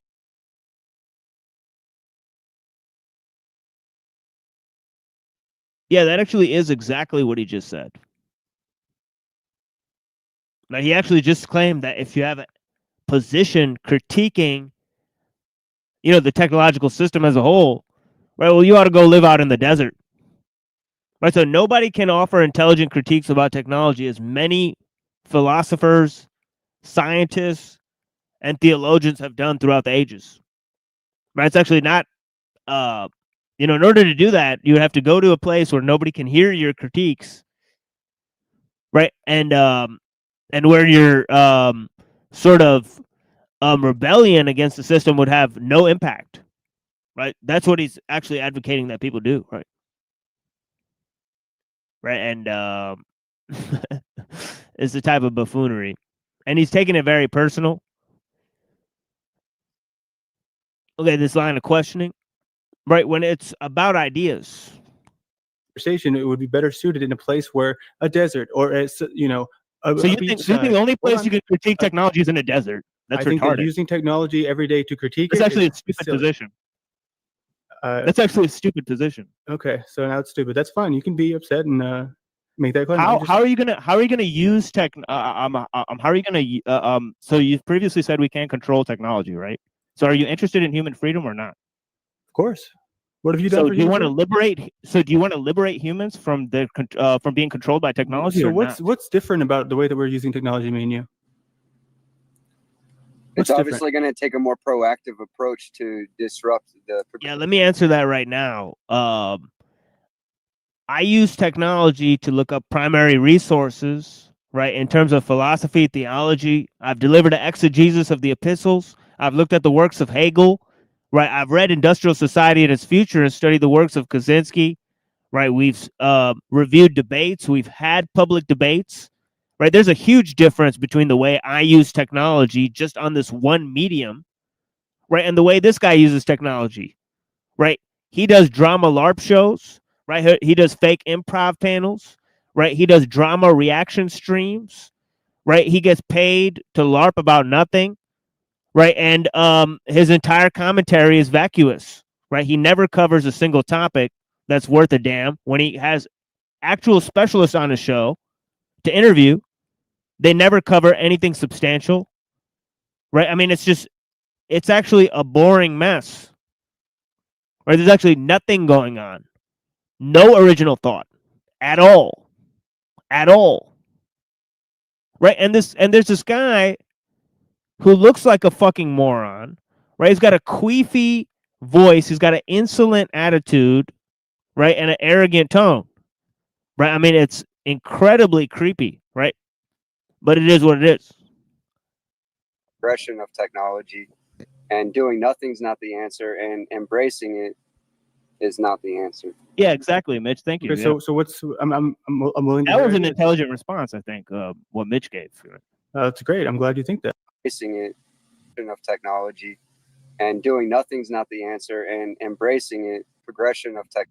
It's Yeah, I love what Mitch says here. obviously going to take a more proactive approach to disrupt the progression of technology, and doing nothing's not the answer, and embracing it is not the answer. Yeah, exactly, Mitch. Thank you. Okay, Yeah. so what's I'm willing to That hear was an ideas. intelligent response, I think, what Mitch gave. That's great. I'm glad you think that. It's more power to you. So I want to know more. So what's the? I'm still not hearing any ideas here because we're sitting here on technology talking about. Oh yeah, I have who's plenty not- of who's ideas. He's not heard any ideas so far. Right, so I don't know what kind of if you're disagreeing with somebody. Right, I don't even know what that means, right? Yes, my Okay, friend. let's hear it. Well, you keep interrupting me. Do you want me to talk about what ideas or do you not want to hear me out? I mean, what's your deal? Right? You seem I'm very listening. skittish. You seem very nervous. Right? I'm listening to you. Seem like you're being pressed, right? On That's what more you're than trying to one do. on more than You're- one you're- thing, right? I mean, that's on what more you're than trying one to do. See, you're on doing more it. than one arena, right? Is You this got what y'all pressed teach by each work. other to do? Here, hold on. I just want to go backwards, right? First, I pressed you on Rose 777. You weren't very honest, right? Then I pressed you on the Okay, so Freemasonry you're thing. one You of weren't them. very honest. You're You one weren't of these very honest. characters, like You T-Rex was weren't very talking about. honest. You weren't very I'm honest. very honest, dude. I can be honest right now. Tell me exactly what I was This not guy's a honest little about. bitch. Tell me about it. What was I dishonest This about? guy's a fucking little Tell bitch. me. Tell me exactly. What's the your dishonesty. problem? Put it Do you down want on to hear paper. me out or not? I'm listening. Here, I'll mute up for you. See, he's got nothing. He's got nothing. I'm just telling you. You lay down the lies. You said that there's lies that I made, right? Tell me right now. Which ones are they? This guy's losing it. You're never good at this, man. So which lies? You said you wanted to use technology to stop a man from being controlled by technology. What's the deal? So that's a lie. So what's your stance on technology, big That- guy? so you can't That's a provide me the conversation we lies were that you having. just Now said. you moved it to personal issues. Now No, you 'cause want you to told me that talk about how I'm I talking was- and you instead of pressed the me- issue, you and you pressed me seem very about- nervous. Do you want to talk about the This is technology all issue or projection. no? It's all projection. I'm telling you exactly. I didn't tell you that I didn't even. Do come you here want to talk talk you. about the So issue or not? I get that you're trying to get a reaction out of me. Okay, and I I'm telling guess you not. that you made a claim, right? No, I'm still going back to what you said. You said I was pressed about Rose 777 and I lied. What was the lie? I was pressed about this and I'm lying. What was the lie? Please clarify. That's false. I never said he lied. I said he was dishonest. Right? So he's reframing the situation, right? Saying I said something that I didn't really say. So what he's actually claiming I said is a lot more severe than what I actually said. Right? So this is another way. But people here are claiming that they don't even know how this guy was dishonest at all, which is just incredible, right? That's incredible. Right? Are you motherfuckers asleep? We can move on. I never claimed you lied. I said you weren't very honest. Here it goes. Here it goes. Can you go back and rewind the video? You're claiming I said things I never said. You're a fucking retard. Yeah, like I said, you weren't very honest. See, this is what happens when you don't hear people out. Can we get back to the technology issue, or do you not want to talk about that? You're not speaking anything. I'm listening. I've been listening to you walk in circles for the last 10 minutes. Okay. Talk about nothing. So I'm listening. Go ahead. Oh, I've been talking about nothing. You have so much to say. Yeah, let's hear it. Let's hear about how you're going to use technology. This guy doesn't like me very much, guys. It's pretty neutral about you. You know, you usually come around and you don't say much. You kind of just sit there silently. So this is okay. You seem like you're not very interested in my opinion. That's okay. All right, dude. Is this? I mean, actually a sincere. I mean, Mitch, let me hear your thoughts here. What are we? Yeah. You just said I talked about nothing for 10 minutes, so you didn't get very much out of my opinions. So I mean, you've been repeating. You're obviously a fucking retard, and you're very dishonest, Jordan. Well, I've not insulted you in that fashion, so I would, you're more than welcome to say what you want to say. Well, I can be.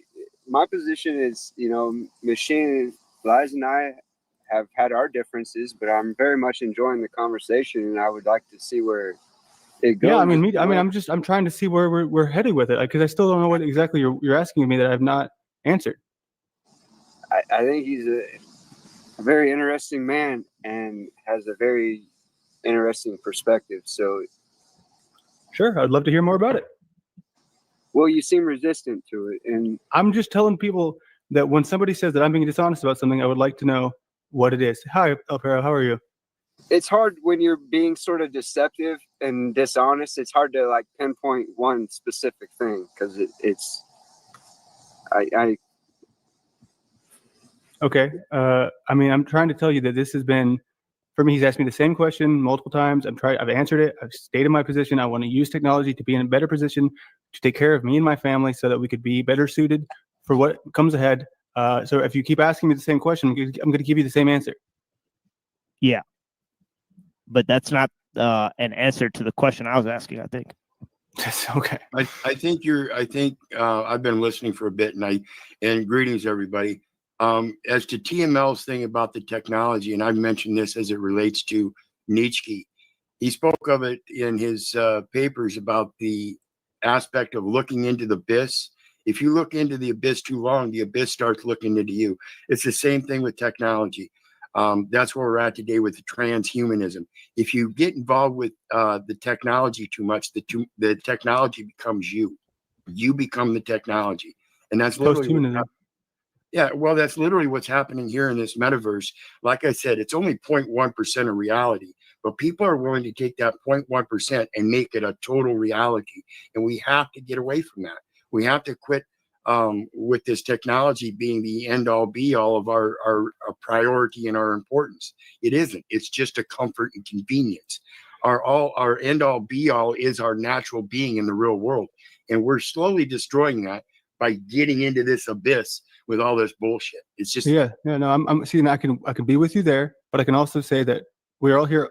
We met through this medium, right? And I'm happy to do things with people. That's why I've met up with people, Mr. Pie or Jack Talcott, where I'm like, let's do something. But you'll find very quickly that it's not as simple as just getting together in person, because often we're so used to being online that then nothing even happens of it. So if anyone wants to go out and try to find a way to get some I'm not sure if I'm somebody who has maybe no backyard and just a small porch, how can I grow my own food? I would love to have these conversations. Do I see it happening here?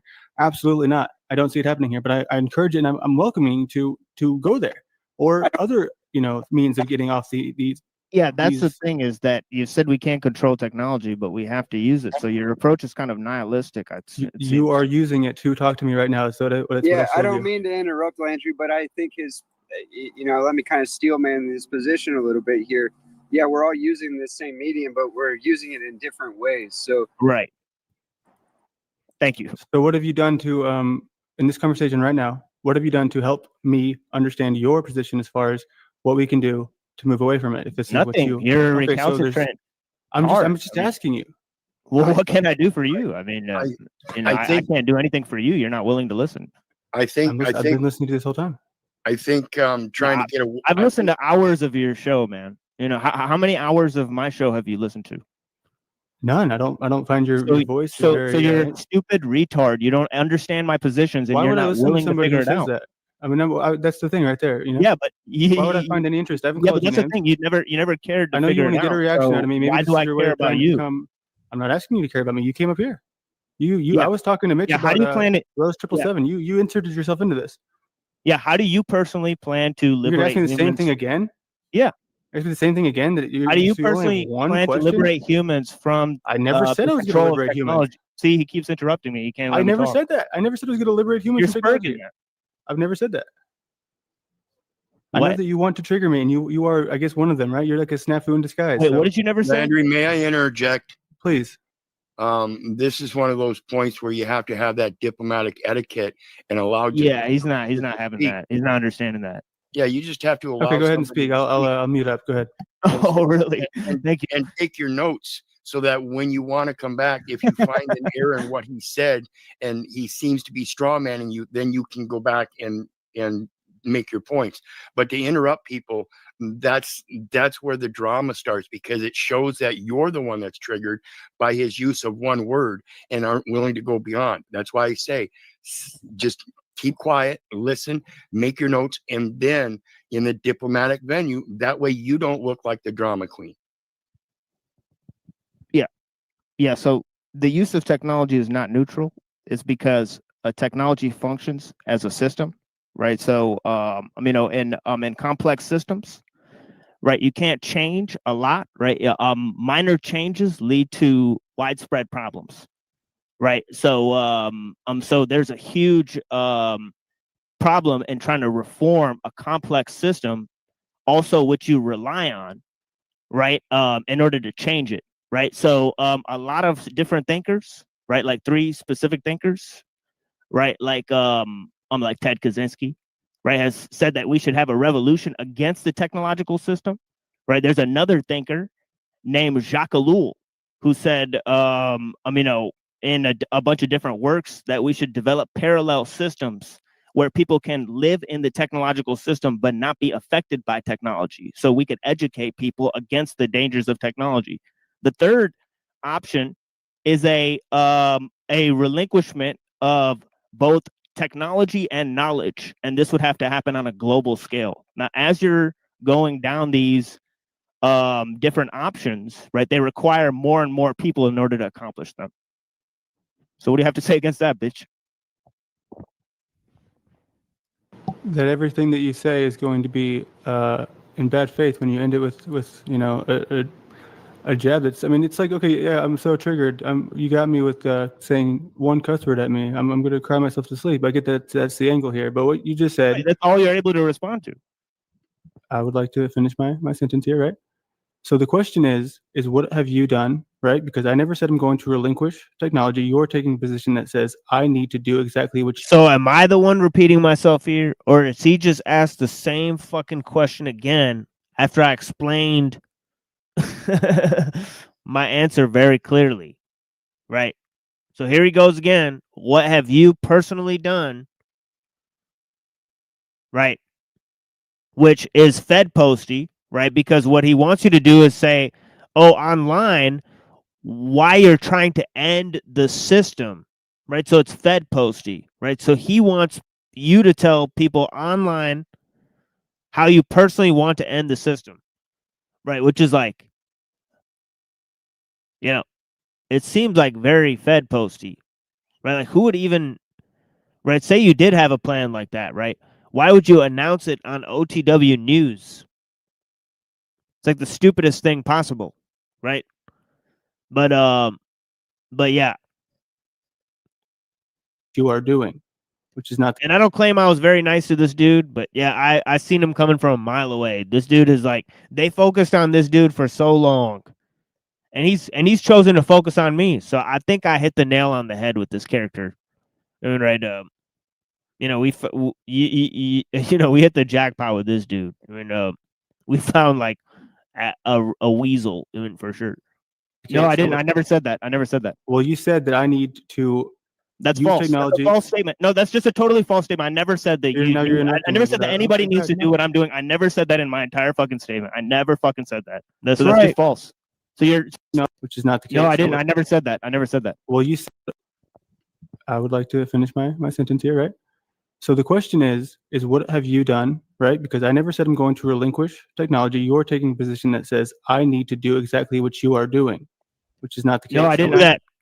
So not only did I not claim that I was trying to relinquish technology actively, right? I was just looking at different ideas, right, about what can be done, right, if we can't control technology against technology, right? So so obviously we're looking at the system as a whole. Right now, in terms of this, he's saying, well, you want to promote to other people what you're doing. But he's asking what I've personally done. Right? So how does he know that I'm personally doing the things that I'm also promoting to do? And he's claiming outright that I'm telling people to relinquish the use of technology, which is true in a sense, right? But the way he's putting it here, right, claiming that I'm also telling other people to relinquish technology the way I do is complete misinterpretation, misrepresentation, right, of our opinions and our views, right? We don't actually tell people to do anything, right? So that is completely false, right? Sort of representation. Never said that. I never said that. Well, you said that I need to That's use false. technology. That's a false statement. No, that's just a totally false statement. I never said that I never said that anybody needs to do what I'm doing. I never said that in my entire fucking statement. I never fucking said that. So that's just false. So you're saying I'm bad faith, but you're already lying about what I said? Like, dude, can you fucking listen at all? Or can you not listen at all? Or you can make up your own mind about what I said, but that's just your fucking opinion. Do you have any reasoning about what I said?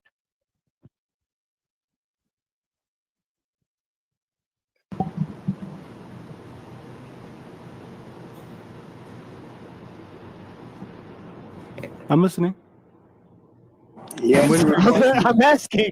What the fuck? I didn't hear a question. Okay.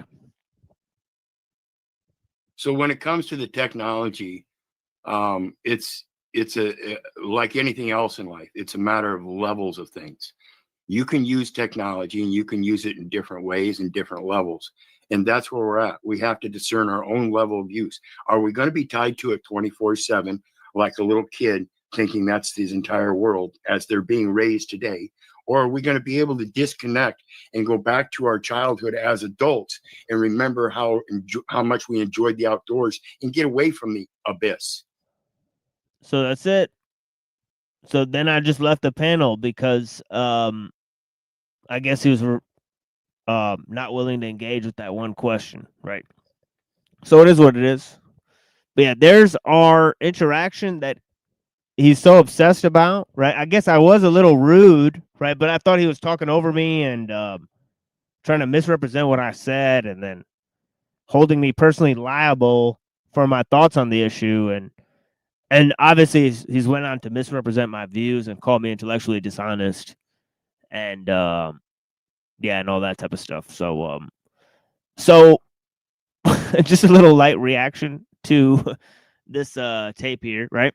And we may need it for the future times, right? So we're just having that as a sort of,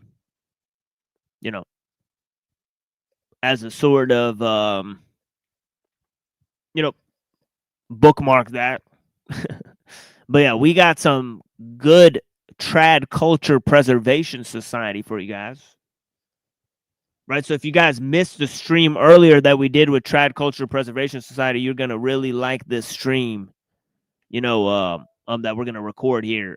It's on Redeemed Zoomer, most of it, right, and his absolutely insane views about Christianity and modernism, right, and then of course, so we got some of that, so we'll show you guys that. Right. And so we'll be back. Okay, but here's some music for you guys. I greatly appreciate your time.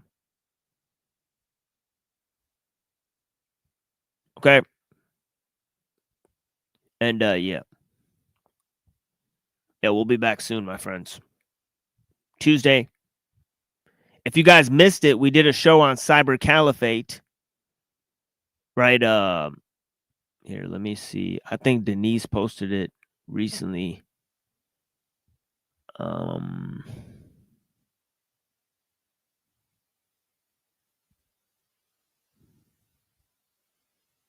Let me see where Denise posted this real quick. Play some music for you guys.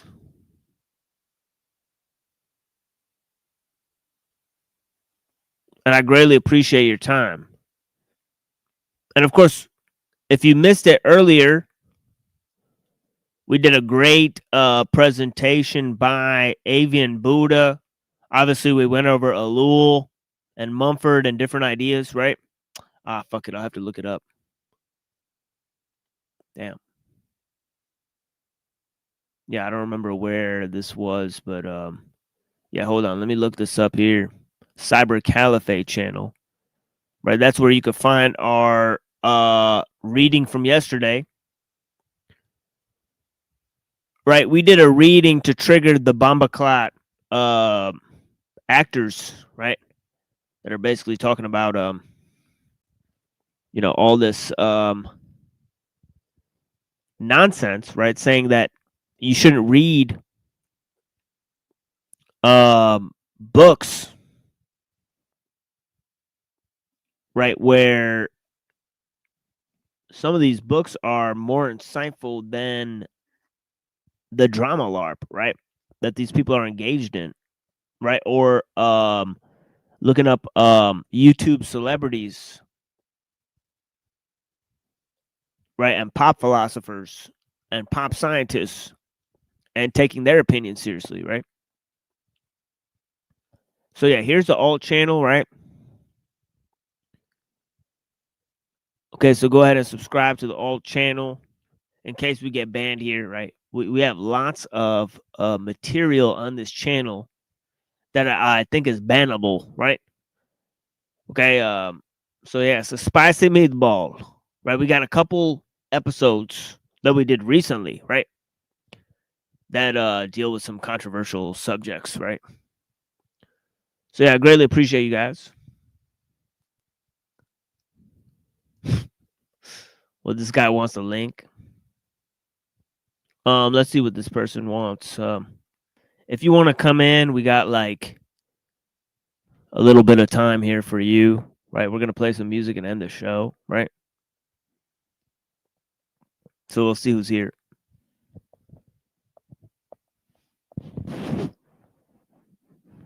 But yeah, we got music for you guys, so let's play some music.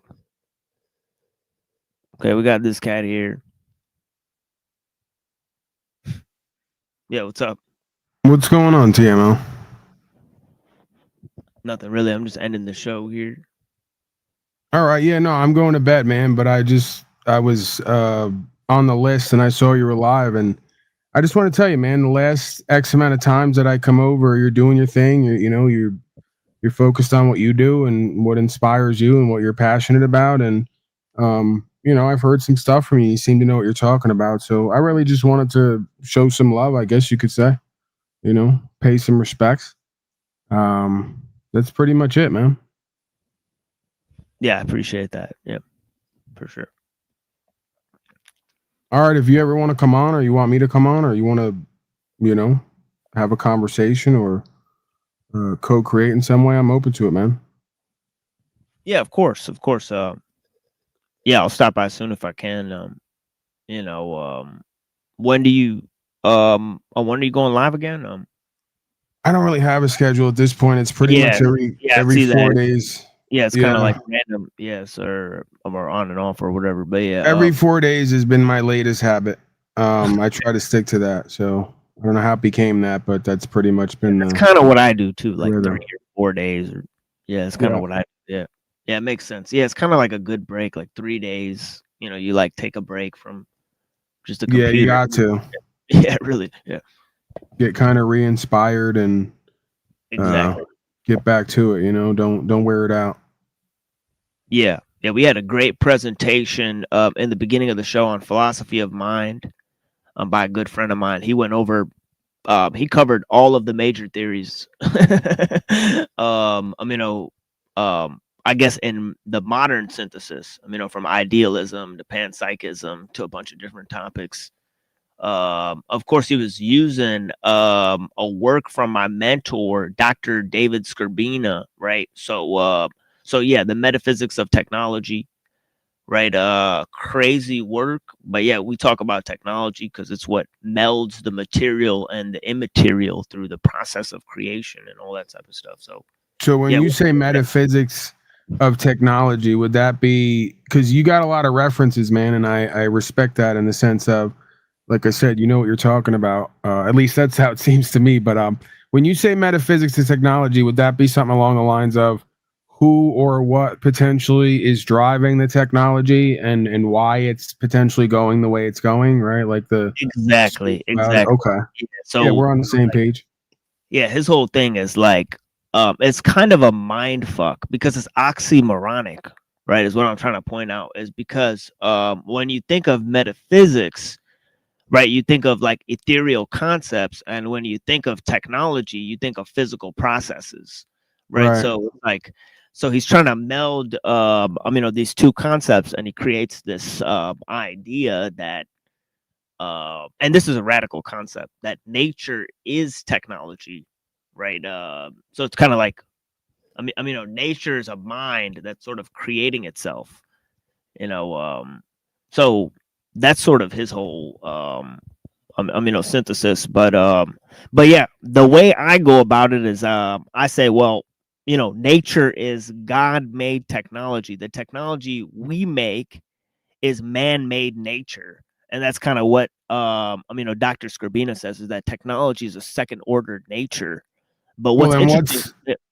What's stopping us from concluding then that the human being is not just another form of technology being used by nature, right? Oh yeah, I think that's exactly what's going. Yeah, that's kind of what he talked about too. Is he was talking about the mycorrhizal relationship with trees, and he looked at like how an ant colony forms, and you could chop a piece off of the ant colony, and it'll sort of reformulate and grow around, and form, perfectly back into shape. Right. So obviously the ants don't have any inherent knowledge of the structure of the ant colony. Right. What's creating the ant colony? And he showed the same thing with humans. Right. There's this whole Gaia theory, where I'm actually coined by James Lovelock, right, where he talks about how the earth created oxygen to create life. It created the trees to create the oxygen to create life. So it's this whole cycle about how nature is intelligent, and all that type of stuff. So yeah, very interesting. Reflections at the beginning of the episode. That's kind of the thing we've been dealing with, and the theory of evolution, sort of trying to falsify the theory of evolution, right? And there's two obvious points in which it could be falsified. One is the notion, of this sort of idea of the hierarchy of being, right?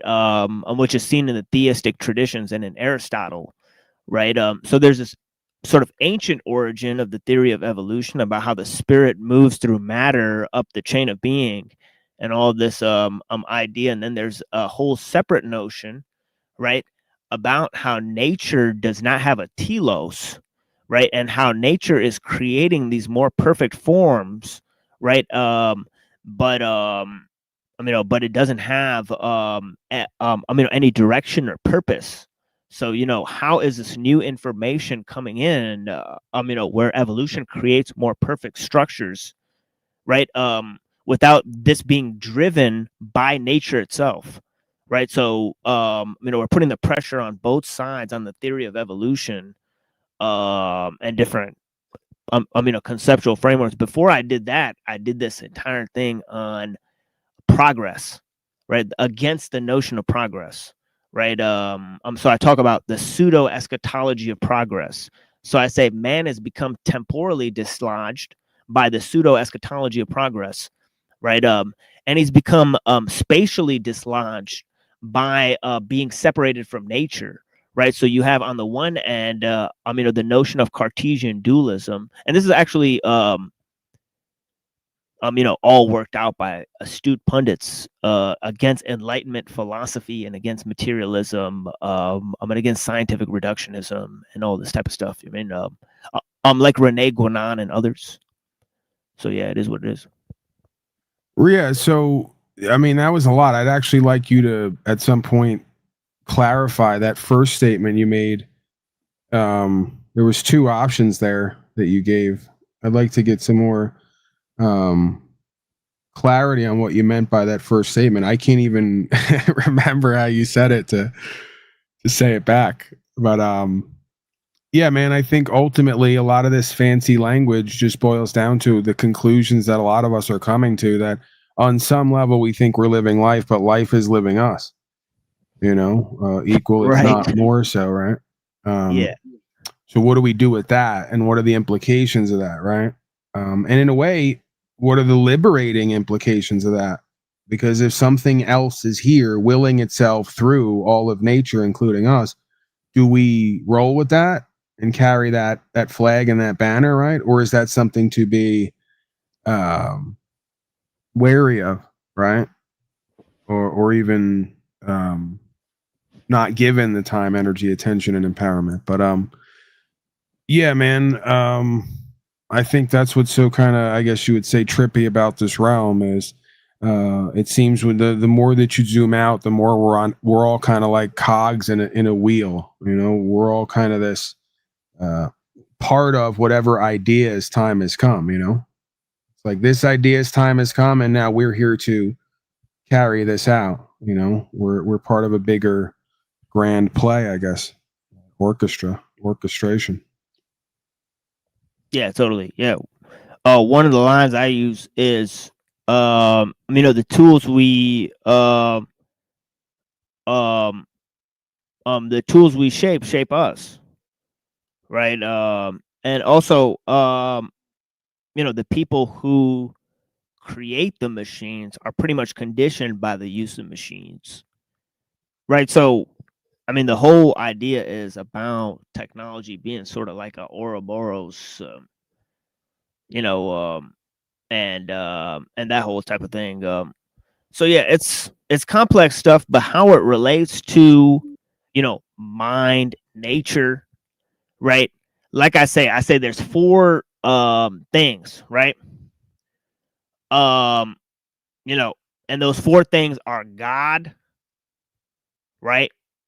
Nature, right? Man, and technology, right? Now you could draw up a list of permutations here, right? Where you could say God is nature, man is technology, man is nature, right? Nature is God, right? God is technology. The permutations are endless. but you know what I mean? But I think between these four things, okay, I think people are stuck, right? I think any idea, obviously science, it's anthropocentric, and religion is anthropomorphic, right? And what they do is they falsify man's relationship to technology, because they create false relationship between man and God and nature, right? So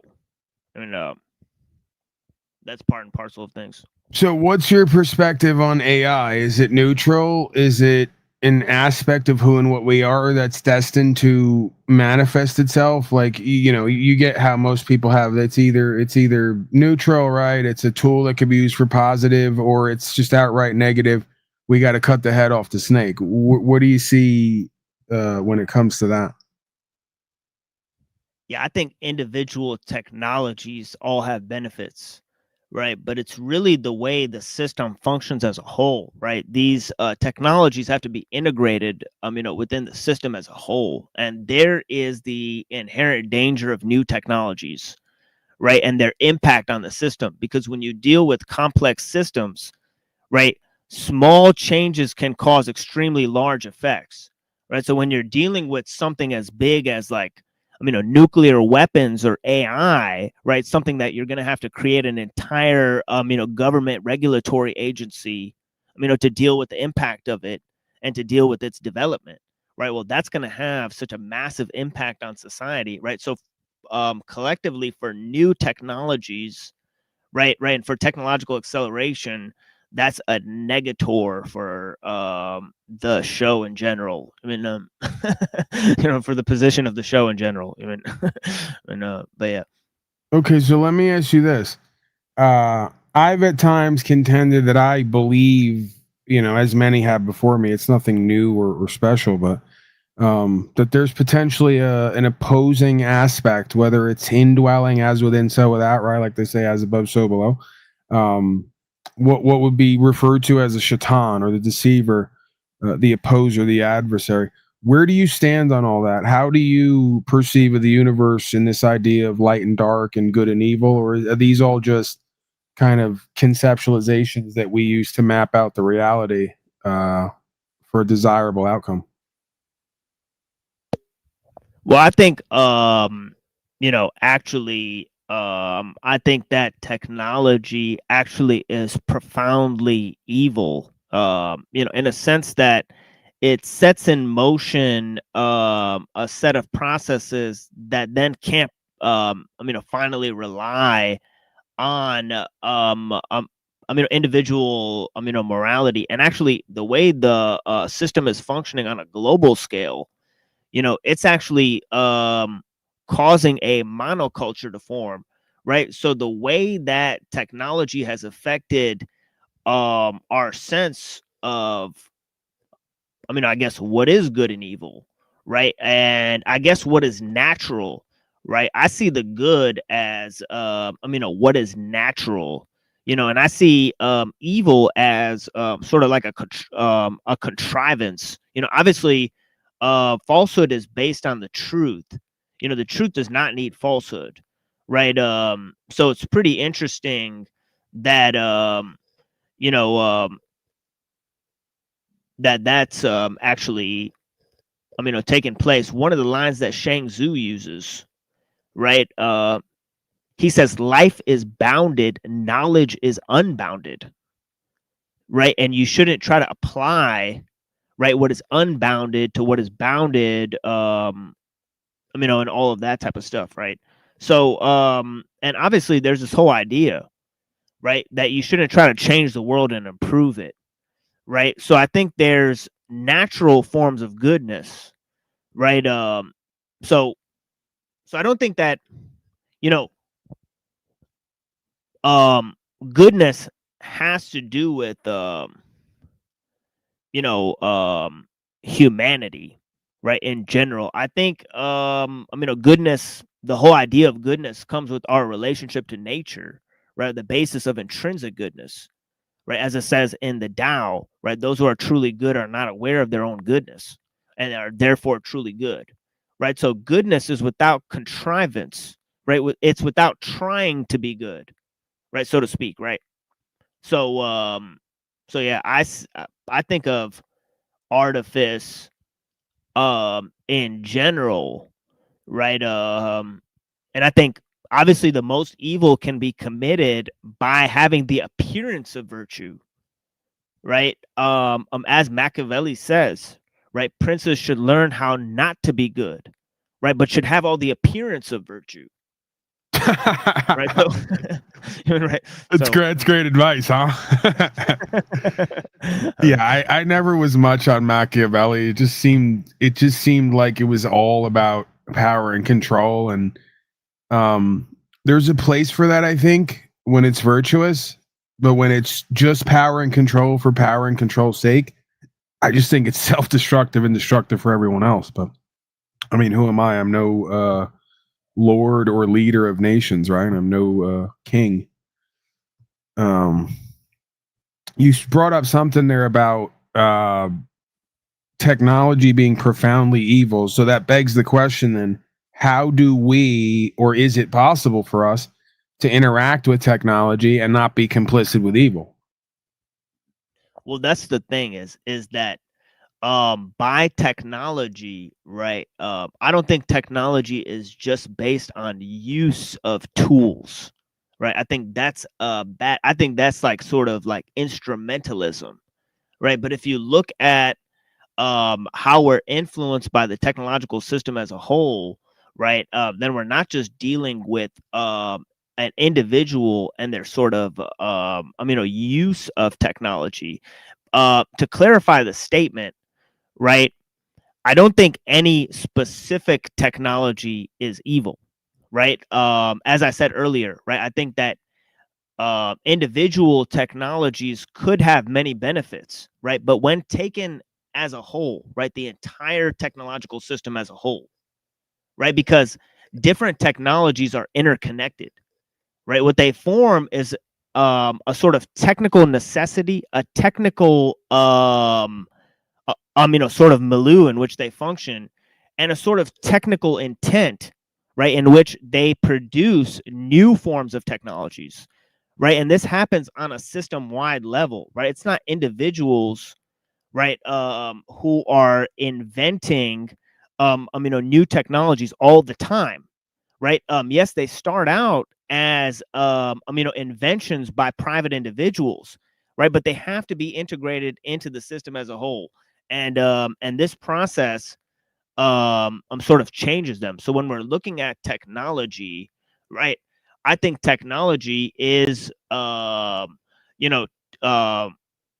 we define it on the show, and we've actually taken a painstaking way to define it, right? Because technology is not science and it's not machines, right? And it's definitely not tools, right? You could look at the tool versus the machine and draw a dialectic between the tool and the machine, and they are completely different orders of operation, right? But if you look at technology, right? Well, you're looking at the application of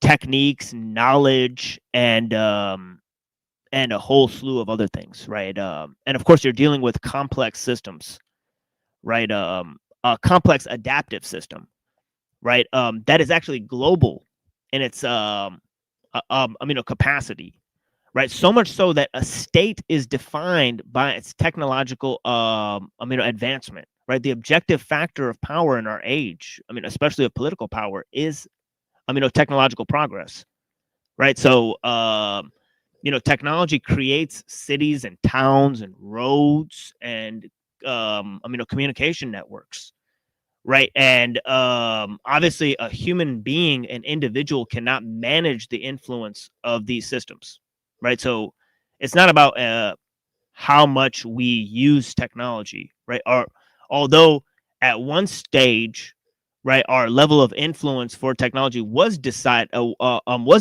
by our use of technology. This is when technology was constrained by cultural values, right? It's when each society could develop their own relationship with technology, right? Because they had their own aesthetic expression, right, for how they developed those different tools, right? But now, right, technology develops in a sort of collective incubation, right? And there's international organizations, right, and global research firms, and obviously, governments and states that are all, responsible for developing these various tools. And they're not just tools, as I said. There's, right, but yeah. So you brought up government. Would you say that that's one of the original technologies? And where do you stand on it? Is it inherently good, evil? Is it just another tool? Is it necessary? You know where I stand. I don't think it's necessary. I think it's bad, right, in the form that they created a machine that speaks for man. Now, it was better in the time when they had like a monarch or something, right? And they had like small communities and they weren't technologically advanced, right? Because the impact that such a ruler could have, right, was extremely small, right? So, so under a, in a low tech state, right, there's evidence that proves that, rulers had like little to no impact on their subjects, right? Or could be easily, taken out if like a small group of them got together, right? So this was an extremely fair, level of power relations, right? Obviously, the greater, you increase the size of the state and the greater you increase in technological capacity, right? The more you have, as a function, totalitarian, designs, right? So this is just a natural function, right? I think so. So you're essentially saying you believe that all government, especially big government, is really just the will to power. The excuse of order is just that, an excuse.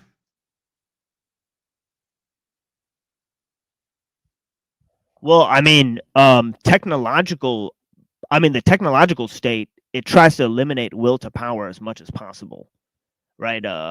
So it's trying to eliminate, and this is why democratic institutions are the precursor to the technological state, right? As Jacques Ellul said, he says liberalism gave birth to its executioner, right? And this is because a technological state cannot help but function within a totalitarian, design, right? And you see that within like, the police and all of the different, mechanisms that they use. Obviously, the militarization of the police, all of these, tools of mass surveillance, right? The use of propaganda techniques and psychological techniques to get the citizenry in line, right? And the use of, establishment of norms, right? By establishing quantitative data, right, on the behaviors of the citizens, right? None of this was possible, before a technological society came into fruition, right? So I think if people want to, look at human freedom, right, it's been eroded, right? And it's being, eroded constantly, as the use of machines progresses in human society, right? So what human beings who love their freedom, right, should do, right, is they should, try to get, societies, right, and this will have to happen on a collective scale, right, to relinquish the use of technology and of scientific knowledge that promotes technological progress, right, and also reduce the size of the state, right? And of course, there's different ways and methods in order to try to bring that about, right?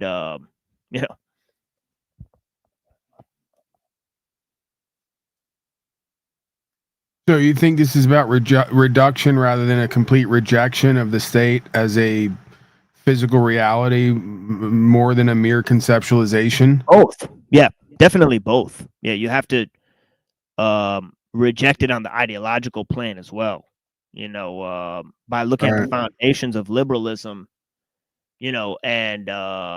and all of that type of stuff. Now, when you say the foundation of liberalism, can you define that? Because that term, that word, has been so twisted at this point that I don't think any of us know. Are we talking about a Jeffersonian liberal, or are we talking about Bernie Sanders? Like, what is it? Like, what is the core ideology, I guess you would say, or what's the ethos of liberalism as a term? Yeah, the ethos of liberalism is basically Enlightenment principles, right? So it's the development of what is known as classical liberalism. These are the foundations of liberalism. So unless they go back, right, before the 1600s at least, right, then they're not really dealing with the correct foundations of liberalism, right? Because you have to deal with, the Protestant Reformation and a bunch of other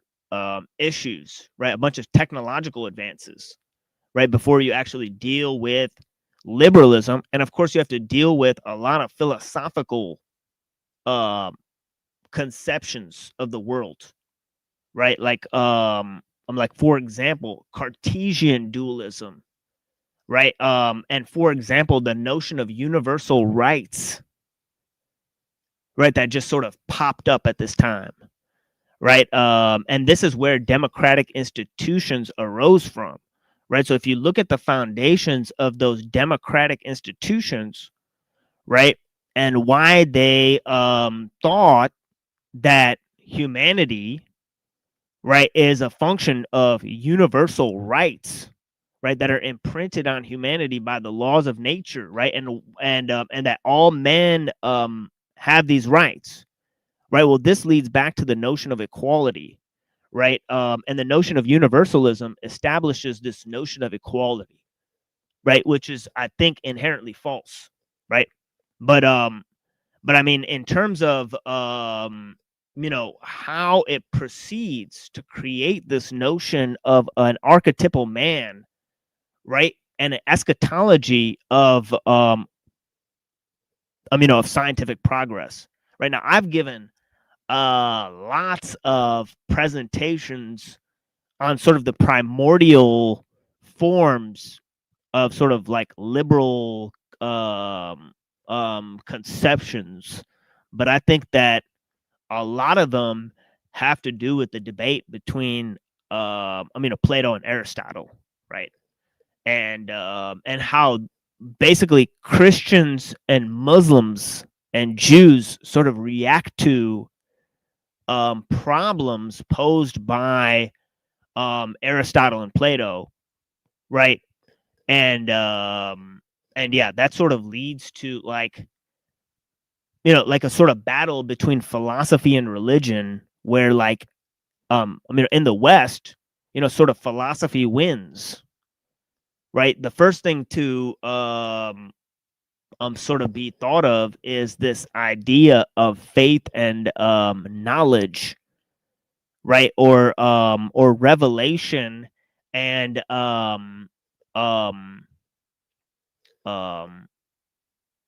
man, I'm running out of time here. Revelation and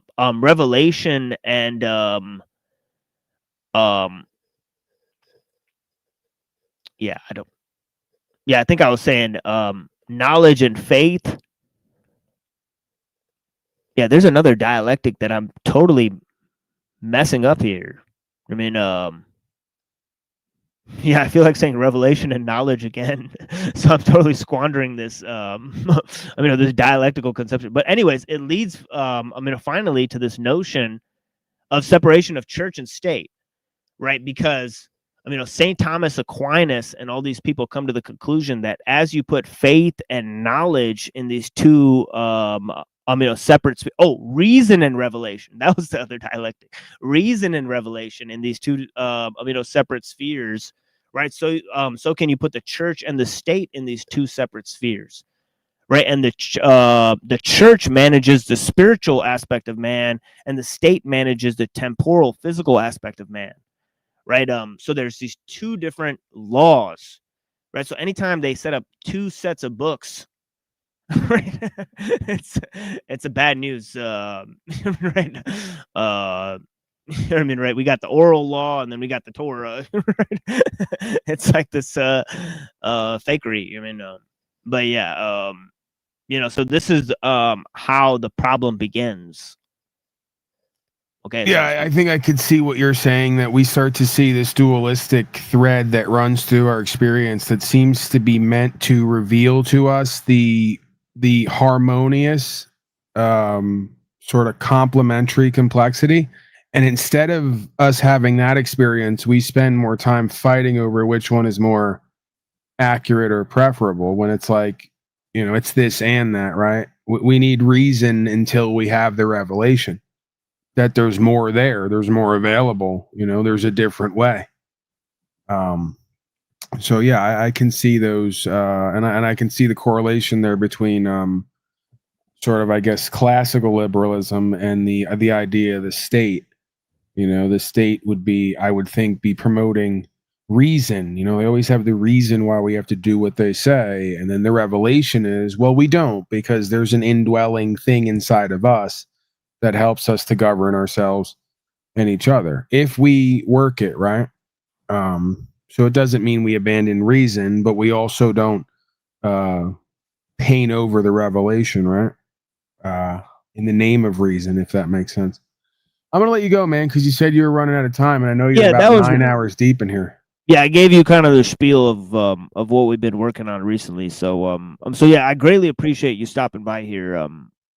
My friend. So yeah, definitely will. I'm gonna try to stop by over at your area at some point if we see you going live and check that out. Thank you for the invitation. Sure thing, man. I'm gonna keep an ear out for you.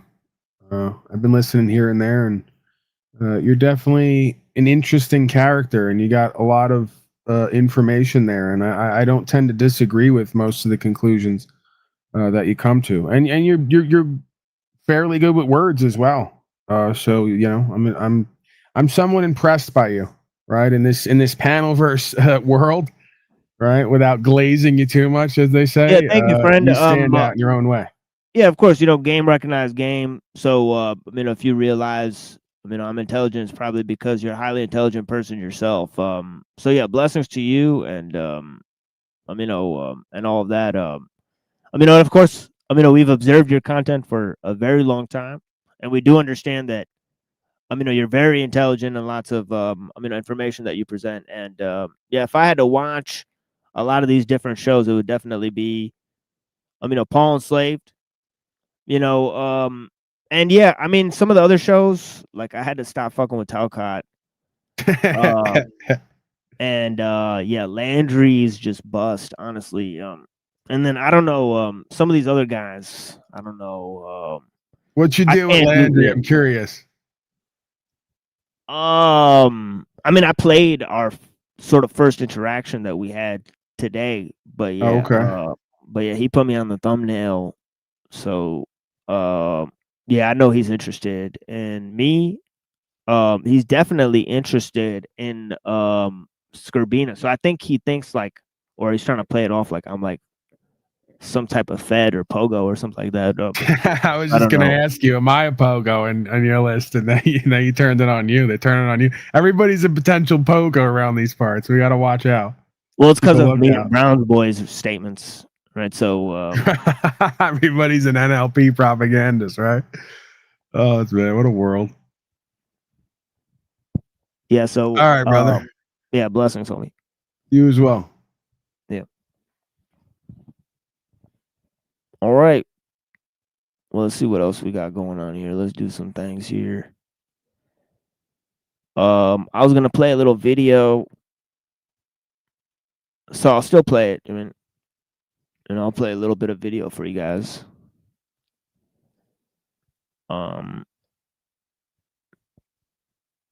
let's do this. Oh no, wait. Yeah, let's do this.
black deep pool, seeking powers of immortals. My supreme structure never walk but floats, meta globes ghostly.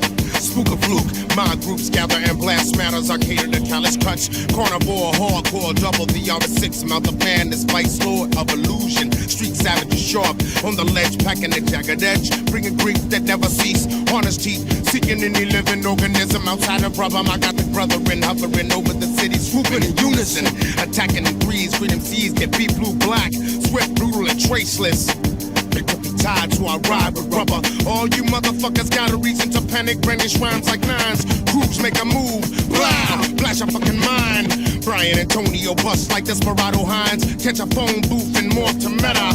Blow torch, give him the fever. And I greet them C's like the hooded Grim Reaper. Anticipation, waiting on the rush. Better hold your or end up getting crushed. Anticipation, waiting on the rush. Better hold your or end up getting crushed. Clash of the Titans, doing battles in stadiums, gladiating like bangers, swords up arenas, rush to pick the sinner, raw like nature footage, uncensored, unadulterated, triple express. The screw face nigga, yin and yang name, bang it birth.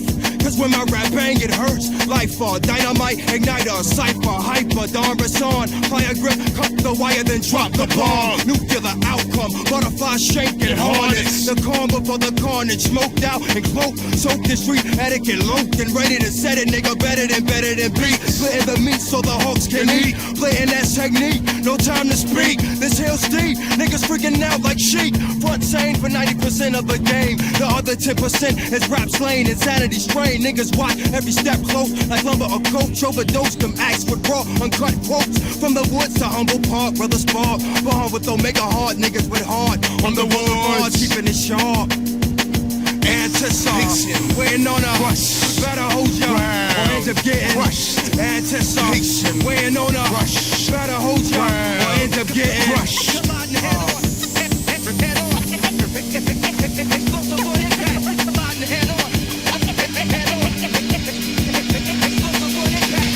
The Gothic plotting, the breaking of corporations and teams. We tight like vice grips, sterile in your barrel of boulevard. Main event star-studded and stellar, supernova supreme, caliber man, 45's the number.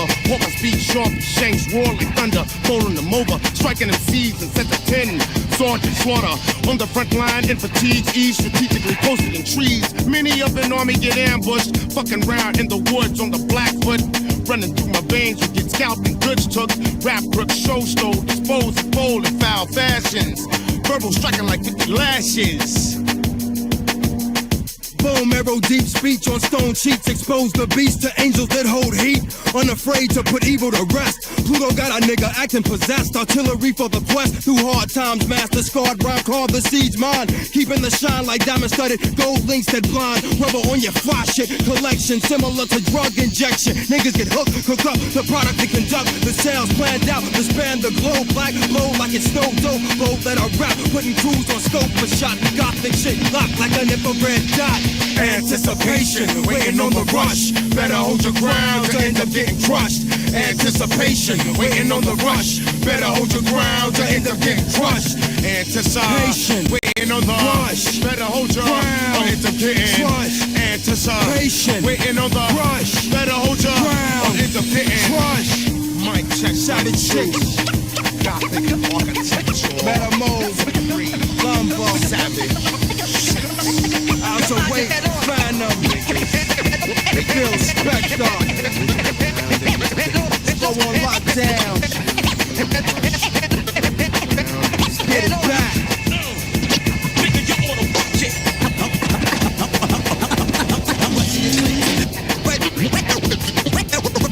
Ready to set it.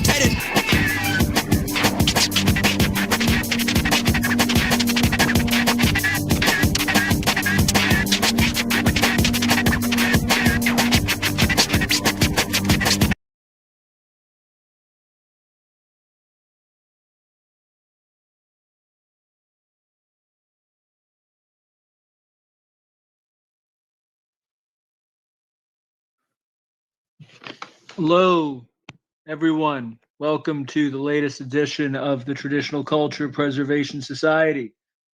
I'm your host, J.R. Busk. I've been gone for a while. I've been busy a lot, but I have returned.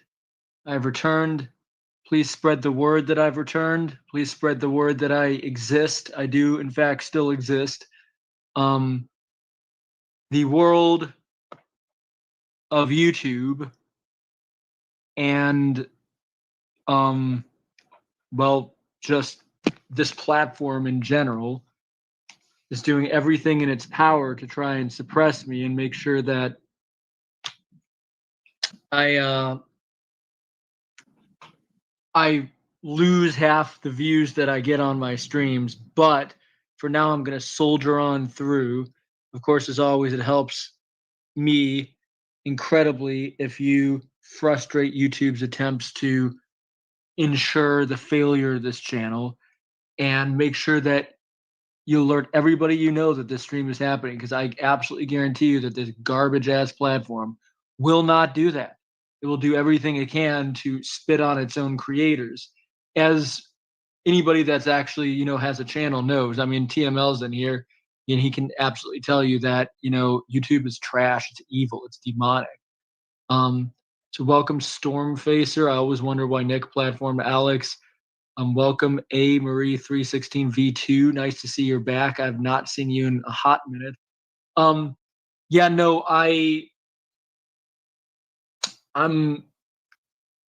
want to cover a lot of things on the stream. I'm actually going to open up the open panel like now, because I want to get people on. I just want to have conversations about just general societal issues, right? Like sort of related to this whole fake traditionalism thing that we're seeing going on in the world right now. Fake traditionalism, like this woke right ideology, this pseudo Christian identity, Christian nationalism, resistance movement, and how it's clearly a complete utter psyop. And it's an effective psyop though, because like, I mean, just look at how many people are falling for it. And look at how all these big top name guys, right, that a few years ago were being the pariahs, right, like Nick, for instance, after whom this stream is named, right? Like, look at how many of them now have just ascended to become bigwigs of this new, quote unquote, resistance, this new right-wing resistance. And this whole thing is so ersatz and it's so fake, and like people are hailing it like it's a victory that, dude, we're so back, man, we're so back. Like we've got Nick on Tucker Carlson or whatever, right? Like not seeing that this is obviously fraudulent. I mean, this is obviously fraudulent. This is obviously, you know, Nick in 2018, 2019, right? He hadn't quite learned how to play the game yet, so he was getting uninvited to parties, and now he's figured out how to play the game and he's getting invited to parties. All right, so I'm actually, before we start watching, I'm going to start off with a couple videos by this guy Redeemed Zoomer, who's another fake trad, right? He seems like he's a good segue in, because he's this guy that's like pushing this Christian, we're so back Christian nationalist war drum right now, right? Of like, oh guys, like just trust me, bro. Everything's gonna be fine if we just like listen to the current direction that the culture is going in, right? Like everything's about zeitgeist, everything's about like how do we influence culture in our direction, which, to be fair, you know, everybody has to do that, right? But right, to be fair, obviously everything, including this channel, is all about trying to influence culture. The question is, though, are we influencing culture in an adaptive direction? A bunch of people are asking me to put on the StreamYard link, so I will do so. Ooh, and if we could get Pill Eater, that would be epic. That would be an absolutely epic stream. All right, so I just sent the link. Anybody could come on in and join. If I've never heard of you before, I'm going to ask you to show your face just briefly, just so I know that there's not, you know, you're not some wee bot. All right. All right. So while I'm waiting for people to join, I'm going to look at this first video by Redeemed Zoomer, who's a big player in the game that they're trying to play right now. So let's hear his take. He finally, about a month or so ago, or maybe 2 months ago, he finally released his video where he gave his take on the conflict that's happening in the Middle East. I don't actually know. Oh, welcome, Anna. I'm glad you could make it. Thanks for having me. Good to see you. Hey, thanks for being here. I'm just looking at. Have you ever heard of this guy, Redeemed Zoomer, before? No, but I will watch whatever you have to play. Awesome. believe All you're right. okay. So once again, for those who don't know, he's a Protestant evangelical. He calls himself a mainline Protestant, right? He's part of a liberal group called the Presbyterian Church USA, but he wants to make this liberal group conservative again, right? And he's invested quite a bit of time and energy into this effort, and he's very much a big fan of all the other players in the online apologetics Christian space, right? And now he's about to give his take on foreign policy. I've never watched this. Why does half? So I actually don't even know what to expect. We're gonna watch this video, then we're gonna watch another Redeemed Zoomer video, then we're gonna start. Really, I mean, I could just take it however y'all want to take it. We could start going into all the sus happenings in the world of the GRO wipers and Christian nationalism, all that malarkey. And if anybody else wants to come on, how can I get in touch with you? I'm sorry, I'm just reading the chat right now. Stormfacer says, "Oh, interesting. Okay, so you're the other Carl. Welcome. Do you still have a channel? Because I have not seen any notifications from you in years." I'm gonna try some Twitter Spaces. Oh, Neurojack, is this a question for me? Because I'm actually not on any social media. I was on Twitter, and then the free speech platform of Twitter decided to ban me for quote unquote spreading misinformation. So how about them apples? All right. Welcome, Stormfacer. Welcome. Before we start watching, I want to know y'all's takes. Anna, Stormfacer, and the chat. Why are Christians so divided over Israel?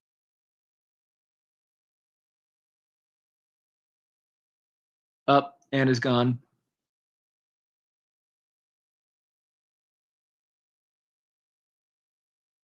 Anyone have their own perspective? Why do you think Christians are so divided over Israel before we hear the galaxy brain of Redeemed Zoomer? I don't really know, to be honest, because it was a very different thing historically compared to what it is now. Because I think the whole pushing,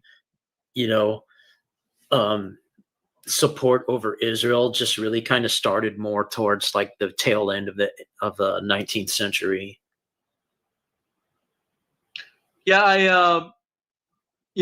I hope, again, going into this video blind, I hope that Redeemed Zoomer is going to give a historical take on where Christian Zionism actually came from, and pointing out very clearly that it doesn't actually have anything to do with traditional Christianity. Anna says it's because the Jays interpret their theology for them. Yeah, again, I hope that that's the direction that Redeemed Zoomer goes in, is he breaks it down, in its historical context and points out that, wait a second, this is actually a very aberrant, geopolitical thing that has nothing to do with any of Christian scripture at all. I do have Machine coming in. Welcome. Do you have, I'm going to read this Vegan Dolls, and then I'm going to ask you, Machine, what your perspective is on this question. Why are Christians divided over Israel? Vegan Dolls says, because logically a Christian would never condone the G in Gaza, but the Christian church are owned by Jays. Yeah, again, I don't actually know what Redeemed Zoomer's perspective is going to be. All those sound like, historically literate perspectives. But Redeemed Zoomer, based on what I've seen of him, does not strike me as the sort of person that's going to give a historically literate perspective. So what do you think, Machine? Well, it's actually very interesting, right? Because what you actually have is, you have movements, right? And this is actually early on, right, where you see, these figures, right? Especially, you have these figures of Jewish Christians, right? So there's Christians, right, who said you should uphold the Jewish laws, right? So the idea was that God had started a new covenant, right, with the Christians, right? And this is a covenant that he originally made with Israel, right? So there was a great debate about whether Christians were grafted into this covenant or if it was the other way around, right? Whether Jews were Jews who kept the law would be grafted into the Christian salvation, right? So the issue started really with Paul, right? Because Paul was a Jew and a Roman, right? In the Romans, he explains his relationship with the Jewish law, right? And he talks about how the law was given on behalf of transgressions, right? This is what he says, right? So his idea was to say that, well, the Jews, they committed sins, right? That's why God gave them the law. But he said that the Gentiles who keep the law but do not know it are a law unto themselves, right? So this is really where the issue starts. It starts with Paul's understanding of the Jews, right, and how they relate to the idea of Christian salvation. Now you go over time and you see Julian the Apostate, right? He was a Gnostic Christian and he wanted to reestablish the Jewish temple, right, because he hated the church so much, right? So he thought that establishing the Jewish temple would really piss the Christians off.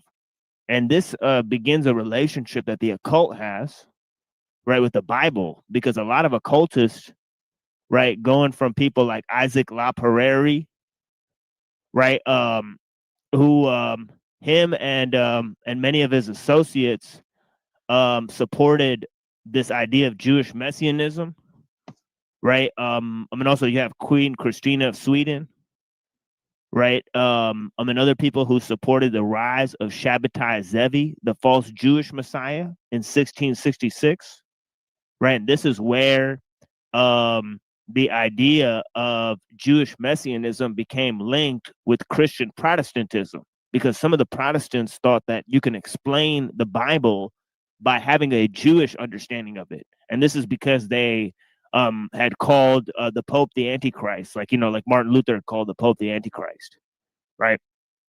So I don't mean to interrupt. You had more to say. Oh no, that's it. Yeah, blessings. I think it's very fascinating, right? That like you really see the earliest strains of Christian Zionism, as far as I know, and I admit that, I'm not familiar with all the literature, right? But as far as I know, it was really came out of the Calvinists, like the Puritans, right? That was the earliest strain, as far as I know, of Christian Zionism. Right, because they had because people like Martin Luther had talked about the Christian Kabbalah, right? And this is because he was with other people who promoted the Kabbalah, like Johann Reuchlin, right? Who was his close associate, right? Or Philip Melanchthon, right? So he had all these associates and also other people who are basically promoting the Christian Kabbalah and occultism, right? This is from the 14th to the 16th century in Europe, right? Mainly in Bohemia and other regions like that, right? But yet all these people going to the Jews for their interpretation of the Bible so they could understand the secrets of the Bible, right? And then understand a deeper notion of Christianity, right? So, yeah. Well, I know because there was a big, actually, I'm remembering back years because I I read about this years ago, so the details might be a little fuzzy, but as far as I understand, that during like the Renaissance, during the 14th, 15th centuries, the Catholic Church got really heavily influenced by like this Christian Kabbalah idea, right? And there were all these prominent bishops running around in the Vatican promoting this. And this is one of the reasons why we have like pagan artwork being displayed in the Vatican as far back as like the 1400s. Yeah. Yeah, and this is why you get people like Teilhard de Chardin and all these kind of people, right, that were part of the Jesuit order, because they were combining these sort of proto-Hegelian ideas about the salvation history. Now, the Jews also have a salvation history, right? And this was coming into frame, right, through the messianism that I was talking about in the 1600s, right? So you have all of these authors in Christianity and in Judaism that are talking about the coming of the kingdom of God on earth. Right now, this is a whole new type of eschatology, right? And they were even promoting science and technology in terms of this eschatology, right? And saying, well, this is about the salvation of the entire world. Well, you can't really think of the salvation of the entire world or a kingdom of God on earth, right, in a Christian terminology, right? It has to be sort of Jewish, right? Because the kingdom of Christ is sort of like a spiritual kingdom, right? He says, my kingdom is not of this world, right? So you can't really, so it's kind of difficult to frame it that way, right? So you could see how the Jewish understanding influenced the Christian message over time, right? By the way, that's actually a great segue into Redeemed Zoomer, because this idea of like earthly messianism, which is very much, I want to say, completely absent from early Christianity. Like the idea of any sort of heavenly kingdom on earth would be seen as utterly ridiculous. Or if it was, I mean, I know there were some of the church fathers that believed in a form of millenarianism, but it was always, couched as this is after the return of Jesus Christ, right? Like the idea that human beings could create some sort of political salvation was, I mean, not only was it not held by early Christians, but that was like one of the most verboten worldviews, right? Because they were under persecution. They viewed the state as essentially evil. So this is a really good segue into Redeemed Zoomer, though, because he, as far as I can tell, based on things I've seen that he believes in the past, like some other videos, he believes in a form of post-millennialism, which is this liberal Christian idea that grew up in like the 18th, 19th centuries that Andrew Wilson, interestingly, also promotes, despite being supposedly Eastern Orthodox. And this is basically like Christian pinkerism. It's this idea that like, if we just keep on like pushing capitalism and technology and modernity, we can create like some sort of basically Christian bugman utopia. It's like the atheist soy idea from Family Guy about like the world without Christianity, where everything's all like high tech and sci-fi. But and they even said that that they don't need women; they'll just get artificial wombs to fix the birth rate. Right. Well, it's just like the AI girlfriends thing. And I might look into that some. That was actually the original topic of this video before I decided to look into this fake trad stuff. Was I wanted to do a stream looking at this whole like AI girlfriend bullshit, because that's being really like heavily promoted right now by supposed like good like conservative people, right? Like these manosphere red pill people are now saying like that's the solution to the gender war, which is about the most cringe thing I've ever heard in my life. But yeah, it's this whole thing. And Redeemed Zoomer, he tries to position himself as being like one of the more level-headed normal guys in this whole space, but he's not. And I'm not going to look at this video tonight, but I believe I may have looked at this in the past, or if I haven't, I've definitely mentioned in the past. He actually argues that Christianity is true because it like makes people rich, like, which is, you know, inspiring philosophy is another clown that makes these sorts of liberal arguments, right? Like secular GDP and like, oh, look at, we got allopathic medicine and stabbies because of modernity, and Christianity caused modernity. It's the most ridiculous line of argumentation imaginable.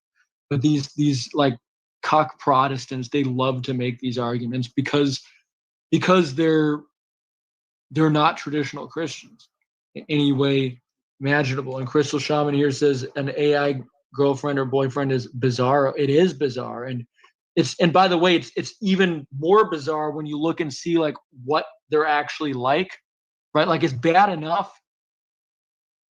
By the way, thank you to whoever gave me 13 viewers, because it's probably been about 2 years at least since I've hit a record like that. So much appreciation to whoever that was. So yeah, like it's even worse when you actually look at like what sorts of things that these guys are buying, right? Like they're not even like good AI girlfriends. They're like the worst kinds of AI girlfriends too. It's really cringe. Speaking of cringe, let's see what Redeemed Zoomer, the post-millennial Pinkerite who believes that it's the duty of Christianity to raise people's worldly standard of living and their GDP levels and make everybody into a doctor and a lawyer, like unironic.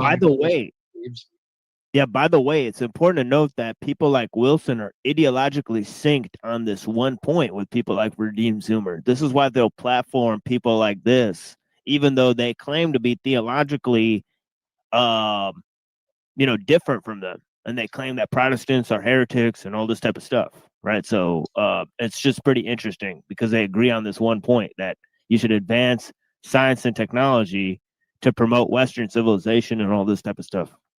Well, yeah, it's fascinating, right? Like, because, you know, as my listeners probably mostly know, I had a debate with Andrew Wilson 2 years ago, and so did Machine.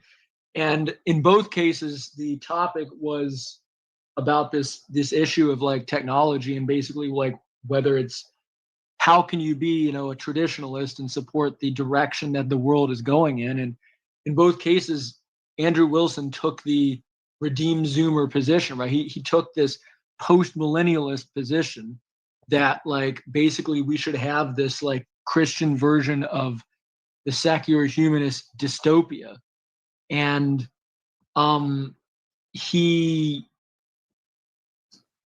which is actually even worse because Redeemed Zoomer, as a Protestant, basically gets to make up whatever he wants. But if you call yourself an Eastern Orthodox, you're bound to a 2,000-year-old tradition and a specific reading of the end times that says you can't do that. You can't have inspiring philosophy of Redeemed Zoomers, you know, liberal Steven Pinker utopia, atheist utopia with a little bit of Christianity sprinkled on top. You can't do that if you're Orthodox. So, you know, and by the way, I wish if I had to do that debate over again, I never will because I'm verboten to the Orthobros now. But if I had to do the debate over again, I would have brought it up, like the theological contradictions, right? In Wilson's own worldview, that his church makes it impossible to believe this crap. Now, with all that being said, I've pontificated a lot about Redeemed Zoomer. Let's see what he has to say about this Israel issue. Of the Christian internet sound like this. Real Christians support Israel because they're God's chosen people, and if we just send enough money to Israel, we can make the rapture happen. And the other half sound like this. Bro, did you know it's all Israel's fault that I didn't get a girlfriend? There are many political reasons why people might... All right, so I guess he's trying to do the neutral, the song and dance routine where I'm going to take the neutral stance, which if you've watched Machine's streams on Cyber Caliphate, he's done a bunch of streams on I believe on Andrew Wilson, right? Andrew Wilson's fake neutrality about the Israel-Palestine issue as well, which you all should check out if you haven't already. Just notice, like, he's already creating a false equivalency, and by false, I mean very false, because his straw man argument against Israel that he was putting in the hands of Gen Z was stupid. Right? Like I'm actually gonna watch over that again, and we're gonna see like which of these sound more similar to an argument you've actually heard about Israel? Of the two. Support Israel because they're God's chosen people, and if we just send enough money to Israel, we can make the rapture happen. All right, that's not a straw man. So you notice the pro-Israel argument he is giving you, that's the actual argument of the right? Like that's literally what they'll say themselves. Now you see what the anti-Zionist And the other half sound like this. Bro, did you know it's all Israel's fault that I didn't get a girlfriend? There are many political reasons. Nobody's ever said that. Well, it's funny because earlier I just listened to PaxTube talk about Israel, and it sounds absolutely nothing like the straw man that Redeem Zoomer just created there. Well, that right, and so that's exactly what he's doing. He's doing like an intellectual sleight of hand, where he's saying like, "I'm going to give you a ridiculous argument that nobody's ever made against Israel, in order to like, I guess, make the pro-Israel argument that's the actual argument look less ridiculous." Yeah, or what does being pro Christian Zionism or anti-Christian Zionism or anti-Zionism in general have to do with supporting Israel or Palestine? Right? It's literally not even the same thing. Right? Well, yeah, well, I mean, that's another thing, right? So like, because this is another tactic that a lot of these people use, because Zionism is, you know, a dirty word, right? For reasons, right? For good reasons, people avoid the word Zionist. So what they do is, if you're a Zionist, you just don't call yourself a Zionist, right? You'll do what like Narendra Modi, the Prime Minister of India, does. They'll say like, "Oh no, we only support Israel for like geopolitical strategic reasons," right? As though that somehow makes the issue better. Reasons why people might support or not support Israel. And that's not what this video is about. But when people support Israel for religious reasons, that comes from a theology called dispensationalism. Dispensationalists believe ethnically Jewish people are still God's chosen people, and that there's going to be a rapture before the second coming of Christ. This view is very popular among American evangelicals, but it's a very recent view in church history. It contradicts Catholicism, Orthodoxy, and traditional Protestantism. It was invented by John Nelson Darby, who didn't belong to any of these groups, because he had a new way of reading the Bible. Dispensationalism divides the story of the Bible into different time periods or dispensations where the rules of salvation work differently. For example, in the Old Testament, God made promises to the Jewish people or Israel, and in the New Testament, God made different promises to Christians or the church. To simplify it, they see a lot of discontinuity between the Old and New Testaments, where God's people in the Old Testament are generally Jews and God's people in the New Testament are generally Christians. But since God's promises can't wear off, the promises God makes to his people in the Old Testament apply to modern day Jewish people. By the way, and I'm not, you know, exactly faulting him. I mean, I am faulting him, but I'm at least trying to be understanding and fair to his perspective. Yeah, but here's the problem. It's like Zionism, Jews, and Israel are three different things, right? Well, and that's the thing, right? Like, what I think, so I'm going to first give the steel man, and then I'm going to give what I think is actually going on. So the steel man of what he's doing right now would be to say, oh, well, he's just trying to make whatever, like a 5-minute video, or I don't know, however long this is, 7-minute video. And he doesn't really have time to go into like the deeper history behind Christian Zionism and its connections to, you know, Kabbalah and all this occult bullshit that was going on for hundreds of years, right? So he's just going to give you the bare bones, the basic textbook storybook of this is how Zionism started. Now, that's the steel man of his position. Oh, he's just cutting corners to save time. The reality is that those are inconvenient truths. Those are holes he's not going to go down, because of course he's not going to go down them, right? And let's be honest here. Again, I mean, we already know his position based on the way he phrased the two positions, that he gave a not straw man of the Christian Zionists, and he gave a total straw man of the Christian anti-Zionists. I mean, that already, you know, in the first 30 seconds of the video, you can pretty much figure out what slant there's going to be here. And I know people are going to say, oh, but he's being neutral. No, he's trying to maintain a middle ground. I've seen so many people on so many YouTube videos do this, where they present themselves as giving the middle ground, but then they make one side look much more legit than the other.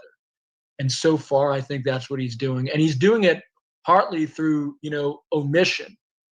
because he's telling you a version of dispensationalism that makes it look less ridiculous than it really is.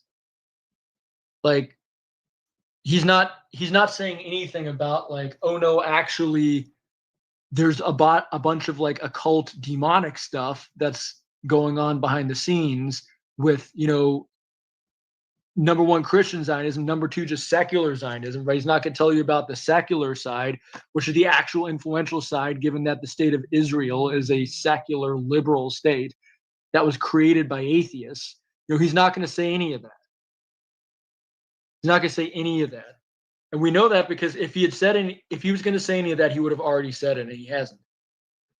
Let's continue. And the promises God makes to his people in the New Testament apply to Christians. So that's why they think God has promised to protect and bless the modern-day Jewish people, which today mostly exist in the state of Israel. However, historic Christianity sees more continuity between the Testaments and says God has only had one people. So while dispensationalists think the Jews have the continuity from Old Testament Israel and the Christians are a new thing, historic Christianity thinks Christians have the continuity from Old Testament Israel and Rabbinic Judaism is a new thing. You can put all Christian groups on a spectrum based on how much continuity or discontinuity they see between the Testaments. On the radical discontinuity end are the dispensationalists, because they think God has different peoples in the Testaments and the rules of salvation are different for each. On the radical continuity end are the Presbyterians. They're the ultimate anti-dispensationalists, because they think God has only ever had one people, one covenant, and the church has always worked the same way. That's why they believe in sola scriptura, where the Bible has more authority than the church, because the Bible can never be wrong and the church can be wrong. The reason they think this is because Israel was wrong many times in the Old Testament, and the church is identical to Israel. That's one of the reasons the Presbyterian church is very much against the modern-day state of Israel, and they're basically the only church to be officially condemned by the pro-Israeli Anti-Defamation League.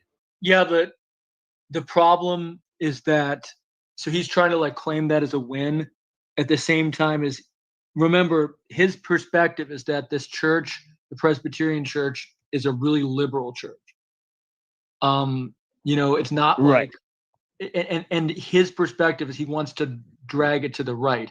Well, why do you think it's anti-Zionist? Do you think that the reason why the Presbyterians are anti-Israel is because of all these conservatives in the church? I don't think so. I suspect it's because of all the leftists and the liberals in the church that he's trying to get rid of.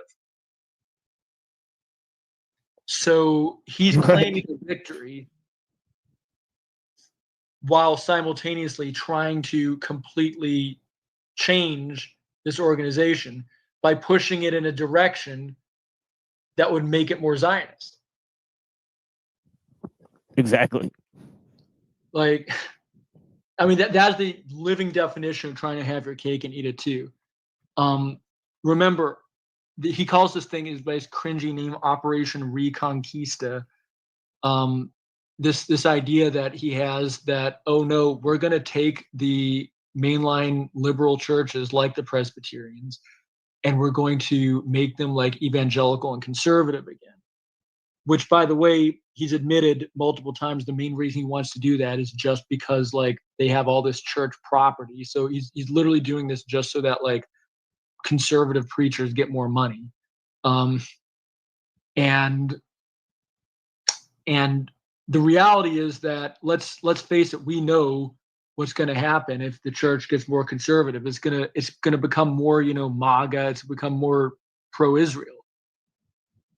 And the people that are out there saying, oh no, but like it's not because like the new right is anti-Israel. Well, tell you what, I got a lot of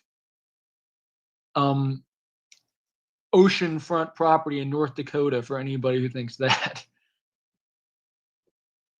The Catholics are probably in the middle of the spectrum because they agree that God has only ever had one people and Israel is the continuity of the church, but they do think the church is substantially different and stronger than Old Testament Israel because it's infallible. The Lutherans and the Eastern Orthodox are similar to the Catholics on this question, but dispensationalists are still the odd ones out. So how did dispensationalism get so popular? To understand why, you need to understand that dispensationalists have a... I will say, I'll give him a point for one thing. I think there's one thing that he's doing that's interesting, right? Which is that he's saying that the Catholics and the Eastern Orthodox aren't actually anti-Israel, which is true, right? At least in their current form. Because, of course, the trad Catholics and the trad Eastern Orthodox are trying to push, especially the trad orthobros, right? They're trying to push this narrative that, oh no, see, like Zionism is like some Western Christianity problem, but the Orthodox don't have this problem, even though, you know, the Orthodox Church literally has all these ties to Israel. They own all kinds of land in Israel. I mean, Machine Lies talks about this all the time, right? All the Orthodox Israel connections. So I'll give one points to redeem Zoomer for not falling down the rabbit hole of, oh no, see, my ortho buddies are also, anti-Zionist controlled opposition too. Yeah, because the fact is that the Orthodox Church is subservient to Putin, painting him as a new type of czar in certain instances, and Putin is totally a sellout to the Jays, right? So there's all these problems there with who's funding, the churches, right? Especially the ones that are directly located within Israel, right? Yeah, and that's the thing, right? And that's the story you're not supposed to tell, right? If you're an orthobro, because these orthobros, and actually, I would say, except for Steve Turley, he's the one that's being actually honest about it. Surprisingly enough, right? Like he'll openly, like he's just an open Zionist. He openly says that he supports Israel and stuff, and he also openly says he supports Putin. Now, most of his buddies, right? Like, I mean, Jay Dyer, Andrew Wilson, Jim Bob, they'll do this song and dance routine where they're like fake anti-Zionist, but not really. And they're like neutral to mildly pro-Russia, right? Like that's their song and dance routine that, I mean, and I'm basing this on a couple years ago, so maybe they're more, outright pro-Russia now, but that was their shtick a couple years ago, which is actually very dishonest, because if you look very deep into this whole orthobro rabbit hole, this whole Eastern Orthodox rabbit hole, you very quickly realize that no, actually the church is under the control of people that are just straight up pro-Israel, right? Like, and it doesn't matter like which side of the whole like schism you come down on, right? Because I know there's this schism, this geopolitical schism between like the Patriarch of Constantinople and the Russian church, but there's no schism when it comes to Israel, right? They're both pro-Israel. So this issue is could be maybe that's how they'll heal their schism. They'll both come around to Zionism. Let's hear about how the world is ending, though. Doomsday mentality, where things are going to keep getting worse and worse in society until the rapture, when Christians are sucked off the earth and they escape this great tribulation that the rest of the world is going to go through. I would keep in mind his perspective. So he doesn't like this perspective because to him, things keep getting better and better, which is the atheist Steven Pinker, lie worldview. Steven Pinker is of course the Epstein fan, right? He was the guy that he was the first guy long before Trump and the Republicans were doing it. He was the first guy to claim that Epstein never did anything wrong. All right. They think the state of Israel is a fulfillment of God's promises to the Jewish people, so they see it as a sign that the rapture is about to happen. We don't have time to go into all the dispensationalist lore because it's a lot, but one of the things they bring up are Ezekiel 38:39. It says that in the latter years, meaning towards the end of time, Israel will be attacked by this mysterious nation Gog, and Gog will come up against the land of Israel, but God will glorify himself by granting Israel the victory. And of course, dispensationalists interpret this promise as referring to the modern day state of Israel. One of the reasons they think this is because the language of Israel being gathered back out of all the nations is kind of how the modern day state of Israel was formed. But why was this doomsday theology so appealing in the first place, especially in America? Well, here's something you need to understand about people. When things aren't going well for them, they like to have an explanation. 1800s America was a time of very rapid change, a bit too rapid for many people. So they faced an important decision. They could step up and confront the issues of the modern world, or they could find an excuse to retreat from the modern world. Okay, so this is very bizarre. So now he's trying to like make this like liberal Pinkerite argument that I guess that like Zionists are actually like anarcho-primitivists or something. I don't get this. He's trying to like draw this equivalency between anti-tech Luddites and Zionists, and he's trying to therefore say like, well, therefore we shouldn't be Zionists because if we were Zionists, we'd be anti-tech or something. It's incredibly bizarre what he's saying right now. I mean, am I going crazy or what? Like that, those are the vibes I'm getting right now. He's saying like, oh, look, the dispensationalist Christian Zionists, they're actually like the Uncle Teds of the 1800s. This is like, again, I went in blind. This is like an even more bizarre direction than I thought it was going to go in. Yeah, because now he's framed it that any critique of the modern world is a form of escapism. It's like, well, that's a very strange view. Well, that and he's also saying it's a form of Zionism. So he's saying Zionism. Right. He's saying that like Zionism is somehow aligned with like anti-tech and anti-civ. This is mind-boggling. Like this is the worst. And maybe this is the point, right? Maybe he was coached to like be an anti-Zionist who gave the worst anti-Zionist argument ever, and therefore he got like all the Zionists to laugh at how stupid his argument is, and then he got all the anti-Zionists to be like, yeah, that's right. We're gonna fight Zionism with modern technology and allopathic medicine. I mean, this is such a bizarre, like obvious psyop that he's. And Cosmos has said the orthobro internet phenomenon rabbit holes about de-radicalizing white folks. Well, I mean, I think it's definitely about setting boundaries of how far you're supposed to go, right? I learned this right after October 7th when I went on a stream. I don't remember if it was David Patrick Carey. It was I went on an Orthodox stream. And it was about Israel. And I was taking like a hardline anti-Zionist position, and everybody else was taking like a very soft anti-Zionist position. And they were like, what I came away with was that the farthest you were allowed to go was like mild critique of Israel while also saying, but like Palestinians aren't really good either. Right, like that's the farthest in Orthobroville you're allowed to go, and I've noticed this on other issues too. Right, that like the Orthobros are almost there to serve as like an electric fence. That we're all like dogs, right, and that there's electric fence has been set up. We're given a little freedom to roam around the yard, but we can't go past a certain point. And that seems to me like orthodoxy, online orthodoxy, is become that for a lot of people. I've noticed this about other things, right? Not just Zionism, but like, I mean, just like, or nationalism or whatever, but technology is a huge one, right? Yeah, and that's like, apparent. Like it's apparent in Jay Dyer's views, because he's basically attacking the CIA and attacking like they'll attack modernity in a very soft way, right? So they're not taking real critiques, and they do take radical views like on certain conspiracy topics, right? So you'll see like Jim Bob say like, oh, the moon landing's fake and all this type of stuff, right? But then they'll also attack people who take more radical views, right? So it seems like, yeah, exactly how you said. It's like an electric fence between like, actually being a radical and being just normie conservative, right?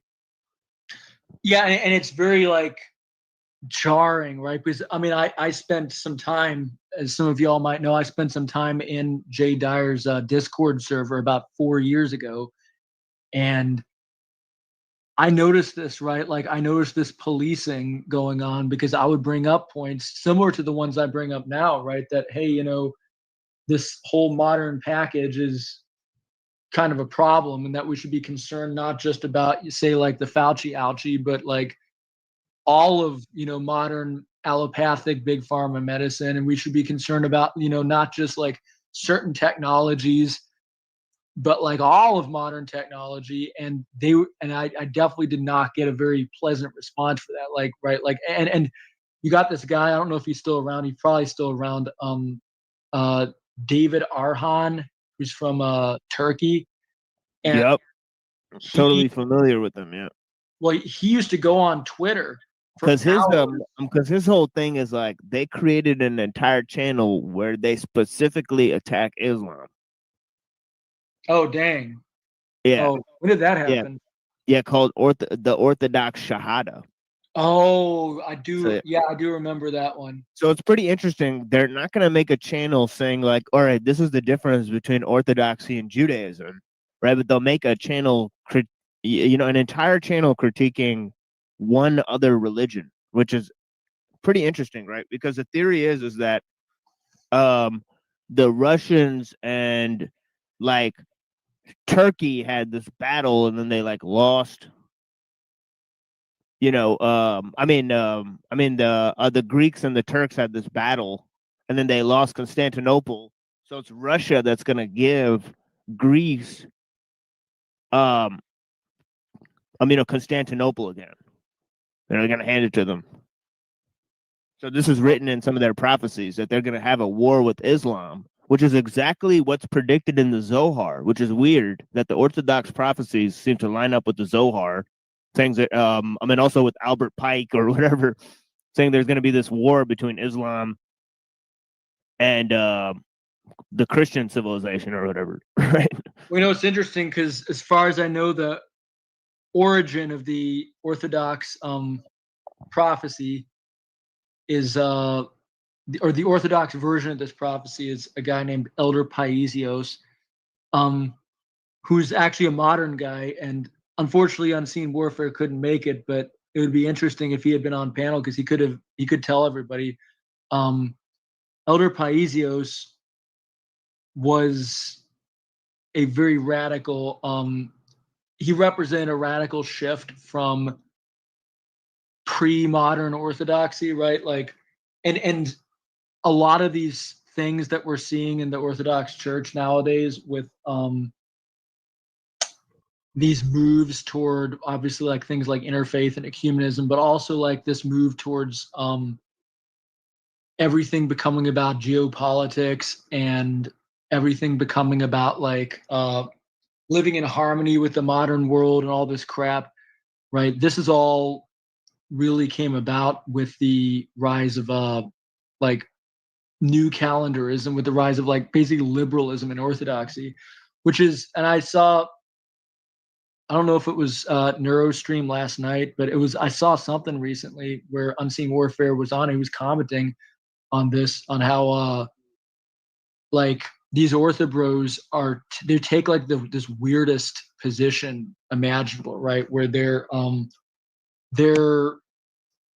hyper conservative and anti-ecumenist up to a point, and then beyond that point, they become like hyper liberal and ecumenist in defense of the modern state of the Orthodox Church. It's it's a very clever game of controlled opposition, right? Like I have to hand it to the orthobros. They're not stupid because whatever they're running, it's very effective, and it definitely takes like a very educated mind to figure out what's going on. And by the way, I think they're a lot more successful than somebody like Redeem Zoomer because of that, right? Like an orthobro is going to be smart enough not to show you the picture that you're seeing right? Like the orthobros, they believe this, and if you get too deep involved in their cult, they'll show you that they believe this stupid thing that we're seeing displayed over here, step up and confront the issues of the modern world versus finding an excuse to retreat. But you have to get to know them first. They're not going to give it to you right off the bat because they know that these like disillusioned young people that they're trying to get indoctrinated into their cult, they know that these people reject modernity, right? They know that the reason why they need to run these psyops is because there's a huge market for anti-tech, anti-civ ideas. So Redeem Zoomer, he hasn't figured that out yet, right? So he still like has this like boomer mindset that you can just be condescending towards people that question modernity, right? Yeah, this is honestly the kind of meme that an uneducated halfwit would literally construct, right? Like, yeah, this is a terrible meme. I mean, this meme is literally like it's how to like, draw and say nothing. Honestly. Yeah, well, that's the thing, right? It reminds me of like the dumbest liberal propaganda from like 10 years ago, right? That was just like the sort of liberal propaganda that was so bad that it made everybody like move to the right politically when they saw it. But that's basically what it is. It's very like, oh, by the way, Brown's Boy. Yes. Yeah, you know what? That'll be the title of my next stream. Here we go. That's a good one. That is a good one. Now, but no, this is such a like terrible, but the thing is, I want to reiterate one more time before we watch the rest of the video. David Arhan believes this exact same thing. He bragged about spending hours and hours on Twitter trolling like anprims, right? Trolling like anti-civ people. Like there was a few years ago, there was a big movement among the youth, right, towards sharing memes of things that Uncle Ted had said. And he was out there, like David Arhan was out there like savaging these people, infiltrating their conversation, mocking them, and talking about like, haha, you guys believe that like monkey use stick is better than modern world, right? It was like this really like childish straw man attempts. Yeah, we've had a couple attempts at people saying that sort of thing on the stream all the time. But yeah, we're surprised we haven't had more. Because like we've collectively had like 3 instances where that's happened. But it's like we literally put that on the we put like we've read the entire industrial society and its future on the show, right? So, and I'm wondering why there's been such less engagement with our sort of content. Yeah, it's funny, isn't it? I mean, I've always said, every stream I've done, I want haters to come on and debate me. So far, right, I've had one opponent, one who's actually had balls, and that's of course Hank, right? Hank, in 2.5 years, Hank is the only person who has had any balls and has actually been willing to engage me at all. Like everybody else that's talked tough has turned out to be total pussies.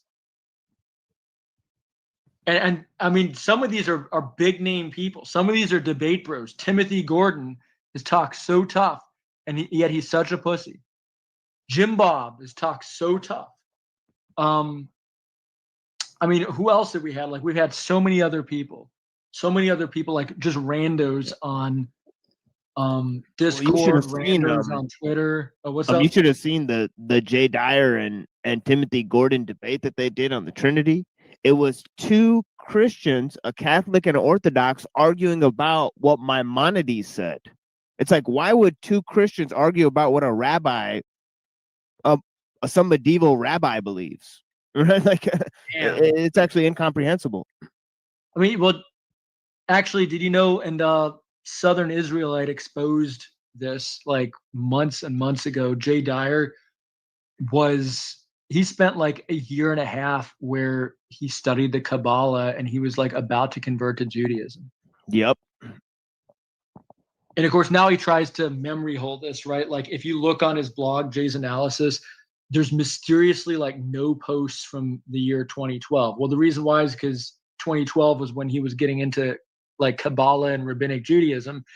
And later on, when he realized that was bad for the brand he was trying to create, he just went in and haphazardly got rid of everything from that year.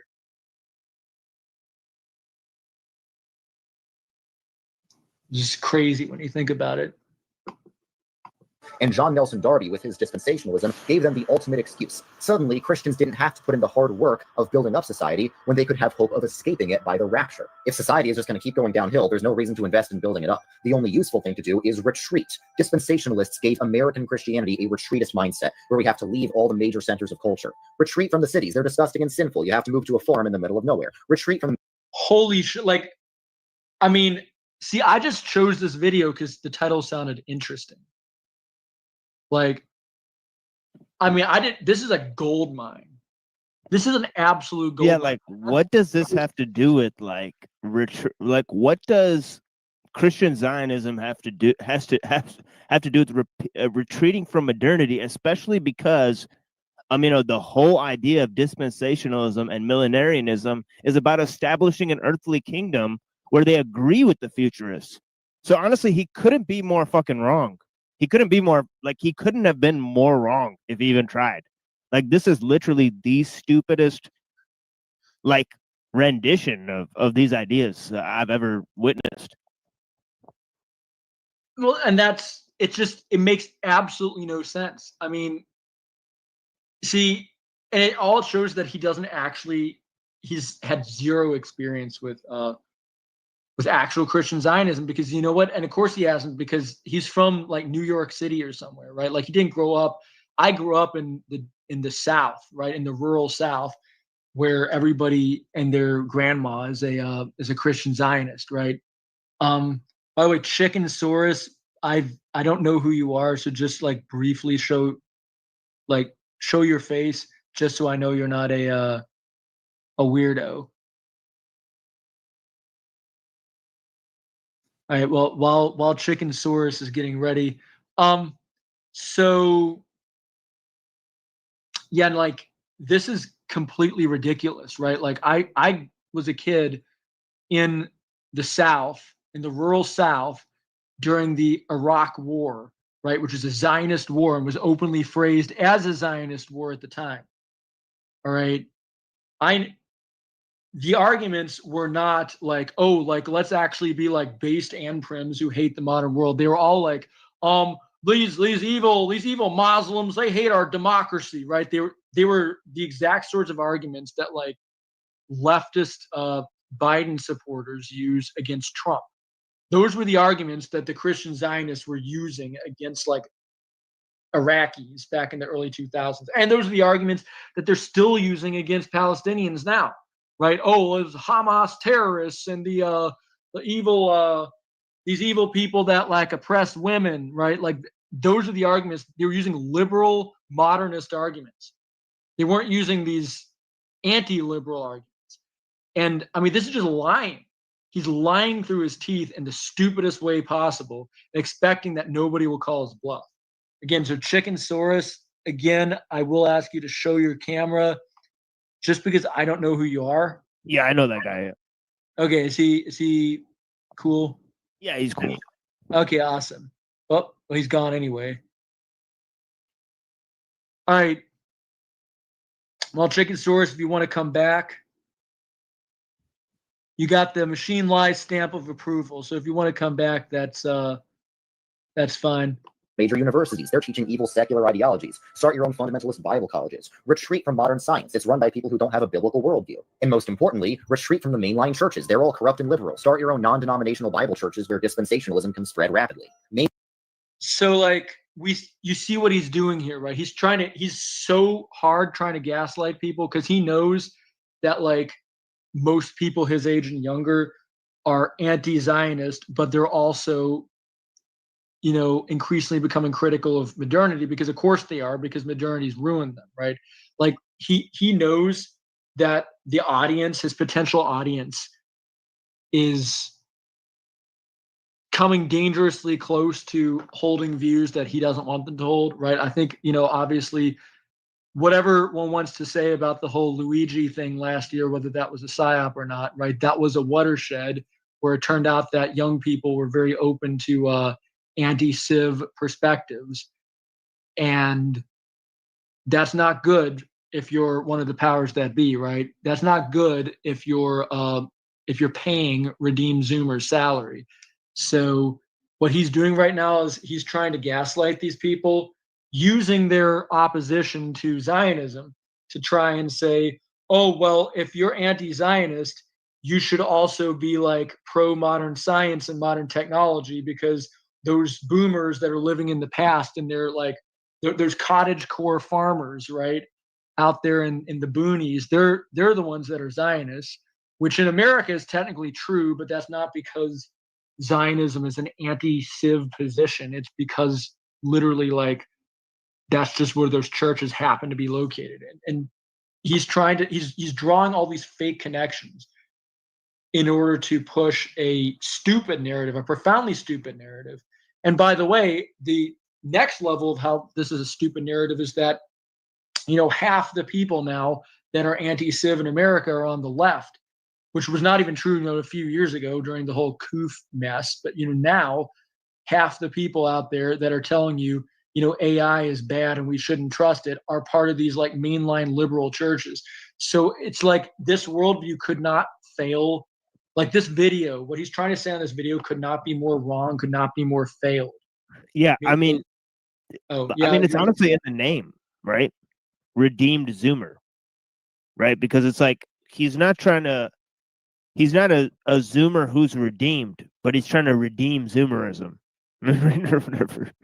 Yeah, you know what? That's a good point. I hadn't thought about it. Like that's what he's trying to do. He's like, these lost souls are going to hell, sharing their Uncle Ted memes and their Luigi memes. So let's save them by bringing them the light of really what he's trying to do is what he wants is he wishes that the Presbyterians still were what they were in the 1800s when they were going to Nagaland in northeast India and trying to ruin these traditional societies by quote unquote saving them from their evil demon worship and giving them all this modern shit that ruined them, right? Because that's exactly, if you want to look at the history of how these Christian evangelical missions actually operated, was there were these societies in Southeast Asia or Africa or places like that were doing generally pretty well before the white man showed up.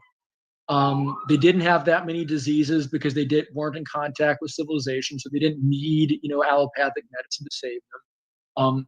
Their populations were at carrying capacity, so they didn't have to worry about mass starvation, so they didn't need food aid, right? And then first the colonialists come in and they upset the balance and they engineer famines and they bring diseases and they make the whole society a living hell. And then the evangelical missionaries come in, blame the traditional cultures for the problems that they didn't actually have, gaslight and psyop them into becoming good stooges for the state, which is why all these evangelical missions were always tied to like the British government and various other Western intelligence agencies. The whole thing was a complete fraud.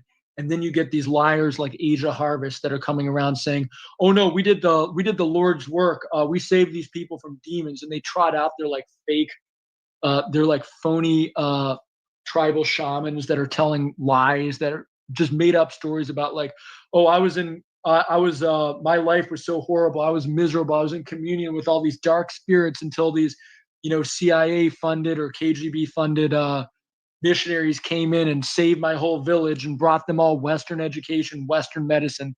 And this whole thing, like nobody buys it anymore. Everybody can see through this crap. But that's what Redeemed Zoomer wants to go back to. He wants to go back to that like white man's burden, Victorian era mindset of let's pretend that the world was just absolute hell before we came along. Let's make the world absolute hell so that we become the solution. It's called problem, reaction, solution. We create the problem so we get to be the solution. And that's exactly how these missionaries always operated. And that's what Redeemed Zoomer wants. He wants to go back to that world. He doesn't like the fact that people are seeing through what a lie and what a grift that sort of like that evangelicalism was. And so now he's having to invent his own fake history, the same way they invented their own fake history. Dark Scribe says, Jack, how about I'll tell you what, Dark Scribe, I haven't blocked you, so if you want to come on and debate Neurojack or anybody else, I'm sure you'd find much welcome here in Traditional Culture Preservation Society. Anna says Rudyard Kipling. Yeah, exactly. The Rudyard Kipling mindset, right? That's what he wants. Like he's just another one of these little boys that's out there saying, trying to put on his big boy pants and relive the glories of the past, right? Back in the days when we were out there, when we ruled the world and the sun never set on our empires, we were going around getting to play the game of civilized guy saving the savages from the horrible world that, you know, we created with our diseases and our engineered famines and our, you know, and even when we supposedly did good by bringing down the infant mortality rate, all that did was lead to overpopulation and more problems, right? But we're going to sweep that under the rug and give a nice sanitized view of history where we're always the good guys and we're just helping the world progress. Mainline Protestantism used to be America's standard religion, and it was always firmly anti-dispensationalist. But as more and more people have left mainline Protestantism and become non-denominational, dispensationalism has had more and more freedom to spread rapidly. This allowed dispensationalists to make lots of media, like the Schofield Reference Bible, the Left Behind series, and Jack Chick tracts, which made dispensationalism seem mainstream in American culture. As dispensationalism rose, it formed an alliance with our good old friend politics, with both sides trying to appeal to the dispensationalist vote, and both sides further encouraging dispensationalism. Of course, not all Christians went along with this, and it caused many of them to resent Israel even more. In fact, it got so ingrained in American politics that many Christians who are not even dispensationalists started supporting Israel because they assumed it was the Christian thing to do. So today, lots of Christians think Israel is God's chosen people, and lots of Christians think Israel is responsible for all the evil in the world. But it's important to keep in mind that on the last day, we won't be judged by our loyalty to Israel, but by our loyalty to Christ. Yeah, but you understand that we also won't be judged by our loyalty to modern technology and all these like stupid psyops that Redeem Zoomer is just pushing. So, you know, if you're concerned about your eternal salvation, Redeem Zoomer, who is never going to debate me, I guarantee you, I would be more concerned with the fact that you're out there pushing a post-millennial theology that has nothing to do with what Christianity has ever been about, whose origins are in Enlightenment atheism, and that every time you guys held the reins of power, every time post-millennial Christians have had any power, and it looks like they're coming back into power, right, with the current situation, political situation in the US, every time you guys have had power, you guys have done things that are completely satanic. And you guys have ruined lives and ruined entire societies in the name of Christ and in the name of progress. So how about you actually crack open the book of Revelation, see what it has to say about the end times, see if it's all rainbows and unicorns and roses before you go on and attack any supposed other group for not being Christian, all right? And I say this as somebody who is about as anti-Zionist as you could possibly be. If you're out there and your argument against the Zionists is that, well, they haven't gotten with the program and they don't realize that like we need progressivism and science and technology. Yeah, I mean, he's not, he's not really made it clear because, he had two sides fighting whether they support Israel. And then he's saying, well, it's not whether you support Israel, but whether you support Jesus or something like that. But the fact is like, are you saying that then it doesn't matter if somebody supports Zionism as long as they support Jesus? Or are you saying that somebody who's worried about fighting about Israel isn't necessarily somebody who supports Jesus? Like, which one are you saying? It isn't really clear. So he unironically had said on another video that the salvation is completely dependent only on like self-identification as Christian. So he's gone on record saying that you can be a completely good person, but be a, belong to some tribe in Papua New Guinea who didn't have the gospel, and you'll go to hell for eternity. But you can also conversely be a member of the liberal Presbyterian Church, push all the woke liberalism, push all the like Skittles stuff, right? But because you confess Jesus Christ, you still go to heaven. Like he's gone on record saying that, right? So for him, is absolutely irrelevant. Like you could support the wholesale slaughter of every man, woman, and child in Gaza, but if you do it in the name of Christ, you're still on Team Jesus, or you're still a good guy, right? Now, I'm not sure that he would extend that same grace to people that are like Christian anti-tech Christians or anarcho-primitivist Christians. You know, it'd be interesting to see what he has to say about the Amish, because they completely frustrate his entire worldview. And they're also kind of a pain in his butt because they have a high birth rate, so a lot of them are Zoomers, right? Like he's out there. His worldview is, and by the way, we're going to look at another Redeem Zoomer video in just a second. But basically, if I had to sum up what he's all about, he's all about the end justifies the means. He is a Christian utilitarian, and like all utilitarians, his goals ultimately are secular. I'm gonna mute for just a bit while I look for this other Redeem Zoomer video. This one about like Gen Z fighting wokeness or whatever.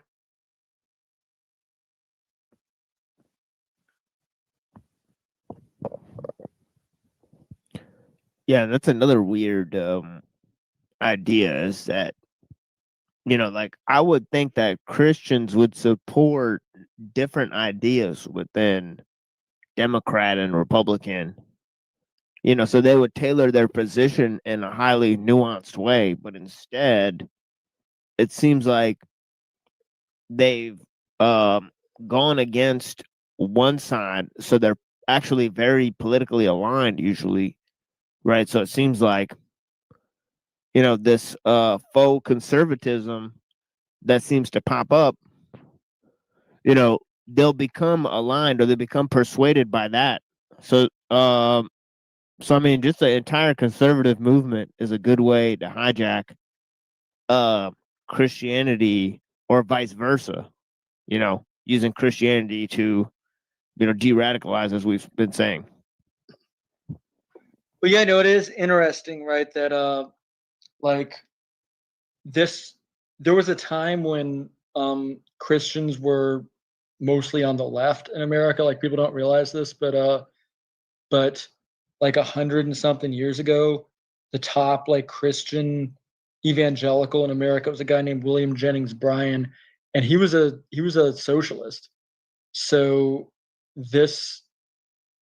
both sides have run these games for centuries, really ever since the phony left-right paradigm started, which was during the French Revolution, right? Like both sides have played this game. And you know who used to talk about both sides playing this game was Jay Dyer, back before he became, you know, a big star. And of course, now he's playing the game too, right? Now he's going on Tucker Carlson. Now he's pushing MAGA. Now he's pushing like all the horse shit that is supposedly like 5-10 years ago he was supposedly above it. He was saying don't trust in princes, and now, you know, don't trust in princes unless they're giving him speaking gigs and paying him to come on and sell stupid products, stupid and stupid Bitcoin. Well, this is really part and parcel of another dynamic, which is the Zionist Bolshevik dialectic, you know, where you know, being a minority class within Europe, you know, the Jews invented liberalism, but then being a you know, a controller within the system because of their wealth, right? They then became conservatives, right, and libertarians. So it became the Leninist to libertarian, a sort of pipeline. Well, I mean, it's interesting, right? Because the Zionists came out of Trotskyites, and of course, now what we see in the last, or the neocons, yeah, right? Like the neocons came out of the Trotskyites, of course, now, because talk about libertarianism. Right. The modern Christian nationalist movement basically came out of this weird pipeline of like libertarian anti-SJW atheists from 10-15 years ago. If anybody remembers the whole Gamergate thing, right? Like really the modern alt-right was created by these libertarian atheists like Sargon of Akkad, and somehow 10 years, 15 years down the road has taken on this weird turn of like Christian identity, Christian nationalism that's pretends that it's somehow different, but it's the same actors, right? If it's the same actors, it's going to be the same movie. Exactly. All right, let's see what he has to say about Gen Z, about redeeming the It seemed Zoomers. like the end of Christianity. Gen Z was the most atheist, lonely, depressed, and hedonistic generation in human history. With these past couple of years, something has changed.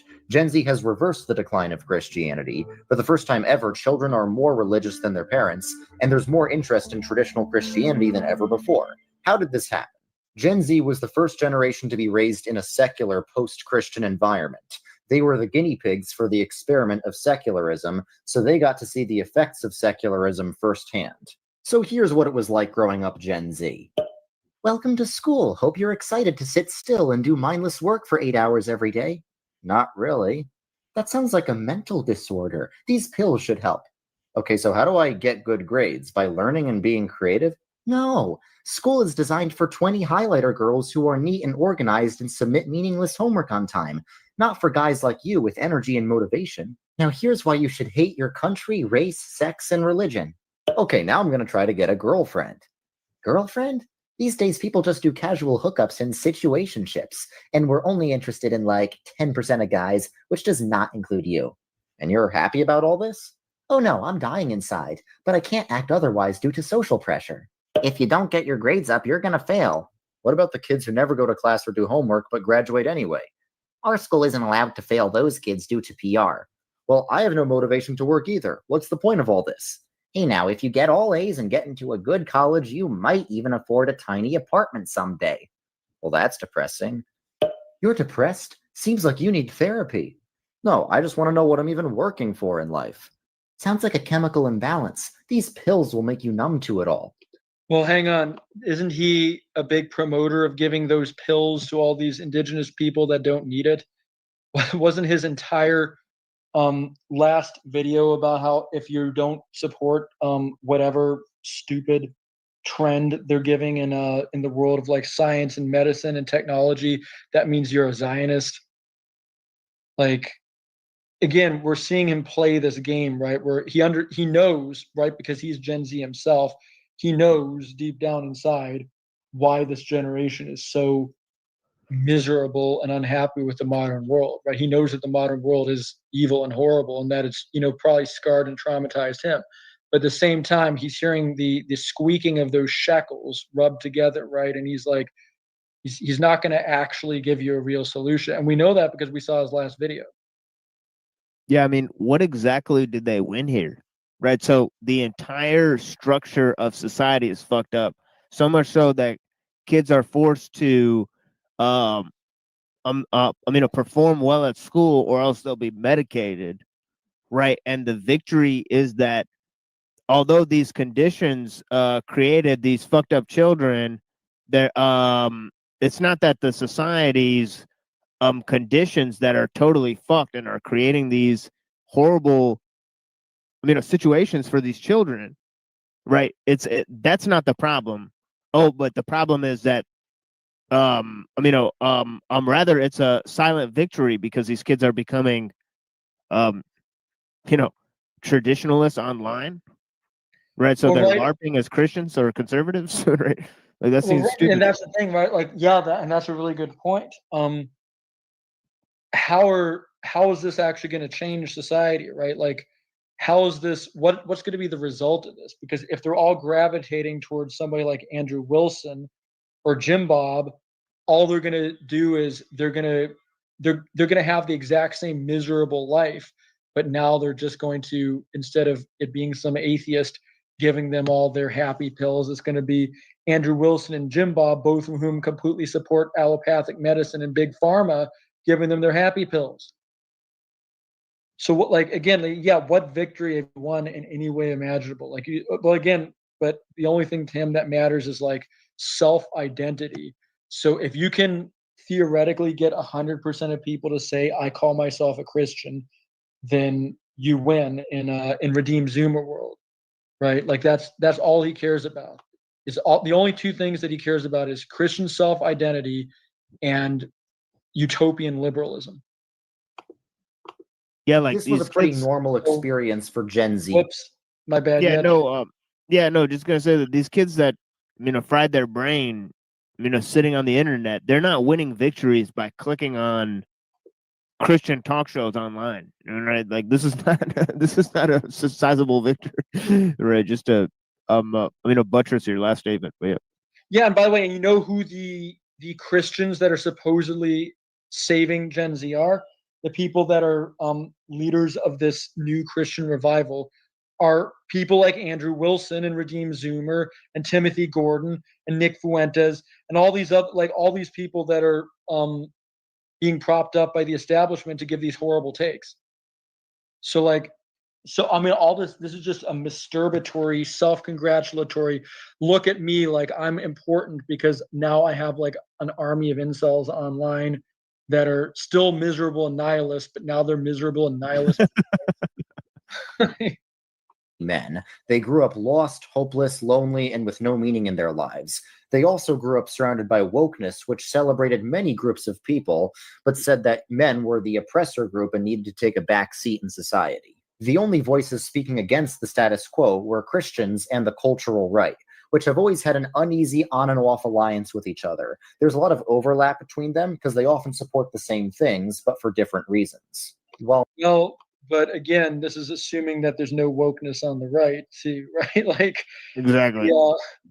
The problem is that this is, again, he's giving a standard narrative, and I tried to give him the benefit of the doubt in my last video or in his last video and steelman his position, and then he very quickly deteriorated so far that I couldn't do that anymore, right? Like, yeah, you could say, oh, he's just giving you like a basic background.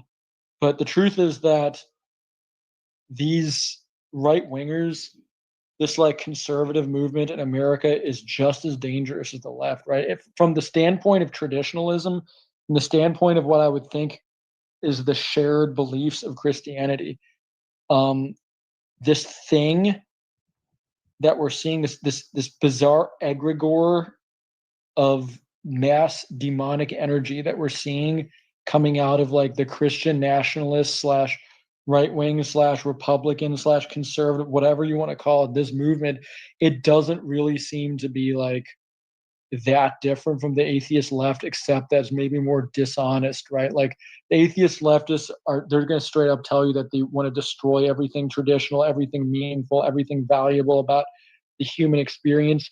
These people are also going to do that. They're just not going to tell you they're doing Well, not all Christians are on the right, and not everyone on the right is Christian. The right was an important stepping stone for many young men coming to Christianity. If we're going to be honest, most young men didn't go from weed-smoking Oh, what's up? The fact that he put Jordan Peterson there on the right wing, like that's clearly a leftist, and right, masquerading as a conservative, and right, and then he put him in that bubble there, and he's like, oh well, he's a conservative, but he's not a Christian. I don't buy that. Right. Well, that's the thing, right? Like he's showing you where you're allowed to go. He's showing you the boundaries. And Jordan Peterson, of course, was very influential for this group of young men that he's talking about. But the way Jordan Peterson was influential was terrible, right? Like he took these people that could have become based, right? Could have figured out the truth, could have actually critiqued modernity. And he got them to say, no. Modern society is not really the problem. In fact, by the way, he's another pinker, right? He openly said in his most famous interview that now is the best time in human history, right? So that's what Jordan Peterson stands for. But he's like, oh no, see, come and join my club, and then the meaning that's always been there and is actually more there now than ever because now is the best time in human history. Just become like me, right? And sit there on interviews and like cry in public, right? Because that's most of what he does. That's your key to meaning, is just to become like a liberal soy boy that thinks that you're based because you understand like a little bit of Jung and Nietzsche and Marcus Aurelius, right? And you have like a completely bizarre, inaccurate view of the shaman's journey while meanwhile hating actual traditional shamanic cultures because they didn't have modern technology. By the way, ESP says open the jar. Man, if we were covering Andrew Wilson, that would be such a timely comment. Atheists to Bible-believing Christians overnight. For most of them, the first step in deconstructing leftism was honestly looking at internet memes that mock wokeness so they could see how silly all of it was. And so again, so now he's acting like it's a victory that all these Gamergate, Sargon of Akkad, atheist libertarians are the ones that are like spearheading this movement, right? Like I would hope that whatever movement it is that's going to lead us towards ultimate truth is not going to be spearheaded by like by Gamergate, Sargon of Akkad types, right? Like that doesn't fill me with very much confidence if the future belongs to, you know, liberals like Sargon of Akkad, liberals like the amazing atheist. Maybe now he's the amazing Christian. Who knows, right? Liberal Tim Pool, he's another one, because you notice like there's a lot of this happening now too, where like atheists from 10 years ago that were like vaguely right of center or centrist are now suddenly finding Jesus magically out of nowhere, definitely sincerely though, right? Tim Pool is now a sincere devout Christian, supposedly. Apostate prophet is now a sincere devout Orthodox Christian. Sargon of Akkad is now going to church, right? Like this is very strange how all this magically is happening at the same time as the zeitgeist is changing and Christian nationalism is now in, but these people are totally sincere about being Christian. They're definitely not in it for the money. Yeah, basically traditional Christianity is a safe place to hide if you're a Jewish supporter. And secondly, how are you going to deconstruct leftism without looking at the future of leftism, which is transhumanism, and looking at the past of leftism, which is classical liberalism, right? You're not going to be able to, I submit that you won't be able to do it. Right. Well, because the problem is that then you'll expose yourself as a leftist because these people, they don't have any problem with transhumanism. In fact, not only do they not have any problem with transhumanism, they're out there to weed out anybody in their movement who does, which is why Traditional Culture Preservation Society has not been on the crucible in 2 years. Machine Lies has not been on the crucible in 2 years, right? Like these people, very quickly, you get in line or else you wish you weren't born, right? Like that's how it works with the so-called 2025 era base conservative right is no, you don't even take a neutral stance on transhumanism. You're all about it, right? The only problem with with Klaus Schwab is that he wants you to eat bugs in your pods, when instead you should actually be eating carnivore in your pods, right? Like that's the only difference. But let's go to war over the details rather than let's kill ourselves over the trees rather than taking a look at the whole goddamn forest. Eventually realize the emptiness of secular society. For many young men, the first step away from leftism is skepticism of the whole LGBTQ movement, which causes them to get canceled, which further radicalizes them. Since leftism is a rival religion to Christianity, it's often necessary— Oh wait, there's that meme again, right? So now I guess he's associating leftism with anti-tech too or something. Like this is like you can't even make this up, right? Because he's already exposed himself with this meme. Last time we saw this meme, it was the sunny bright side was progressive ideology, and the dark evil side was Christian Zionism / anarcho-primitivism, because apparently they're both the same thing. Yeah, this is literally a false dichotomy, like meme. Like this is literally like he's trying to like create false dichotomies, and he employs this meme in order to do it. It's really like just low IQ, right? It reminds me of the old Yes Chad meme, right? Where like when it started, there was sort of some ironic humor in it, but then it just became like whatever I like, right? Or Virgin versus Chad was another one. Like these memes got ruined because they just became low IQ and lost like any sense of irony And that's exactly what he's doing. Like, he's making this into just like a stupid, this is what I believe. And of course, what he believes makes absolutely no sense. It's completely contradictory. I mean, here we have like two paths, Christianity and leftism. But as far as I can tell, he chose the leftism path. He chose the left. He's the one out there that's like telling everybody that we need to support all this stuff that's profoundly anti-Christian. He's the one that's out there telling everybody that we need to follow this like fake idea of post-millennialism that comes out of, you know, modern Enlightenment liberalism. Has nothing to do with the book of Revelation. That the entire book of Revelation is all about how the world's not going to progress and things are going to get worse over time, and that, you know, technology is the beast. But he's just going to lie about that. So he's not a Christian. He's taking the dark path of leftist evil by his own stupid means. To lose faith in leftism, Yeah, before and then you can begin to consider. Oh, what's and then that? also and then also sort of, you know, to put a sort of cherry on top of this menagerie, even is that like this you know, leftism is the one that believes the future is good, whereas Christianity literally believes like there's going to be an apocalypse, right? The world is like, right, like they should believe in the Kali Yuga, right? That things are going to get worse and worse, you know, like, which, by the what? way, oh yeah, what's up? Oh no, that's it. You know, it's just like, what is this? By the way, you know, that's why every Christian on earth before the 1800s was anti-progressive, right? Progressive ideology started with the Enlightenment. The Enlightenment was also the beginning of anti-Christianity in the West.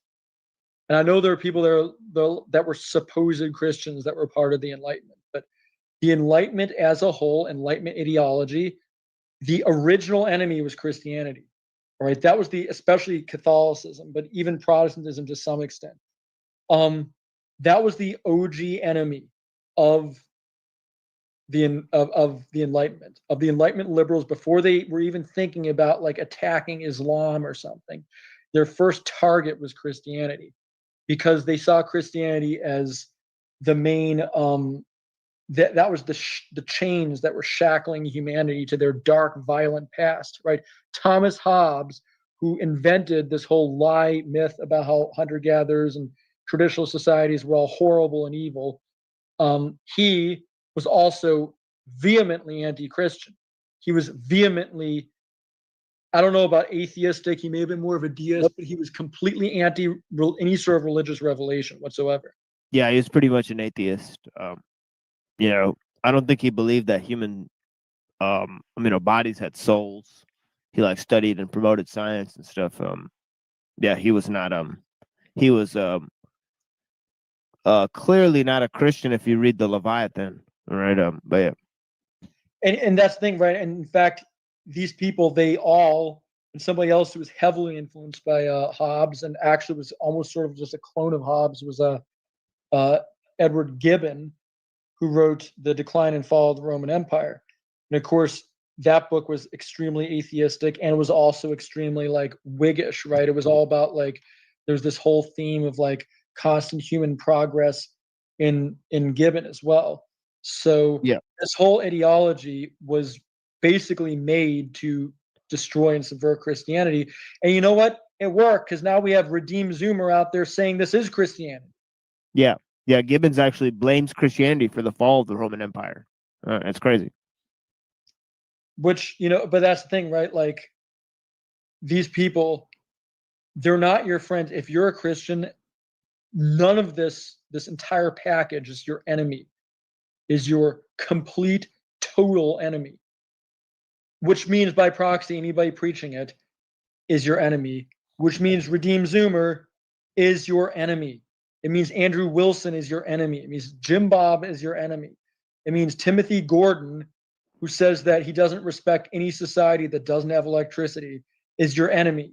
It means that Nick Fuentes, who regularly goes on and on and on about how all these other cultures are savages because they don't have modern civilization, modern technology, is your enemy. These people are all your enemies if you're a Yeah, Christian. and by the way, here's another weird thing. Why should Nick Fuentes and and Andrew Wilson and Redeem Zoomer and Timothy Gordon all promote each other. Right? It's actually really strange if you think about it.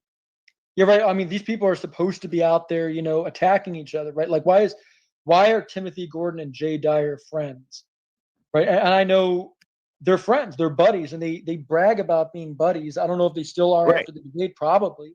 Well, they platform and promote each other. I mean, they have to know that they're generating hundreds and hundreds of dollars for each other during those debates when people are doing the super chats and all that stuff. So it's pretty obvious that they're in a sort of promotional game together, right? And what they're all collectively supporting is not their particular version of Christianity. That would be, almost retarded, right? They would almost do be having no impact if that's what they were attempting to accomplish, was to advance their particular form of Christianity. What they're advancing is an agenda where they're ideologically synced underneath the banner of Christianity to promote some sort of futurism or quasi-conservatism, where they're also in line with all these other groups, right? Yeah, so once again, the end justifies the means. It's Christian utilitarianism. And it is extraordinarily bizarre because these people are also the ones that are out there saying that ecumenism is evil. So, Tim Gordon and Jay Dyer both collectively go on and on about how horrible the Assisi gathering back in the 80s was, where the Catholics and the Orthodox and a bunch of other religions got together and did this like weird interfaith perennialist, all religions are one event. But that's what they're doing. I mean, like, they're literally doing the exact same thing. They're promoting each other. They're making excuses for why they promote each other. They're making excuses for why we shouldn't care about the differences, even though, if Gordon and Dyer took their worldview seriously, then they would believe that each other were going to hell, right? Like, they would believe, like, if Jay Dyer took his religion seriously, he would view Timothy Gordon as absolutely demonic. And if Timothy Gordon took his religion seriously, he would view Jay Dyer as demonic. There wouldn't be like this camaraderie that, haha, we're all buddies. And, and Brown's Boy made this great comment about the Andrew Wilson came to the Machine Lies to brag about his money and how he's not a grifter.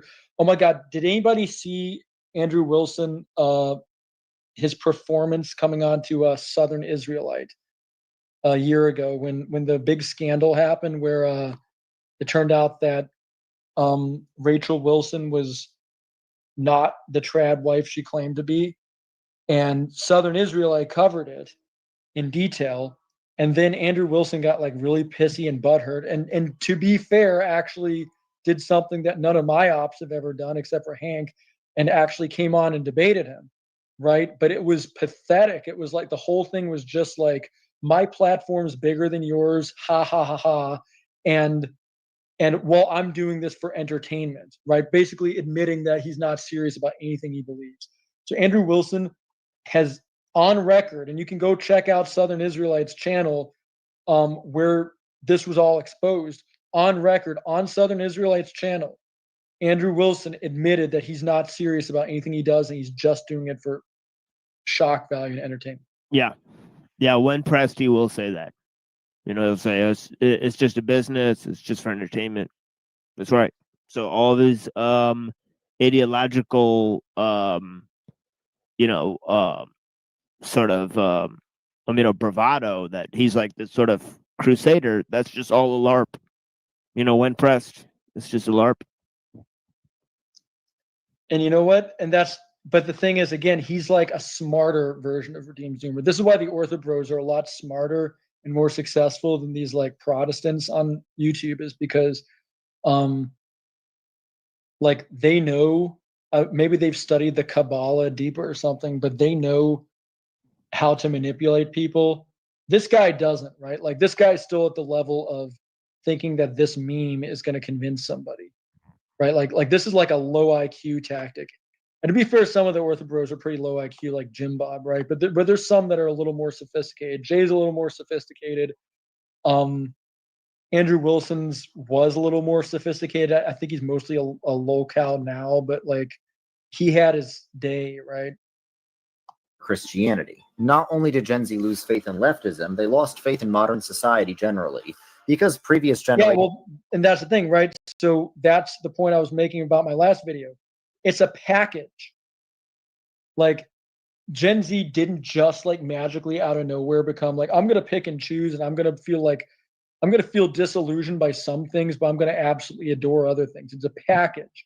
So if Redeem Zoomer thinks that like youth despair and disillusionment is somehow going to help his like progressive Whig history, let's build utopia on earth cause, he's got another thing coming.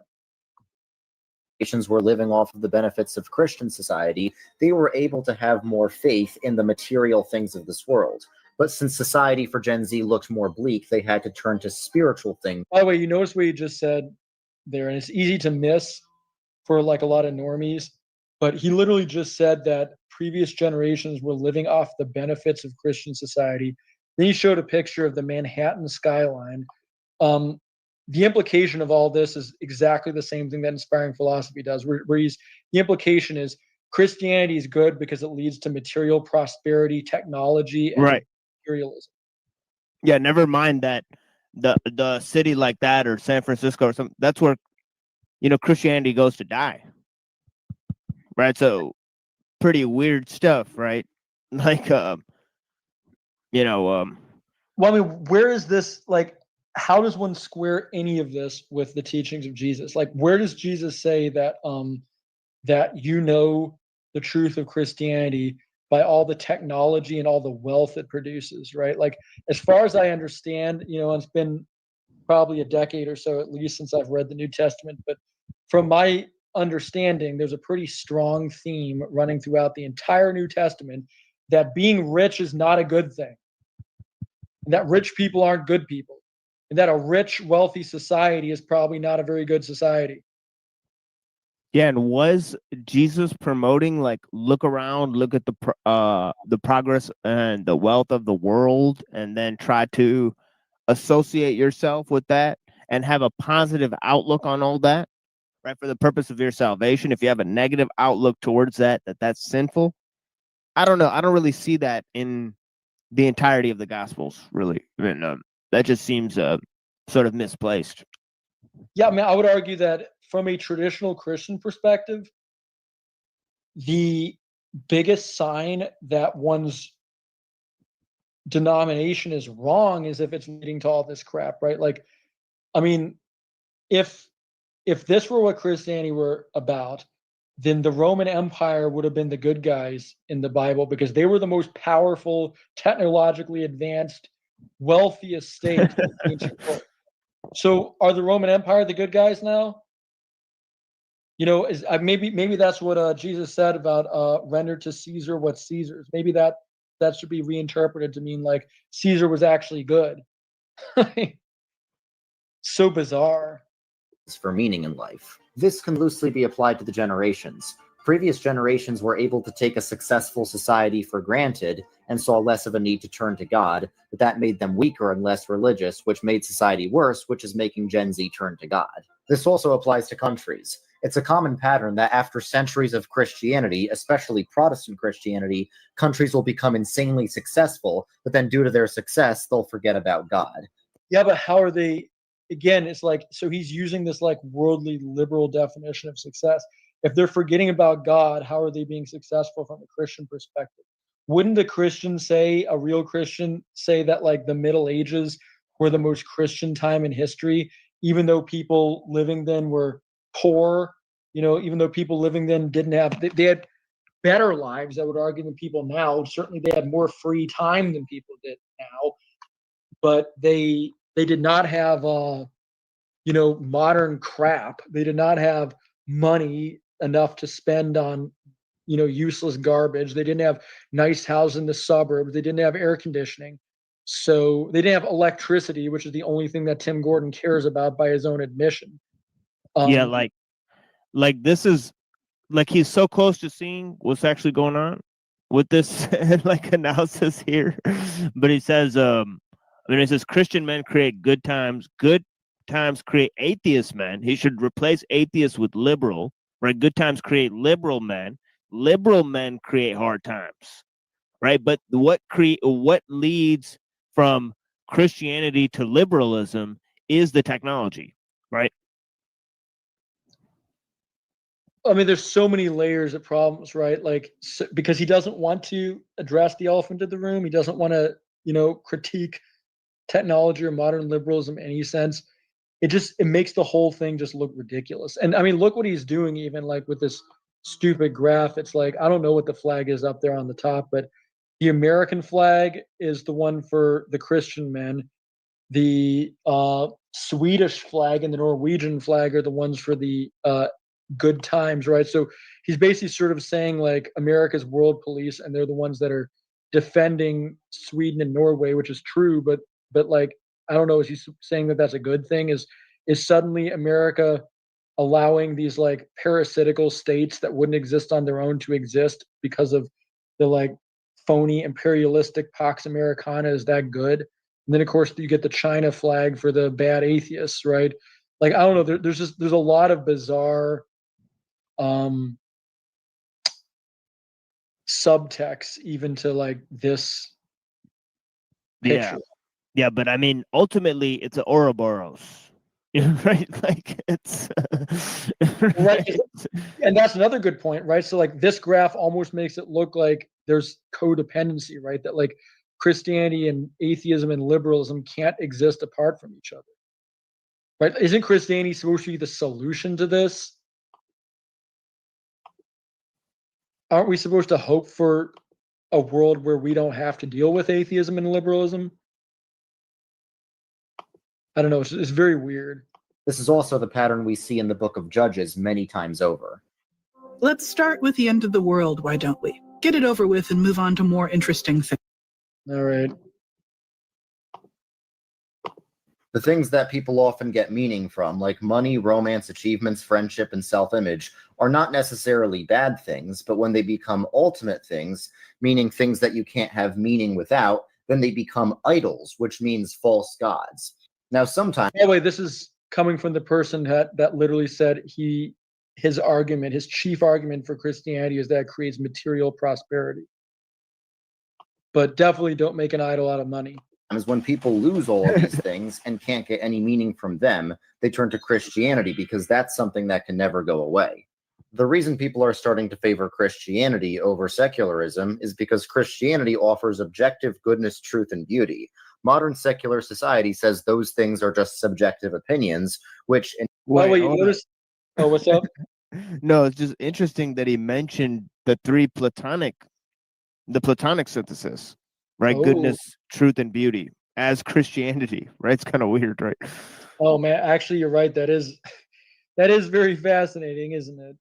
He's using these, and by the way, actually, and that sort of segues into another point I wanted to make, which is he's actually making like the atheist argument right now. Because the atheist will say, "Oh, Christianity is all just a big cope for the meaninglessness of existence." And he's saying, yeah, it is just a big cope for the meaninglessness of existence, and that's a good thing, right? Like, this isn't the reason to become a Christian or any other religion shouldn't be that it makes you feel like beautiful and good. It should be that you're convinced it's true, right? Like whatever religion you follow, whatever worldview you follow, you should follow it because it's true.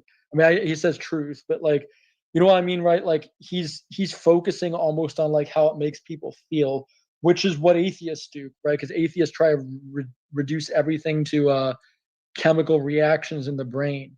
But he's almost doing that in order to sell his argument, right? You see this picture here of this idealistic, like stupid 50s thing that, again, I don't think I have to reiterate because I've said many times on this channel, the 50s were a horrible time that should never be romanticized. But he's like comparing it to what, like a city street. He's comparing it to what the same Manhattan skyline. He was showing you how great it was. He was comparing it to what the actual streets of New York really look like. But that's like an emotional appeal, right? He's saying, well, secularism didn't make people feel good feelings and Christianity does. Christianity, first of all, shouldn't necessarily make one feel good feelings, right? If it's traditional Christianity, it makes one feel like they're a sinner and that they could just as easily wind up in hell as heaven. So, I mean, even this is a liberal argument. Every step of the way, these are just liberal arguments. Inevitably leads to degeneracy, lies, and ugliness in modern society. Traditional Christian philosophy calls goodness, truth, and beauty the transcendentals because they're all objective, they're all connected to each other, and they're all rooted in God's nature because goodness, truth, and beauty each reflect God in Again, various ways. weird. That's Plato that says that, right? And now he's equating Plato's transcendentals with Christianity, with Christian metaphysics, right? Which seems completely weird because it lends more to secularism than it does to Christianity because it's deism, right? Well, right, because if you look at Plato's understanding, it was like the God of Plato was not a personal deity that was knowable. The God of Plato was basically just like this hyper. It was the only way to know God through Plato was through like rationalism and speculation. Yeah, it's like a monad or whatever. And the problem with that is that, and this is why, I find it incredibly cringe when these like modern Christian apologists will talk about like how, E. Michael Jones does this and it's really cringy. They'll say like, it was the Middle East met the Hellenic world, right? It was Judaism met Greek philosophy, right? Because again, that's like the liberal atheist argument, right? It's just these two trends happen to coalesce together. That should not be your Christian argument. Your Christian argument should be, no, actually Christianity is better than Platonism because all Plato could come up with was this faceless monad that has no real qualities, no real attributes, and is ultimately unknowable. And ultimately, you can't base, a real religious paradigm off of. Like that, you should not be, I would think, as a Christian, you should not want to be appealing to these like Hellenic pagan philosophers and saying like, well, their ideas are our ideas, because you should want to ground your beliefs in an ultimate truth that transcends what some pagan philosopher would think, especially when the pagan philosopher's views are completely different from Christianity's. Yeah, this is more of a sort of perennialism of sort of David Bentley Hart, where Plato and Hinduism and Satchitananda and goodness, truth, and beauty, it's all part of the same program. Yeah, I don't know. It's very and by the way, what is truth, right? Which is actually a line from the New Testament spoken by Pontius Pilate, right? Like what is truth? If you're constructing it from the bottom up, which is what the Hellenic philosophers tried to do, you can't actually have ultimate truth because all you have is like what your brain can process. Christianity and other major world religions are supposed to be revelational. They're supposed to be, there is an ultimate God that gives us access to the truth. But if we're just creating it ourselves, we don't actually know what that truth is. All we can do is we can rely on our own stupid biases. And let's face it, most of the time we're wrong, right? Let's face it, most of the time us humans, the fact that Redeem Zoomer has way more subscribers than we ever will is all you need to know about like how much truth most humans are capable of handling. So here we got interesting. G-D is not a human. He has no form. Anyone worshiping a man is idolatry. Well, I mean, that's 2/3 of the so-called Abrahamic religions. That's their paradigm, and it certainly is a lot more respectable and makes a lot more sense than what Redeem Zoomer is pushing. No question about that. Modern secular philosophy questions the existence of God, so goodness, truth, and beauty become nothing but human opinions. That's why they say things like, beauty is in the eye of the beholder, or live your truth. Those are actually secular modernist sayings. Yeah, but they come out of like, there's nothing in like blind, like generic Platonic theism that would lead to anything different, right? Like if you're using as your argument for Christianity that it promotes goodness, truth, and beauty, then you're actually doing exactly what they're doing. You're falling into the same trap because, again, it's subjective. If it's your truth and your truth is different from my truth, then we can't appeal to truth anymore. We have to, the problem is that we can't just appeal to the idea of truth in order to construct what the truth is. We need to have it revealed from top down, which is what every major world religion understands this, okay? All of them, even the ones that are not theistic like Buddhism, even Buddhism understands that the only path to understand what the truth is through the Buddha. Even the animists understand that like reality is top down and our understanding of reality comes from the top, which is why even so-called animist societies still finally believed in like a monotheistic creator God, right? Like every religious paradigm that's ever worked has understood that you don't construct it yourself. You have to, that you're given it by a higher power. And the problem is that modern religion has forgotten that, and that's why modern religion is not successful. Of course, I guess the point of this video is that it is successful, but you know, that's very questionable. Since objective goodness, truth, and beauty don't exist according to secularism, any claims to objective goodness, truth, or beauty by the church, for example, are seen as tools of oppression that need to be deconstructed. Take goodness, for example. According to Christianity, morals come from God, and therefore there's a clear line between good and evil.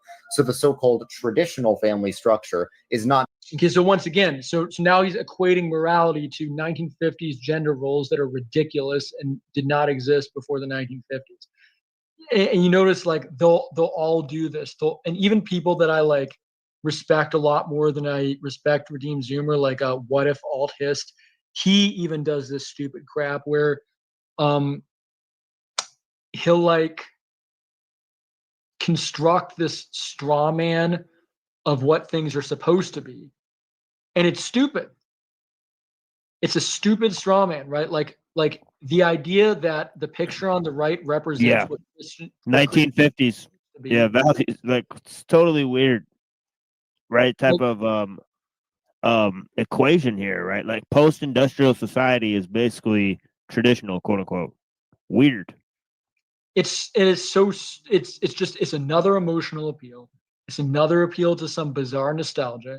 It's now the second appeal we have to the 1950s, right? Does anybody actually know what the 50s were? Like, do any of these people understand the 50s were a time of peak Zionism? They were a time of complete slavish worship to the dumbest psyops, the dumbest and worst forms of tech progressivism and utopianism. The 50s nuclear family was a disaster, which is why the 60s happened, right? The 60s weren't just some big psyop that just came out of nowhere. They were a reaction to the fact that people were unhappy in these stupid nuclear families where the dads were off at work slaving away all day for the man and then getting drunk and beating their wife when they came home, right? Like that was what the 50s were, and they sucked. Yeah. People didn't like them. Yeah, he's actually a redeemed boomer at this point. Yeah, it's crazy how that works, right? They've come full circle. Just based on tradition, but it's actually prescribed by God. So now God's seal of approval is on this picture of this father's knows best suburbia stereotype that never actually existed, right? Like anybody that grew up in I've been around boomers that grew up in the 50s, and most of them don't want to go back. I'm not saying that now is better, but I'm also not saying now is worse. They both sucked. but I guess only one of them gets God's stamp of approval. Because it's necessary for human flourishing. Secularism looks at that same family structure and calls it oppressive. Well, it is. I mean, the secularists were right. They're right for the wrong reasons, but they're right. That was a horrible world, right? And by the way, I don't think it was Christian. Like, that picture is not a picture of Christianity. You notice these people, have you ever once seen a Christian apologist show like a picture of a medieval peasant family, right? Like the husband and wife are working together, brewing beer for their tavern or something like that. Like, that would be, I would respect somebody if they were saying that was what Christianity was.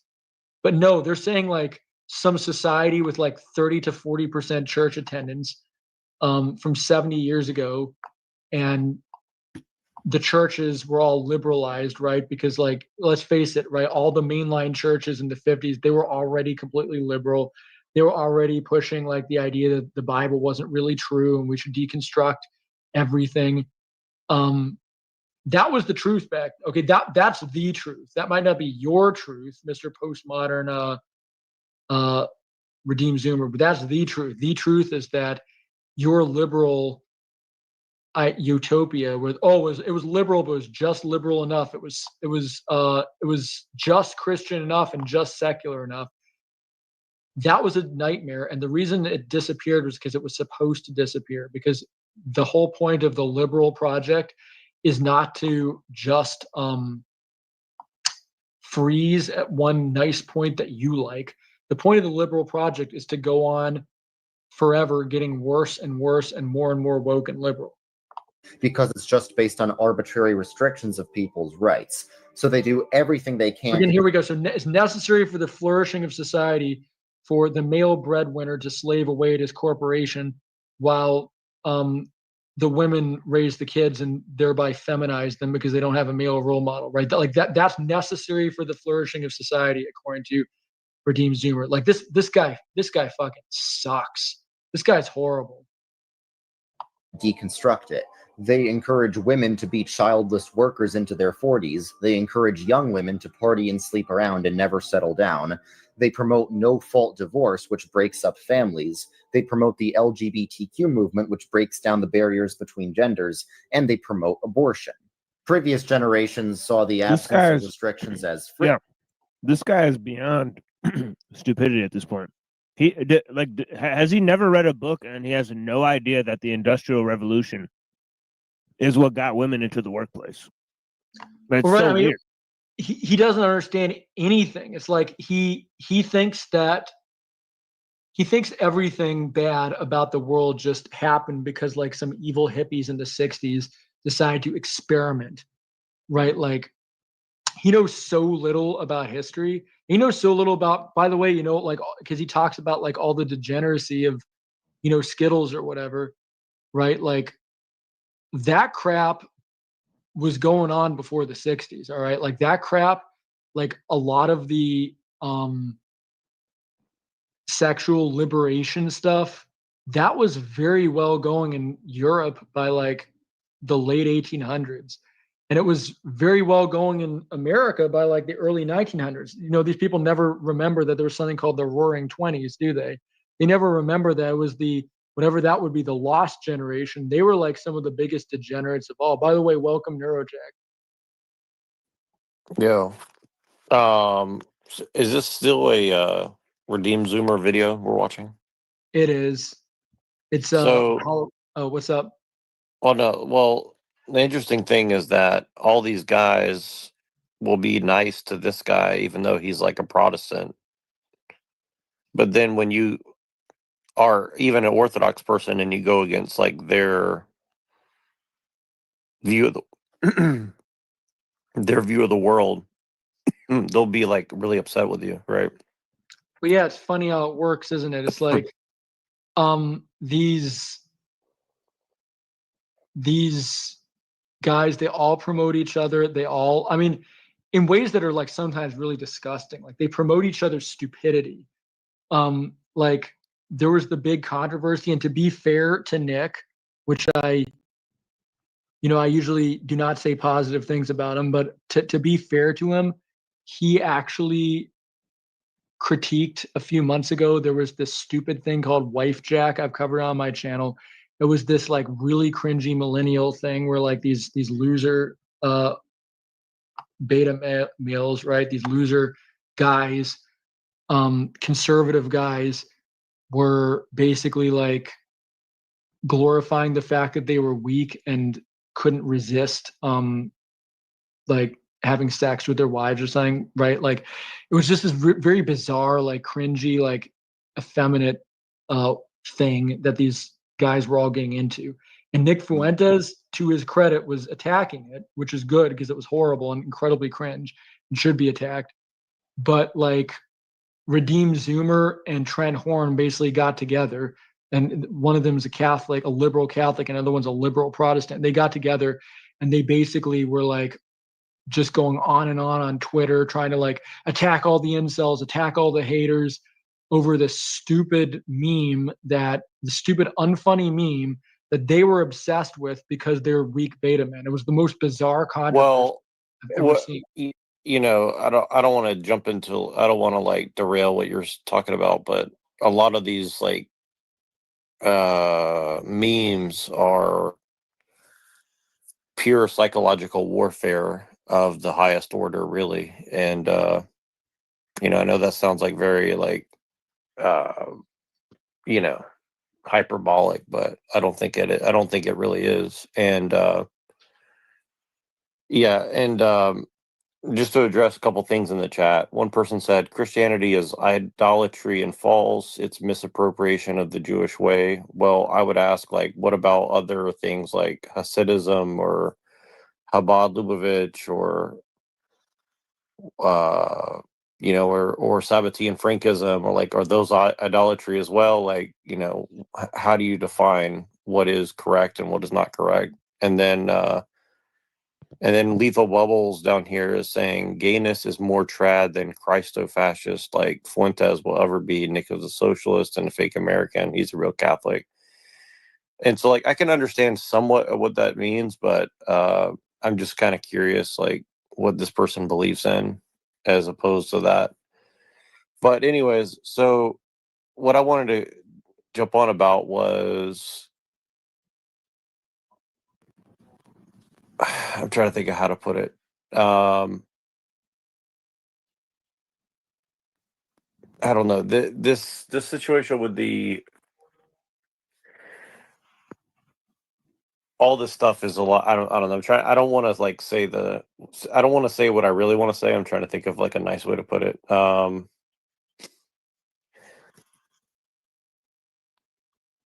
What if, okay, let me put it like this. What if the part of the reason why they're deceiving all the Christians is because they can't stop technology, and even if they wanted to, let's just assume for the moment that they wanted to stop the technology, but they can't, right?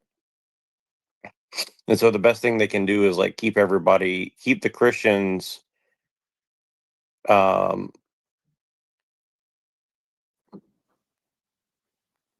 confused and not conscious of what's going on, and because they're trying to deceive the rest of the world into like liberalism as a way to like mitigate the problems of technology to make us more adaptable in the long term, if that makes sense. Like basically, like let's say that like if they didn't do this, that we would become maladaptive and technology would just like wipe out humanity, for example, or something. So you're saying, I'm trying to think. So you're saying that you think that what's going on is that they're trying to make people like Christian nationalists so that they can harness and control technology so it doesn't control them? Well, I'm saying that's one part of the many different psyops. Like I'm just saying, like holistically, all the psyops are for different reasons. Like, you know, Palestine, Israel, this Jewish, you know, like these Jews are good, these Jews are bad, these Muslims are good, these Muslims are, you know, like all the confusion is basically to keep people adaptable to the technology, because if people did start to come against technology, it might like basically I'm saying like we can't stop the technology, so we have to become adaptable to the condition of technology, and that's what they're doing. I would say that because if you're trying to look at it from maybe more of like an Edward Dutton jolly heretic perspective, right? Like that everything is about, adaptation to one's circumstances, right? That like evolution, adaptation go on sort of indefinitely, even within human groups. There's an idea that I'm, obviously very open to myself, right? I even use terms like maladaptive. I would say that I think if they were smarter, there might be some of that. The problem is that now, even there, like if they were smart enough, they would realize that, it takes humans to keep the technology running, and that if humans are no longer able to do that, then the whole society is just going to, eventually crash, which is what I think is going to happen. But I think that like legitimately a lot of the people in charge, and to me this is like it took me quite a while to come to this realization, but I eventually did sort of realize that the powerful people, the elite that are running these psyops, they're actually kind of stupid. Like most of them inherited their power and their status and their privilege. So I think at this point, a lot of them might seriously believe, that utopia. I think somebody like Bill Gates, when he tells that everybody that they need to read like Steven Pinker or something, I think he actually believes that. And I don't think like these people realize that the things they're doing are actually just straight up harmful and destructive and stupid.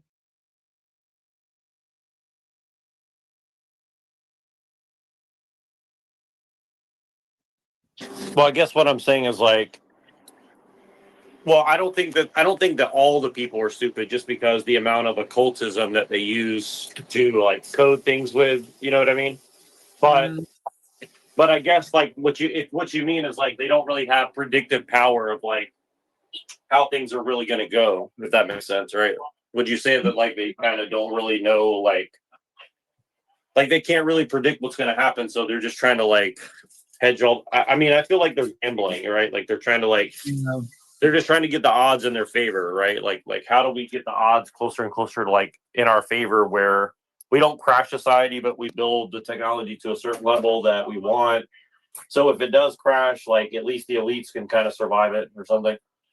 Yeah, I mean, if you look at the, because there's been a bunch of like leaked memos and stuff from like Bilderberg meetings, and that's pretty much what they've said over the last few years is that like we're really like, in the 90s we were all assuming that everything was just going to flow smooth according to the liberal narrative, but liberalism didn't really work, so now we're just trying to like minimize damage. To a large extent, there's, and again, I know that's sort of contradicted what I just said about how a lot of these people really do believe their own lies, but I think that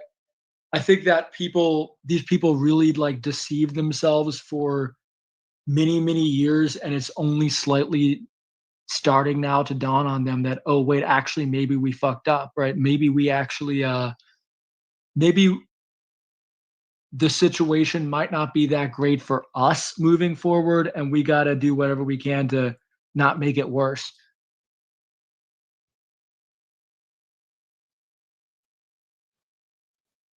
Yeah, I'm certainly not saying that like I agree with what they're doing, but I'm also saying like,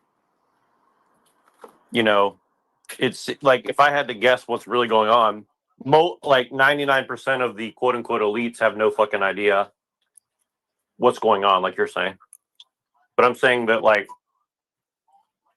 whoever has a better grip on like economics and occultism and technology, they're able to kind of hedge the best in their favor the best they can. And I'm guessing that they're pretty aware that they don't have full control over the technology or people or anything else. They just kind of got to like mitigate things as they go. And I think one of the best evidence of that, in my opinion, is just the fact that like generally you're seeing that like the rates of like violence seem to be going down over time. You know what I mean? Well, So again, I mean, well, that's the Steven Pinker worldview, right? That like we're living the most peaceful time in human history. I think that's absolute horseshit.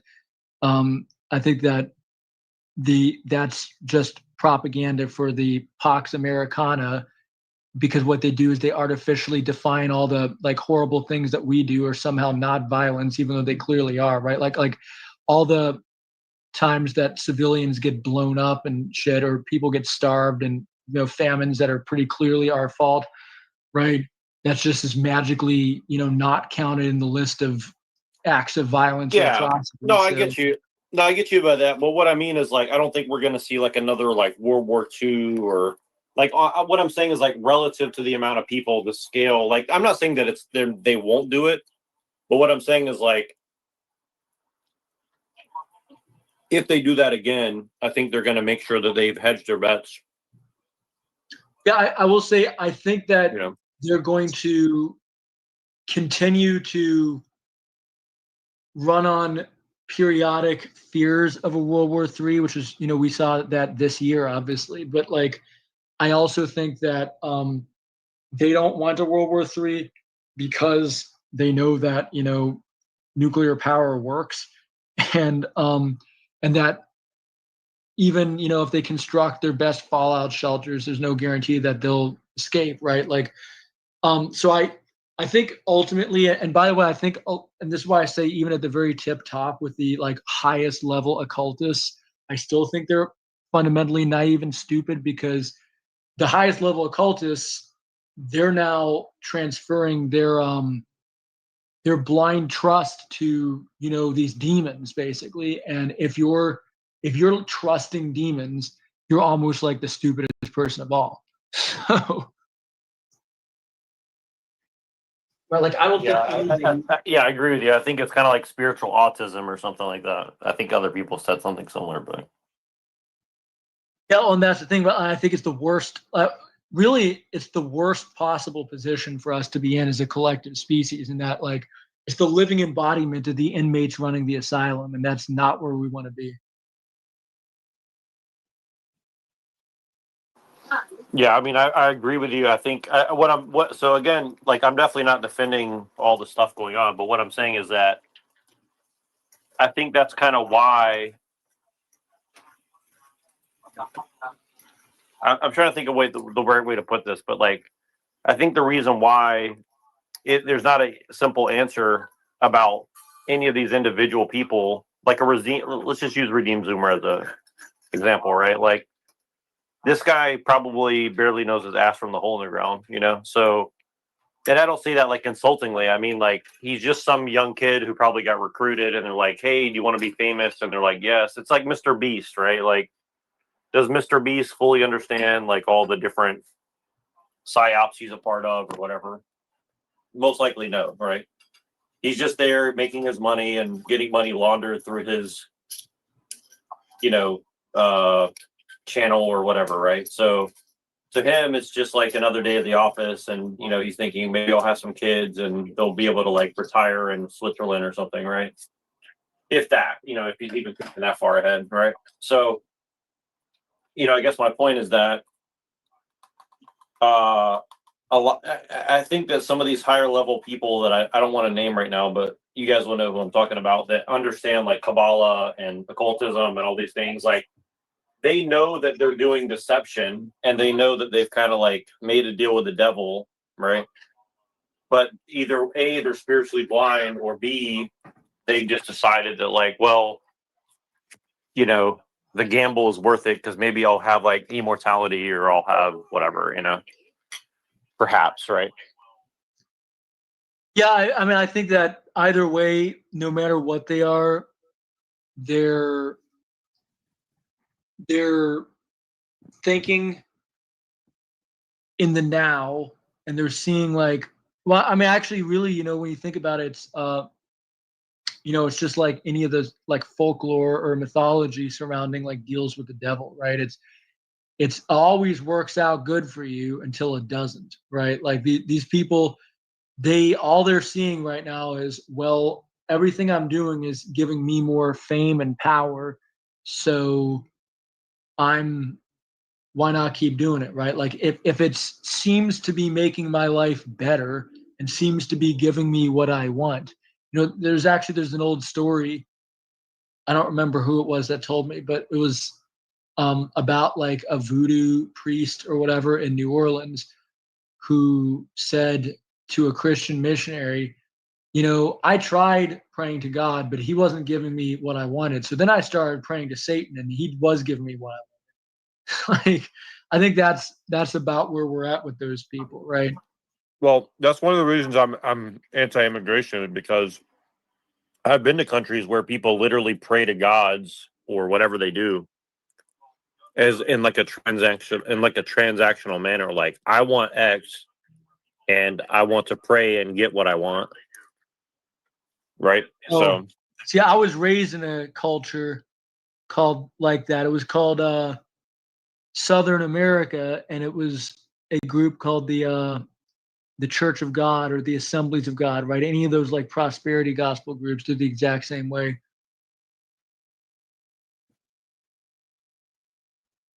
Uh-oh, looks like he's gone. By the way, I'm gonna have the stream up for like maybe another half hour to an hour. So I'm mostly, I guess this has turned into a Redeem Zoomer stream. I might change the Nick Fuentes to Redeem Zoomer. I might make it Redeem Zoomer and Alex Jones, whatever, gay relationship revealed. I don't know.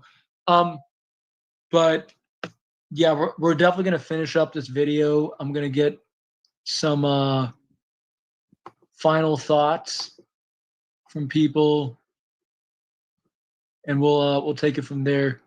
All right, let's continue. Freedom, but more and more young people are starting to realize how empty that life is and are desiring a traditional family.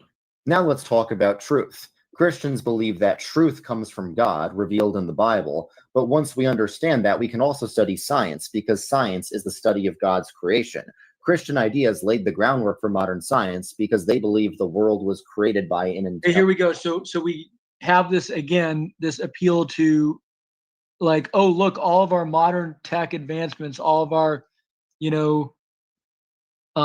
stabbies, right? All of our pills that don't work, all of our, bullshit that we force on the kids that at the beginning of this video, he was saying was bad. Now all that's all Christianity's fault, right? That's all. And that, in fact, that's one of the blessings, one of the glorious things Christianity gave us is Christianity gave us not science, because again, if he had just said Christianity had allowed us to study science, that would be one thing, but he specified modern. He used that word modern. Once he used that word modern, now he's tying Christianity to something that is, objectively bad, objectively wrong. And he seems to understand it's objectively bad and wrong because at the beginning of the video, he was talking about all the problems with it. So what the hell's going on? This is such a bizarre song and dance routine. Intelligent God. It's why Christians started the modern university system. Again, man, he is so intent on making you know how modern Christianity is. Look at how modern we are. Everything you like about the modern world, it comes from us. Again, who does this remind you of? None other than Inspiring Philosophy, who I also have covered on this channel, who's also a complete grifting scumbag. And they both have the exact same MO. It's always like, look at how wonderful modernity is. Look at how wonderful, like, it's always like secular atheism with a tiny Christian veneer. Right? Yeah, what it amounts to is a sort of quasi dispensationalism, because what he's actually saying is that or at least how some Protestants have configured it is that the church had to keep progressing until the Protestant Reformation. So they do that so they can make Luther like either a prophet or a saint or something like that. Which, by the way, that has other issues, right? Because if Jesus failed and he needed Luther to save him, to save his church, that kind of makes it look like Luther's now the real God, right? Like, this is an issue I've always had with the Protestants, that they've always done this thing where in order to make their like modern version of Christianity that only goes back 500 years at most, and not even that, because most of them don't actually believe anything Luther believed either. They basically have to believe that like Christianity was a failure until some humans got together and made it good, which is, I would think, really problematic. But it explains this whole stupidity very well. And by the way, Dean Responds, who's a Islamic apologist that I don't necessarily recommend because he has a lot of weird takes, but he made a really good point because he actually did a debate against Inspiring Philosophy. And in the debate, he called him out and he said, you're just an atheist liberal. Like, where the hell does anything you believe come out of Christianity? And of course, Redeem Zoomer is just like a younger version of Inspiring Philosophy. So the same thing applies to him. If your argument for Christianity is Harvard, that's pathetic. You should be ashamed of yourself. By Bible-believing Calvinists. So Christianity has never been opposed to science. What secularism tried to do was take the science without the Christianity and build a worldview based on the physical, ignoring the metaphysical. But they realized that they had no objective reason to believe anything that they believed, and now secularism can't answer basic scientific questions like what is a woman. Young people are starting to see how ridiculous this is and turning to traditional Christianity for answers about the world. And see, but again, like, for him, this is a victory for traditional Christianity. But for him, traditional Christianity is also just like stupid memes about the 50s that weren't like what the 50s really were.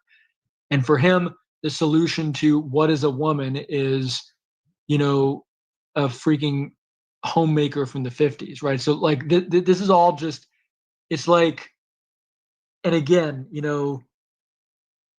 some of this is just the fact that, this guy doesn't understand, he never read his history, he's never learned his history because the school system sucks. Right, because what he said is like what he said amounts to that. Okay, well, they believe. The modern scientific paradigm can't tell you what a woman is, so secularism isn't compatible. So science isn't compatible. With Christianity. Oh yeah, but it is, because historically, Christians did science with metaphysics. What the fuck is he even talking about, right? Well, again, what he's doing is basically all of his problems could be rolled into one, this is really the problem that all the fake trads have, which is that they look at a time in history that they like, which is usually pretty recent, pretty close to the modern era, and definitely after the Industrial Revolution. And they say, wouldn't it be great if everything just froze here? And whatever this time is, and it's usually something like the 50s or maybe like the 19th century, if they want to be really based, right? Let's just assume that everything that they believe then is true. The problem is, again, that's not how modern liberalism is supposed to work. The whole liberal project that started with the Enlightenment was supposed to just keep going forever. That's basic Hegelianism. The whole purpose idea of Hegelianism, which all these people believe in, is that it's supposed to just keep going. It's constantly reinventing itself like a bizarre phoenix, right? And what they don't like is the direction that it's gone in, even though the system was made to go in this direction. The Enlightenment paradigm was never meant to freeze in 50s gender roles. It was always meant to go to gender confusion, right? The 50s paradigm or the Enlightenment liberal paradigm was never meant to freeze at, like modern allopathic medicine and stabbies and pills for Christ. It was always meant to go in this bizarre direction it's gone since then. And the fact that they don't want to get with the times, right? The fact that they, maybe they're the ones.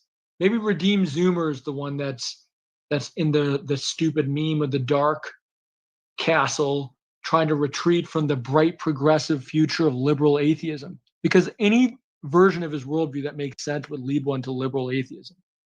Why is Christianity relevant if the Bible is no longer true, because the biblical eschatology is now thrown out because everything gets better, not worse?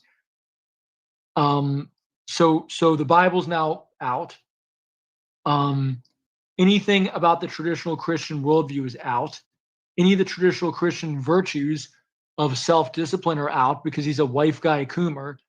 What are we left with? All we're left with is just Christianity is a nice like tablecloth over the liberal secular table, and all I'm going to appeal to sell it is Harvard and Stabbies. Like that's all he's got. It's pathetic. It's like it's the weakest argument I've ever seen for Christianity. Many traditional forms of Christianity, like Presbyterian, Lutheran, Catholic, and Orthodox, have detailed theological systems that answer all the questions modern society ignores. Now, beauty is something that even many modern... By the way, that's also total cap, because the truth is that none of those paradigms deal with what something like gender roles, right? Like none of them, not in detail. Like they give some basic guidelines, but they don't actually they can't really tell you what a woman is, because if they could, then they would have stuck to their guns and held the same position on male and female nature that people held during the Middle Ages, but none of them have, right? They've all adopted this liberal Darwinian horse shit, and they've all adopted these bizarre gender roles that didn't exist before the Industrial Revolution. Every single one of them. All right. So like, again, I know, everybody cringes when they hear this because they're tired of hearing me talk about this exact thing, but where are the denominations that are out there saying that women have a higher sex drive than men? Because that's what every Christian believed before the Enlightenment. Every Christian believed that. Every Christian denomination, every religion actually believed that. But certainly every Christian group believed that. Where are the Christians that are out there saying that now? In fact, they're the ones that are shrieking when somebody like me brings that up. Okay, like all your Christian-based traditionalism hasn't saved you from bowing to the Darwinians and the atheists, who are the ones that started pushing this men have a higher libido than women narrative. That comes out of atheist secularism. It has nothing to do with traditional Christianity, and you guys all bowed to it. And Redeemed Zoomer, the wife guy cuck simp, he believes that too. Christians misunderstand. Traditional Christianity believes beauty is objective and it points us to God. Traditionally, churches were designed to look like colonies of heaven here on earth. And the traditional Western church architecture style, the Gothic style, is meant to be upward pointing because it shows the tension between heaven and earth. By the way, like, so he's going to appeal to Gothic cathedrals as representative of Christianity, thereby shattering the coalition of united ecumenical Christians against wokeness, because the Orthodox would say that the Gothic architecture is prelest, right? So this is why your liberal ecumenism doesn't work. Traditional architecture reflects the beauty of nature because Christians believe God designed the beauty of nature to glorify himself. Traditional art was about living up to beauty standards, but modern art is about challenging them. Well, People will walk in a modern art gallery and another another key aspect of this is how modern machines built the churches today, right? Like the other machines obviously can't do complex stonework, right? Like the way that these artisans were doing back in the day. Right. So I mean, there's another point that he's making, right, against modernity. Right. Yeah, I don't think he realizes he's making it against modernity though, because it's like, again, if he were smarter and knew what he was doing, that would be the direction it would go in.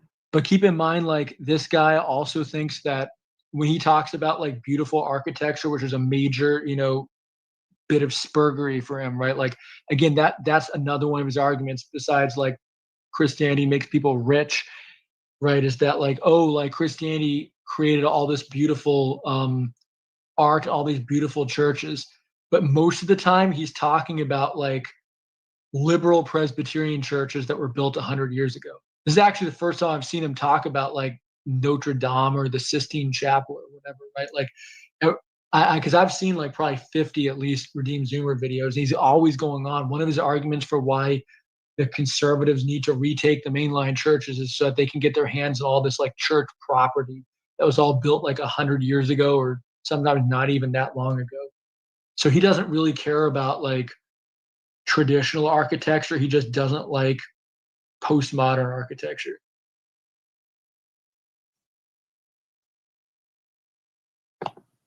Think I'm supposed to enjoy this? Well, no, you're not, because that's not the purpose of modern art.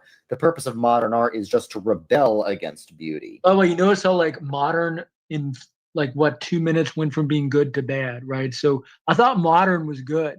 I thought he talked about modern science and modern medicine and how great it was. He talked about modern universities like Harvard and how great they were. And now, but I draw the line at modern art. Some things are too modern, even for a shit lib like Redeemed Zoomer. It's the same in music. Many of the best traditional classical composers like Bach and Handel were devout Christians who believed they were glorifying God through their music. Beethoven was the first to try and use music as a form of self-expression by challenging traditional musical norms. And although he was a great composer, everyone else tried to copy him and push the boundaries of music more and more until it sounded like a cat walking on a piano. My work is easy because I use... Yeah, I don't know. It's just, again, like, I sort of see what he's trying to say. The problem is that all these critiques stop working if you're a liberal. I mean, in every way. First of all, so things aren't progressing. I thought they were, right? Secondly, how is any of this bad if you have a progressivist mindset? Again, trying to freeze the past to a time that you arbitrarily like isn't Christianity. It's not traditionalism. It's just foolishness. It's complete foolishness. And he's actually making sure that he's irrelevant, because you think in 100 years, like, does anybody listening actually think that in 100 years, like,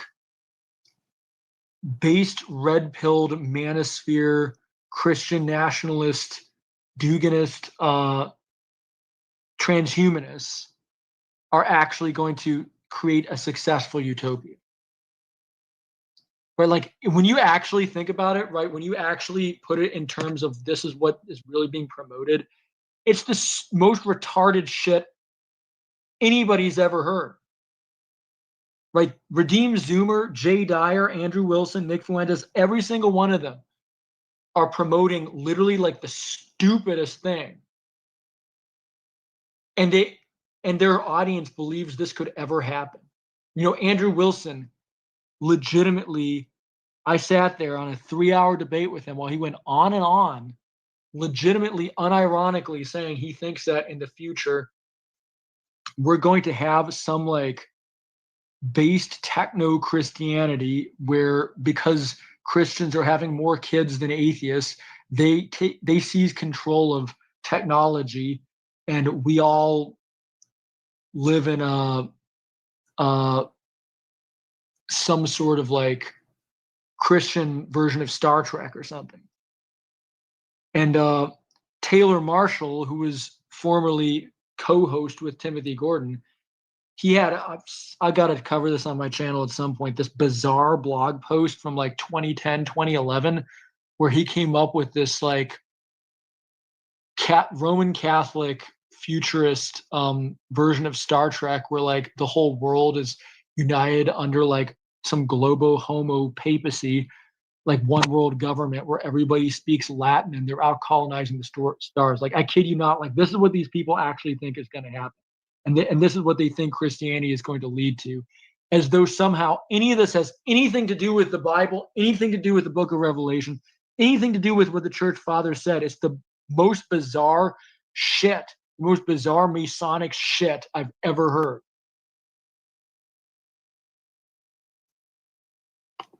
Truth and beauty are pushing young people towards Christianity, specifically traditional Christianity. There aren't exactly a bunch of young people flocking to non-denominational evangelicalism because it doesn't have beauty, because it's not meant to be historically rooted. And even though it does have some truth, it doesn't have the most deep and intellectual truth because, once again, it's not really rooted in the intellectual traditions of the church. Previous generations of the church actually gave into modernism by making worship more contemporary to try and attract young people, but these days young people desire tradition more than ever across all denominations. Aesthetics have been especially powerful in converting young men to Christianity. Video games trained young men to appreciate the medieval... Yeah, brother. By the way, so now he's arguing that video games are like the path to Christ. And he's doing it at like, there's so many layers of bizarreness, right? So he's saying video games are the path to Christ because they made people idealize the Middle Ages, which he hates and rejects, right? So this guy hates actual traditional Christian societies because they didn't have modern technology, modern medicine, modern, high GDP levels. But video games, modern video games where you get to LARP as a medieval knight are good. I don't know, man. This is like the worst. These are the worst arguments I've ever heard in my life. And Redeem Zoomer is like the biggest ass in the whole movement. And given that Machine just dropped out, and given that I can't stand any more of this video, I might call the stream here. In terms of numbers, raw numbers, this is hands down the most successful stream I've ever had. So clearly, I have learned my lesson. Clearly, from now on, I've got to give like brain rot titles to all my future streams. They all have to be about Nick Fuentes and KGB. That's the important lesson I've learned here. Of course, that's not in any way to denigrate all the wonderful support that I have gotten from all my good friends who shared this far and wide. This was an amazing stream. And I hope to cover more fake trads and clowns and grifters on this channel in the future. I hope to cover more of the stupidity of the modern world, as well as cross-cultural solutions from the ethnographic record in future. But I think I will be ending it here. Stormfacer, do you have any? Whoop, never mind. He's out. Does anybody have any last words, last thoughts before I end this stream? Oh, Machine Lies, you're back. Machine, you have any last words? I decided to call the stream because A, you dropped out, and B, I couldn't stand any more Redeem Zoomer. Yeah, well, I certainly don't blame you. Yeah, that last point he was making about aesthetics is especially bad, right? Especially, I mean, because like you said, he said that, Christianity has brought us into the modern age, so he shouldn't be complaining about the effects that technology has had on aesthetics, right? And also the terrible consequences in terms of all of the Christian rock music and the terrible art that has been produced by Christians, right? There's lots of cringe art that has been produced, right? So Well, yeah. right. That's the thing, right? So, like, in every way imaginable, the churches he was complaining about, they're modern. They represent the spirit of what he thinks is the best time in human history, right? Like, so why, again, it can all be summed up with he wishes modernity had stayed at a certain point. He doesn't want to reject it. He just doesn't like where it's going. But you can't do that. You can't do that in a Hegelian system that's meant to keep progressing. You can't just freeze progress. You either have to accept or reject. And until people like Redeem Zoomer learn that they have to either accept or reject, they'll never find peace of mind, and they'll never actually be able to have a viable movement against the modern world. You Right. need to want to end modernity in order to end modernity. You can't. Yeah, because he's got one foot in the boat and 1 foot on land. And to be proverbial, and Christ was walking on the water, so you can't do both. Yeah, I know, right? And that's like, it's just. But of course, he wouldn't know that because he clearly hasn't read his own Bible, right? Because he somehow thinks that the Book of Revelation just doesn't matter, right? That we can just colonize the stars for Christ because that's definitely in the Bible. Definitely, like, look real close to the Book of Revelation, and you can definitely find like a secular liberal utopia that has a Christian tablecloth over it. You can definitely find it there somewhere. You can find it there somewhere. It's called the Antichrist. But no, it's, I appreciate you coming on. I appreciate Stormfacer, everybody else coming on, Neurojack. And I appreciate everybody who tuned in and watched. I will try to do this at some point in future. I'll try Yeah, to of come up course. with another nice brain rot title. One of these days I'll actually look at this AI girlfriend bullshit, because this stuff is creepy as all hell, and it's becoming very popular with these same, redeemed Zoomers, these same Gen Zs that are supposedly going to save our civilization. All right, so take care, everybody. Yeah, Neuro's restreaming this, and I will restream it tonight after my show if it's there, So yeah, for Wonderful, sure. awesome, thank you. I like to be able Get to some come more on. eyes. I'd like to be able to come on myself, but I had to Yeah, no make worries. time in my day to even do this. So, but no, thank you to everybody, and we will keep on fighting the good fight. Peace out, y'all.